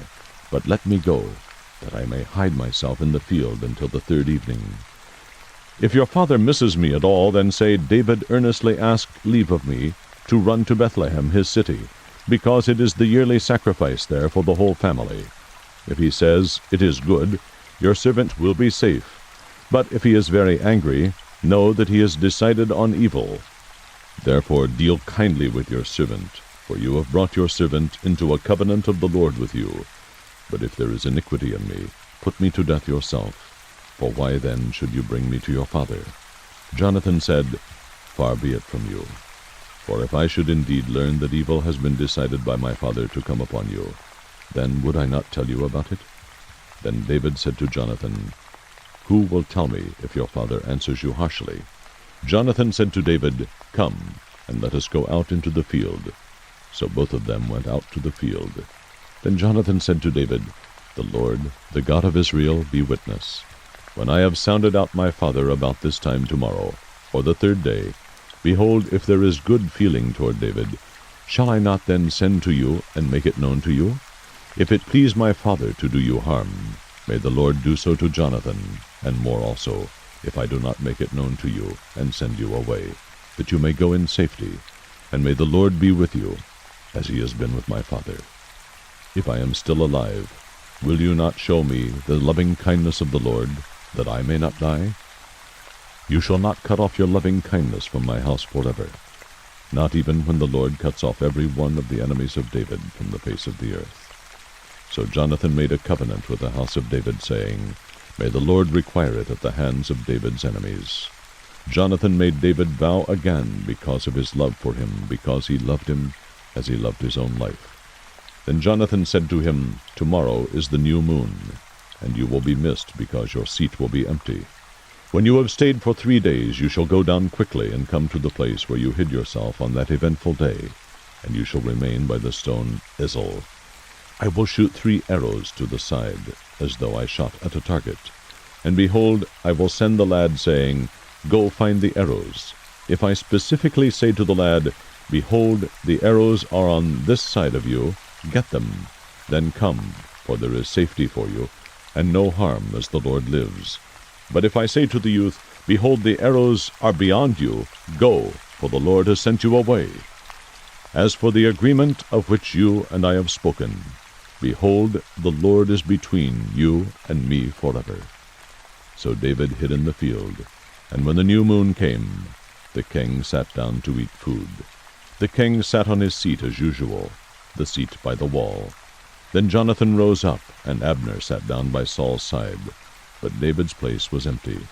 Nevertheless, Saul did not speak anything that day, for he thought, It is an accident, he is not clean, surely he is not clean. It came about the next day, the second day of the new moon, that David's place was empty. So Saul said to Jonathan his son, Why has the son of Jesse not come to the meal, either yesterday or today?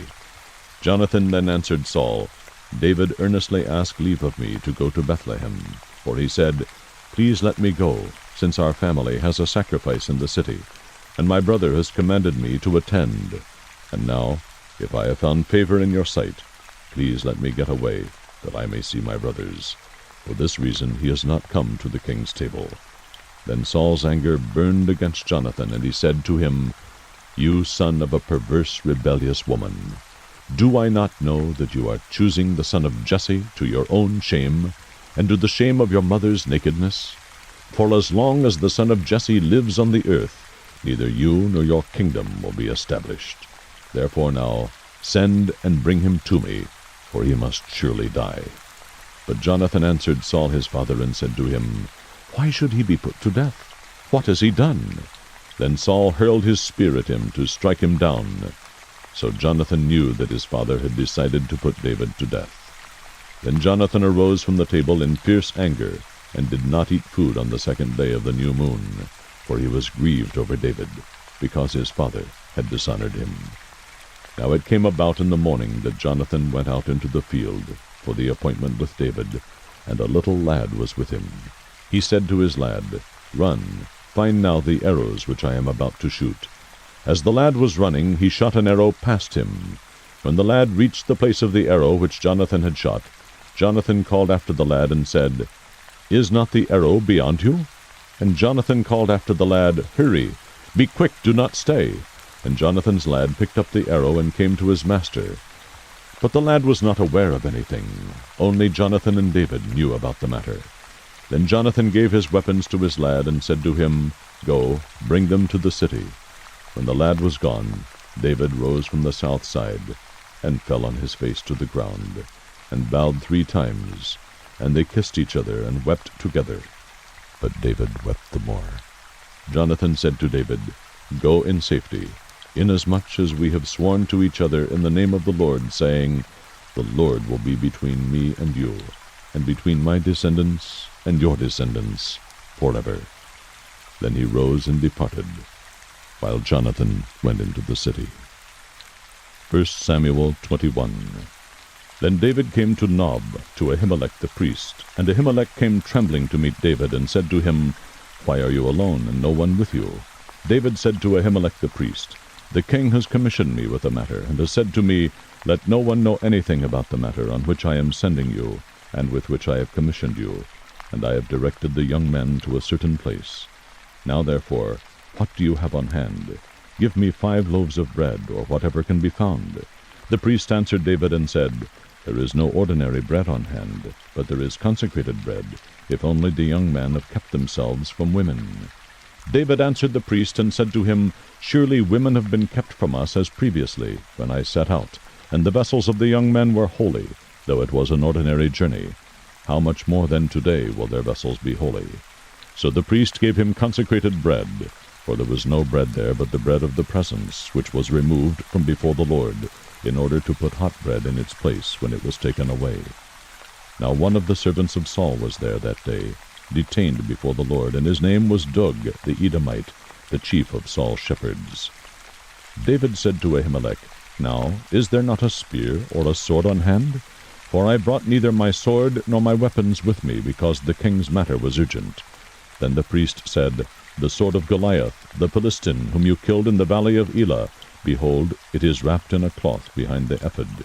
If you would take it for yourself, take it, for there is no other except it here. And David said, There is none like it. Give it to me. Then David arose and fled that day from Saul, and went to Achish, king of Gath. But the servants of Achish said to him, Is this not David, the king of the land? Did they not sing of this one as they danced, saying, Saul has slain his thousands, and David his 10,000s? David took these words to heart, and greatly feared Achish, king of Gath. So he disguised his sanity before them, and acted insanely in their hands, and scribbled on the doors of the gate, and let his saliva run down into his beard.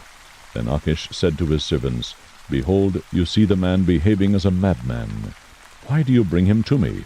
Do I lack madmen, that you have brought this one to act the madman in my presence? Shall this one come into my house?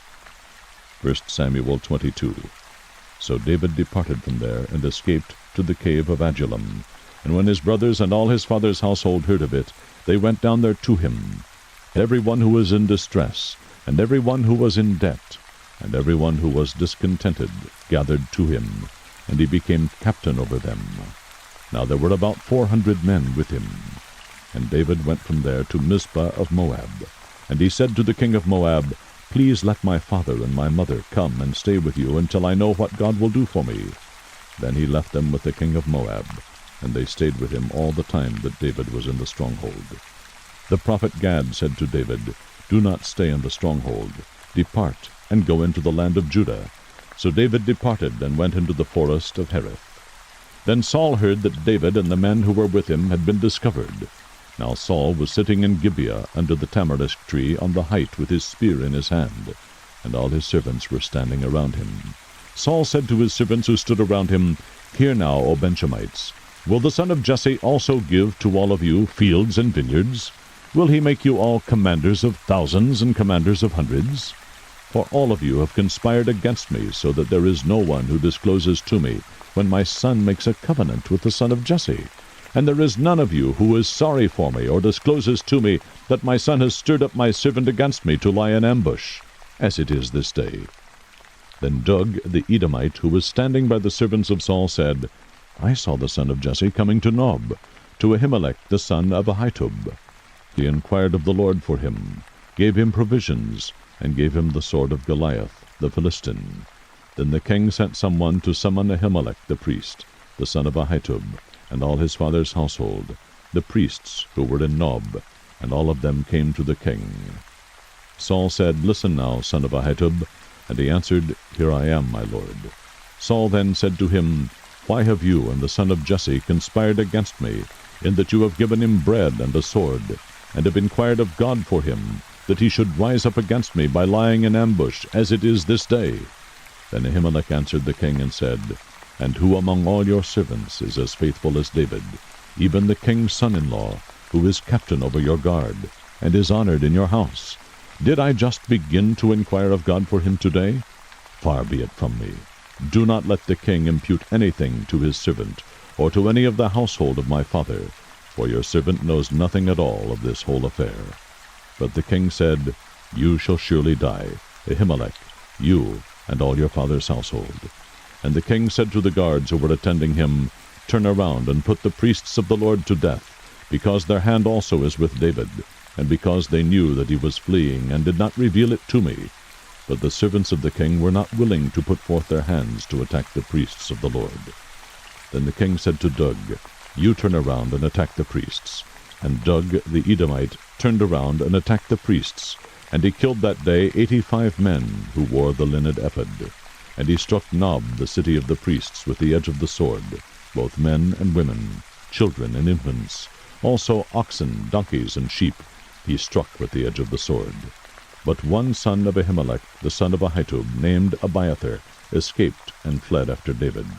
Abiathar told David that Saul had killed the priests of the Lord. Then David said to Abiathar, I knew on that day, when Doeg the Edomite was there, that he would surely tell Saul, I have brought about the death of every person in your father's household. Stay with me, do not be afraid, for he who seeks my life seeks your life, for you are safe with me. 1 Samuel 23. Then they told David, saying, Behold, the Philistines are fighting against Keilah, and are plundering the threshing floors. So David inquired of the Lord, saying, Shall I go and attack these Philistines? And the Lord said to David, Go and attack the Philistines, and deliver Keilah. But David's men said to him, Behold, we are afraid here in Judah. How much more then if we go to Keilah against the ranks of the Philistines? Then David inquired of the Lord once more, and the Lord answered him and said, Arise, go down to Keilah, for I will give the Philistines into your hand. So David and his men went to Keilah, and fought with the Philistines, and he led away their livestock, and struck them with a great slaughter. Thus David delivered the inhabitants of Keilah. Now it came about, when Abiathar the son of Ahimelech fled to David at Keilah, that he came down with an ephod in his hand.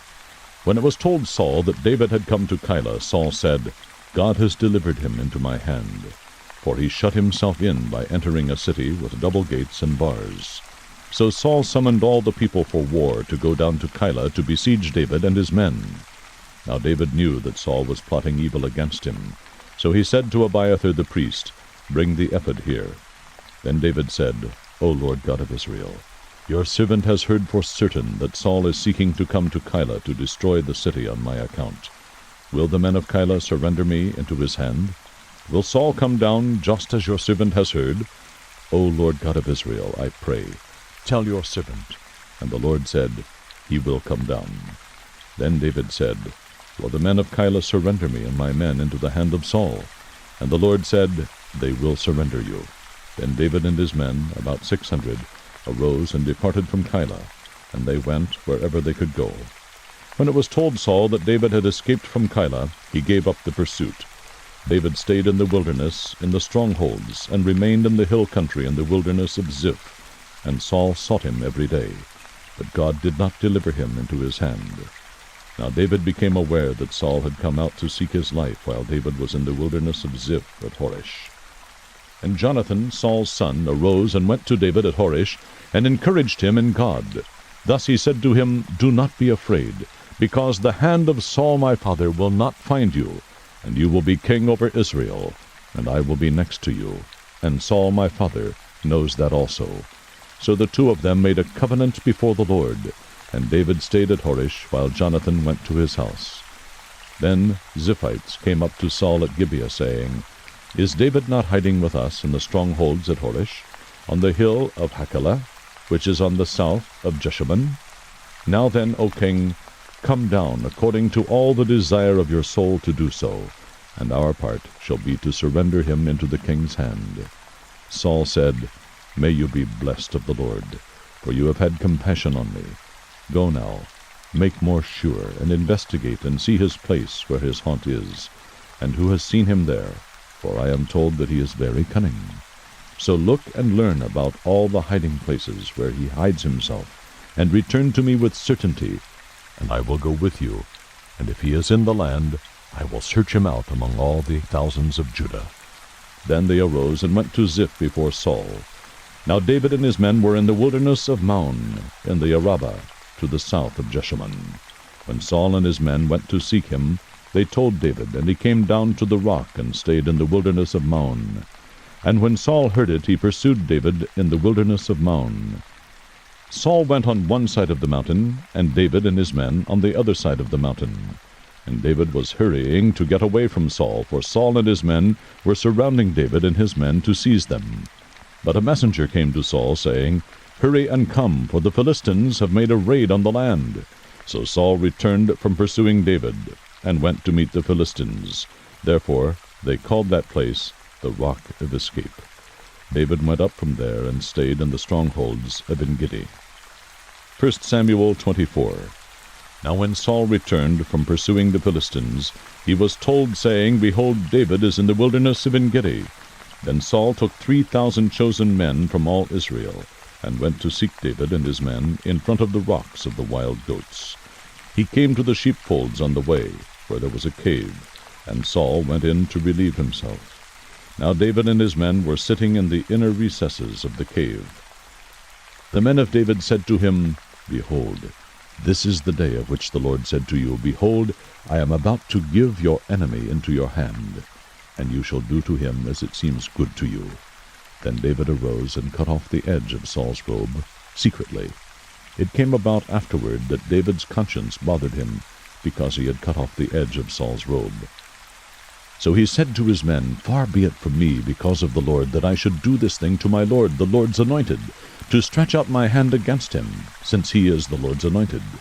David persuaded his men with these words, and did not allow them to rise up against Saul. And Saul arose, left the cave, and went on his way. Now afterward David arose and went out of the cave, and called after Saul, saying, "My lord the king." And when Saul looked behind him, David bowed with his face to the ground, and prostrated himself. David said to Saul, "Why do you listen to the words of men, saying, Behold, David seeks to harm you? Behold, this day your eyes have seen that the Lord had given you today into my hand in the cave. And some said to kill you, but my eye had pity on you, and I said, I will not stretch out my hand against my Lord, for he is the Lord's anointed. Now, my father, see, indeed, see the edge of your robe in my hand.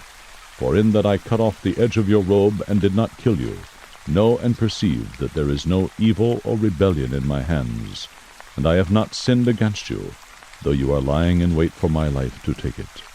May the Lord judge between you and me, and may the Lord avenge me on you, but my hand shall not be against you. As the proverb of the ancients says, Out of the wicked comes forth wickedness, but my hand shall not be against you. After whom has the king of Israel come out? Whom are you pursuing? A dead dog? A single flea? The Lord therefore be judge and decide between you and me, and may he see and plead my cause, and deliver me from your hand." When David had finished speaking these words to Saul, Saul said, "Is this your voice, my son David?" Then Saul lifted up his voice and wept. He said to David, "You are more righteous than I, for you have dealt well with me, while I have dealt wickedly with you. You have declared today that you have done good to me, that the Lord delivered me into your hand, and yet you did not kill me. For if a man finds his enemy, will he let him go away safely? May the Lord therefore reward you with good in return for what you have done to me this day. Now behold, I know that you will surely be king, and that the kingdom of Israel will be established in your hand. So now swear to me by the Lord that you will not cut off my descendants after me, and that you will not destroy my name from my father's household." David swore to Saul, and Saul went to his home. But David and his men went up to the stronghold.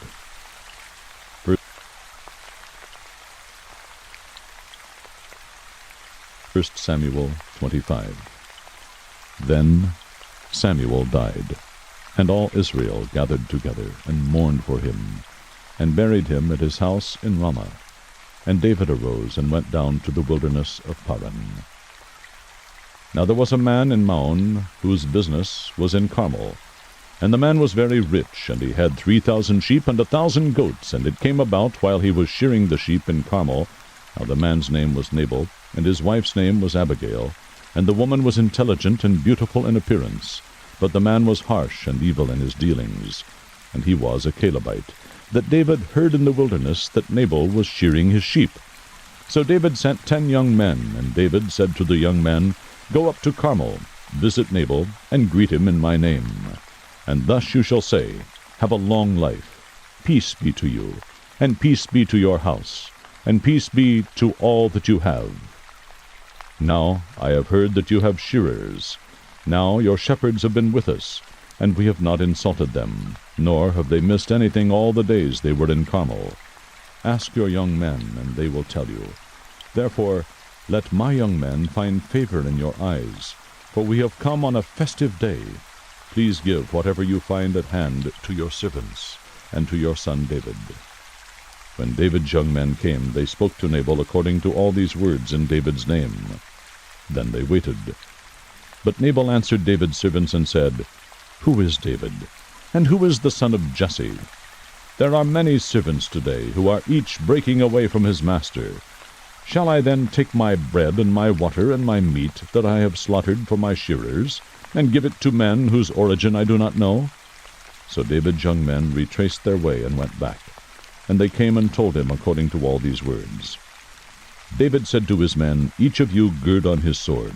So each man girded on his sword. And David also girded on his sword, and about 400 men went up behind David, while 200 stayed with the baggage. But one of the young men told Abigail, Nabal's wife, saying, Behold, David sent messengers from the wilderness to greet our master, and he scorned them. Yet the men were very good to us, and we were not insulted, nor did we miss anything as long as we went about with them, while we were in the fields. They were a wall to us, both by night and by day, all the time we were with them tending the sheep. Now therefore know and consider what you should do, for evil is plotted against our master, and against all his household, and he is such a worthless man that no one can speak to him. Then Abigail hurried and took 200 loaves of bread, and 2 jugs of wine, and 5 sheep already prepared, and 5 measures of roasted grain, and 100 clusters of raisins, and 200 cakes of figs, and loaded them on donkeys. She said to her young men, Go on before me. Behold, I am coming after you. But she did not tell her husband Nabal. It came about, as she was riding on her donkey and coming down by the hidden part of the mountain, that behold, David and his men were coming down toward her. So she met them. Now David had said, Surely in vain I have guarded all that this man has in the wilderness, so that nothing was missed of all that belonged to him. And he has returned me evil for good. May God do so to the enemies of David, and more also, if by morning I leave as much as 1 male of any who belong to him. When Abigail saw David, she hurried and dismounted from her donkey, and fell on her face before David, and bowed herself to the ground. She fell at his feet and said, On me alone, my lord, be the blame. And please let your maidservant speak to you, and listen to the words of your maidservant. Please do not let my lord pay attention to this worthless man Nabal, for as his name is, so is he. Nabal is his name, and folly is with him.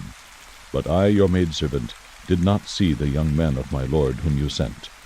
Now therefore, my lord, as the Lord lives, and as your soul lives, since the Lord has restrained you from shedding blood, and from avenging yourself by your own hand, now then let your enemies, and those who seek evil against my lord, be as Nabal. Now let this gift which your maidservant has brought to my lord be given to the young men who accompany my lord.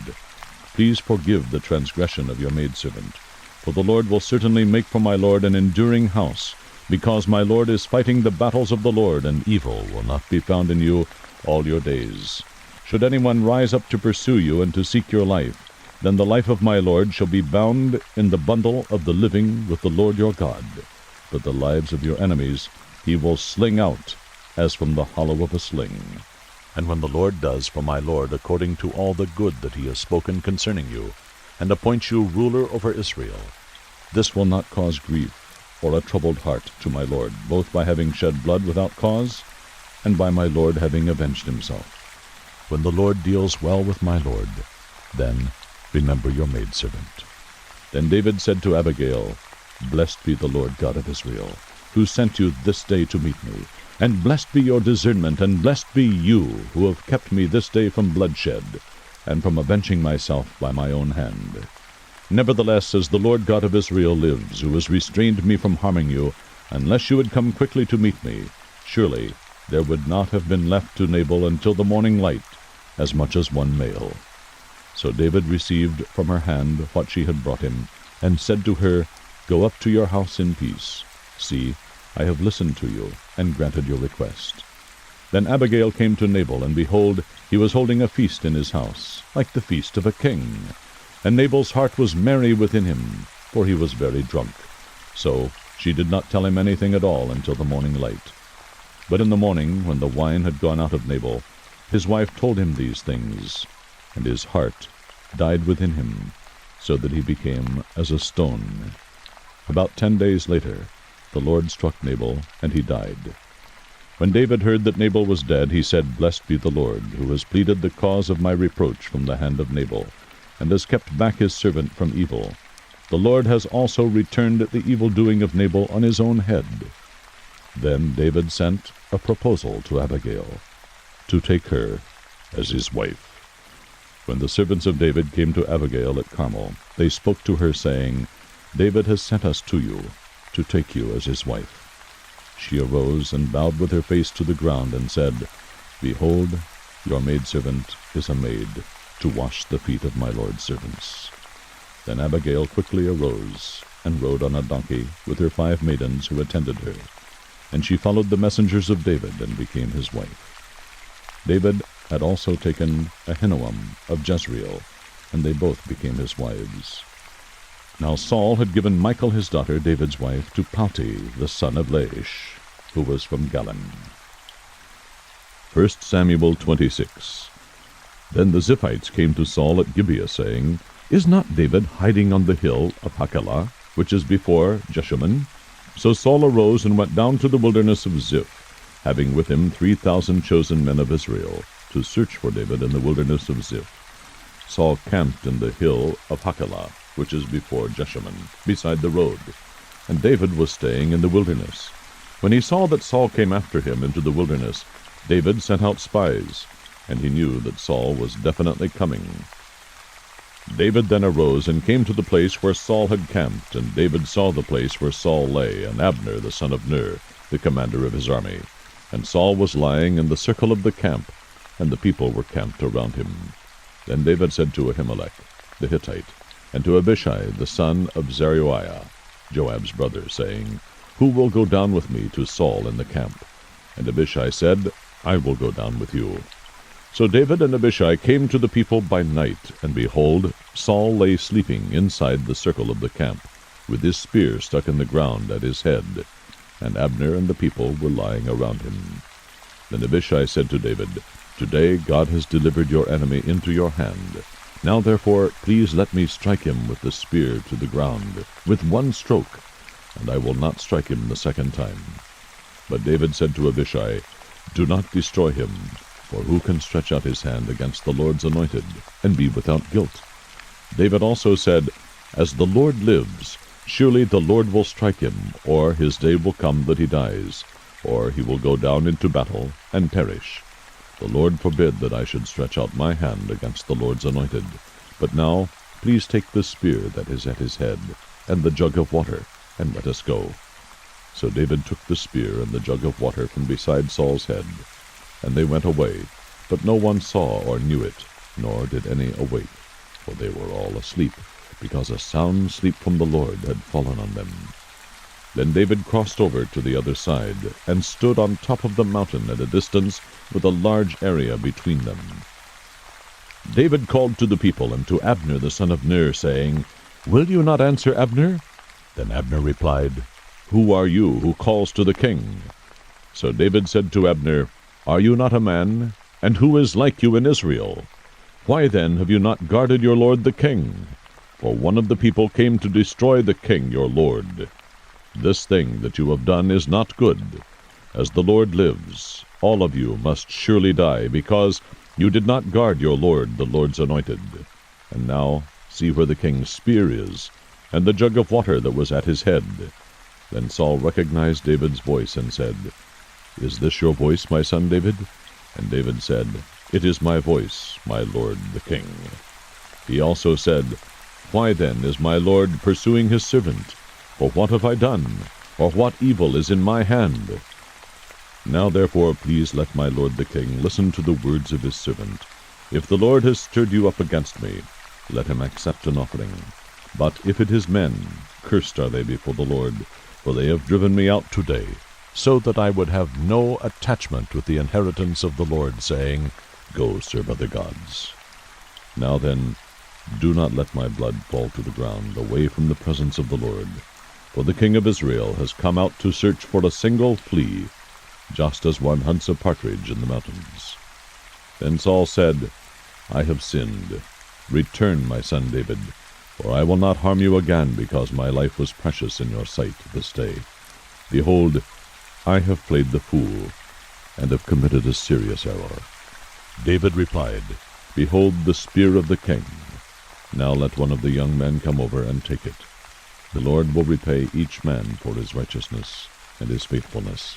For the Lord delivered you into my hand today, but I refused to stretch out my hand against the Lord's anointed. Now behold, as your life was highly valued in my sight this day, so may my life be highly valued in the sight of the Lord, and may he deliver me from all distress. Then Saul said to David, Blessed are you, my son David. You will both accomplish much and surely prevail. So David went on his way, and Saul returned to his place. 1 Samuel 27. Then David said to himself, Now I will perish one day by the hand of Saul. There is nothing better for me than to escape into the land of the Philistines. Saul then will despair of searching for me any more in all the territory of Israel, and I will escape from his hand. So David arose and crossed over, he and the 600 men who were with him, to Achish, the son of Maoch, king of Gath. And David lived with Achish at Gath, he and his men, each with his household, even David with his 2 wives, Ahinoam the Jezreelitess, and Abigail the Carmelitess, Nabal's widow. Now it was told Saul that David had fled to Gath, so he no longer searched for him. Then David said to Achish, If now I have found favor in your sight, let them give me a place in one of the cities in the country, that I may live there. For why should your servant live in the royal city with you? So Achish gave him Ziklag that day. Therefore Ziklag has belonged to the kings of Judah to this day. The number of days that David lived in the country of the Philistines was 1 year and 4 months. Now David and his men went up and raided the Geshurites, and the Girzites, and the Amalekites, for they were the inhabitants of the land from ancient times, as you come to Shur, even as far as the land of Egypt. David attacked the land, and did not leave a man or a woman alive, and he took away the sheep, the cattle, the donkeys, the camels, and the clothing. Then he returned and came to Achish. Now Achish said, Where have you made a raid today? And David said, Against the Negev of Judah, and against the Negev of the Jerahmeelites, and against the Negev of the Kenites. David did not leave a man or a woman alive to bring to Gath, saying, Otherwise they will tell about us, saying, So has David done, and so has been his practice all the time he has lived in the country of the Philistines. So Achish believed David, saying, He has surely made himself odious among his people Israel.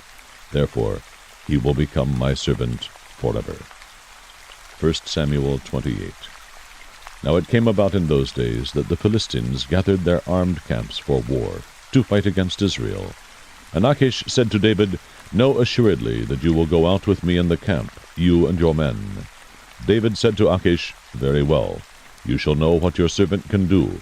So Achish said to David, Very well, I will make you my bodyguard for life. Now Samuel was dead, and all Israel had lamented him and buried him in Ramah his own city. And Saul had removed from the land those who were mediums and spiritists, So the Philistines gathered together and came and camped in Shunem. And Saul gathered all Israel together, and they camped in Gilboa.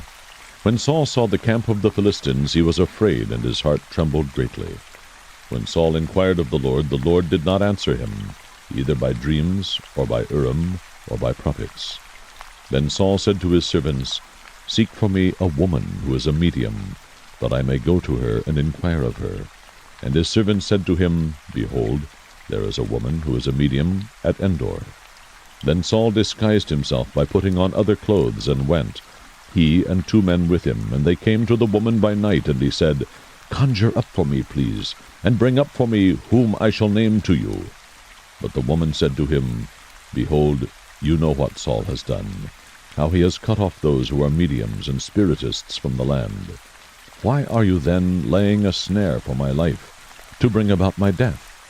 Saul vowed to her by the Lord, saying, As the Lord lives, no punishment shall come upon you for this thing. Then the woman said, Whom shall I bring up for you? And he said, Bring up Samuel for me. When the woman saw Samuel, she cried out with a loud voice, and the woman spoke to Saul, saying, Why have you deceived me? For you are Saul. The king said to her, Do not be afraid. But what do you see? And the woman said to Saul, I see a divine being coming up out of the earth.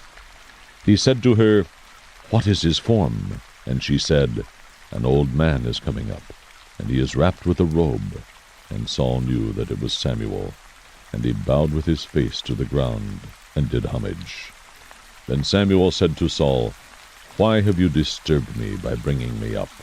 And Saul answered, I am greatly distressed, for the Philistines are waging war against me, and God is departed from me, and no longer answers me, either through prophets or by dreams. Therefore I have called you, that you may make known to me what I should do. Samuel said, Why then do you ask me, since the Lord is departed from you, and has become your adversary? The Lord has done accordingly as he spoke through me, for the Lord has torn the kingdom out of your hand, and given it to your neighbor, to David. As you did not obey the Lord, and did not execute his fierce wrath on Amalek, so the Lord has done this thing to you this day. Moreover, the Lord will also give over Israel along with you into the hands of the Philistines. Therefore tomorrow you and your sons will be with me. Indeed, the Lord will give over the army of Israel into the hands of the Philistines. Then Saul immediately fell full length upon the ground, and was very afraid because of the words of Samuel. Also there was no strength in him, for he had eaten no food all day and all night. The woman came to Saul, and saw that he was terrified, and said to him, Behold, your maidservant has obeyed you, and I have taken my life in my hand, and have listened to your words which you spoke to me. So now also, please listen to the voice of your maidservant, and let me set a piece of bread before you, that you may eat, and have strength when you go on your way. But he refused and said, I will not eat. However his servants together with the woman urged him, and he listened to them. So he arose from the ground and sat on the bed. The woman had a fattened calf in the house, and she quickly slaughtered it, and she took flour, kneaded it, and baked unleavened bread from it. She brought it before Saul and his servants, and they ate. Then they arose and went away that night. 1 Samuel 29. Now the Philistines gathered together all their armies to Aphek, while the Israelites were camping by the spring which is in Jezreel. And the lords of the Philistines were proceeding on by hundreds and by thousands. And David and his men were proceeding on in the rear with Achish.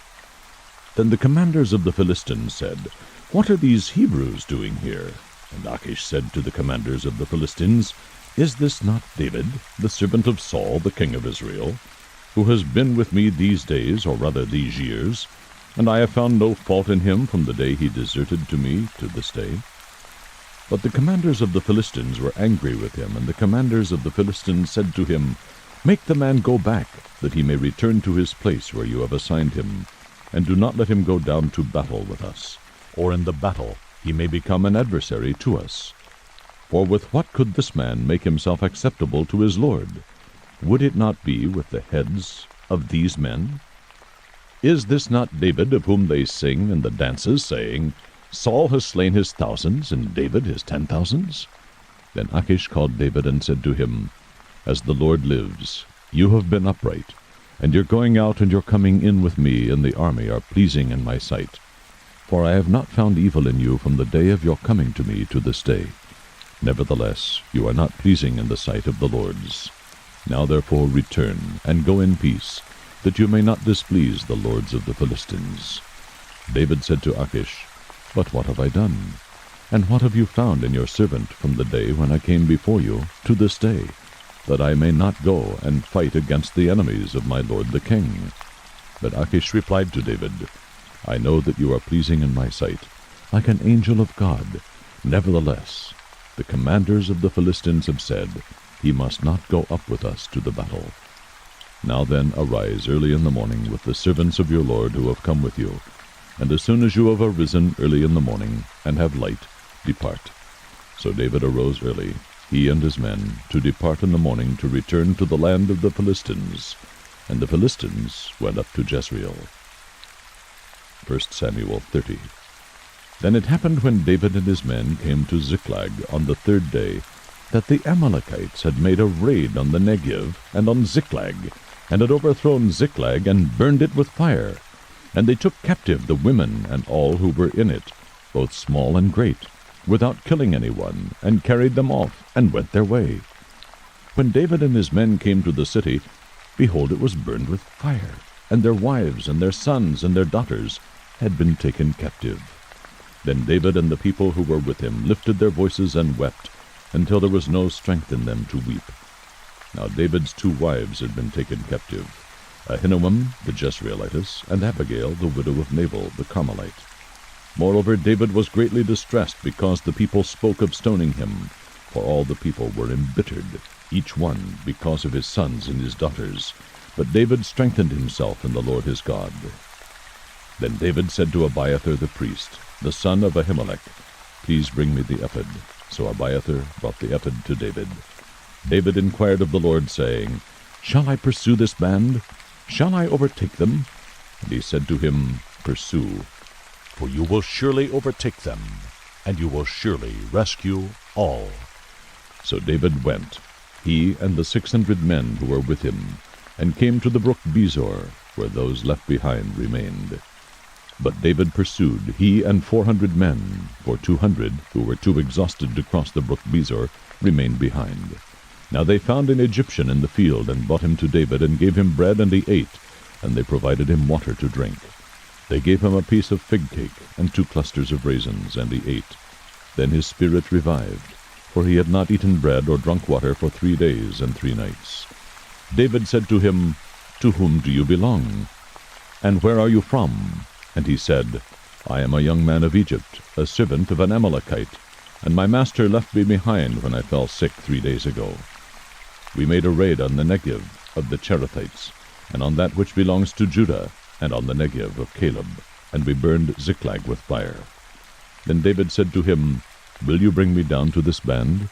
And he said, Swear to me by God, that you will not kill me or deliver me into the hands of my master, and I will bring you down to this band. When he had brought him down, behold, they were spread over all the land, eating and drinking and dancing, because of all the great spoil that they had taken from the land of the Philistines and from the land of Judah. David slaughtered them from the twilight until the evening of the next day, and not a man of them escaped, except 400 young men who rode on camels and fled. So David recovered all that the Amalekites had taken, and rescued his 2 wives. But nothing of theirs was missing, whether small or great, sons or daughters, spoil or anything that they had taken for themselves. David brought it all back. So David had captured all the sheep and the cattle which the people drove ahead of the other livestock. And they said, This is David's spoil. When David came to the 200 men who were too exhausted to follow David, who had also been left at the brook Bezor, and they went out to meet David and to meet the people who were with him, then David approached the people and greeted them. Then all the wicked and worthless men among those who went with David said, Because they did not go with us, we will not give them any of the spoil that we have recovered, except to every man his wife and his children, that they may lead them away and depart. Then David said, You must not do so, my brothers, with what the Lord has given us, who has kept us and delivered into our hand the band that came against us. And who will listen to you in this matter? For as his share is who goes down to the battle, so shall his share be who stays by the baggage. They shall share alike. So it has been from that day forward, that he made it a statute and an ordinance for Israel to this day. Now when David came to Ziklag, he sent some of the spoil to the elders of Judah to his friends, saying, Behold, a gift for you from the spoil of the enemies of the Lord, to those who were in Bethel, and to those who were in Ramoth of the Negev, and to those who were in Jatir, and to those who were in Aroer, and to those who were in Siphmoth, and to those who were in Eshtemoa, and to those who were in Rachel, and to those who were in the cities of the Jerahmeelites, and to those who were in the cities of the Kenites, and to those who were in Hormah, and to those who were in Borashan, and to those who were in Attak, and to those who were in Hebron, and to all the places where David himself and his men were accustomed to go. 1 Samuel 31. Now the Philistines were fighting against Israel, and the men of Israel fled from before the Philistines and fell slain on Mount Gilboa. The Philistines overtook Saul and his sons, and the Philistines killed Jonathan, and Abinadab, and Malchishua, the sons of Saul. The battle went heavily against Saul, and the archers hit him, and he was badly wounded by the archers. Then Saul said to his armor-bearer, Draw your sword and pierce me through with it. Otherwise these uncircumcised will come and pierce me through and make sport of me. But his armor-bearer would not, for he was greatly afraid. So Saul took his sword and fell on it. When his armor-bearer saw that Saul was dead, he also fell on his sword and died with him. Thus Saul died with his 3 sons, his armor-bearer, and all his men on that day together. When the men of Israel who were on the other side of the valley, with those who were beyond the Jordan, saw that the men of Israel had fled, and that Saul and his sons were dead, they abandoned the cities and fled. Then the Philistines came and lived in them. It came about on the next day, when the Philistines came to strip the slain, that they found Saul and his 3 sons fallen on Mount Gilboa. They cut off his head, and stripped off his weapons, and sent them throughout the land of the Philistines to carry the good news to the house of their idols and to the people. They put his weapons in the temple of Ashtaroth, and they fastened his body to the wall of Bethshan. Now when the inhabitants of Jabesh-Gilead heard what the Philistines had done to Saul, all the valiant men rose and walked all night, and took the body of Saul and the bodies of his sons from the wall of Bethshan, and they came to Jabesh, and burned them there. They took their bones and buried them under the tamarisk tree at Jabesh, and fasted 7 days. The second book of Samuel, chapter 1.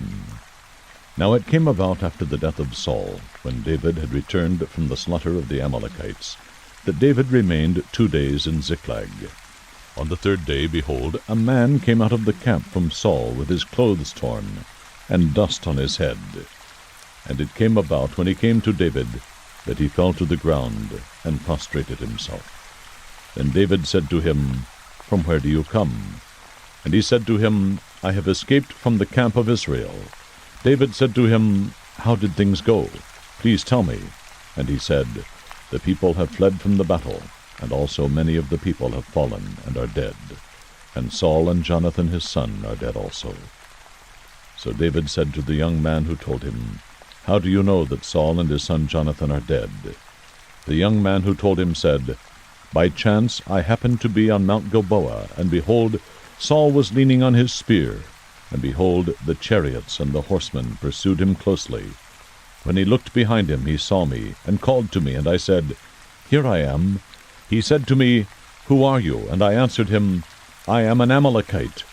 Then he said to me, Please stand beside me and kill me, for agony has seized me, because my life still lingers in me.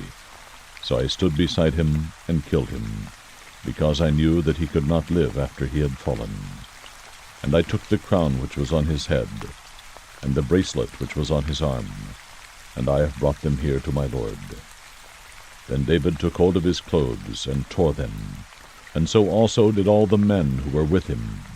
They mourned and wept and fasted until evening for Saul and his son Jonathan, and for the people of the Lord, and the house of Israel, because they had fallen by the sword. David said to the young man who told him, "Where are you from?" And he answered, "I am the son of an alien, an Amalekite." Then David said to him, "How is it you were not afraid to stretch out your hand to destroy the Lord's anointed?" And David called one of the young men and said, "Go, cut him down." So he struck him, and he died. David said to him, "Your blood is on your head, for your mouth has testified against you, saying, I have killed the Lord's anointed." Then David chanted with this lament over Saul and Jonathan his son. And he told them to teach the sons of Judah the song of the bow. Behold, it is written in the book of Jasher, "Your beauty, O Israel, is slain on your high places. How have the mighty fallen? Tell it not in Gath. Proclaim it not in the streets of Ashkelon. Or the daughters of the Philistines will rejoice. The daughters of the uncircumcised will exult. O mountains of Gilboa, let not dew or rain be on you, nor fields of offerings. For there the shield of the mighty was defiled, the shield of Saul, not anointed with oil. From the blood of the slain, from the fat of the mighty, the bow of Jonathan did not turn back, and the sword of Saul did not return empty. Saul and Jonathan, beloved and pleasant in their life, and in their death they were not parted. They were swifter than eagles, they were stronger than lions. O daughters of Israel, weep over Saul, who clothed you luxuriously in scarlet, who put ornaments of gold on your apparel. How have the mighty fallen in the midst of the battle? Jonathan is slain on your high places. I am distressed for you, my brother Jonathan. You have been very pleasant to me. Your love to me was more wonderful than the love of women. How have the mighty fallen, and the weapons of war perished. 2 Samuel 2. Then it came about afterwards that David inquired of the Lord, saying, Shall I go up to one of the cities of Judah? And the Lord said to him, Go up. So David said, Where shall I go up? And he said, To Hebron. So David went up there, and his 2 wives also, Ahinoam the Jezreelitess, and Abigail the widow of Nabal the Carmelite. And David brought up his men who were with him, each with his household, and they lived in the cities of Hebron. Then the men of Judah came, and there anointed David king over the house of Judah. And they told David, saying, It was the men of Jabesh-Gilead who buried Saul. David sent messengers to the men of Jabesh-Gilead, and said to them, May you be blessed of the Lord, because you have shown this kindness to Saul your lord, and have buried him. Now may the Lord show loving kindness and truth to you, and I also will show this goodness to you, because you have done this thing. Now therefore let your hands be strong, and be valiant, for Saul your lord is dead, and also the house of Judah has anointed me king over them. But Abner the son of Ner, commander of Saul's army, had taken Ishbosheth the son of Saul, and brought him over to Mahanaim. He made him king over Gilead, over the Asherites, over Jezreel, over Ephraim, and over Benjamin, even over all Israel. Ishbosheth, Saul's son, was 40 years old when he became king over Israel, and he was king for 2 years. The house of Judah, however, followed David. The time that David was king in Hebron over the house of Judah was 7 years and 6 months. Now Abner the son of Ner went out from Mahanaim to Gibeon with the servants of Ishbosheth the son of Saul. And Joab the son of Zeruiah and the servants of David went out and met them by the pool of Gibeon. And they sat down, one on the one side of the pool, and the other on the other side of the pool. And Abner said to Joab, Now let the young men arise, and hold a contest before us. And Joab said, Let them arise.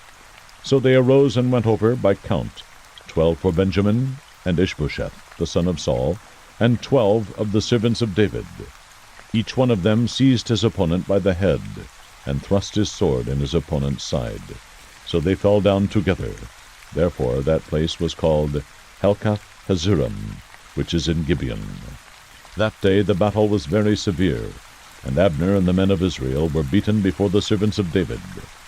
Now the 3 sons of Zeruiah were there, Joab, and Abishai, and Asahel, and Asahel was as swift-footed as one of the gazelles which is in the field. Asahel pursued Abner, and did not turn to the right or to the left from following Abner. Then Abner looked behind him and said, "Is that you, Asahel?" And he answered, "It is I." So Abner said to him, "Turn to your right or to your left, and take hold of one of the young men for yourself, and take for yourself his spoil." But Asahel was not willing to turn aside from following him. Abner repeated again to Asahel, "Turn aside from following me. Why should I strike you to the ground? How then could I lift up my face to your brother Joab?" However, he refused to turn aside. Therefore Abner struck him in the belly with the butt end of the spear, so that the spear came out at his back. And he fell there and died on the spot. And it came about that all who came to the place where Asahel had fallen and died stood still. But Joab and Abishai pursued Abner, and when the sun was going down they came to the hill of Ammah, which is in front of Giah by the way of the wilderness of Gibeon. The sons of Benjamin gathered together behind Abner, and became one band, and they stood on the top of a certain hill. Then Abner called to Joab and said, "Shall the sword devour forever? Do you not know that it will be bitter in the end? How long will you refrain from telling the people to turn back from following their brothers?" Joab said, "As God lives, if you had not spoken, surely then the people would have gone away in the morning, each from following his brother." So Joab blew the trumpet, and all the people halted, and pursued Israel no longer, nor did they continue to fight any more. Abner and his men then went through the Arabah all that night. So they crossed the Jordan, walked all morning, and came to Mahanaim. Then Joab returned from following Abner. When he had gathered all the people together, 19 of David's servants besides Asahel were missing. But the servants of David had struck down many of Benjamin and Abner's men, so that 360 men died. And they took up Asahel and buried him in his father's tomb, which was in Bethlehem. Then Joab and his men went all night until the day dawned at Hebron. 2 Samuel 3. Now there was a long war between the house of Saul and the house of David. And David grew steadily stronger, but the house of Saul grew weaker continually. Sons were born to David at Hebron. His firstborn was Amnon, by Ahinoam the Jezreelitess, and his second, Chileab, by Abigail, the widow of Nabal the Carmelite, and the third, Absalom, the son of Maacah, the daughter of Talmai, king of Geshur, and the fourth, Adonijah, the son of Haggith, and the fifth, Shephatiah, the son of Abital, and the sixth, Ithream, by David's wife, Eglah. These were born to David at Hebron. It came about while there was war between the house of Saul and the house of David, that Abner was making himself strong in the house of Saul. Now Saul had a concubine whose name was Rizpah, the daughter of Aiah. And Ishbosheth said to Abner, "Why have you gone into my father's concubine?" Then Abner was very angry over the words of Ishbosheth, and said, "Am I a dog's head that belongs to Judah? Today I show kindness to the house of Saul your father, to his brothers and to his friends, and have not delivered you into the hands of David. And yet today you charge me with a guilt concerning the woman.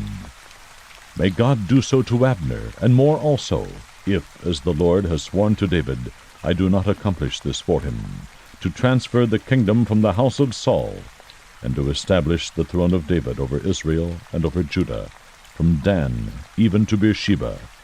And he could no longer answer Abner a word, because he was afraid of him. Then Abner sent messengers to David in his place, saying, "Whose is the land? Make your covenant with me, and behold, my hand shall be with you to bring all Israel over to you."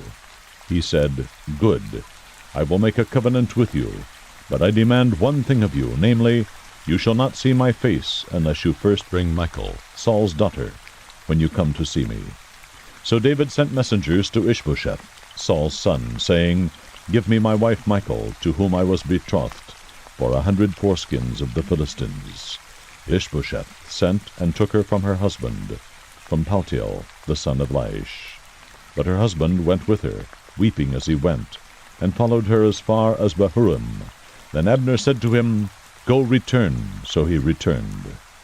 Now Abner had consultation with the elders of Israel, saying, In times past you were seeking for David to be king over you. Now then, do it. For the Lord has spoken of David, saying, By the hand of my servant David I will save my people Israel from the hand of the Philistines, and from the hand of all their enemies. Abner also spoke in the hearing of Benjamin, and in addition Abner went to speak in the hearing of David in Hebron all that seemed good to Israel, and to the whole house of Benjamin. And Abner and 20 men with him came to David at Hebron, and David made a feast for Abner and the men who were with him.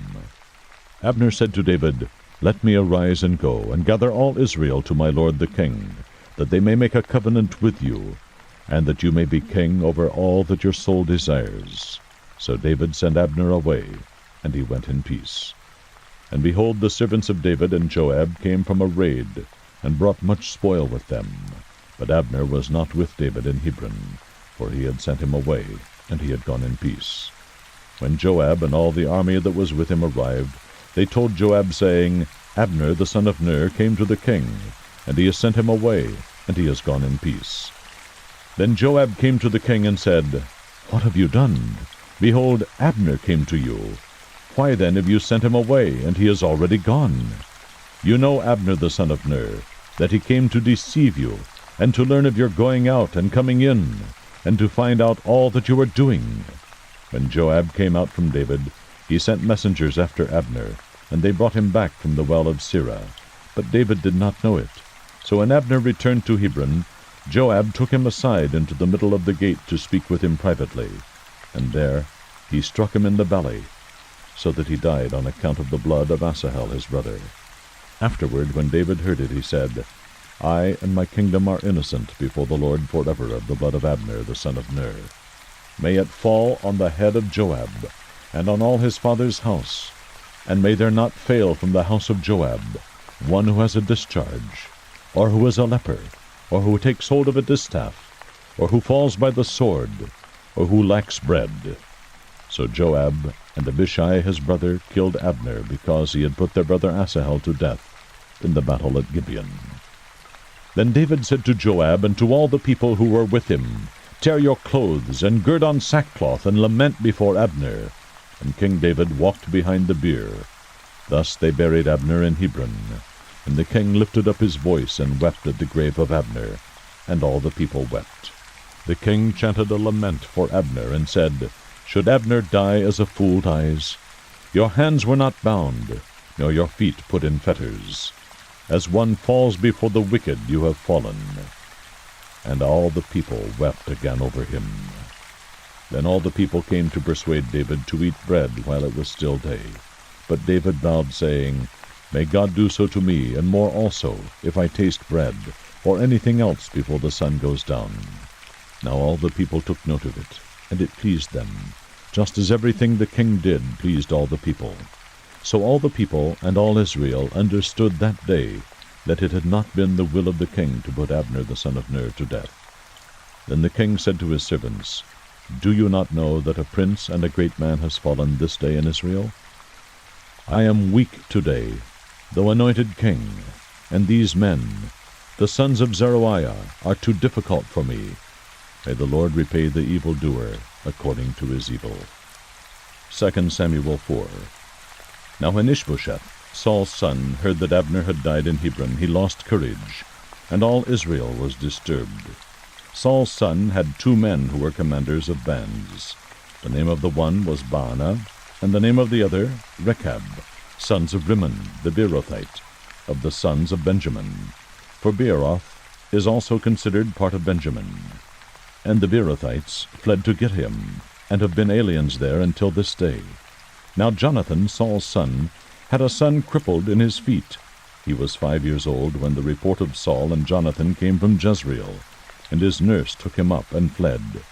And it happened that in her hurry to flee, he fell and became lame, and his name was Mephibosheth. So the sons of Rimmon the Beerothite, Rechab and Baanah, departed and came to the house of Ishbosheth in the heat of the day, while he was taking his midday rest. They came to the middle of the house, as if to get wheat, and they struck him in the belly, and Rechab and Baanah his brother escaped. Now when they came into the house as he was lying on his bed in his bedroom, they struck him and killed him and beheaded him. And they took his head and travelled by way of Arabah all night. Then they brought the head of Ishbosheth to David at Hebron, and said to the king, Behold, the head of Ishbosheth, the son of Saul, your enemy, who sought your life. Thus the Lord has given my lord the king vengeance this day on Saul and his descendants. David answered Rechab and Baanah his brother, sons of Rimmon the Beerothite, and said to them, As the Lord lives, who has redeemed my life from all distress. When one told me, saying, Behold, Saul is dead, and thought he was bringing good news, I seized him and killed him in Ziklag, which was the reward I gave him for his news. How much more, when wicked men have killed a righteous man in his own house on his bed? Shall I not now require his blood from your hand, and destroy you from the earth? Then David commanded the young men, and they killed them, and cut off their hands and feet, and hung them up beside the pool in Hebron. But they took the head of Ishbosheth, and buried it in the grave of Abner in Hebron. 2 Samuel 5. Then all the tribes of Israel came to David at Hebron, and said, Behold, we are your bone and your flesh. Previously, when Saul was king over us, you were the one who led Israel out and in. And the Lord said to you, You will shepherd my people Israel, and you will be a ruler over Israel. So all the elders of Israel came to the king at Hebron, and King David made a covenant with them before the Lord at Hebron. Then they anointed David king over Israel. David was 30 years old when he became king, and he reigned 40 years. At Hebron he reigned over Judah 7 years and 6 months. And in Jerusalem he reigned 33 years over all Israel and Judah. Now the king and his men went to Jerusalem against the Jebusites, the inhabitants of the land. And they said to David, You shall not come in here, but the blind and lame will turn you away, thinking, David cannot enter here. Nevertheless, David captured the stronghold of Zion, that is, the city of David. David said on that day, Whoever would strike the Jebusites, let him reach the lame and the blind, who are hated by David's soul, through the water tunnel. Therefore they say, The blind or the lame shall not come into the house. So David lived in the stronghold, and called it the city of David. And David built all around, from the Millo and inward. David became greater and greater, for the Lord God of hosts was with him. Then Hiram, king of Tyre, sent messengers to David with cedar trees, and carpenters, and stonemasons, and they built a house for David. And David realized that the Lord had established him as king over Israel, and that he had exalted his kingdom for the sake of his people Israel. Meanwhile, David took more concubines and wives from Jerusalem, after he came from Hebron, and more sons and daughters were born to David.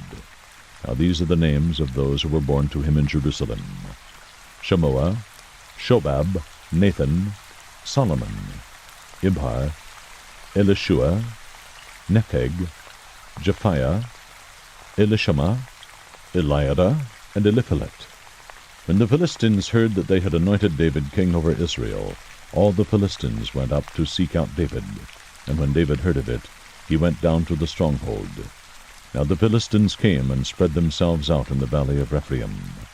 Then David inquired of the Lord, saying, Shall I go up against the Philistines? Will you give them into my hand? And the Lord said to David, Go up, for I will certainly give the Philistines into your hand.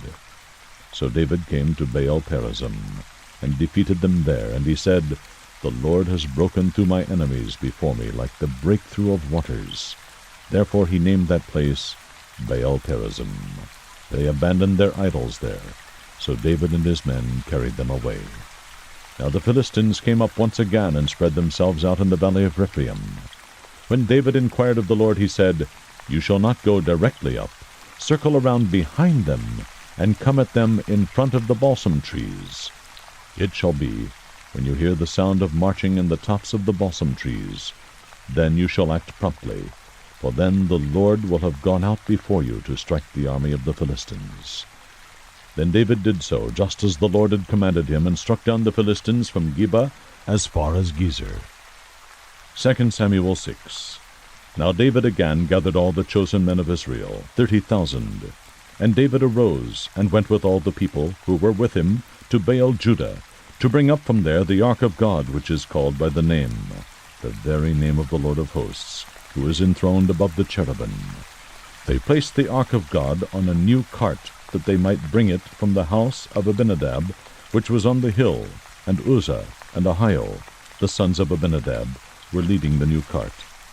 So they brought it with the ark of God from the house of Abinadab, which was on the hill, and Ahio was walking ahead of the ark. Meanwhile David and all the house of Israel were celebrating before the Lord, with all kinds of instruments made of fir wood, and with lyres, harps, tambourines, castanets, and cymbals. But when they came to the threshing floor of Nacon, Uzzah reached out toward the ark of God and took hold of it, for the oxen nearly upset it. And the anger of the Lord burned against Uzzah, and God struck him down there for his irreverence, and he died there by the ark of God. David became angry because of the Lord's outburst against Uzzah, and that place is called Perez-Uzzah to this day. So David was afraid of the Lord that day, and he said, "How can the ark of the Lord come to me?" And David was unwilling to move the ark of the Lord into the city of David with him. But David took it aside to the house of Obed-Edom the Gittite. Thus the ark of the Lord remained in the house of Obed-Edom the Gittite 3 months, and the Lord blessed Obed-Edom and all his household. Now it was told King David, saying, "The Lord has blessed the house of Obed-Edom, and all that belongs to him on account of the ark of God." David went and brought up the ark of God from the house of Obed-Edom into the city of David with gladness. And so it was that when the bearers of the ark of the Lord had gone 6 paces, he sacrificed an ox and a fatling. And David was dancing before the Lord with all his might, and David was wearing a linen ephod. So David and all the house of Israel were bringing up the ark of the Lord with shouting and the sound of the trumpet. Then it happened, as the ark of the Lord came into the city of David, that Michal, the daughter of Saul, looked out of the window, and saw King David leaping and dancing before the Lord. And she despised him in her heart. So they brought in the ark of the Lord, and set it in its place, inside the tent which David had pitched for it. And David offered burnt offerings and peace offerings before the Lord. When David had finished offering the burnt offering and the peace offering, he blessed the people in the name of the Lord of hosts. Further, he distributed to all the people, to all the multitude of Israel, both to men and women, a cake of bread, and one of dates, and one of raisins to each one. Then all the people departed, each to his house. But when David returned to bless his household, Michal, the daughter of Saul, came out to meet David, and said, "How the king of Israel distinguished himself today! He uncovered himself today in the eyes of his servants' maids, as one of the foolish ones shamelessly uncovers himself." So David said to Michal, "It was before the Lord, who chose me above your father, and above all his house, to appoint me ruler over the people of the Lord, over Israel. Therefore I will celebrate before the Lord. I will be more lightly esteemed than this, and will be humble in my own eyes. But with the maids of whom you have spoken, with them I will be distinguished." Michal, the daughter of Saul, had no child to the day of her death. 2 Samuel 7. Now it came about, when the king lived in his house, and the Lord had given him rest on every side from all his enemies, that the king said to Nathan the prophet, "See now, I dwell in a house of cedar, but the ark of God dwells within tent curtains." Nathan said to the king, "Go, do all that is in your mind, for the Lord is with you." But in the same night the word of the Lord came to Nathan, saying, "Go and say to my servant David, Thus says the Lord, Are you the one who should build me a house to dwell in? For I have not dwelt in a house since the day I brought up the sons of Israel from Egypt, even to this day. But I have been moving about in a tent, even in a tabernacle. Wherever I have gone with all the sons of Israel, did I speak a word with one of the tribes of Israel, which I commanded to shepherd my people Israel, saying, Why have you not built me a house of cedar? Now therefore thus you shall say to my servant David, Thus says the Lord of hosts, I took you from the pasture, from following the sheep, to be ruler over my people Israel. I have been with you wherever you have gone, and have cut off all your enemies from before you, and I will make you a great name, like the names of the great men who are on the earth. I will also appoint a place for my people Israel, and will plant them, that they may live in their own place, and not be disturbed again. Nor will the wicked afflict them any more, as formerly, even from the day that I commanded judges to be over my people Israel. And I will give you rest from all your enemies.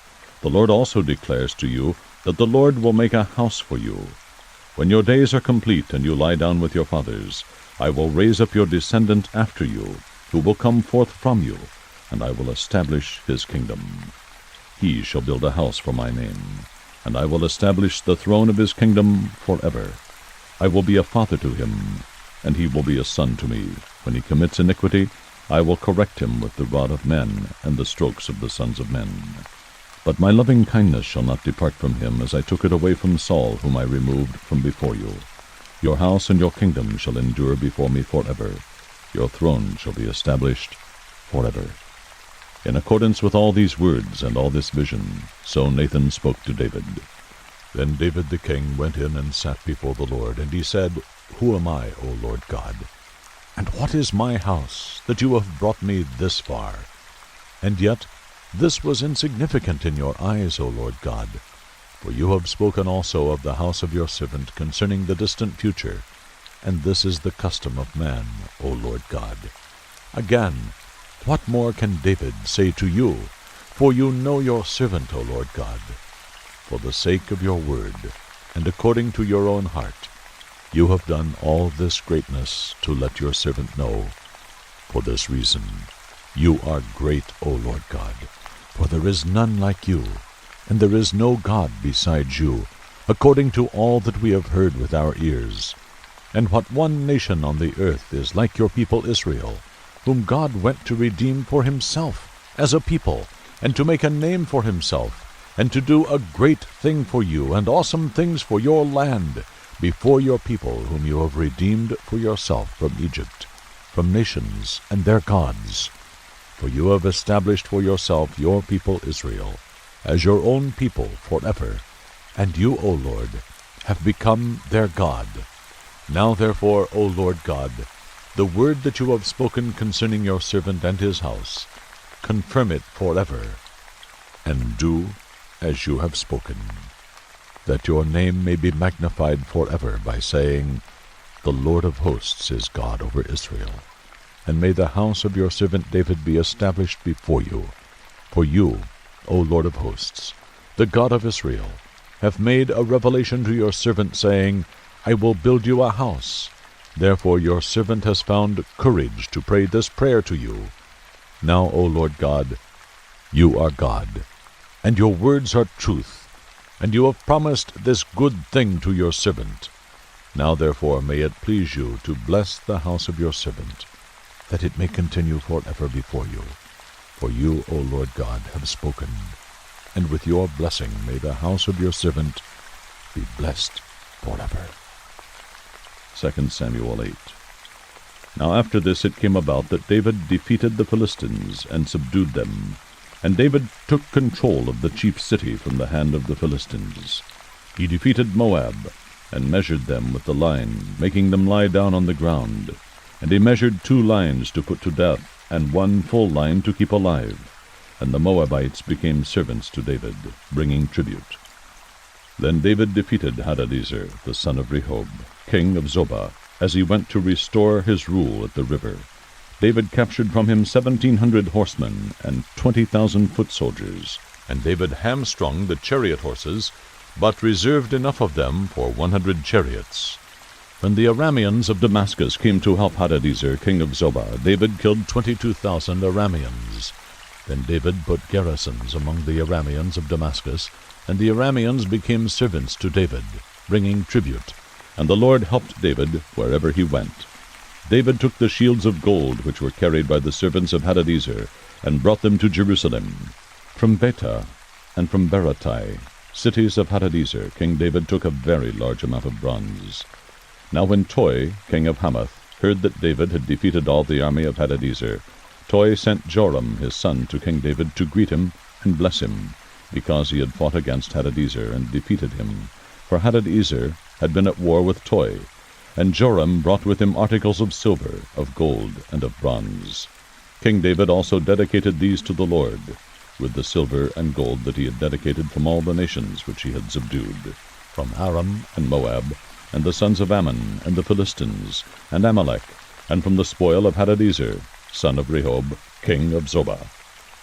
So David made a name for himself when he returned from killing 18,000 Arameans in the valley of Salt. He put garrisons in Edom. In all Edom he put garrisons, and all the Edomites became servants to David, and the Lord helped David wherever he went. So David reigned over all Israel, and David administered justice and righteousness for all his people. Joab the son of Zeruiah was over the army, and Jehoshaphat the son of Ahilud was recorder. Zadok the son of Ahitub and Ahimelech the son of Abiathar were priests, and Seraiah was secretary. Benaiah the son of Jehoiada was over the Cherethites and the Pelethites, and David's sons were chief ministers. 2 Samuel 9. Then David said, Is there yet any one left of the house of Saul, that I may show him kindness for Jonathan's sake? Now there was a servant of the house of Saul, whose name was Ziba. And they called him to David, and the king said to him, Are you Ziba? And he said, I am your servant. The king said, Is there not yet any one of the house of Saul, to whom I may show the kindness of God? And Ziba said to the king, There is still a son of Jonathan, who is crippled in both feet. So the king said to him, Where is he? And Ziba said to the king, Behold, he is in the house of Machir, the son of Ammiel, in Lodebar. Then King David sent and brought him from the house of Machir, the son of Ammiel, from Lodebar. Mephibosheth, the son of Jonathan, the son of Saul, came to David, and fell on his face, and prostrated himself. And David said, Mephibosheth? And he said, Here is your servant. David said to him, Do not fear, for I will surely show kindness to you for the sake of your father Jonathan, and will restore to you all the land of your grandfather Saul, and you shall eat at my table regularly. Again he prostrated himself and said, What is your servant, that you should regard a dead dog like me? Then the king called Saul's servant Ziba, and said to him, All that belonged to Saul, and to all his house I have given to your master's grandson. You and your sons and your servants shall cultivate the land for him, and you shall bring in the produce, so that your master's grandson may have food. Nevertheless, Mephibosheth, your master's grandson, shall eat at my table regularly. Now Ziba had 15 sons and 20 servants. Then Ziba said to the king, According to all that my lord the king commands his servant, so your servant will do. So Mephibosheth ate at David's table, as one of the king's sons. Mephibosheth had a young son, whose name was Micah, and all who lived in the house of Ziba were servants to Mephibosheth. So Mephibosheth lived in Jerusalem, for he ate at the king's table regularly. Now he was lame in both feet. 2 Samuel 10. Now it happened afterwards that the king of the Ammonites died, and Hanun his son became king in his place. Then David said, I will show kindness to Hanun the son of Nahash, just as his father showed kindness to me. So David sent some of his servants to console him concerning his father. But when David's servants came to the land of the Ammonites, the princes of the Ammonites said to Hanun their lord, Do you think that David is honoring your father, because he has sent consolers to you? Has David not sent his servants to you in order to search the city, to spy it out, and overthrow it? So Hanun took David's servants, and shaved off half of their beards, and cut off their garments in the middle, as far as their hips, and sent them away. When they told it to David, he sent to meet them, for the men were greatly humiliated. And the king said, Stay at Jericho until your beards grow, and then return. Now when the sons of Ammon saw that they had become odious to David, the sons of Ammon sent and hired the Arameans of Beth-rohab, and the Arameans of Zobah, 20,000 foot soldiers, and the king of Maacah with 1,000 men, and the men of Tob with 12,000 men. When David heard of it, he sent Joab and all the army, the mighty men. The sons of Ammon came out and drew up in battle array at the entrance of the city, while the Arameans of Zobah and of Rehob, and the men of Tob and Maacah were by themselves in the field. Now when Joab saw that the battle was set against him in front and in the rear, He selected from all the choice men of Israel, and arrayed them against the Arameans. But the remainder of the people he placed in the hand of Abishai his brother, and he arrayed them against the sons of Ammon. He said, If the Arameans are too strong for me, then you shall help me. But if the sons of Ammon are too strong for you, then I will come to help you. Be strong, and let us show ourselves courageous for the sake of our people, and for the cities of our God, and may the Lord do what is good in his sight. So Joab and the people who were with him drew near to the battle against the Arameans, and they fled before him. When the sons of Ammon saw that the Arameans fled, they also fled before Abishai and entered the city. Then Joab returned from fighting against the sons of Ammon, and came to Jerusalem. When the Arameans saw that they had been defeated by Israel, they gathered themselves together. And Hadadezer sent and brought out the Arameans who were beyond the river, and they came to Helam, and Shobach the commander of the army of Hadadezer led them. Now when it was told David, he gathered all Israel together, and crossed the Jordan, and came to Helam. And the Arameans arrayed themselves to meet David, and fought against him. But the Arameans fled before Israel, and David killed 700 charioteers of the Arameans, and 40,000 horsemen, and struck down Shobach the commander of their army, and he died there. When all the kings, servants of Hadadezer, saw that they were defeated by Israel, they made peace with Israel, and served them. So the Arameans feared to help the sons of Ammon any more. 2 Samuel 11. Then it happened in the spring, at the time when kings go out to battle, that David sent Joab and his servants with him, and all Israel. And they destroyed the sons of Ammon, and besieged Rabbah. But David stayed at Jerusalem. Now when evening came, David arose from his bed, and walked around on the roof of the king's house.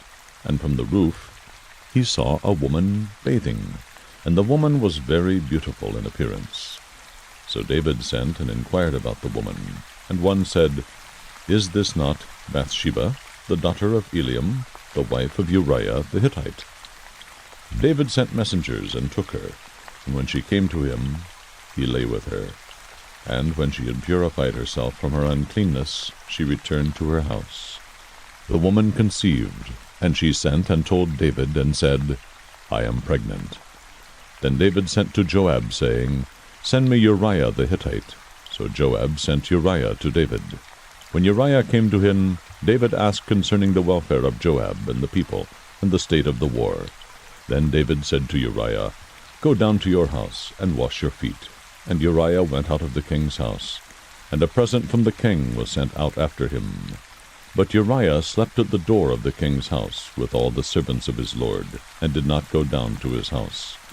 Now when they told David, saying, Uriah did not go down to his house, David said to Uriah, Have you not come from a journey? Why did you not go down to your house?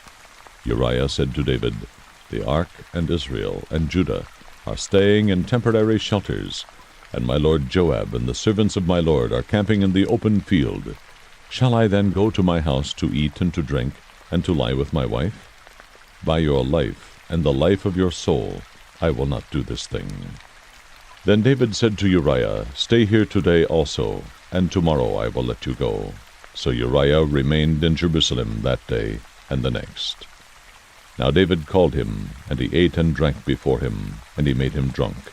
And in the evening he went out to lie on his bed with his lord's servants. But he did not go down to his house. Now in the morning David wrote a letter to Joab, and sent it by the hand of Uriah. He had written in the letter, saying, Place Uriah in the front line of the fiercest battle, and withdraw from him, so that he may be struck down and die. So it was, as Joab kept watch on the city, that he put Uriah at the place where he knew there were valiant men. The men of the city went out and fought against Joab, and some of the people among David's servants fell, and Uriah the Hittite also died. Then Joab sent and reported to David all the events of the war. He charged the messenger, saying, When you have finished telling all the events of the war to the king, and if it happens that the king's wrath rises, and he says to you, Why did you go so near to the city to fight? Did you not know that they would shoot from the wall? Who struck down Abimelech, the son of Jerubbesheth? Did not a woman throw an upper millstone on him from the wall, so that he died at Thebez? Why did you go so near the wall? Then you shall say, Your servant Uriah the Hittite is dead also. So the messenger departed and came and reported to David all that Joab had sent him to tell. The messenger said to David, The men prevailed against us, and came out against us in the field, but we pressed them as far as the entrance of the gate. Moreover, the archers shot at your servants from the wall, so some of the king's servants are dead, and your servant Uriah the Hittite is also dead. Then David said to the messenger, Thus you shall say to Joab, Do not let this thing displease you, for the sword devours one as well as another. Make your battle against the city stronger, and overthrow it, and so encourage him. Now when the wife of Uriah heard that Uriah her husband was dead, she mourned for her husband. When the time of mourning was over, David sent and brought her to his house, and she became his wife. Then she bore him a son. But the thing that David had done was evil in the sight of the Lord. 2 Samuel 12. Then the Lord sent Nathan to David, and he came to him and said, There were 2 men in one city, the one rich and the other poor. The rich man had a great many flocks and herds, but the poor man had nothing except one little ewe lamb, which he bought and nourished. And it grew up together with him and his children. It would eat of his bread, and drink of his cup, and lie in his bosom, and was like a daughter to him. Now a traveler came to the rich man, and he was unwilling to take from his own flock or his own herd, to prepare for the wayfarer who had come to him. Rather he took the poor man's ewe lamb, and prepared it for the man who had come to him. Then David's anger burned greatly against the man, and he said to Nathan, As the Lord lives, surely the man who has done this deserves to die. He must make restitution for the lamb fourfold, because he did this thing and had no compassion. Nathan then said to David, You are the man. Thus says the Lord God of Israel, It is I who anointed you king over Israel, and it is I who delivered you from the hand of Saul. I also gave you your master's house and your master's wives into your care, and I gave you the house of Israel and Judah. And if that had been too little, I would have added to you many more things like these. Why have you despised the word of the Lord by doing evil in his sight? You have struck down Uriah the Hittite with the sword, have taken his wife to be your wife, and have killed him with the sword of the sons of Ammon. Now therefore, the sword shall never depart from your house, because you have despised me, and have taken the wife of Uriah the Hittite to be your wife. Thus says the Lord, Behold, I will raise up evil against you from your own household. I will even take your wives before your eyes, and give them to your companion, and he shall lie with your wives in broad daylight. Indeed, you did it secretly, but I will do this thing before all Israel, and under the sun. Then David said to Nathan, I have sinned against the Lord. And Nathan said to David, The Lord also has taken away your sin. You shall not die. However, because by this deed you have given occasion to the enemies of the Lord to blaspheme, the child also that is born to you shall surely die. So Nathan went to his house. Then the Lord struck the child that Uriah's widow bore to David, so that he was very sick.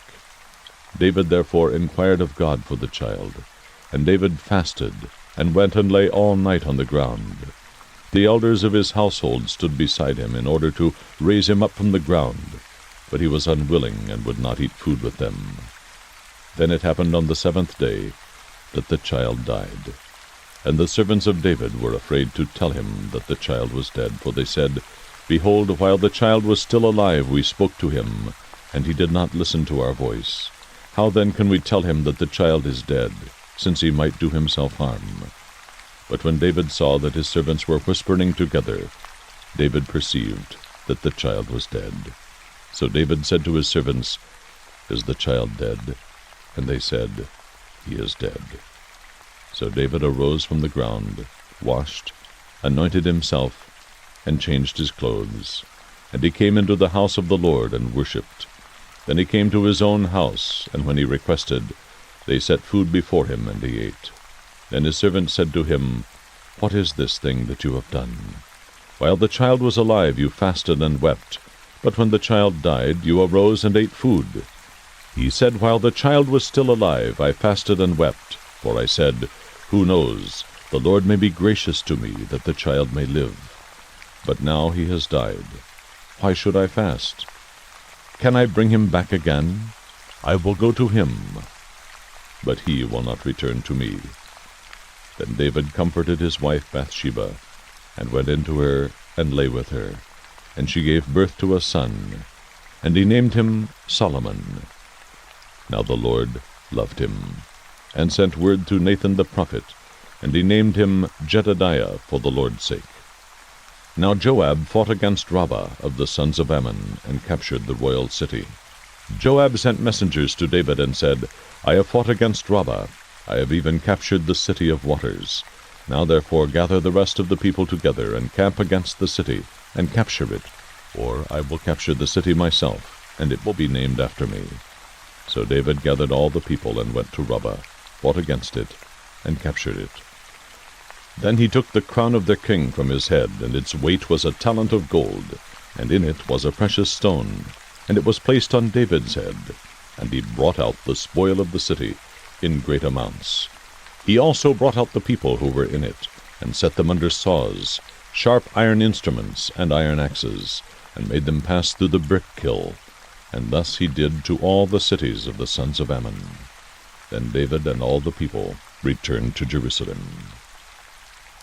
2 Samuel 13.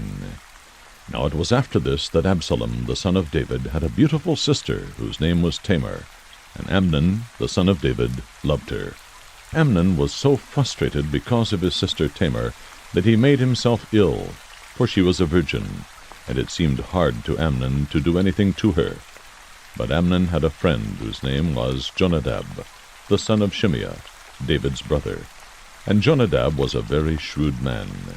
He said to him, O son of the king, why are you so depressed morning after morning? Will you not tell me? Then Amnon said to him, I am in love with Tamar, the sister of my brother Absalom. Jonadab then said to him, Lie down on your bed, and pretend to be ill. When your father comes to see you, say to him, Please let my sister Tamar come, and give me some food to eat, and let her prepare the food in my sight, that I may see it and eat from her hand. So Amnon lay down and pretended to be ill. When the king came to see him, Amnon said to the king, Please let my sister Tamar come, and make me a couple of cakes in my sight, that I may eat from her hand. Then David sent to the house for Tamar, saying, Go now to your brother Amnon's house, and prepare food for him. So Tamar went to her brother Amnon's house, and he was lying down.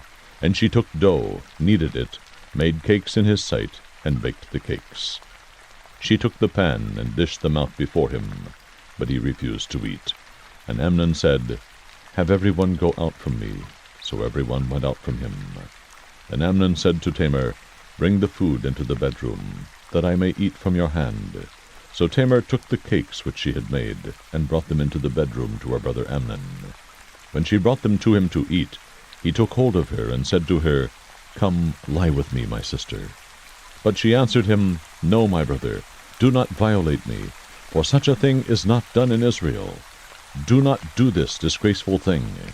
As for me, where could I get rid of my reproach? And as for you, you will be like one of the fools in Israel. Now therefore, please speak to the king, for he will not withhold me from you. However, he would not listen to her. Since he was stronger than she, he violated her and lay with her. Then Amnon hated her with a very great hatred, for the hatred with which he hated her was greater than the love with which he had loved her. And Amnon said to her, Get up, go away. But she said to him, No, because this wrong in sending me away is greater than the other that you have done to me. Yet he would not listen to her. Then he called his young men who attended him, and said, Now throw this woman out of my presence, and lock the door behind her. Now she had on a long-sleeved garment, for in this manner the virgin daughters of the king dressed themselves in robes. Then his attendant took her out, and locked the door behind her. Tamar put ashes on her head, and tore her long-sleeved garment which was on her. And she put her hand on her head, and went away, crying aloud as she went. Then Absalom her brother said to her, Has Amnon your brother been with you? But now keep silent, my sister. He is your brother. Do not take this matter to heart. So Tamar remained, and was desolate in her brother Absalom's house. Now when King David heard of all these matters, he was very angry. But Absalom did not speak to Amnon either good or bad, for Absalom hated Amnon, because he had violated his sister Tamar. Now it came about after 2 full years, that Absalom had sheep-shearers in Baal-hazor, which is near Ephraim, and Absalom invited all the king's sons. Absalom came to the king, and said, Behold, now your servant has sheep-shearers. Please let the king and his servants go with your servant. But the king said to Absalom, No, my son, we should not all go, for we will be burdensome to you. Although he urged him, he would not go, but blessed him. Then Absalom said, If not, please let my brother Amnon go with us. And the king said to him, Why should he go with you? But when Absalom urged him, he let Amnon and all the king's sons go with him. Absalom commanded his servants, saying, See now, when Amnon's heart is merry with wine, and when I say to you, Strike Amnon, then put him to death. Do not fear. Have not I myself commanded you? Be courageous and be valiant. The servants of Absalom did to Amnon just as Absalom had commanded. Then all the king's sons arose, and each mounted his mule, and fled.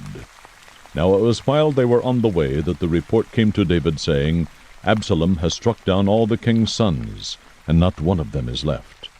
Then the king arose, tore his clothes, and lay on the ground, and all his servants were standing by with clothes torn. Jonadab, the son of Shimeah, David's brother, responded, Do not let my lord suppose they have put to death all the young men, the king's sons, for Amnon alone is dead, because by the intent of Absalom this has been determined since the day that he violated his sister Tamar. Now therefore do not let my lord the king take the report to heart, namely, all the king's sons are dead, for only Amnon is dead. Now Absalom had fled, and the young man who was the watchman raised his eyes and looked, and behold, many people were coming from the road behind him by the side of the mountain.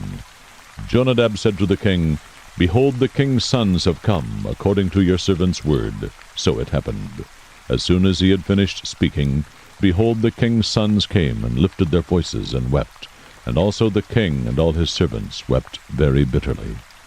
Now Absalom fled, and went to Talmai, the son of Ammihud, the king of Geshur.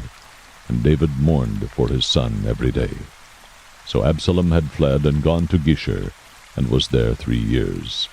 The heart of King David longed to go out to Absalom, for he was comforted concerning Amnon, since he was dead. 2 Samuel 14. Now Joab, the son of Zeruiah, perceived that the king's heart was inclined toward Absalom. So Joab sent to Tekoa, and brought a wise woman from there, and said to her, Please pretend to be a mourner, and put on mourning garments now, and do not anoint yourself with oil, but like a woman who has been mourning for the dead many days. Then go to the king, and speak to him in this manner. So Joab put the words in her mouth. Now when the woman of Tekoa spoke to the king, she fell on her face to the ground, and prostrated herself, and said, Help, O king. The king said to her, What is your trouble? And she answered, Truly I am a widow, for my husband is dead. Your maidservant had 2 sons, but the 2 of them struggled together in the field, and there was no one to separate them, so one struck the other, and killed him. Now behold, the whole family has risen against your maidservant, and they say, Hand over the one who struck his brother, that we may put him to death for the life of his brother whom he killed, and destroy the heir also. Thus they will extinguish my coal which is left, so as to leave my husband neither name nor remnant on the face of the earth. Then the king said to the woman, Go to your house, and I will give orders concerning you. The woman of Tekoa said to the king, O my lord the king, the iniquity is on me and my father's house, but the king and his throne are guiltless. So the king said, Whoever speaks to you, bring him to me, and he will not touch you any more. Then she said, please let the king remember the Lord your God, so that the avenger of blood will not continue to destroy. Otherwise they will destroy my son. And he said, As the Lord lives, not one hair of your son shall fall to the ground. Then the woman said, Please let your maidservant speak a word to my lord the king. And he said, Speak. The woman said, Why then have you planned such a thing against the people of God? For in speaking this word the king is as one who is guilty, in that the king does not bring back his banished one. For we will surely die, and are like water spilled on the ground, which cannot be gathered up again. Yet God does not take away life, but plans ways so that the banished one will not be cast out from him.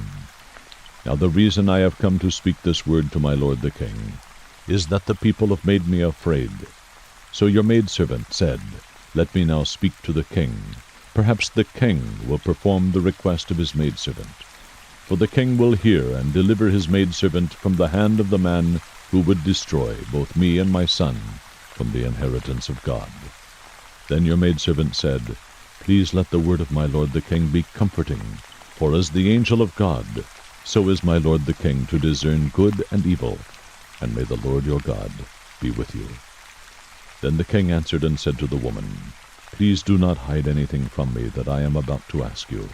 And the woman said, Let my lord the king please speak. So the king said, Is the hand of Joab with you in all this? And the woman replied, As your soul lives, my lord the king, no one can turn to the right or to the left from anything that my lord the king has spoken. Indeed, it was your servant Joab who commanded me, and it was he who put all these words in the mouth of your maidservant. In order to change the appearance of things, your servant Joab has done this thing. But my lord is wise, like the wisdom of the angel of God, to know all that is in the earth. Then the king said to Joab, Behold, now I will surely do this thing. Go therefore, bring back the young man Absalom. Joab fell on his face to the ground, prostrated himself, and blessed the king. Then Joab said, Today your servant knows that I have found favor in your sight, O my lord the king, in that the king has performed the request of his servant. So Joab arose and went to Geshur, and brought Absalom to Jerusalem. However the king said, Let him turn to his own house, and let him not see my face.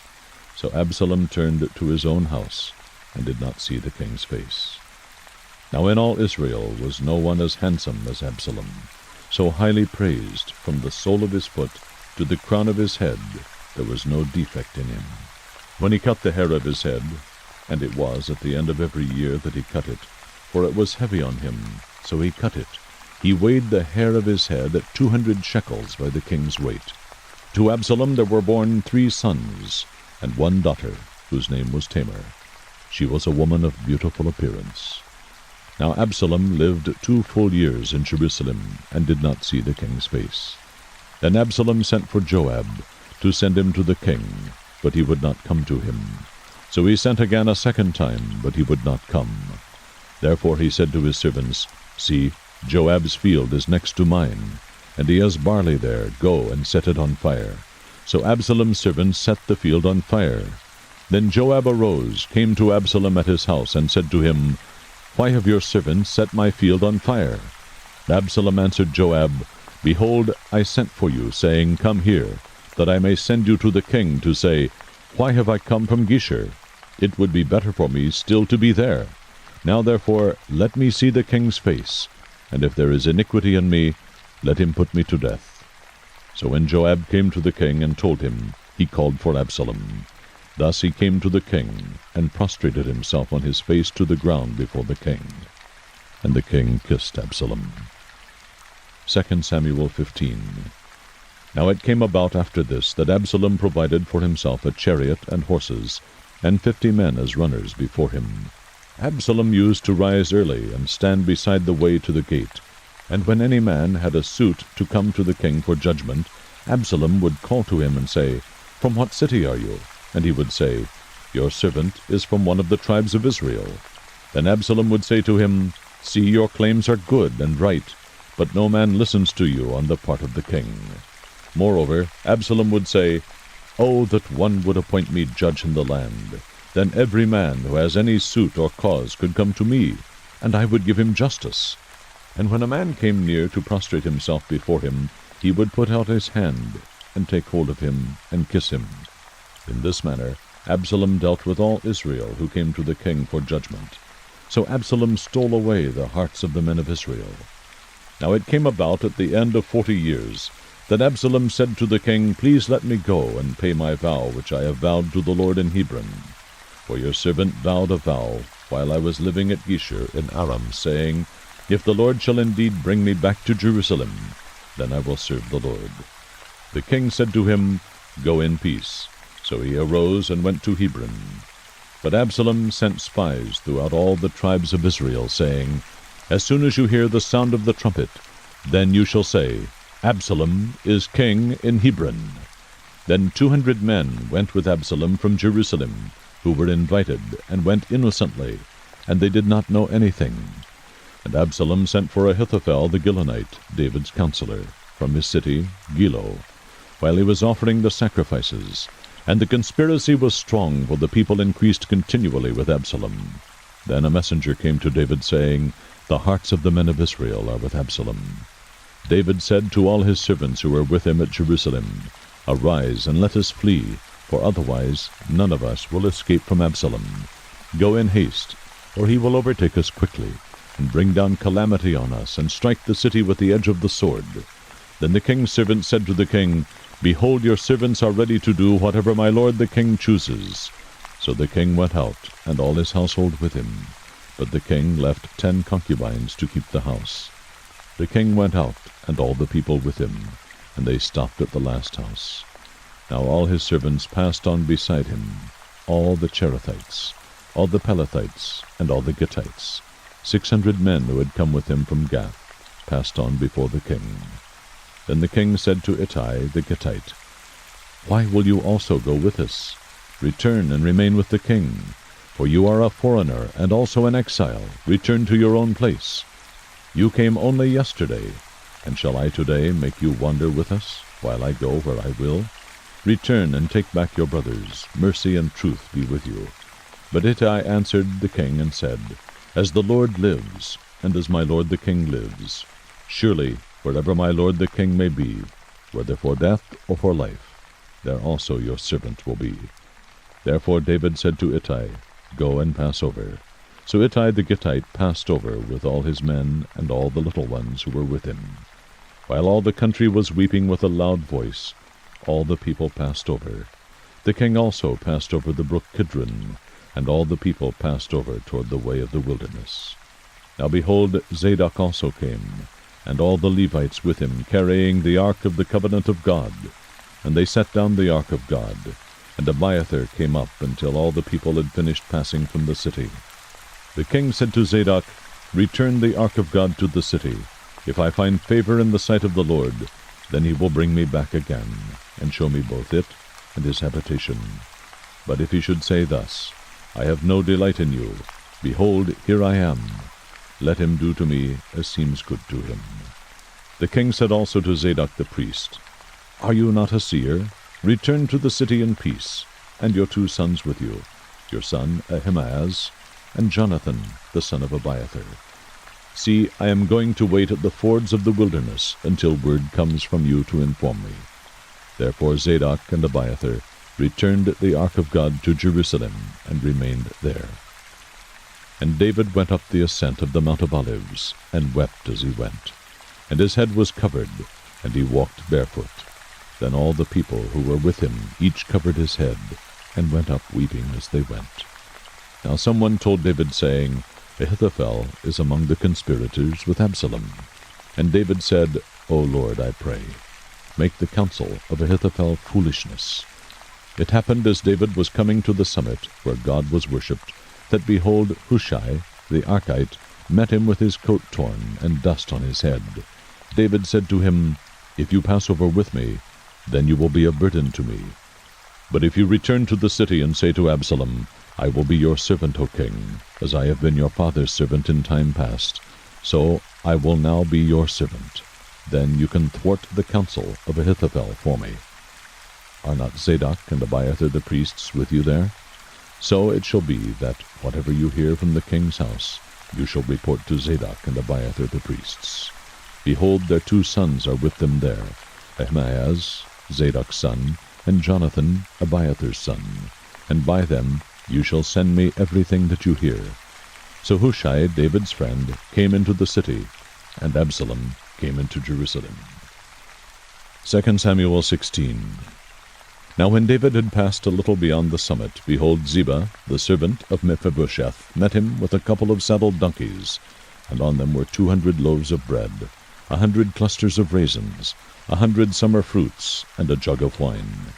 The king said to Ziba, Why do you have these?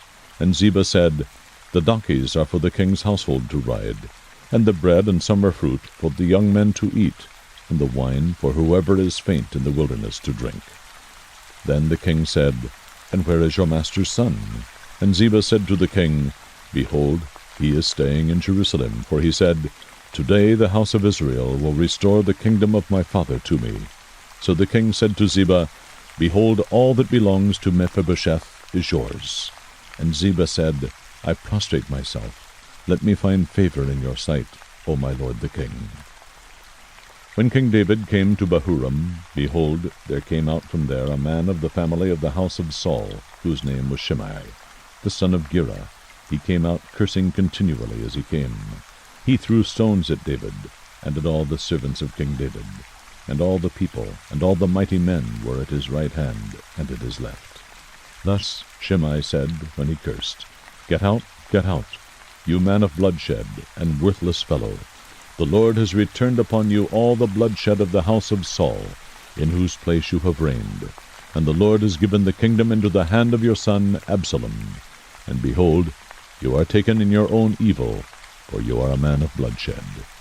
Then Abishai the son of Zeruiah said to the king, Why should this dead dog curse my lord the king? Let me go over now and cut off his head. But the king said, What have I to do with you, O sons of Zeruiah? If he curses, and if the Lord has told him, Curse David, then who shall say, Why have you done so? Then David said to Abishai and to all his servants, Behold, my son, who came out from me, seeks my life. How much more now this Benjamite? Let him alone, and let him curse, for the Lord has told him. Perhaps the Lord will look on my affliction and return good to me, instead of his cursing this day. So David and his men went on the way, and Shimei went along on the hillside parallel with him, and as he went he cursed, and cast stones, and threw dust at him. The king and all the people who were with him arrived weary, and he refreshed himself there. Then Absalom and all the people, the men of Israel, entered Jerusalem, and Ahithophel with him. Now it came about, when Hushai the Archite, David's friend, came to Absalom, that Hushai said to Absalom, Long live the king, long live the king. Absalom said to Hushai, Is this your loyalty to your friend? Why did you not go with your friend? Then Hushai said to Absalom, No, for whom the Lord, this people, and all the men of Israel have chosen, his I will be, and with him I will remain. Besides, whom should I serve? Should I not serve in the presence of his son? As I have served in your father's presence, so I will be in your presence. And Absalom said to Ahithophel, Give your advice. What shall we do? Ahithophel said to Absalom, Go in to your father's concubines, whom he has left to keep the house. Then all Israel will hear that you have made yourself odious to your father. The hands of all who are with you will also be strengthened. So they pitched a tent for Absalom on the roof, and Absalom went into his father's concubines in the sight of all Israel. The advice of Ahithophel, which he gave in those days, was as if one inquired of the word of God. So was all the advice of Ahithophel regarded by both David and Absalom. 2 Samuel 17. Furthermore, Ahithophel said to Absalom, Please let me choose 12,000 men, that I may arise and pursue David tonight. I will come upon him while he is weary and exhausted, and terrify him, so that all the people who are with him will flee. Then I will strike down the king alone. And I will bring back all the people to you. The return of everyone depends on the man you seek. Then all the people will be at peace. So the plan pleased Absalom and all the elders of Israel. Then Absalom said, Now call Hushai the Archite also, and let us hear what he has to say.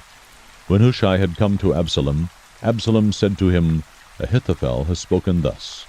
Shall we carry out his plan? If not, you speak. So Hushai said to Absalom, This time the advice that Ahithophel has given is not good. Moreover, Hushai said, You know your father and his men, that they are mighty men, and they are fierce, like a bear robbed of her cubs in the field. And your father is an expert in warfare, and will not spend the night with the people. Behold, he has now hidden himself in one of the caves, or in another place, and it will be, when he falls on them at the first attack, that whoever hears it will say, There has been a slaughter among the people who follow Absalom. And even the one who is valiant, whose heart is like the heart of a lion, will completely lose heart, for all Israel knows that your father is a mighty man, and those who are with him are valiant men. But I counsel that all Israel be surely gathered to you, from Dan even to Beersheba, as the sand that is by the sea in abundance, and that you personally go into battle. So we shall come to him in one of the places where he can be found, and we will fall on him as the dew falls on the ground, and of him and of all the men who are with him not even one will be left. If he withdraws into a city, then all Israel shall bring ropes to that city, and we will drag it into the valley until not even a small stone is found there. Then Absalom and all the men of Israel said, The counsel of Hushai the Archite is better than the counsel of Ahithophel, for the Lord had ordained to thwart the good counsel of Ahithophel, so that the Lord might bring calamity on Absalom. Then Hushai said to Zadok and to Abiathar the priests, This is what Ahithophel counseled Absalom and the elders of Israel, and this is what I have counseled. Now therefore send quickly, and tell David, saying, Do not spend the night at the fords of the wilderness, but by all means cross over, or else the king and all the people who are with him will be destroyed.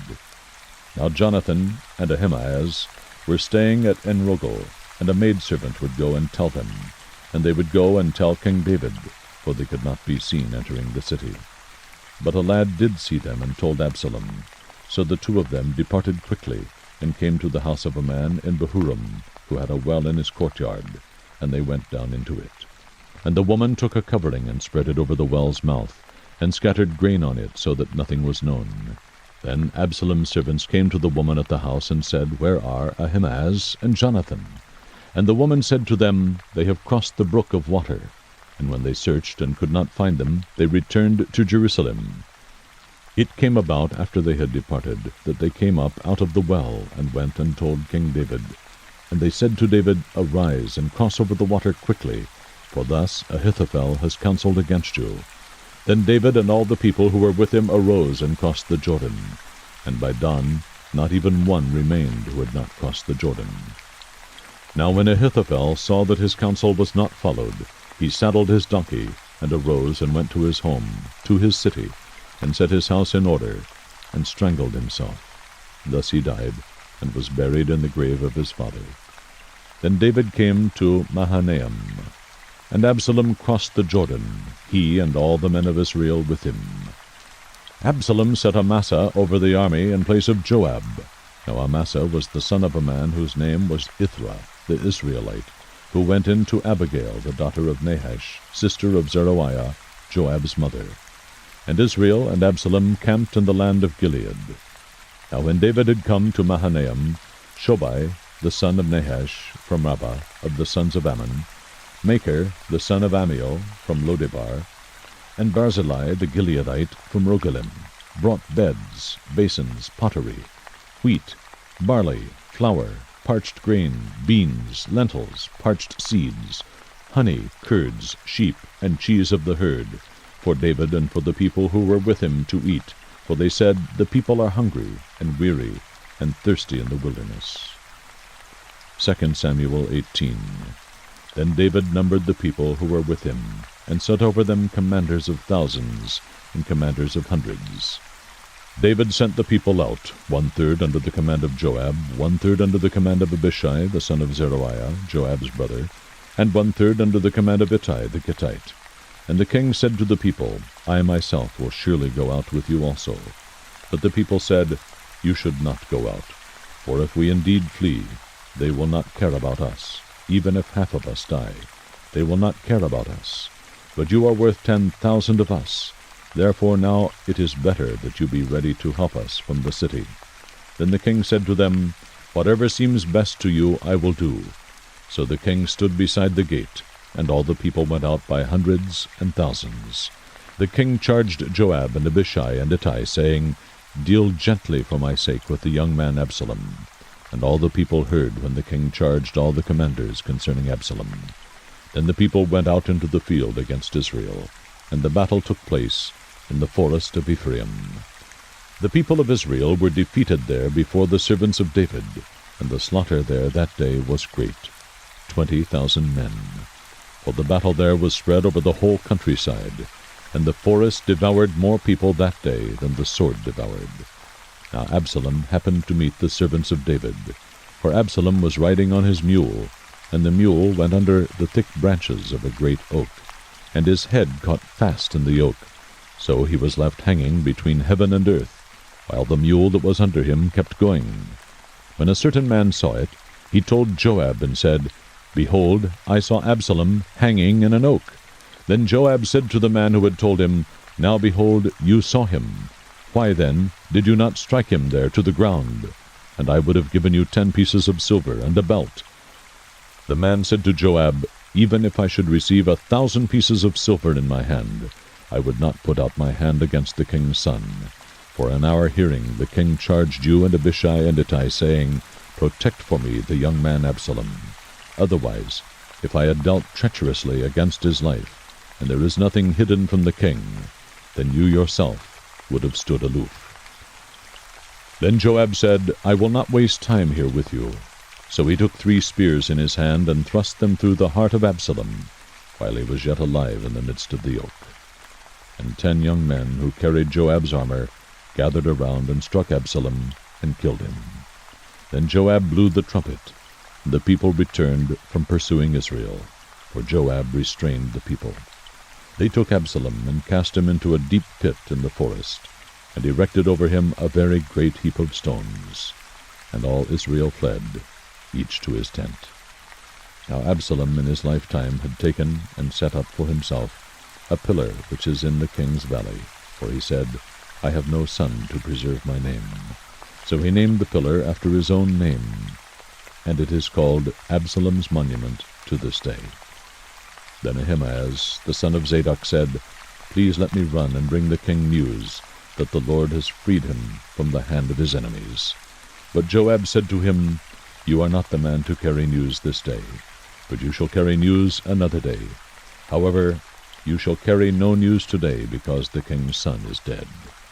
Then Joab said to the Cushite, "Go tell the king what you have seen." So the Cushite bowed to Joab and ran. Now Ahimaaz, the son of Zadok, said once more to Joab, "But whatever happens, please let me also run after the Cushite." And Joab said, "Why would you run, my son, since you will have no reward for going?" "But whatever happens," he said, "I will run." So he said to him, "Run." Then Ahimaaz ran by the way of the plain, and passed up the Cushite. Now David was sitting between the 2 gates, and the watchman went up to the roof of the gate by the wall, and raised his eyes, and looked, and behold, a man running by himself. The watchman called and told the king, and the king said, "If he is by himself, there is good news in his mouth." And he came nearer and nearer. Then the watchman saw another man running, and the watchman called to the gatekeeper and said, "Behold, another man running by himself." And the king said, "This one also is bringing good news."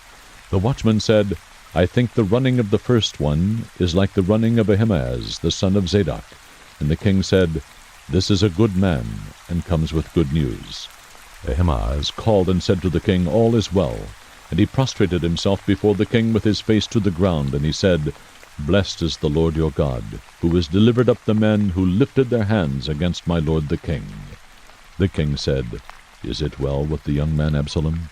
And Ahimaaz answered, "When Joab sent the king's servant and your servant, I saw a great tumult, but I did not know what it was. Then the king said, 'Turn aside and stand here.' So he turned aside and stood still. behold, the Cushite arrived. And the Cushite said, Let my lord the king receive good news, for the Lord has freed you this day from the hand of all those who rose up against you. Then the king said to the Cushite, Is it well with the young man Absalom? And the Cushite answered, Let the enemies of my lord the king, and all who rise up against you for evil, be as that young man. The king was deeply moved, and went up to the chamber over the gate, and wept.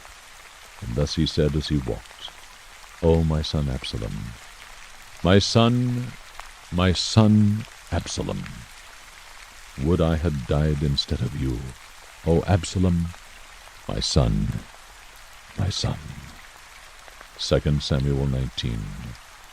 Then it was told Joab, Behold, the king is weeping, and mourns for Absalom. The victory that day was turned to mourning for all the people. For the people heard it said that day, The king is grieved for his son. So the people went by stealth into the city that day, as people who are humiliated steal away when they flee in battle. The king covered his face, and cried out with a loud voice, O my son Absalom! O Absalom, my son, my son! Then Joab came into the house to the king, and said, Today you have covered with shame the faces of all your servants, who today have saved your life, and the lives of your sons and daughters, the lives of your wives, and the lives of your concubines, by loving those who hate you, and by hating those who love you. For you have shown today that princes and servants are nothing to you. For I know this day that if Absalom were alive, and all of us were dead today, then you would be pleased. Now therefore arise, go out and speak kindly to your servants. For I swear by the Lord, if you do not go out, surely not a man will pass the night with you, and this will be worse for you than all the evil that has come upon you from your youth until now. So the king arose and sat in the gate. When they told all the people, saying, Behold, the king is sitting in the gate, then all the people came before the king. Now Israel had fled, each to his tent. All the people were quarreling throughout all the tribes of Israel, saying, The king delivered us from the hand of our enemies, and saved us from the hand of the Philistines. But now he is fled out of the land from Absalom. However, Absalom, whom we anointed over us, has died in battle. Now then, why are you silent about bringing the king back? Then King David sent to Zadok and Abiathar the priests, saying, Speak to the elders of Judah, saying, Why are you the last to bring the king back to his house, since the word of all Israel has come to the king, even to his house? You are my brothers, you are my bone and my flesh. Why then should you be the last to bring back the king? Say to Amasa, Are you not my bone and my flesh? May God do so to me, and more also, if you will not be commander of the army before me continually, in place of Joab. Thus he turned the hearts of all the men of Judah as one man, so that they sent word to the king, saying, Return you and all your servants. The king then returned and came as far as the Jordan, and Judah came to Gilgal in order to go to meet the king, to bring the king across the Jordan. Then Shimei, the son of Gera, the Benjamite, who was from Bahurim, hurried and came down with the men of Judah to meet King David. There were 1,000 men of Benjamin with him, with Ziba the servant of the house of Saul, and his 15 sons, and his 20 servants with him, and they rushed to the Jordan before the king. Then they kept crossing the ford to bring over the king's household, and to do what was good in his sight. And Shimei the son of Gera fell down before the king as he was about to cross the Jordan. So he said to the king, Let not my lord consider me guilty, nor remember what your servant did wrong on the day when my lord the king came out from Jerusalem, so that the king should take it to heart. For your servant knows that I have sinned. Therefore, behold, I have come today, the first of all the house of Joseph, to go down to meet my lord the king. But Abishai the son of Zeruiah answered and said, Should not Shimei be put to death for this, because he cursed the Lord's anointed? David then said, What have I to do with you, O sons of Zeruiah, that you should this day be an adversary to me? Should any man be put to death in Israel today? For do I not know that I am king over Israel today? The king said to Shimei, You shall not die. Thus the king swore to him. Then Mephibosheth, the son of Saul, came down to meet the king. And he had neither cared for his feet, nor trimmed his mustache, nor washed his clothes, from the day the king departed until the day he came home in peace. It was when he came from Jerusalem to meet the king, that the king said to him, Why did you not go with me, Mephibosheth? So he answered, O my lord the king, my servant deceived me, for your servant said, I will saddle a donkey for myself, that I may ride on it and go with the king, because your servant is lame. Moreover, he has slandered your servant to my lord the king. But my lord the king is like the angel of God. Therefore, do what is good in your sight. For all my father's household was nothing but dead men before my lord the king.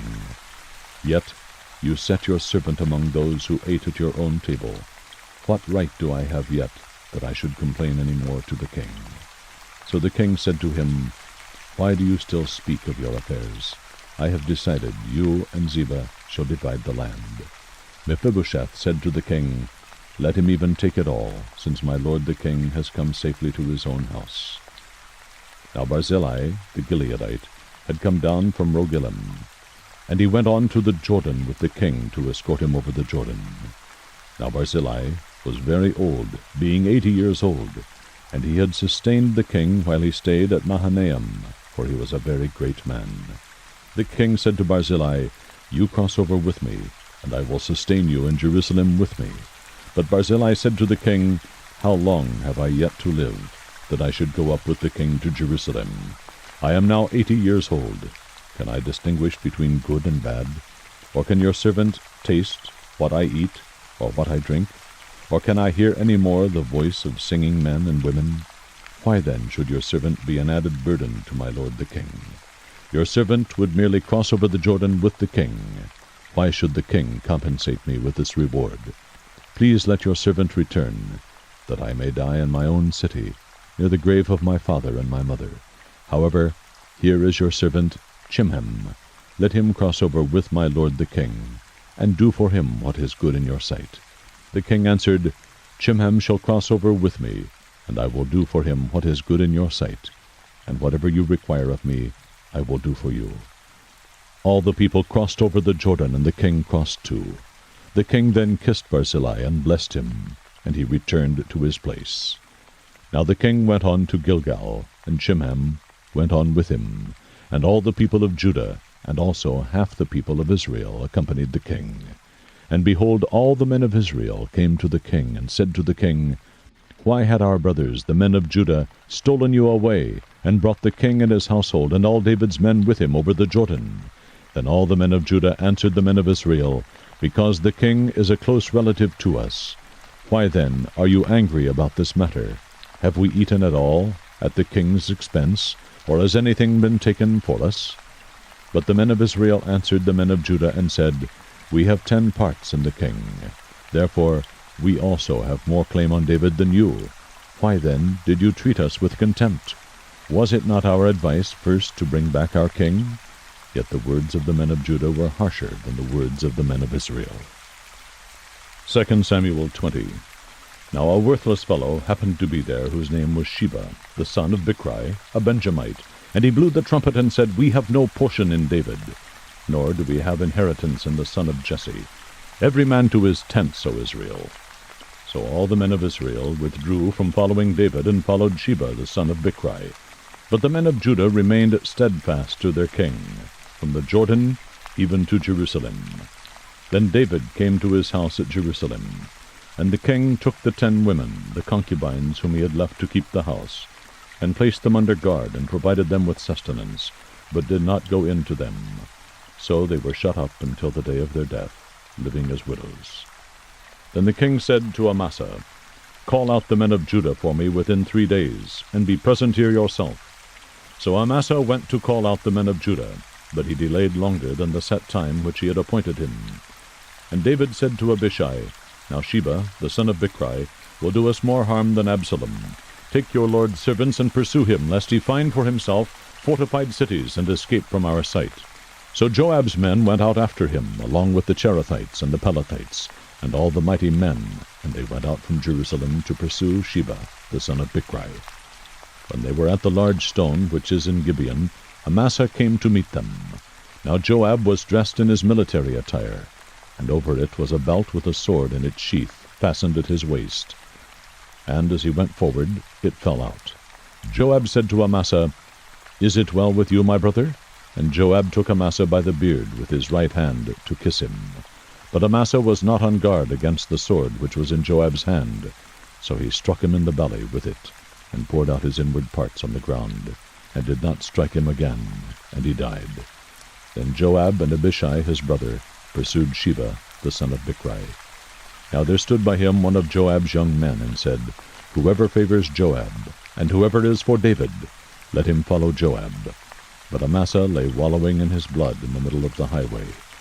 And when the man saw that all the people stood still, he removed Amasa from the highway into the field, and threw a garment over him when he saw that every one who came by him stood still.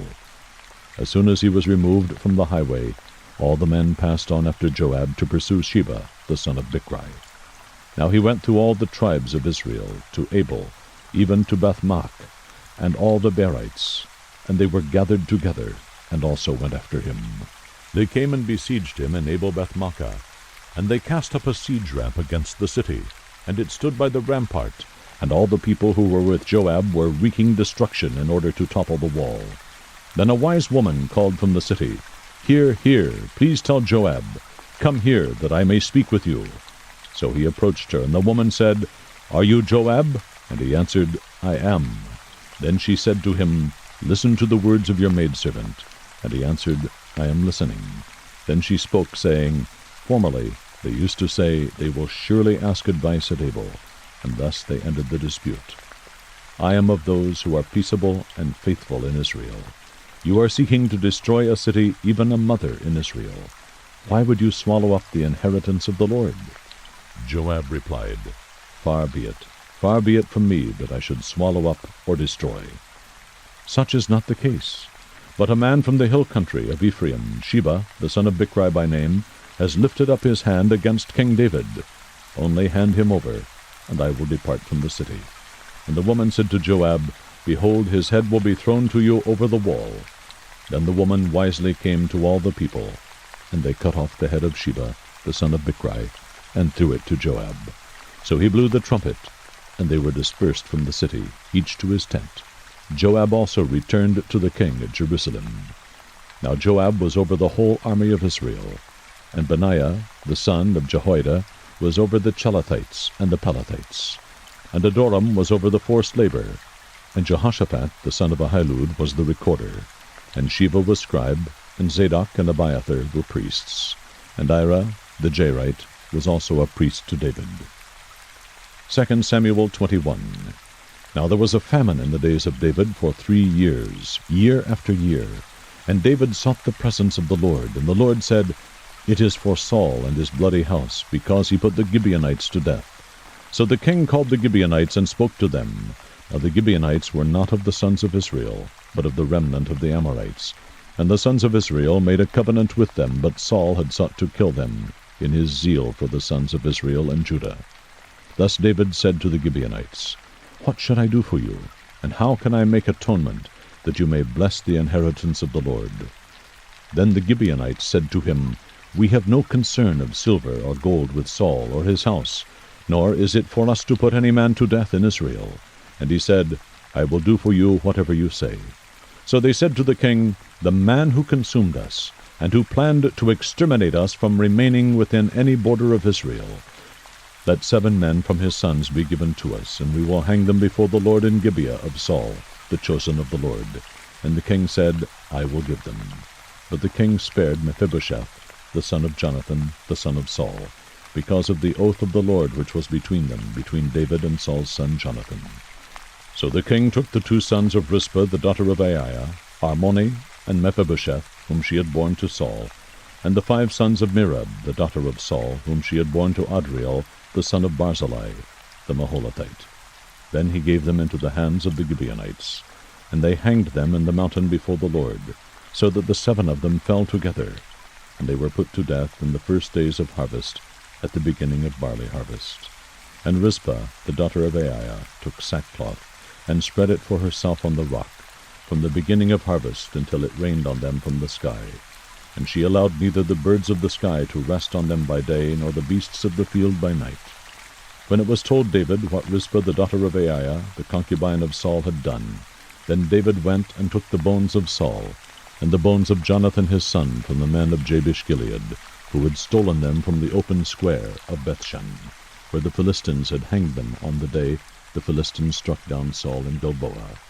He brought up the bones of Saul and the bones of Jonathan his son from there, and they gathered the bones of those who had been hanged. They buried the bones of Saul and Jonathan his son in the country of Benjamin in Zelah, in the grave of Kish his father. Thus they did all that the king commanded, and after that God was moved by prayer for the land.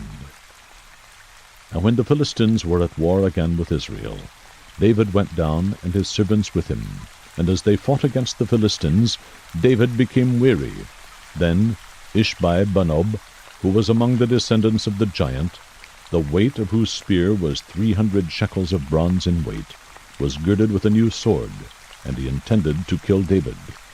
But Abishai the son of Zeruiah helped him, and struck the Philistine, and killed him. Then the men of David swore to him, saying, You shall not go out again with us to battle, so that you do not extinguish the lamp of Israel. Now it came about after this, that there was war again with the Philistines at Gob. Then Sibbechai the Hushathite struck down Saph, who was among the descendants of the giant. There was war with the Philistines again at Gob. And Elhanan, the son of Jareh-Oregim the Bethlehemite, killed Goliath the Gittite, the shaft of whose spear was like a weaver's beam. There was war at Gath again, where there was a man of great stature, who had 6 fingers on each hand, and 6 toes on each foot, 24 in number, and he also had been born to the giant.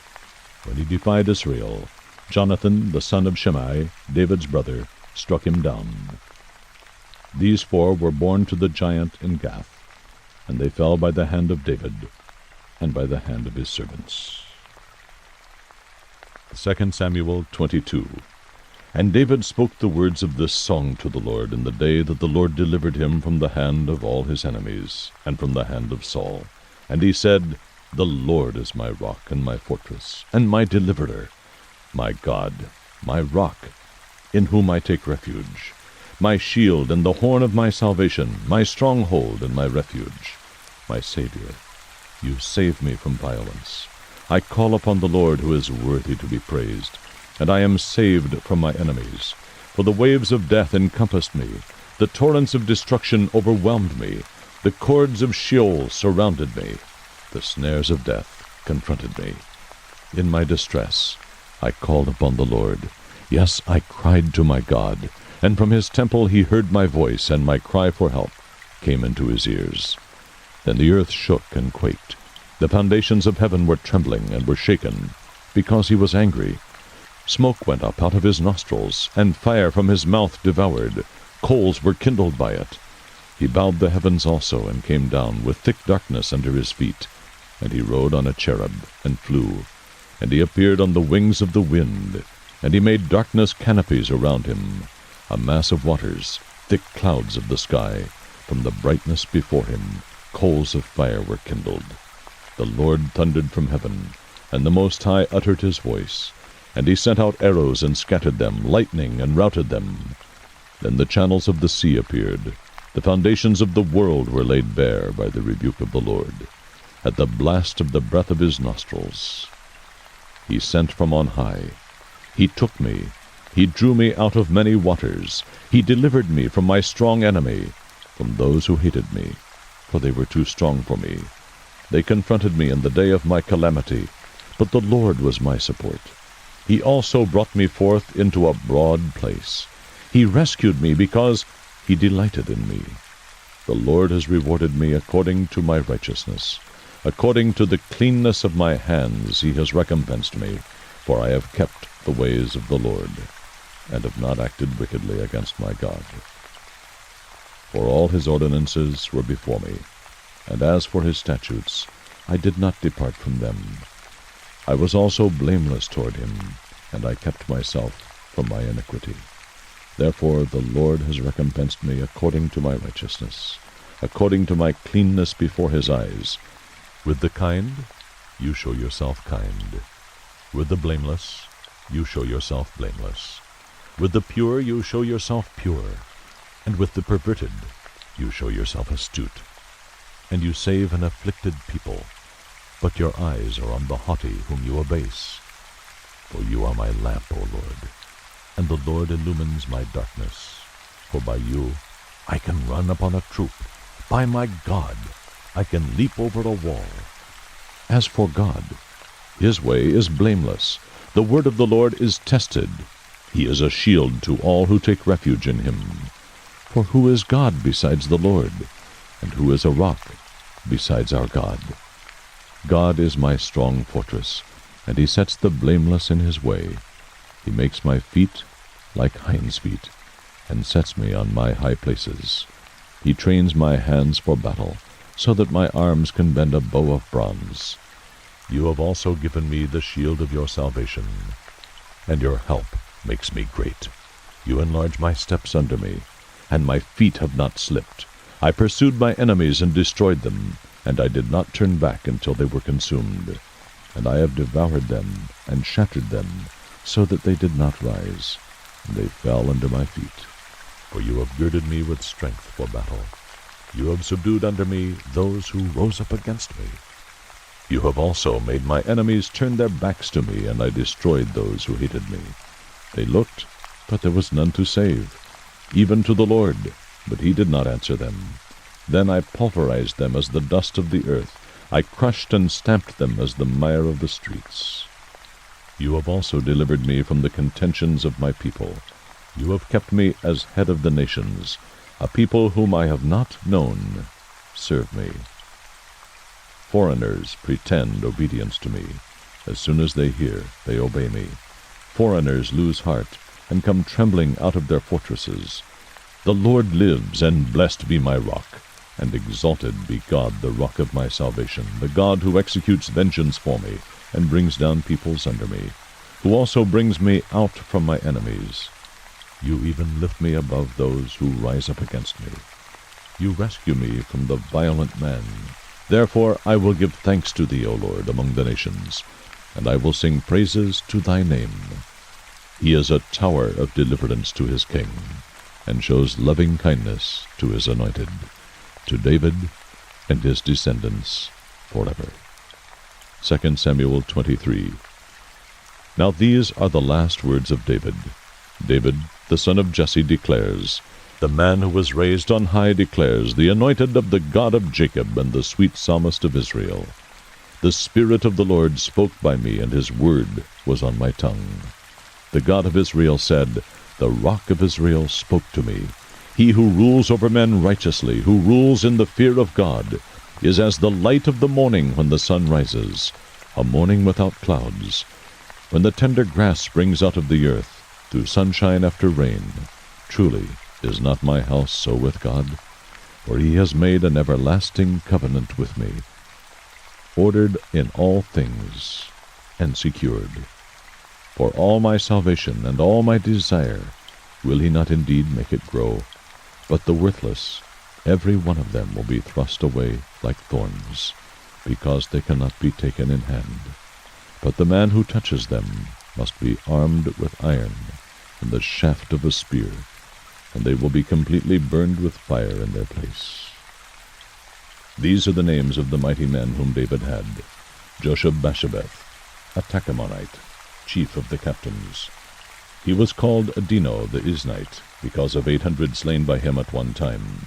And after him was Eleazar the son of Dodo, the Hohite, one of the 3 mighty men with David when they defied the Philistines, who were gathered there to battle, and the men of Israel had withdrawn. He arose and struck the Philistines until his hand was weary and clung to the sword. And the Lord brought about a great victory that day, and the people returned after him only to strip the slain. Now after him was Shammah, the son of Agi, a Hararite, and the Philistines were gathered into a troop where there was a plot of ground full of lentils, and the people fled from the Philistines.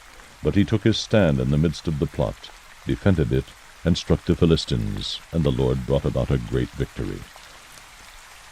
Then 3 of the 30 chief men went down and came to David in the harvest time to the cave of Adullam, while the troop of the Philistines was camping in the valley of Rephaim. David was then in the stronghold, while the garrison of the Philistines was then in Bethlehem. David had a craving, and said, "Oh, that someone would give me water to drink from the well of Bethlehem, which is by the gate." So the 3 mighty men broke through the camp of the Philistines, and drew water from the well of Bethlehem, which was by the gate, and took it, and brought it to David. Nevertheless he would not drink it, but poured it out to the Lord. And he said, "Be it far from me, O Lord, that I should do this. Shall I drink the blood of the men who went in jeopardy of their lives?" Therefore he would not drink it. These things the 3 mighty men did. Abishai, the brother of Joab, the son of Zeruiah, was chief of the 30. And he swung his spear against 300, and killed them, and had a name as well as the 3. He was most honored of the 30. Therefore he became their commander. However, he did not attain to the 3. Then Benaiah, the son of Jehoiada, the son of a valiant man of Kabzeel, who had done mighty deeds, killed the 2 sons of Ariel of Moab. He also went down and killed a lion in the middle of a pit on a snowy day. He killed an Egyptian, an impressive man. Now the Egyptian had a spear in his hand, but he went down to him with a club, and snatched the spear from the Egyptian's hand, and killed him with his own spear. These things Benaiah, the son of Jehoiada, did, and had a name as well as the 3 mighty men. He was honored among the 30, but he did not attain to the 3, and David appointed him over his guard. Asahel, the brother of Joab, was among the 30. Elhanan, the son of Dodo of Bethlehem. Shammah, the Harodite. Elika, the Harodite. Helez, the Paltite. Ira, the son of Ikish, the Tekoite. Abiezer, the Anothathite. Nabunai, the Hushathite. Zalman, the Ahohite. Maharai, the Netophathite. Heleb, the son of Baanah, the Netophathite. Ittai, the son of Ribai, of Gibeah, of the sons of Benjamin. Benaiah, a Pirathonite. Hiddai, of the brooks of Gash. Abialban, the Arbathite. Asmaveth, the Barhumite. Eliabah, the Shalbonite. The sons of Jashan, Jonathan. Shammah, the Hararite. Ahiam, the son of Sharar, the Ararite. Eliphelet, the son of Ahashbai, the son of the Maacathite. Eliam, the son of Ahithophel, the Gilonite. Hezro, the Carmelite. Parai, the Arbite. Igal, the son of Nathan, of Zobah. Bani, the Gadite. Zilek, the Ammonite. Naharai, the Beerothite, armor-bearers of Joab, the son of Zeruiah. Ira, the Ithrite. Gareb, the Ithrite. Uriah, the Hittite. 37 in all. 2 Samuel 24. Now again the anger of the Lord burned against Israel, and it incited David against them to say, "Go number Israel and Judah." The king said to Joab, the commander of the army who was with him, "Go about now through all the tribes of Israel, from Dan to Beersheba, and register the people, that I may know the number of the people." But Joab said to the king, "Now may the Lord your God add to the people 100 times as many as they are, while the eyes of my lord the king still see. But why does my lord the king delight in this thing?" Nevertheless the king's word prevailed against Joab, and against the commanders of the army. So Joab and the commanders of the army went out from the presence of the king to register the people of Israel.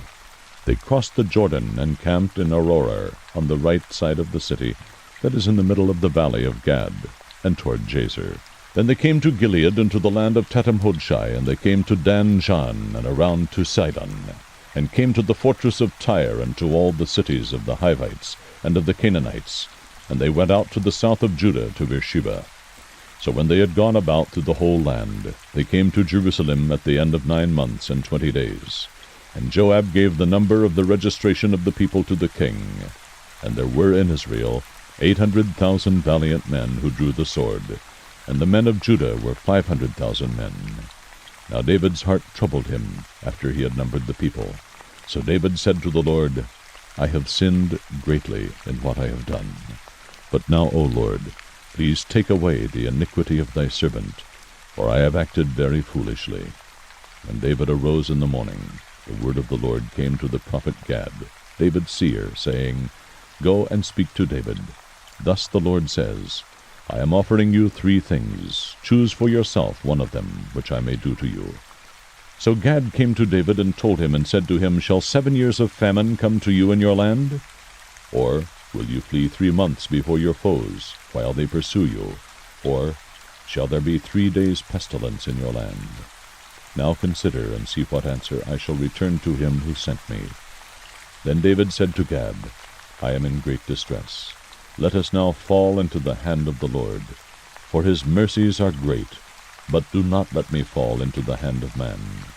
So the Lord sent a pestilence upon Israel from the morning until the appointed time, and 70,000 men of the people from Dan to Beersheba died. When the angel stretched out his hand toward Jerusalem to destroy it, the Lord relented from the calamity, and said to the angel who destroyed the people, It is enough. Now relax your hand. And the angel of the Lord was by the threshing floor of Araunah the Jebusite. Then David spoke to the Lord when he saw the angel who was striking down the people, and said, Behold, it is I who have sinned, and it is I who have done wrong. But these sheep, what have they done? Please let thy hand be against me, and against my father's house. So Gad came to David that day and said to him, Go up, erect an altar to the Lord on the threshing floor of Araunah the Jebusite. David went up according to the word of Gad, just as the Lord had commanded. Araunah looked down and saw the king and his servants crossing over toward him. And Araunah went out and bowed his face to the ground before the king. Then Araunah said, Why has my lord the king come to his servant? And David said, To buy the threshing floor from you, in order to build an altar to the Lord, that the plague may be held back from the people.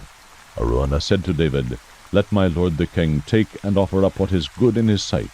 Look, the oxen for the burnt offering, the threshing sledges, and the yokes of the oxen for the wood. Everything, O king, Araunah gives to the king.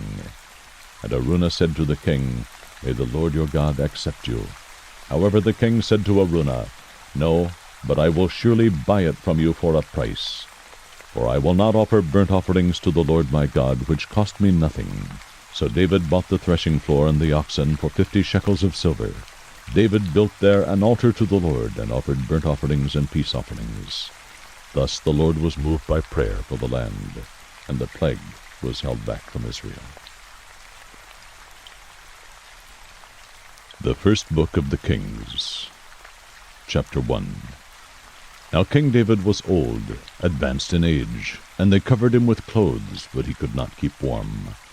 So his servants said to him, Let them seek a young virgin for my lord the king, and let her attend the king and become his nurse, and let her lie in your bosom, that my lord the king may keep warm.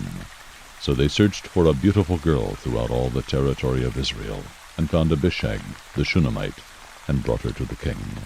The girl was very beautiful, and she became the king's nurse and served him, but the king did not cohabit with her. Now Adonijah, the son of Haggith, exalted himself, saying, I will be king. So he prepared for himself chariots and horsemen with 50 men to run before him. His father had never crossed him at any time by asking, Why have you done so? And he was also a very handsome man, and he was born after Absalom.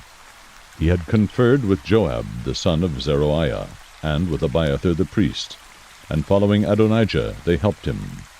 But Zadok the priest, Benaiah the son of Jehoiada, Nathan the prophet, Shimei, Rai, and the mighty men who belonged to David were not with Adonijah. Adonijah sacrificed sheep and oxen and fatlings by the stone of Zaholath, which is beside Enrogel, and he invited all his brothers, the king's sons, and all the men of Judah, the king's servants. But he did not invite Nathan the prophet, Benaiah, the mighty men, and Solomon his brother. Then Nathan spoke to Bathsheba, the mother of Solomon, saying, Have you not heard that Adonijah the son of Haggith has become king, and David our Lord does not know it? So now come, please let me give you counsel, and save your life and the life of your son Solomon. Go at once to King David, and say to him, Have you not, my lord, O king, sworn to your maidservant, saying, Surely Solomon your son shall be king after me, and he shall sit on my throne? Why then has Adonijah become king? Behold, while you are still there speaking with the king, I will come in after you and confirm your words. So Bathsheba went in to the king in the bedroom. Now the king was very old, and Abishag the Shunammite was ministering to the king.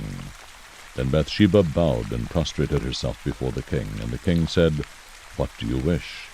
She said to him, "My lord, you swore to your maidservant by the Lord your God, saying, Surely your son Solomon shall be king after me, and he shall sit on my throne. Now behold, Adonijah is king, and now, my lord the king, you do not know it. He has sacrificed oxen and fatlings and sheep in abundance, and has invited all the sons of the king, and Abiathar the priest, and Joab the commander of the army. But he has not invited Solomon your servant. As for you now, my lord the king, the eyes of all Israel are on you, to tell them who shall sit on the throne of my lord the king after him. Otherwise it will come about, as soon as my lord the king sleeps with his fathers, that I and my son Solomon will be considered offenders. Behold, while she was still speaking with the king, Nathan the prophet came in. They told the king, saying, Here is Nathan the prophet. And when he came in before the king, he prostrated himself before the king with his face to the ground. Then Nathan said, My lord the king, have you said, Adonijah shall be king after me, and he shall sit on my throne?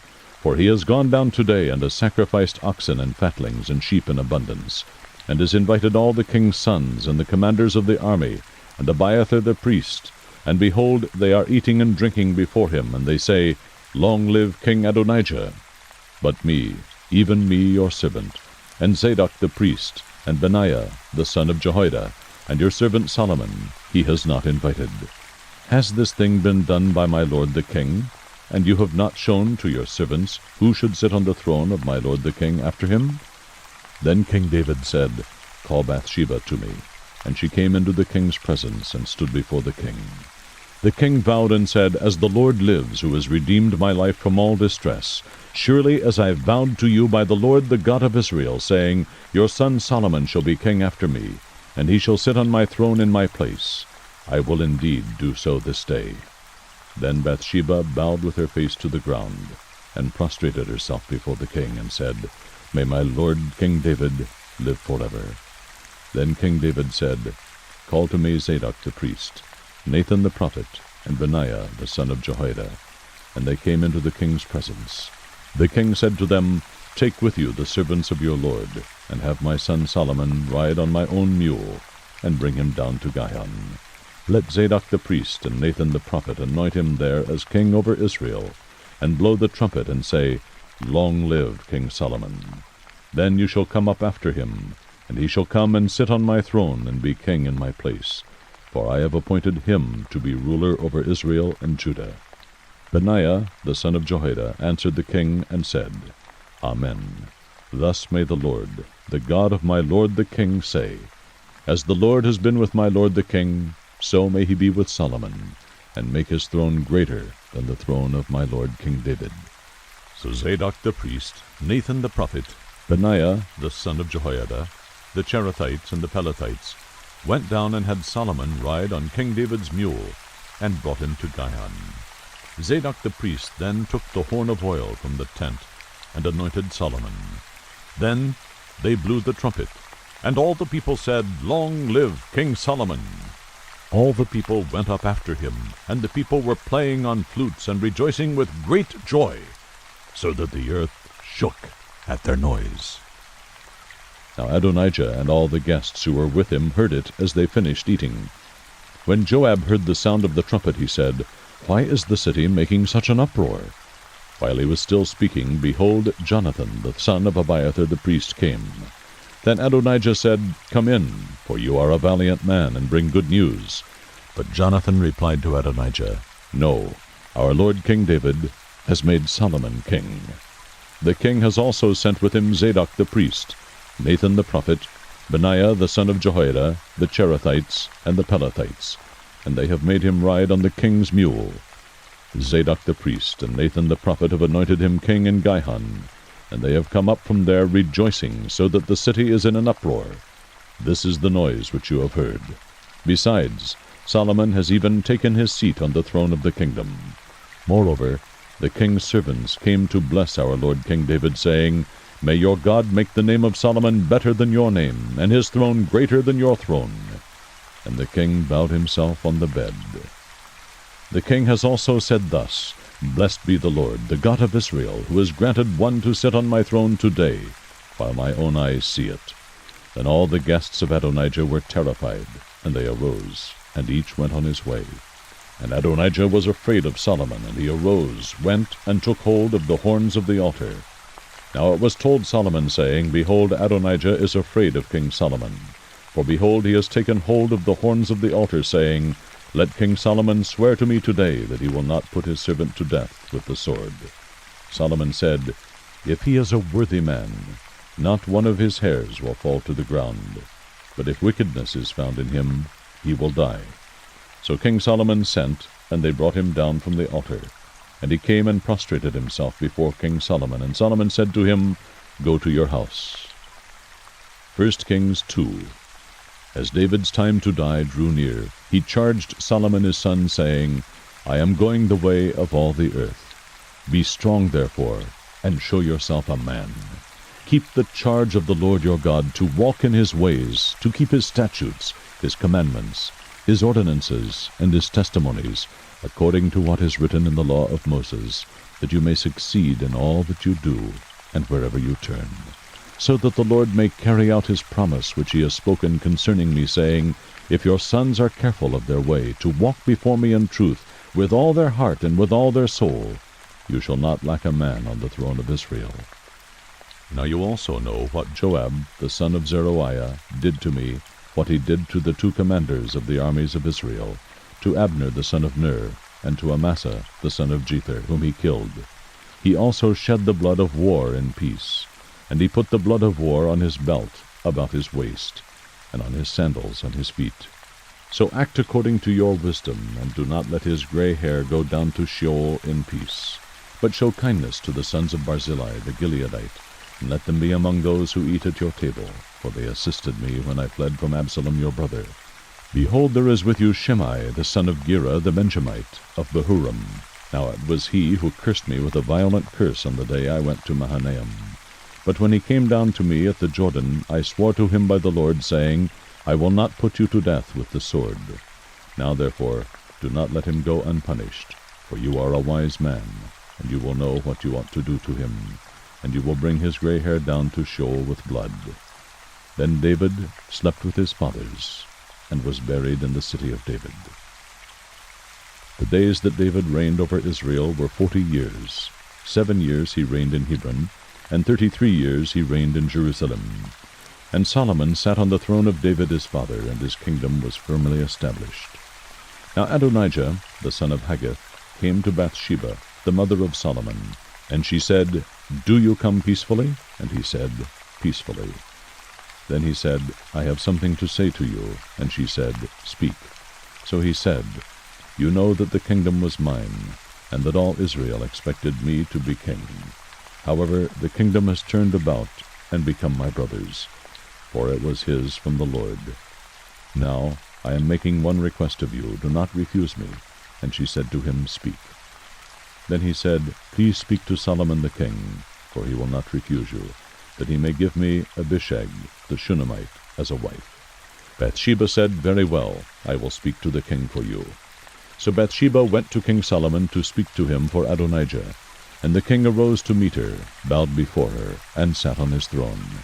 Then he had a throne set for the king's mother, and she sat on his right. Then she said, I am making one small request of you, do not refuse me. And the king said to her, Ask my mother, for I will not refuse you. So she said, Let Abishag the Shunammite be given to Adonijah your brother as a wife. King Solomon answered and said to his mother, And why are you asking Abishag the Shunammite for Adonijah? Ask for him also the kingdom, for he is my older brother, even for him, for Abiathar the priest, and for Joab the son of Zeruiah. Then King Solomon swore by the Lord, saying, May God do so to me and more also, if Adonijah has not spoken this word against his own life.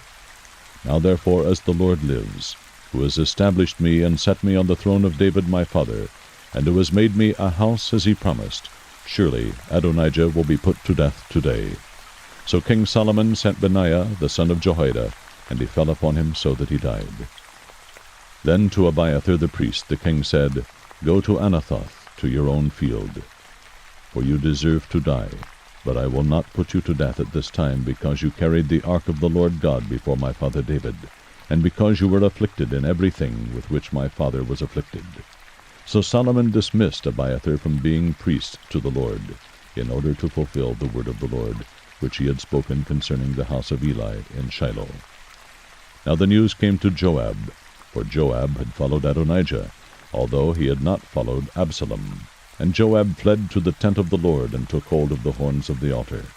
It was told King Solomon that Joab had fled to the tent of the Lord, and behold, he is beside the altar. Then Solomon sent Benaiah the son of Jehoiada, saying, Go, fall upon him. So Benaiah came to the tent of the Lord, and said to him, Thus the king has said, Come out. But he said, No, for I will die here. And Benaiah brought the king word again, saying, Thus spoke Joab, and thus he answered me. The king said to him, Do as he has spoken, and fall upon him, and bury him, that you may remove from me and from my father's house the blood which Joab shed without cause. The Lord will return his blood on his own head, because he fell upon 2 men more righteous and better than he, and killed them with the sword, while my father David did not know it, Abner the son of Ner, commander of the army of Israel, and Amasa the son of Jether, commander of the army of Judah. So shall their blood return on the head of Joab, and on the head of his descendants forever. But to David and his descendants, and his house and his throne, may there be peace from the Lord forever. Then Benaiah the son of Jehoiada went up and fell upon him, and put him to death, and he was buried at his own house in the wilderness. The king appointed Benaiah the son of Jehoiada over the army in his place, and the king appointed Zadok the priest in the place of Abiathar. Now the king sent and called for Shimei, and said to him, Build for yourself a house in Jerusalem, and live there, and do not go out from there to any place. For on the day you go out and cross over the brook Kidron, you will know for certain that you shall surely die. Your blood shall be on your own head. Shimei then said to the king, The word is good. As my lord the king has said, so your servant will do. So Shimei lived in Jerusalem many days. But it came about at the end of 3 years that 2 of the servants of Shimei ran away to Achish, son of Maach, king of Gath. And they told Shimei, saying, Behold, your servants are in Gath. Then Shimei arose and saddled his donkey, and went to Gath, to Achish, to look for his servants. And Shimei went and brought his servants from Gath. It was told Solomon that Shimei had gone from Jerusalem to Gath, and had returned. So the king sent and called for Shimei, and said to him, Did I not make you swear by the Lord, and solemnly warn you, saying, You will know for certain that on the day you depart and go anywhere, you shall surely die? And you said to me, The word which I have heard is good. Why then have you not kept the oath of the Lord, and the command which I have laid on you? The king also said to Shimei, You know all the evil which you acknowledge in your heart, which you did to my father David. Therefore the Lord shall return your evil on your own head. But King Solomon shall be blessed, and the throne of David shall be established before the Lord forever. So the king commanded Benaiah the son of Jehoiada, and he went out and fell upon him, so that he died. Thus the kingdom was established in the hands of Solomon. 1 Kings 3. Then Solomon formed a marriage alliance with Pharaoh king of Egypt, and took Pharaoh's daughter, and brought her to the city of David, until he had finished building his own house, and the house of the Lord, and the wall around Jerusalem. The people were still sacrificing on the high places, because there was no house built for the name of the Lord until those days. Now Solomon loved the Lord, walking in the statutes of his father David, except he sacrificed and burned incense on the high places. The king went to Gibeon to sacrifice there, for that was the great high place. Solomon offered 1,000 burnt offerings on that altar. In Gibeon the Lord appeared to Solomon in a dream at night, and God said, Ask what you wish me to give you. Then Solomon said, You have shown great loving kindness to your servant David my father, according as he walked before you in truth and righteousness and uprightness of heart toward you. And you have reserved for him this great loving kindness, that you have given him a son to sit on his throne, as it is this day. Now, O Lord my God, you have made your servant king in place of my father David. Yet I am but a little child. I do not know how to go out or come in. Your servant is in the midst of your people which you have chosen, a great people, who are too many to be numbered or counted. So give your servant an understanding heart, to judge your people, to discern between good and evil. For who is able to judge this great people of yours? It was pleasing in the sight of the Lord that Solomon had asked this thing. God said to him, Because you have asked this thing, and have not asked for yourself long life, nor have asked riches for yourself, nor have you asked for the life of your enemies, but have asked for yourself discernment to understand justice. Behold, I have done according to your words. Behold, I have given you a wise and discerning heart, so that there has been no one like you before you, nor shall one like you arise after you.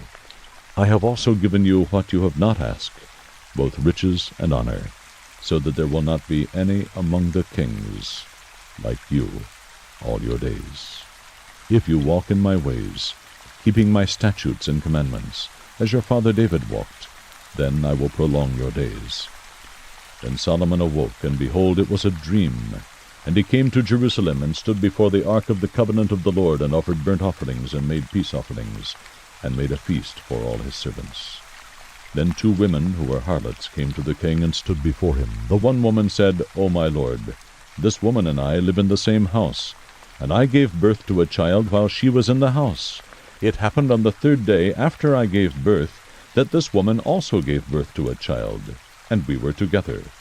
There was no stranger with us in the house, only the 2 of us in the house. This woman's son died in the night, because she lay on it. So she arose in the middle of the night, and took my son from beside me, while your maidservant slept, and laid him in her bosom, and laid her dead son in my bosom. When I rose in the morning to nurse my son, behold, he was dead. But when I looked at him carefully in the morning, behold, he was not my son, whom I had born. Then the other woman said, No, for the living one is my son, and the dead one is your son. But the first woman said, No, for the dead one is your son, and the living one is my son. Thus they spoke before the king.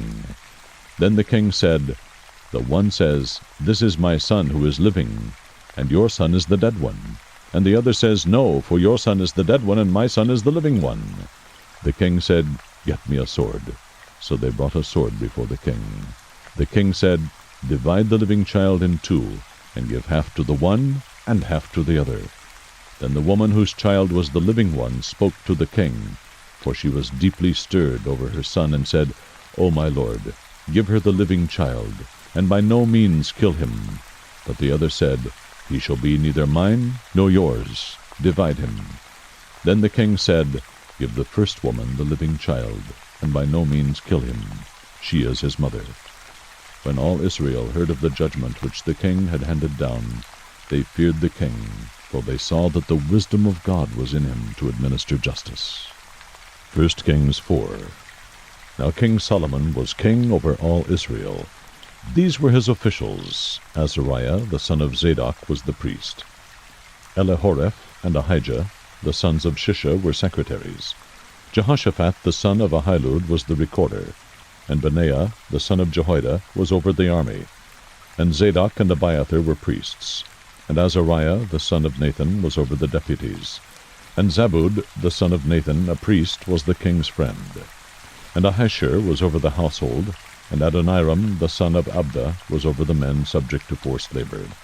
Solomon had 12 deputies over all Israel, who provided for the king and his household. Each man had to provide for a month in the year. These are their names: Ben-Hur, in the hill country of Ephraim, Ben-Decker and Makkaz, and Shalbim, and Beth-Shemesh, and Ellen-Beth-Hanan, Ben-Hesed in Araboth, Sukkah was his, and all the land of Hepher, Ben-Abinadab in all the height of Dor, Taphath, the daughter of Solomon, was his wife, Bana, the son of Ahilud, in Tanakh and Megiddo, and all Beth-Shean, which is beside Zarathan, below Jezreel, from Beth-Shean to Abel-Maholah, as far as the other side of Jokmeam. Ben-Geber in Ramoth-Gilead, the towns of Jair, the son of Manasseh, which are in Gilead, were his. The region of Argob, which is in Bashan, 60 great cities with walls and bronze bars were his. Ahinadab, the son of Iddo, in Mahanaim. Ahimaaz in Naphtali, he also married Basemath, the daughter of Solomon.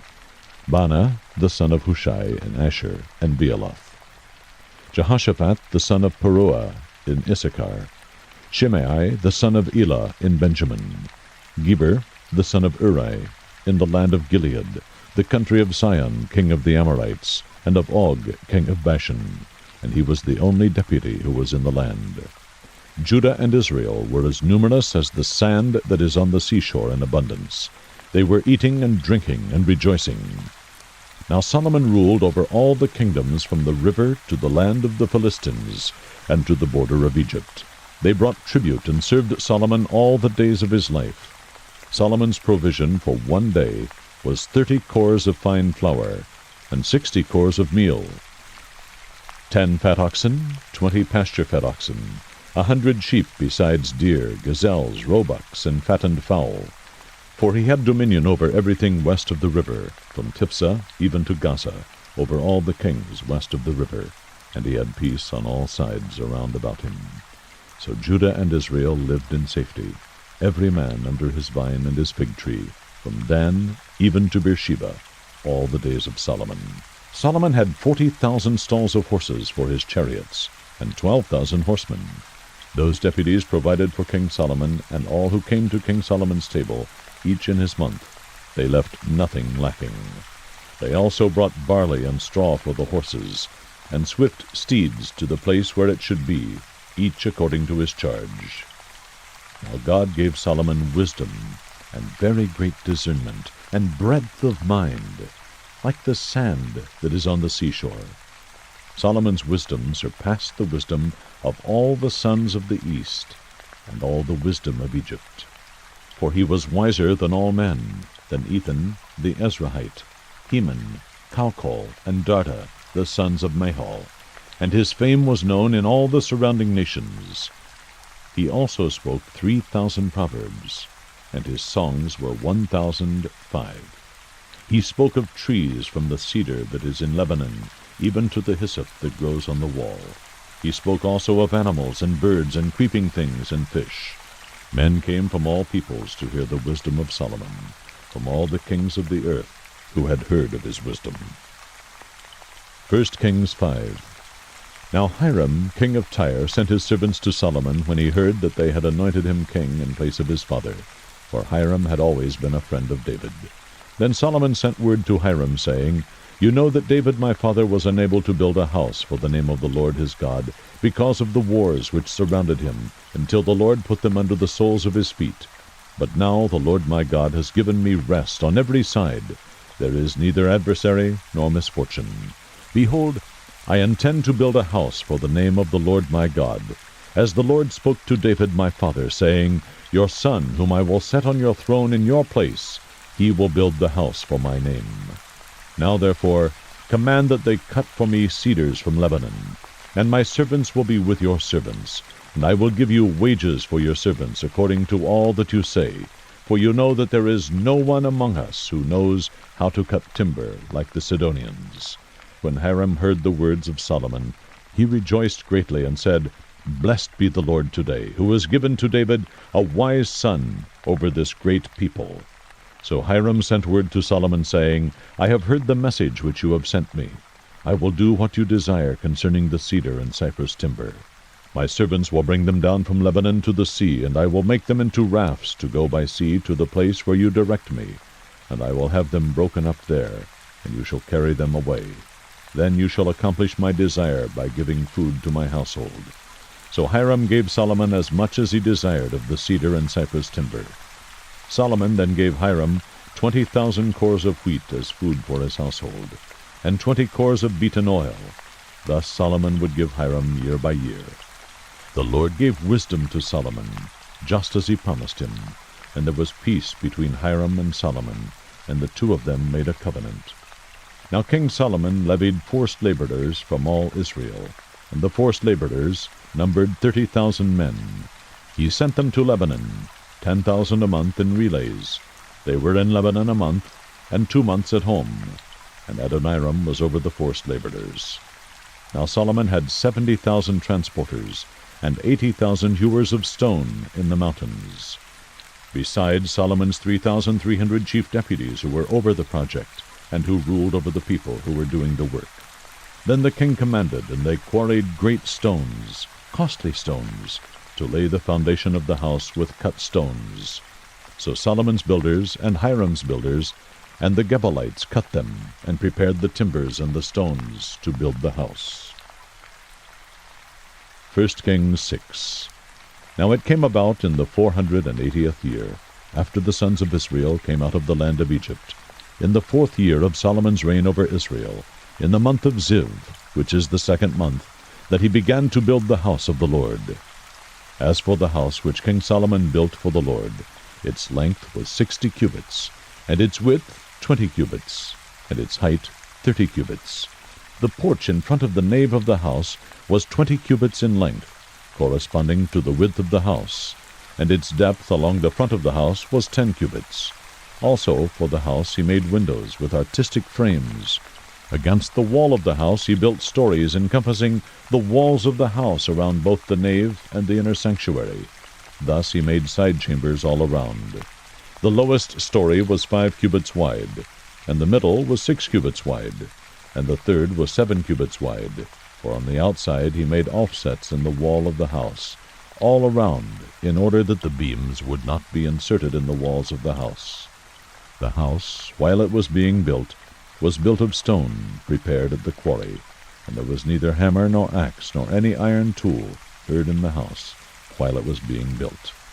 The doorway for the lowest side chamber was on the right side of the house, and they would go up by winding stairs to the middle story, and from the middle to the third. So he built the house and finished it, and he covered the house with beams and planks of cedar. He also built the stories against the whole house, each 5 cubits high, and they were fastened to the house with timbers of cedar.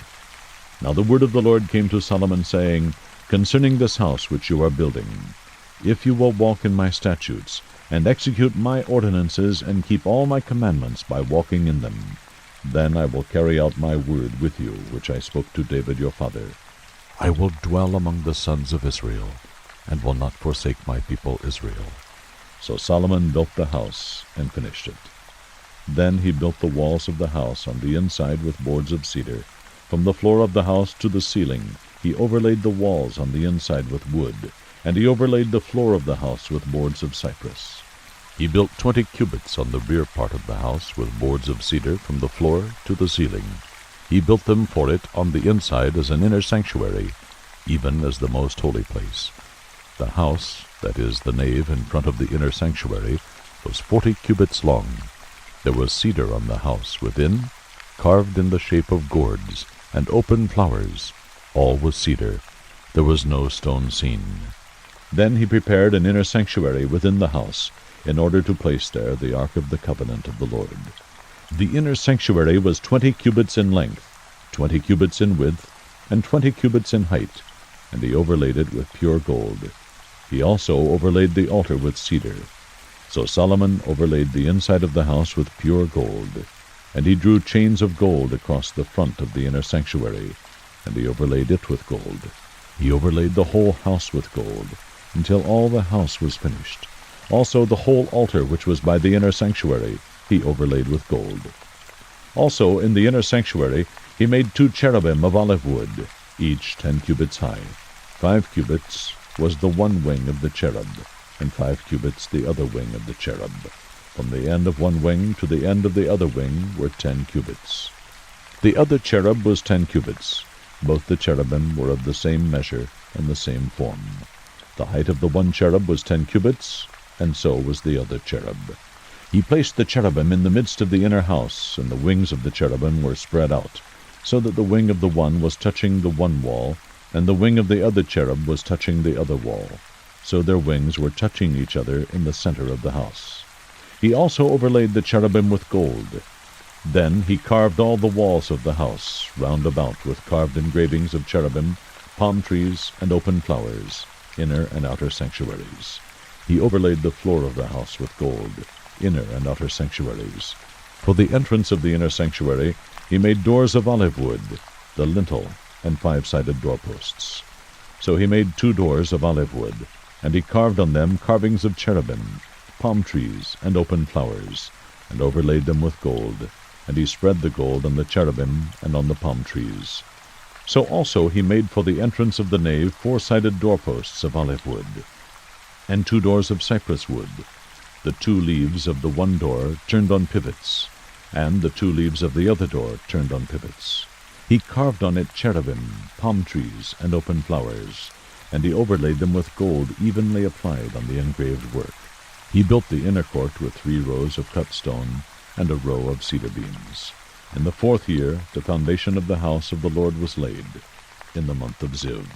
In the 11th year, in the month of Bul, which is the 8th month, the house was finished throughout all its parts, and according to all its plans.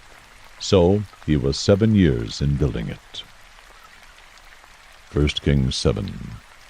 Now Solomon was building his own house 13 years, and he finished all his house. He built the house of the forest of Lebanon.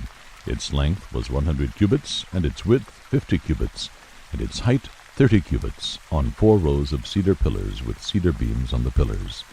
It was paneled with cedar above the side chambers which were on the 45 pillars, 15 in each row. There were artistic window frames in 3 rows, and window was opposite window in 3 ranks. All the doorways and doorposts had squared artistic frames, and window was opposite window in 3 ranks. Then he made the hall of pillars. Its length was 50 cubits, and its width 30 cubits, and a porch was in front of them, and pillars, and a threshold in front of them. He made the hall of the throne where he was to judge, the hall of judgment, and it was paneled with cedar from floor to floor. His house where he was to live, the other court inward from the hall, was of the same workmanship. He also made a house like this hall for Pharaoh's daughter, whom Solomon had married. All these were of costly stones, of stone cut according to measure, sawed with saws, inside and outside, even from the foundation to the coping, and so on the outside to the great court. The foundation was of costly stones, even large stones, stones of 10 cubits, and stones of 8 cubits. And above were costly stones, stone cut according to measure, and cedar. So the great court all around had 3 rows of cut stone, and a row of cedar beams, even as the inner court of the house of the Lord, and the porch of the house. Now King Solomon sent and brought Hiram from Tyre. He was a widow's son from the tribe of Naphtali, and his father was a man of Tyre, a worker in bronze, and he was filled with wisdom and understanding and skill for doing any work in bronze. So he came to King Solomon and performed all his work. He fashioned the 2 pillars of bronze. 18 cubits was the height of one pillar, and a line of 12 cubits measured the circumference of both. He also made 2 capitals of molten bronze to set on the tops of the pillars. The height of the one capital was 5 cubits, and the height of the other capital was 5 cubits. There were nets of network and twisted threads of chainwork for the capitals which were on the top of the pillars, 7 for the one capital, and 7 for the other capital. So he made the pillars, and 2 rows around on the one network to cover the capitals, which were on the top of the pomegranates, and so he did for the other capital. The capitals which were on the top of the pillars in the porch were of lily design, 4 cubits. There were capitals on the 2 pillars, even above and close to the rounded projection which was beside the network, and the pomegranates numbered 200 in rows around both capitals. Thus he set up the pillars at the porch of the nave, and he set up the right pillar and named it Jachin, and he set up the left pillar and named it Boaz. On the top of the pillars was lily design, so the work of the pillars was finished. Now he made the sea of cast metal 10 cubits from brim to brim, circular in form, and its height was 5 cubits and 30 cubits in circumference. Under its brim gourds went around encircling it 10 to a cubit, completely surrounding the sea. The gourds were in 2 rows, cast with the rest. It stood on 12 oxen, 3 facing north, 3 facing west, 3 facing south, and 3 facing east, and the sea was set on top of them, and all their rear parts turned inward. It was a handbreadth thick, and its brim was made like the brim of a cup. As a lily blossom, it could hold 2,000 baths. Then he made the 10 stands of bronze. The length of each stand was 4 cubits, and its width 4 cubits, and its height 3 cubits. This was the design of the stands. They had borders, even borders between the frames, and on the borders which were between the frames were lions, oxen, and cherubim. And on the frames there was a pedestal above, and beneath the lions and oxen were wreaths of hanging work. Now each stand had 4 bronze wheels with bronze axles, and its 4 feet had supports. Beneath the basin were cast supports, with wreaths at each side. Its opening inside the crown at the top was a cubit, and its opening was round like the design of a pedestal, a cubit and a half, and also on its opening there were engravings, and their borders were square, not round. The 4 wheels were underneath the borders, and the axles of the wheels were on the stand, and the height of a wheel was a cubit and a half. The workmanship of the wheels was like the workmanship of a chariot wheel. Their axles, their rims, their spokes, and their hubs were all cast. Now there were 4 supports at the 4 corners of each stand. Its supports were part of the stand itself. On the top of the stand there was a circular form, half a cubit high, and on the top of the stand its stays and its borders were part of it. He engraved on the plates of its stays and on its borders cherubim, lions, and palm trees, according to the clear space on each, with wreaths all around. He made the 10 stands like this. All of them had 1 casting, 1 measure, and 1 form. He made 10 basins of bronze. 1 basin held 40 baths. Each basin was 4 cubits, and on each of the 10 stands was 1 basin. Then he set the stands, 5 on the right side of the house, and 5 on the left side of the house. And he set the sea of cast metal on the right side of the house eastward toward the south. Now Hiram made the basins, and the shovels, and the bowls. So Hiram finished doing all the work which he performed for King Solomon in the house of the Lord. The 2 pillars, and the 2 bowls of the capitals, which were on the top of the 2 pillars, and the 2 networks to cover the 2 bowls of the capitals, which were on the top of the pillars. And the 400 pomegranates for the 2 networks, 2 rows of pomegranates for each network, to cover the 2 bowls of the capitals, which were on the tops of the pillars, and the 10 stands with the 10 basins on the stands, and the 1 sea, and the 12 oxen under the sea, and the pails, and the shovels, and the bowls. Even all these utensils which Hiram made for King Solomon in the house of the Lord were of polished bronze. In the plain of the Jordan the king cast them, in the clay ground between Succoth and Zarethan. Solomon left all the utensils unweighed, because they were too many. The weight of the bronze could not be ascertained. Solomon made all the furniture which was in the house of the Lord, the golden altar and the golden table on which was the bread of the presence, and the lampstands, 5 on the right side and 5 on the left, in front of the inner sanctuary, of pure gold, and the flowers and the lamps and the tongs of gold, and the cups and the snuffers and the bowls and the spoons and the firepans of pure gold, and the hinges both for the doors of the inner house, the most holy place, and for the doors of the house, that is, of the nave of gold. Thus all the work that King Solomon performed in the house of the Lord was finished. And Solomon brought in the things dedicated by his father David, the silver and the gold, and the utensils, and he put them in the treasuries of the house of the Lord. 1 Kings 8. Then Solomon assembled the elders of Israel, and all the heads of the tribes, the leaders of the fathers' households of the sons of Israel, to King Solomon in Jerusalem, to bring up the ark of the covenant of the Lord from the city of David, which is Zion. All the men of Israel assembled themselves to King Solomon at the feast, in the month Ethanim, which is the 7th month. Then all the elders of Israel came, and the priests took up the ark. They brought up the ark of the Lord and the tent of meeting, and all the holy utensils which were in the tent, and the priests and the Levites brought them up. And King Solomon and all the congregation of Israel who were assembled to him were with him before the ark, sacrificing so many sheep and oxen they could not be counted or numbered. Then the priests brought the ark of the covenant of the Lord to its place, into the inner sanctuary of the house, to the most holy place, under the wings of the cherubim. For the cherubim spread their wings over the place of the ark, and the cherubim made a covering over the ark and its poles from above. But the poles were so long that the ends of the poles could be seen from the holy place, before the inner sanctuary, but they could not be seen outside. They are there to this day. There was nothing in the ark except the 2 tablets of stone which Moses put there at Horeb, where the Lord made a covenant with the sons of Israel, when they came out of the land of Egypt. It happened that when the priests came from the holy place, the cloud filled the house of the Lord, so that the priests could not stand to minister because of the cloud, for the glory of the Lord filled the house of the Lord. Then Solomon said, "The Lord has said that he would dwell in the thick cloud. I have surely built you a lofty house, a place for your dwelling forever." Then the king faced about and blessed all the assembly of Israel, while all the assembly of Israel was standing.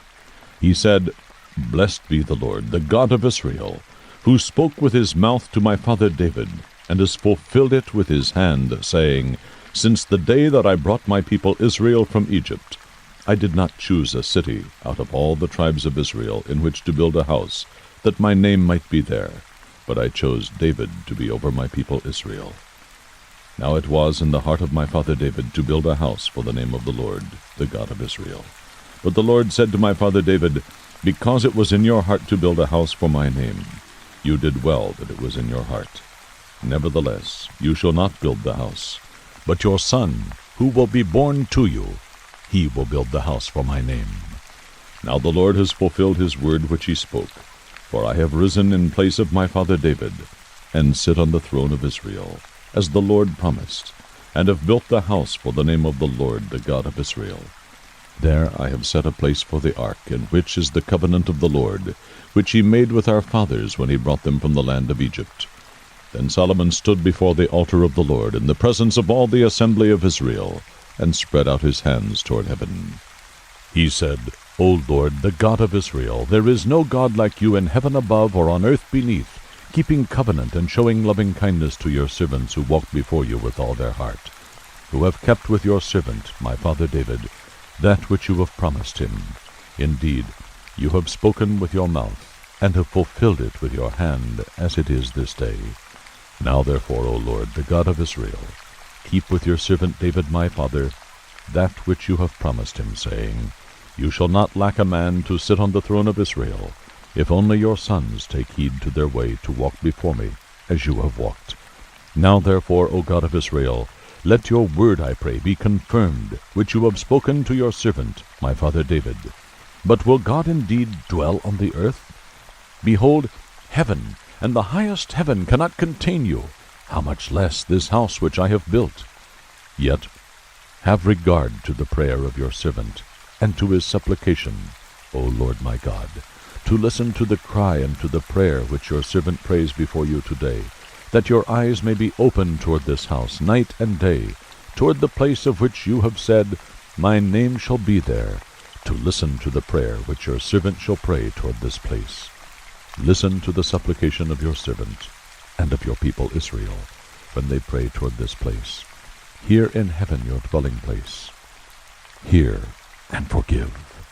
If a man sins against his neighbor and is made to take an oath, and he comes and takes an oath before your altar in this house, then hear in heaven, and act and judge your servants, condemning the wicked by bringing his way on his own head, and justifying the righteous by giving him according to his righteousness.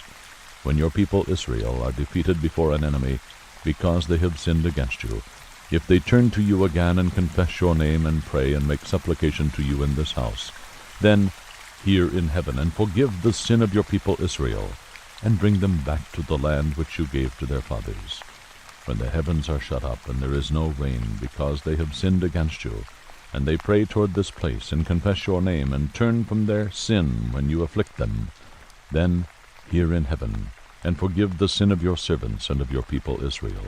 Indeed, teach them the good way in which they should walk, and send rain on your land, which you have given your people for an inheritance.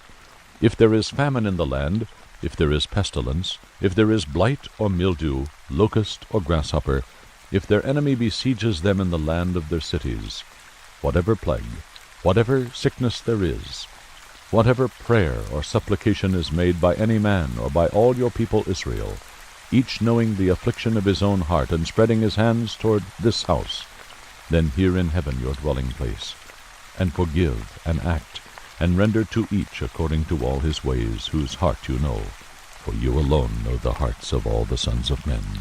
that they may fear you all the days that they live in the land which you have given to our fathers. Also concerning the foreigner who is not of your people Israel, when he comes from a far country for your name's sake. For they will hear of your great name and your mighty hand, and of your outstretched arm, when he comes and prays toward this house. Hear in heaven your dwelling place, and do according to all for which the foreigner calls to you, in order that all the people of the earth may know your name, to fear you, as do your people Israel, and that they may know that this house which I have built is called by your name.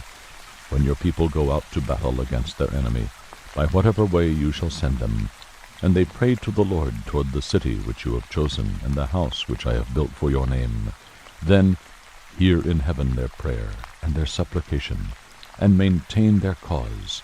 When they sin against you, for there is no man who does not sin, and you are angry with them and deliver them to an enemy, so that they take them away captive to the land of the enemy, far off or near, if they take thought in the land where they have been taken captive, and repent, and make supplication to you in the land of those who have taken them captive, saying, We have sinned, and have committed iniquity, we have acted wickedly. If they return to you with all their heart, and with all their soul in the land of their enemies who have taken them captive, and pray to you toward their land which you have given to their fathers, the city which you have chosen, and the house which I have built for your name, then hear their prayer and their supplication in heaven, your dwelling place, and maintain their cause, and forgive your people who have sinned against you, and all their transgressions which they have transgressed against you, and make them objects of compassion before those who have taken them captive, that they may have compassion on them. For they are your people, and your inheritance, which you have brought forth from Egypt, from the midst of the iron furnace, that your eyes may be open to the supplication of your servant, and to the supplication of your people Israel, to listen to them whenever they call to you. For you have separated them from all the peoples of the earth, as your inheritance, as you spoke through Moses your servant, when you brought our fathers forth from Egypt, O Lord God.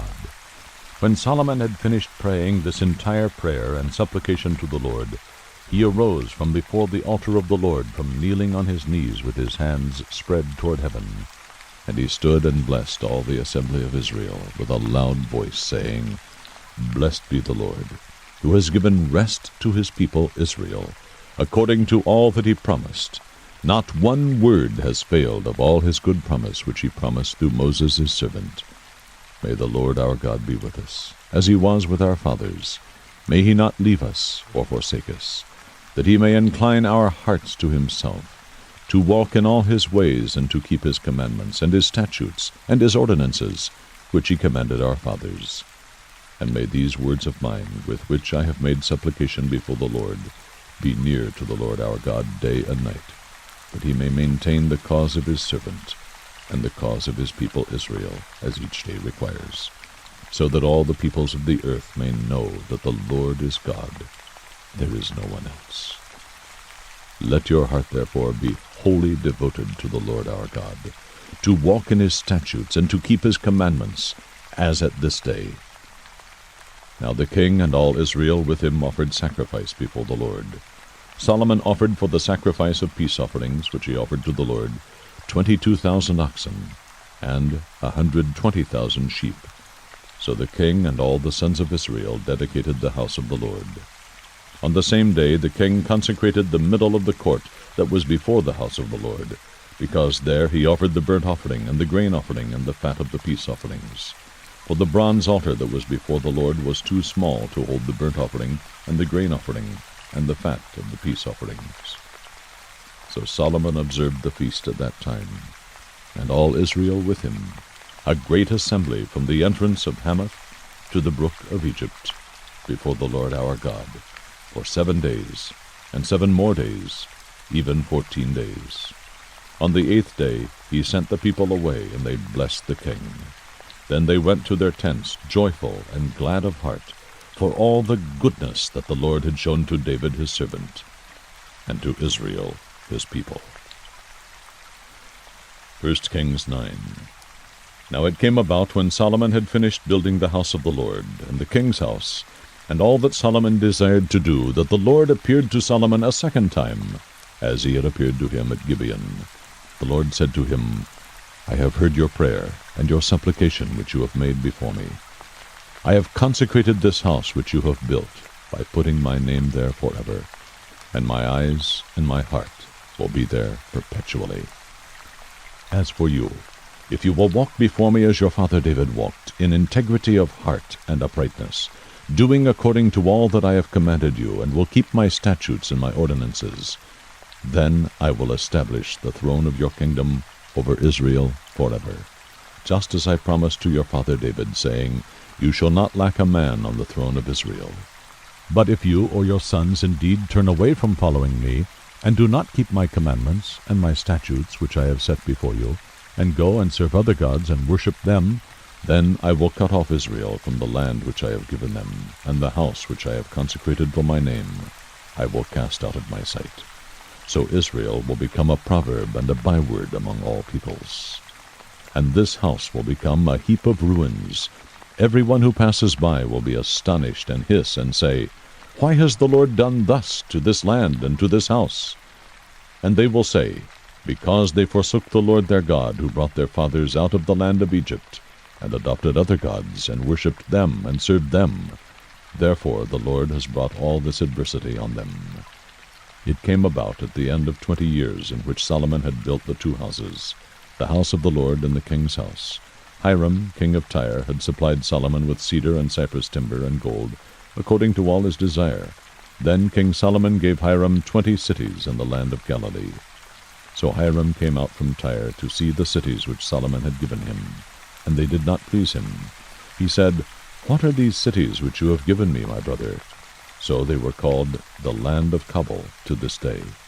And Hiram sent to the king 120 talents of gold. Now this is the account of the forced labor which King Solomon levied to build the house of the Lord, his own house, the Millo, the wall of Jerusalem, Hazor, Megiddo, and Gezer. For Pharaoh, king of Egypt, had gone up and captured Gezer, and burned it with fire, and killed the Canaanites who lived in the city, and had given it as a dowry to his daughter, Solomon's wife. So Solomon rebuilt Gezer, and the lower Beth-horon, and Baalath, and Tamar in the wilderness, in the land of Judah, and all the storage cities which Solomon had, even the cities for his chariots, and the cities for his horsemen, and all that it pleased Solomon to build in Jerusalem, in Lebanon, and in all the land under his rule. As for all the people who were left of the Amorites, the Hittites, the Perizzites, the Hivites, and the Jebusites, who were not of the sons of Israel, their descendants who were left after them in the land, whom the sons of Israel were unable to destroy utterly, from them Solomon levied forced laborers, even to this day. But Solomon did not make slaves of the sons of Israel, for they were men of war, his servants, his princes, his captains, his chariot commanders, and his horsemen. These were the chief officers who were over Solomon's work, 550 who ruled over the people doing the work. As soon as Pharaoh's daughter came up from the city of David to her house, which Solomon had built for her, then he built the Millo. Now 3 times a year Solomon offered burnt offerings and peace offerings on the altar which he built to the Lord, burning incense with them on the altar which was before the Lord. So he finished the house. King Solomon also built a fleet of ships in Ezion-Geber, which is near Elath, on the shore of the Red Sea in the land of Edom. And Hiram sent his servants with the fleet, sailors who knew the sea, along with the servants of Solomon. They went to Ophir, and took 420 talents of gold from there, and brought it to King Solomon. 1 Kings 10. Now when the queen of Sheba heard about the fame of Solomon concerning the name of the Lord, she came to test him with difficult questions. So she came to Jerusalem with a very large retinue, with camels carrying spices, and very much gold and precious stones. When she came to Solomon, she spoke with him about all that was in her heart. Solomon answered all her questions. Nothing was hidden from the king which he did not explain to her. When the queen of Sheba perceived all the wisdom of Solomon, the house that he had built, the food of his table, the seating of his servants, the attendance of his waiters and their attire, his cupbearers, and his stairway by which he went up to the house of the Lord, there was no more spirit in her. Then she said to the king, It was a true report which I heard in my own land about your words and your wisdom. Nevertheless I did not believe the reports until I came and my eyes had seen it. And behold, the half was not told me.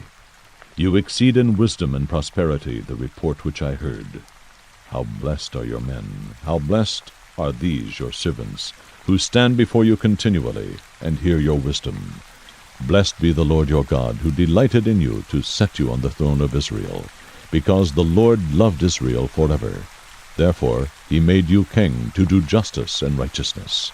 She gave the king 120 talents of gold, and a very great amount of spices and precious stones.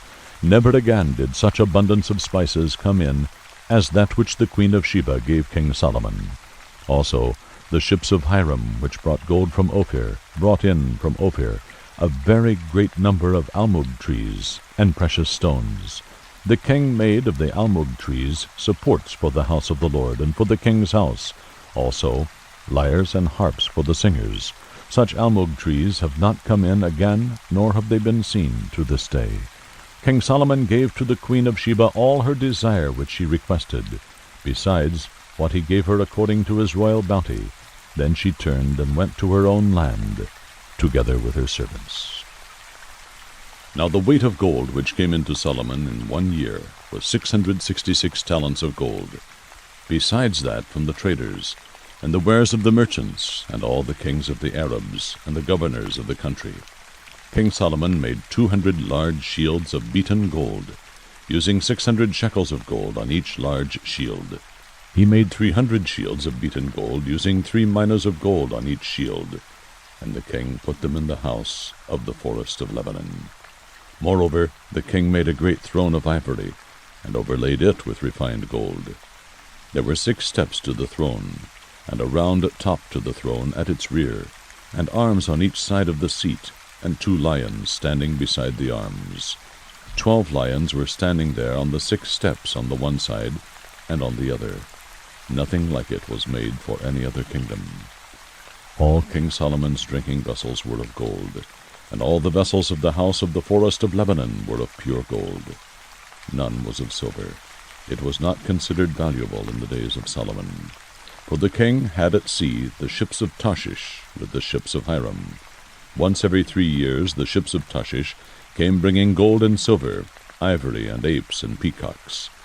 So King Solomon became greater than all the kings of the earth, in riches and in wisdom. All the earth was seeking the presence of Solomon to hear his wisdom which God had put in his heart. They brought every man his gift, articles of silver and gold, garments, weapons, spices, horses, and mules, so much year by year. Now Solomon gathered chariots and horsemen, and he had 1,400 chariots and 12,000 horsemen, and he stationed them in the chariot cities, and with the king in Jerusalem. The king made silver as common as stones in Jerusalem, and he made cedars as plentiful as sycamore trees that are in the lowland. Also Solomon's import of horses was from Egypt and Kue, and the king's merchants procured them from Kue for a price. A chariot was imported from Egypt for 600 shekels of silver, and a horse for 150, and by the same means they exported them to all the kings of the Hittites and to the kings of the Arameans. 1 Kings 11. Now King Solomon loved many foreign women, along with the daughter of Pharaoh, Moabite, Ammonite, Edomite, Sidonian, and Hittite women, from the nations concerning which the Lord had said to the sons of Israel, You shall not associate with them, nor shall they associate with you, for they will surely turn your heart away after their gods. Solomon held fast to these in love. He had 700 wives, princesses, and 300 concubines, and his wives turned his heart away. For when Solomon was old, his wives turned his heart away after other gods, and his heart was not wholly devoted to the Lord his God, as the heart of David his father had been.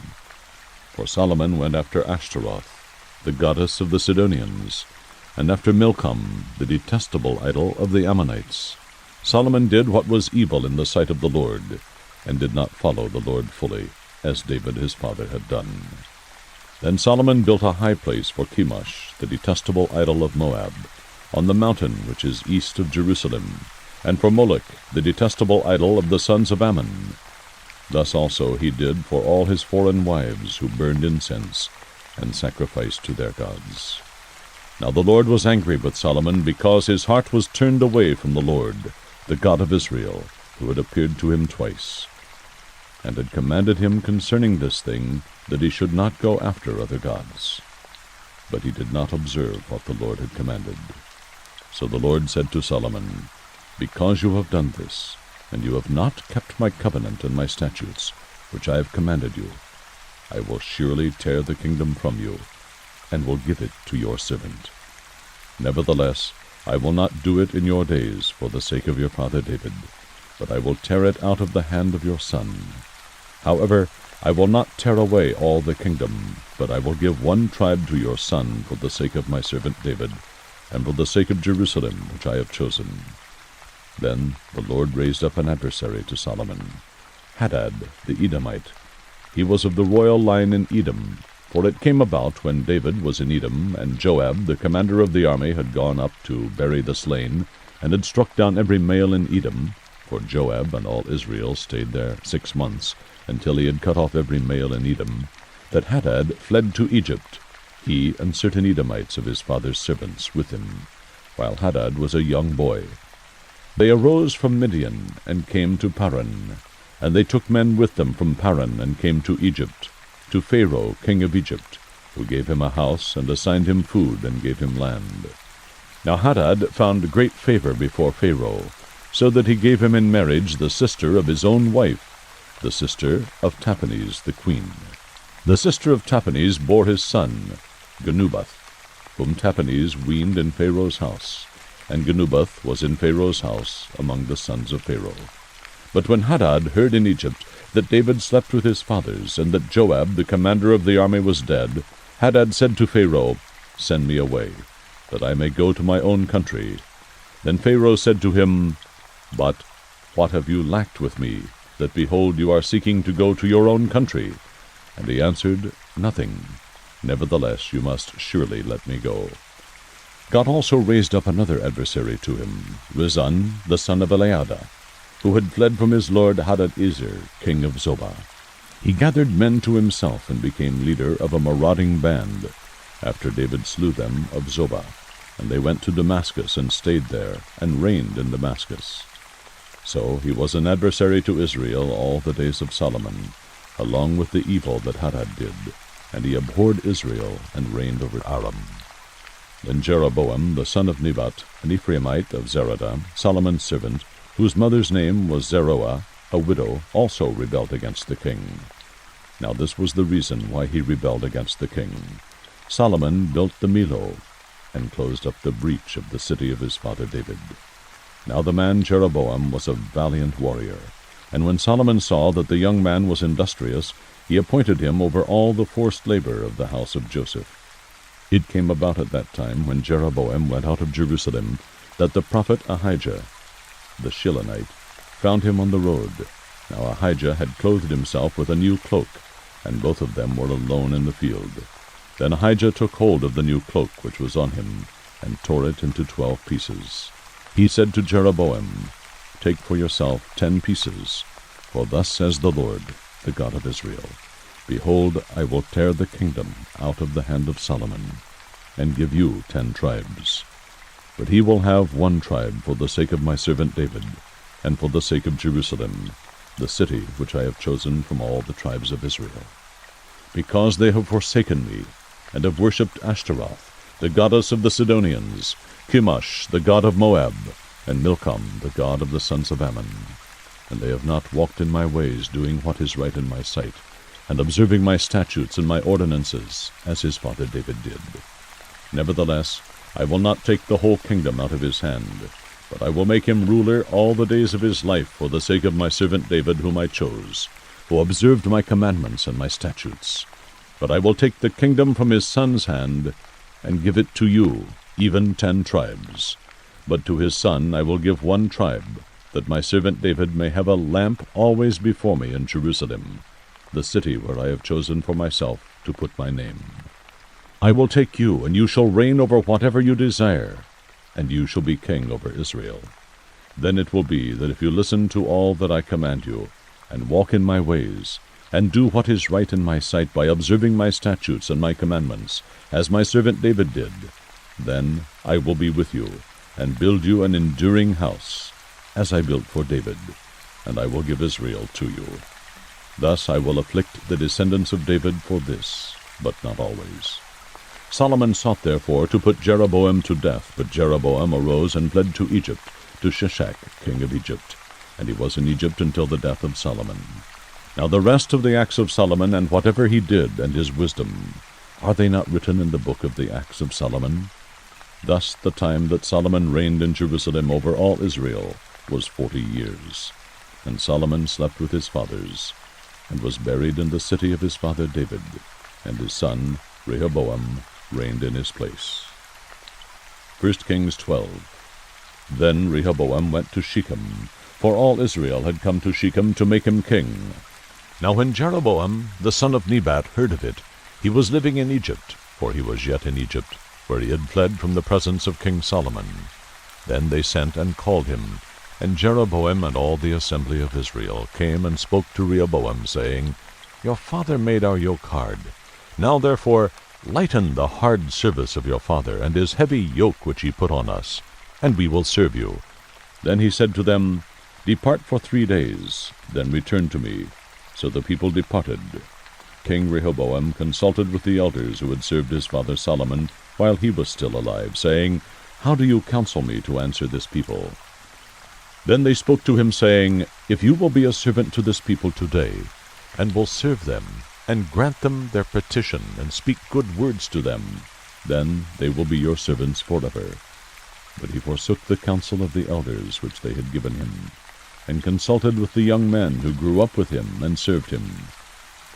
So he said to them, What counsel do you give, that we may answer this people, who have spoken to me, saying, Lighten the yoke which your father put on us? The young men who grew up with him spoke to him, saying, Thus you shall say to this people who spoke to you, saying, Your father made our yoke heavy. Now you make it lighter for us. But you shall speak to them, My little finger is thicker than my father's loins. Whereas my father loaded you with a heavy yoke, I will add to your yoke. My father disciplined you with whips, but I will discipline you with scorpions. Then Jeroboam and all the people came to Rehoboam on the 3rd day, as the king had directed, saying, Return to me on the 3rd day. The king answered the people harshly, for he forsook the advice of the elders which they had given him. And he spoke to them according to the advice of the young men, saying, My father made your yoke heavy, but I will add to your yoke. My father disciplined you with whips, but I will discipline you with scorpions. So the king did not listen to the people, for it was a turn of events from the Lord, that he might establish his word which the Lord spoke through Ahijah the Shilonite to Jeroboam the son of Nebat. When all Israel saw that the king did not listen to them, the people answered the king, saying, What portion do we have in David? We have no inheritance in the son of Jesse. To your tents, O Israel. Now look after your own house, David. So Israel departed to their tents. But as for the sons of Israel, who lived in the cities of Judah, Rehoboam reigned over them. Then King Rehoboam sent Adoram, who was over the forced labor, and all Israel stoned him to death.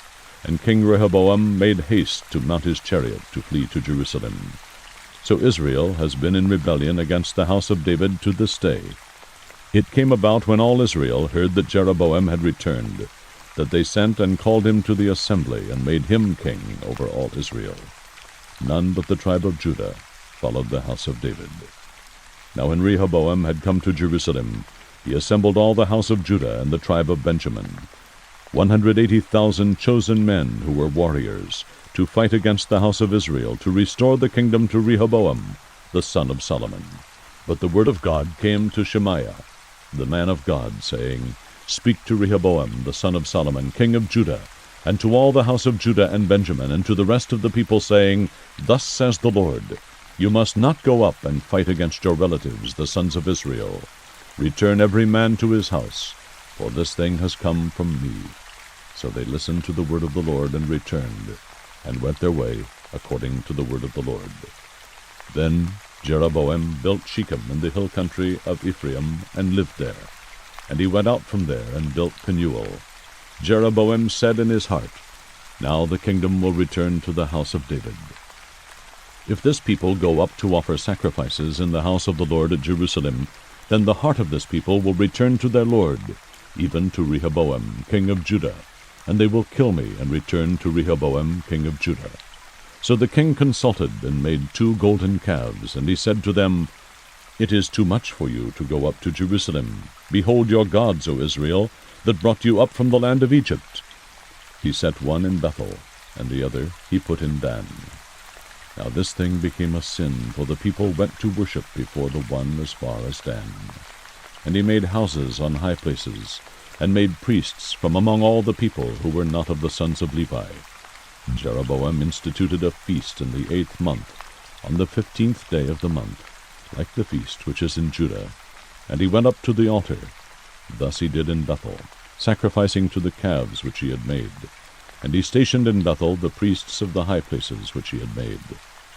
Then he went up to the altar which he had made in Bethel on the 15th day in the 8th month, even in the month which he had devised in his own heart.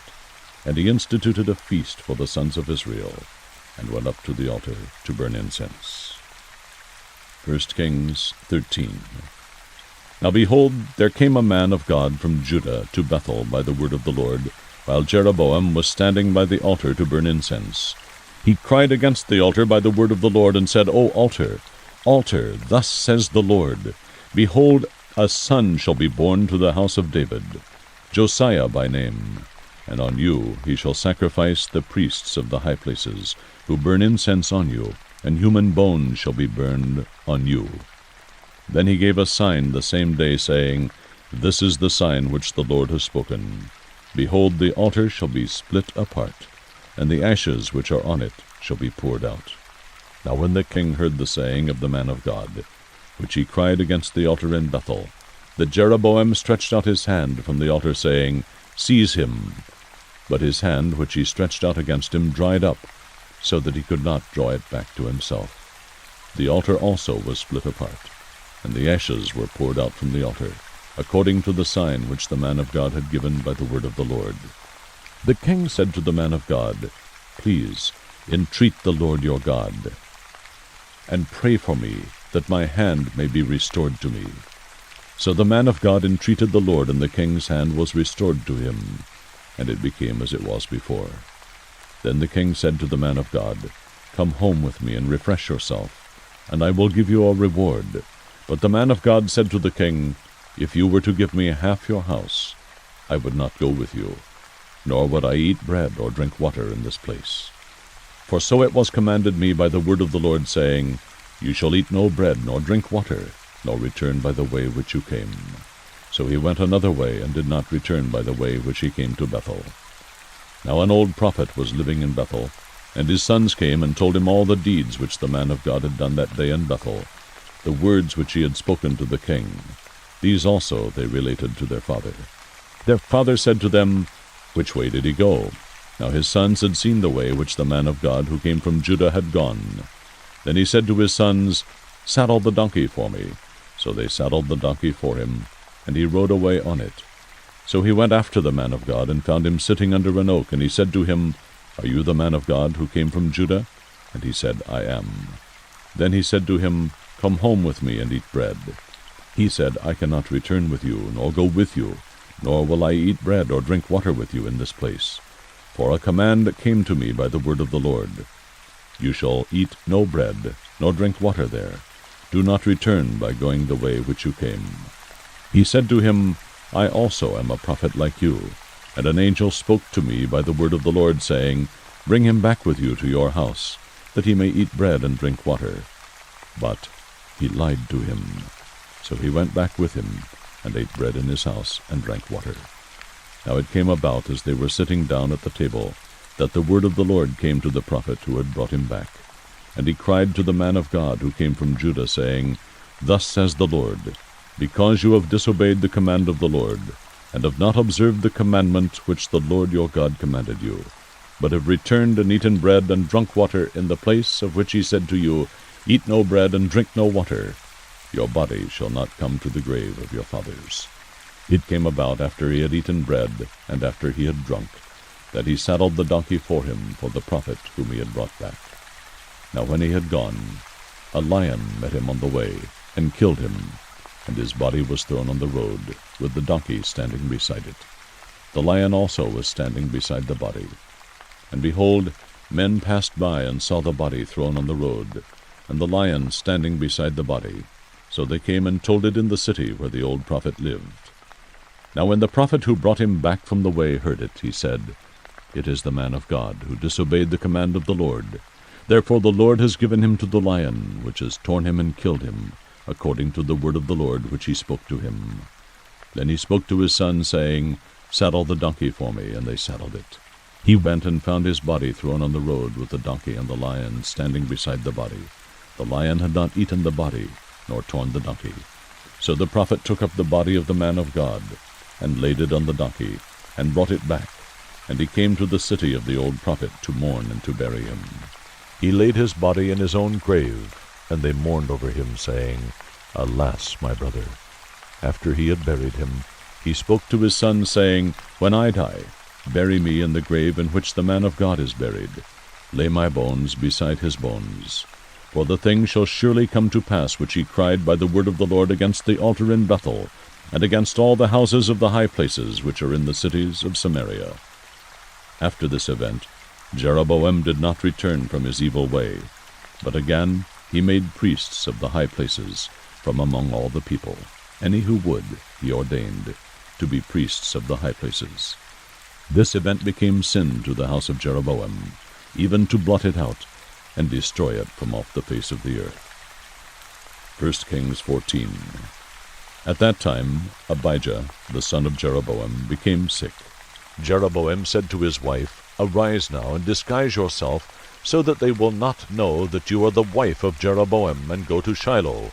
Behold, Ahijah the prophet is there, who spoke concerning me that I would be king over this people.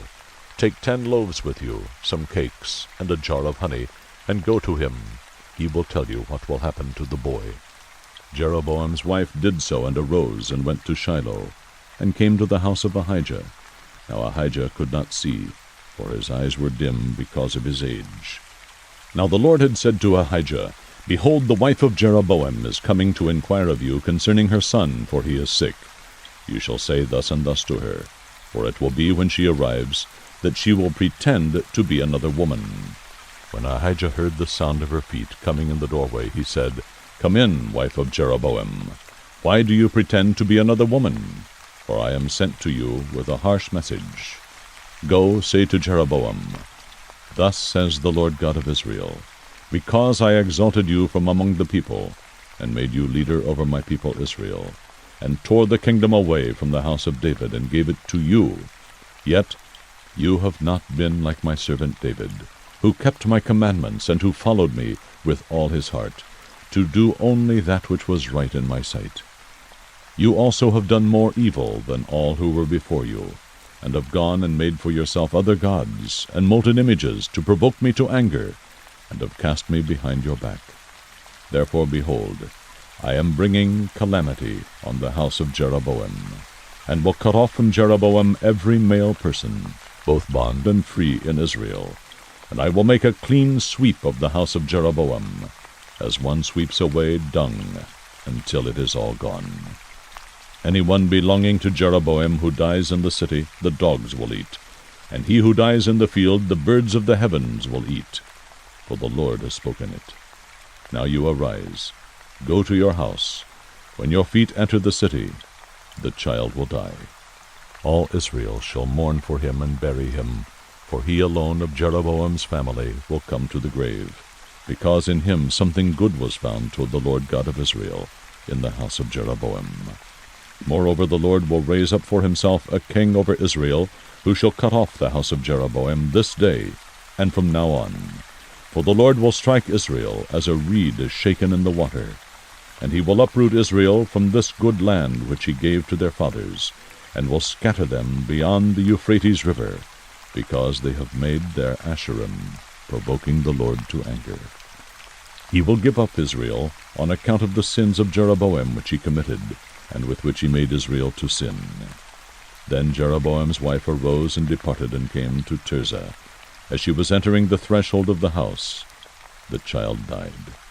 All Israel buried him, and mourned for him, according to the word of the Lord which he spoke through his servant Ahijah the prophet. Now the rest of the acts of Jeroboam, how he made war and how he reigned, behold, they are written in the book of the Chronicles of the kings of Israel. The time that Jeroboam reigned was 22 years, and he slept with his fathers, and Nadab his son reigned in his place. Now Rehoboam the son of Solomon reigned in Judah. Rehoboam was 41 years old when he became king, and he reigned 17 years in Jerusalem, the city which the Lord had chosen from all the tribes of Israel to put his name there. And his mother's name was Naamah, the Ammonitess. Judah did evil in the sight of the Lord, and they provoked him to jealousy more than all that their fathers had done, with the sins which they committed.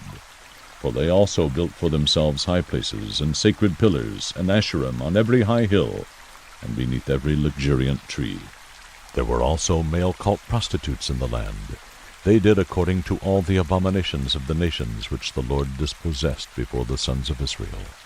Now it happened in the 5th year of King Rehoboam that Shishak, the king of Egypt, came up against Jerusalem. He took away the treasures of the house of the Lord, and the treasures of the king's house, and he took everything, even taking all the shields of gold which Solomon had made. So King Rehoboam made shields of bronze in their place, and committed them to the care of the commanders of the guard, who guarded the doorway of the king's house. Then it happened, as often as the king entered the house of the Lord, that the guards would carry them and would bring them back into the guard's room. Now the rest of the acts of Rehoboam and all that he did, are they not written in the book of the Chronicles of the kings of Judah? There was war between Rehoboam and Jeroboam continually. And Rehoboam slept with his fathers, and was buried with his fathers in the city of David, and his mother's name was Naamah the Ammonitess. And Abijam his son became king in his place. 1 Kings 15. Now in the 18th year of King Jeroboam the son of Nebat, Abijam became king over Judah. He reigned 3 years in Jerusalem, and his mother's name was Maachah, the daughter of Abishalom. He walked in all the sins of his father which he had committed before him, and his heart was not wholly devoted to the Lord his God, like the heart of his father David. But for David's sake the Lord his God gave him a lamp in Jerusalem, to raise up his son after him, and to establish Jerusalem, because David did what was right in the sight of the Lord, and had not turned aside from anything that he commanded him all the days of his life, except in the case of Uriah the Hittite. There was war between Rehoboam and Jeroboam all the days of his life. Now the rest of the acts of Abijam and all that he did, are they not written in the book of the Chronicles of the kings of Judah? And there was war between Abijam and Jeroboam. And Abijam slept with his fathers, and they buried him in the city of David, and Asa his son became king in his place. So in the 20th year of Jeroboam the king of Israel, Asa began to reign as king of Judah. He reigned 41 years in Jerusalem, and his mother's name was Maachah, the daughter of Abishalom. Asa did what was right in the sight of the Lord, like David his father. He also put away the male cult prostitutes from the land, and removed all the idols which his father had made. He also removed Maachah his mother from being queen mother, because she had made a horrid image, as an Asherah, and Asa cut down her horrid image, and burned it at the brook Kidron. But the high places were not taken away. Nevertheless, the heart of Asa was wholly devoted to the Lord all his days. He brought into the house of the Lord the dedicated things of his father, and his own dedicated things, silver and gold and utensils. Now there was war between Asa and Baasha, king of Israel, all their days. Baasha, king of Israel, went up against Judah and fortified Ramah, in order to prevent anyone from going out or coming in to Asa, king of Judah. Then Asa took all the silver and the gold which were left in the treasuries of the house of the Lord, and the treasuries of the king's house, and delivered them into the hand of his servants. And King Asa sent them to Ben-Hadad, the son of Tebrimmon, the son of Hezion, king of Aram, who lived in Damascus, saying, Let there be a treaty between you and me, as between my father and your father. Behold, I have sent you a present of silver and gold. Go, break your treaty with Baasha, king of Israel, so that he will withdraw from me. So Ben-Hadad listened to King Asa, and sent the commanders of his armies against the cities of Israel, and conquered Ijon, Dan, Abel-Beth-maachah, and all Kinnereth, besides all the land of Naphtali. When Baasha heard of it, he ceased fortifying Ramah, and remained in Tirzah. Then King Asa made a proclamation to all Judah, none was exempt. And they carried away the stones of Ramah and its timber, with which Baasha had built. And King Asa built with them Geba of Benjamin and Mizpah. Now the rest of all the acts of Asa, and all his might, and all that he did, and the cities which he built, are they not written in the book of the Chronicles of the kings of Judah? But in the time of his old age he was diseased in his feet. And Asa slept with his fathers, and was buried with his fathers in the city of David his father, and Jehoshaphat his son reigned in his place. Now Nadab, the son of Jeroboam, became king over Israel in the 2nd year of Asa king of Judah, and he reigned over Israel 2 years. He did evil in the sight of the Lord, and walked in the way of his father, and in his sin which he made Israel sin.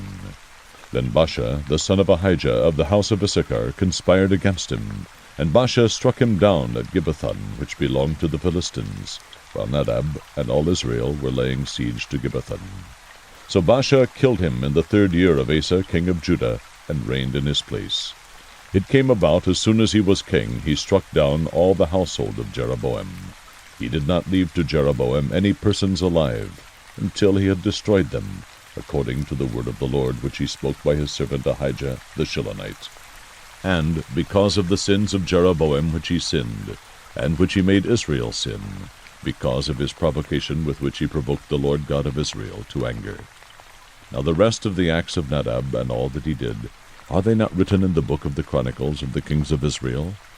There was war between Asa and Baasha, king of Israel, all their days.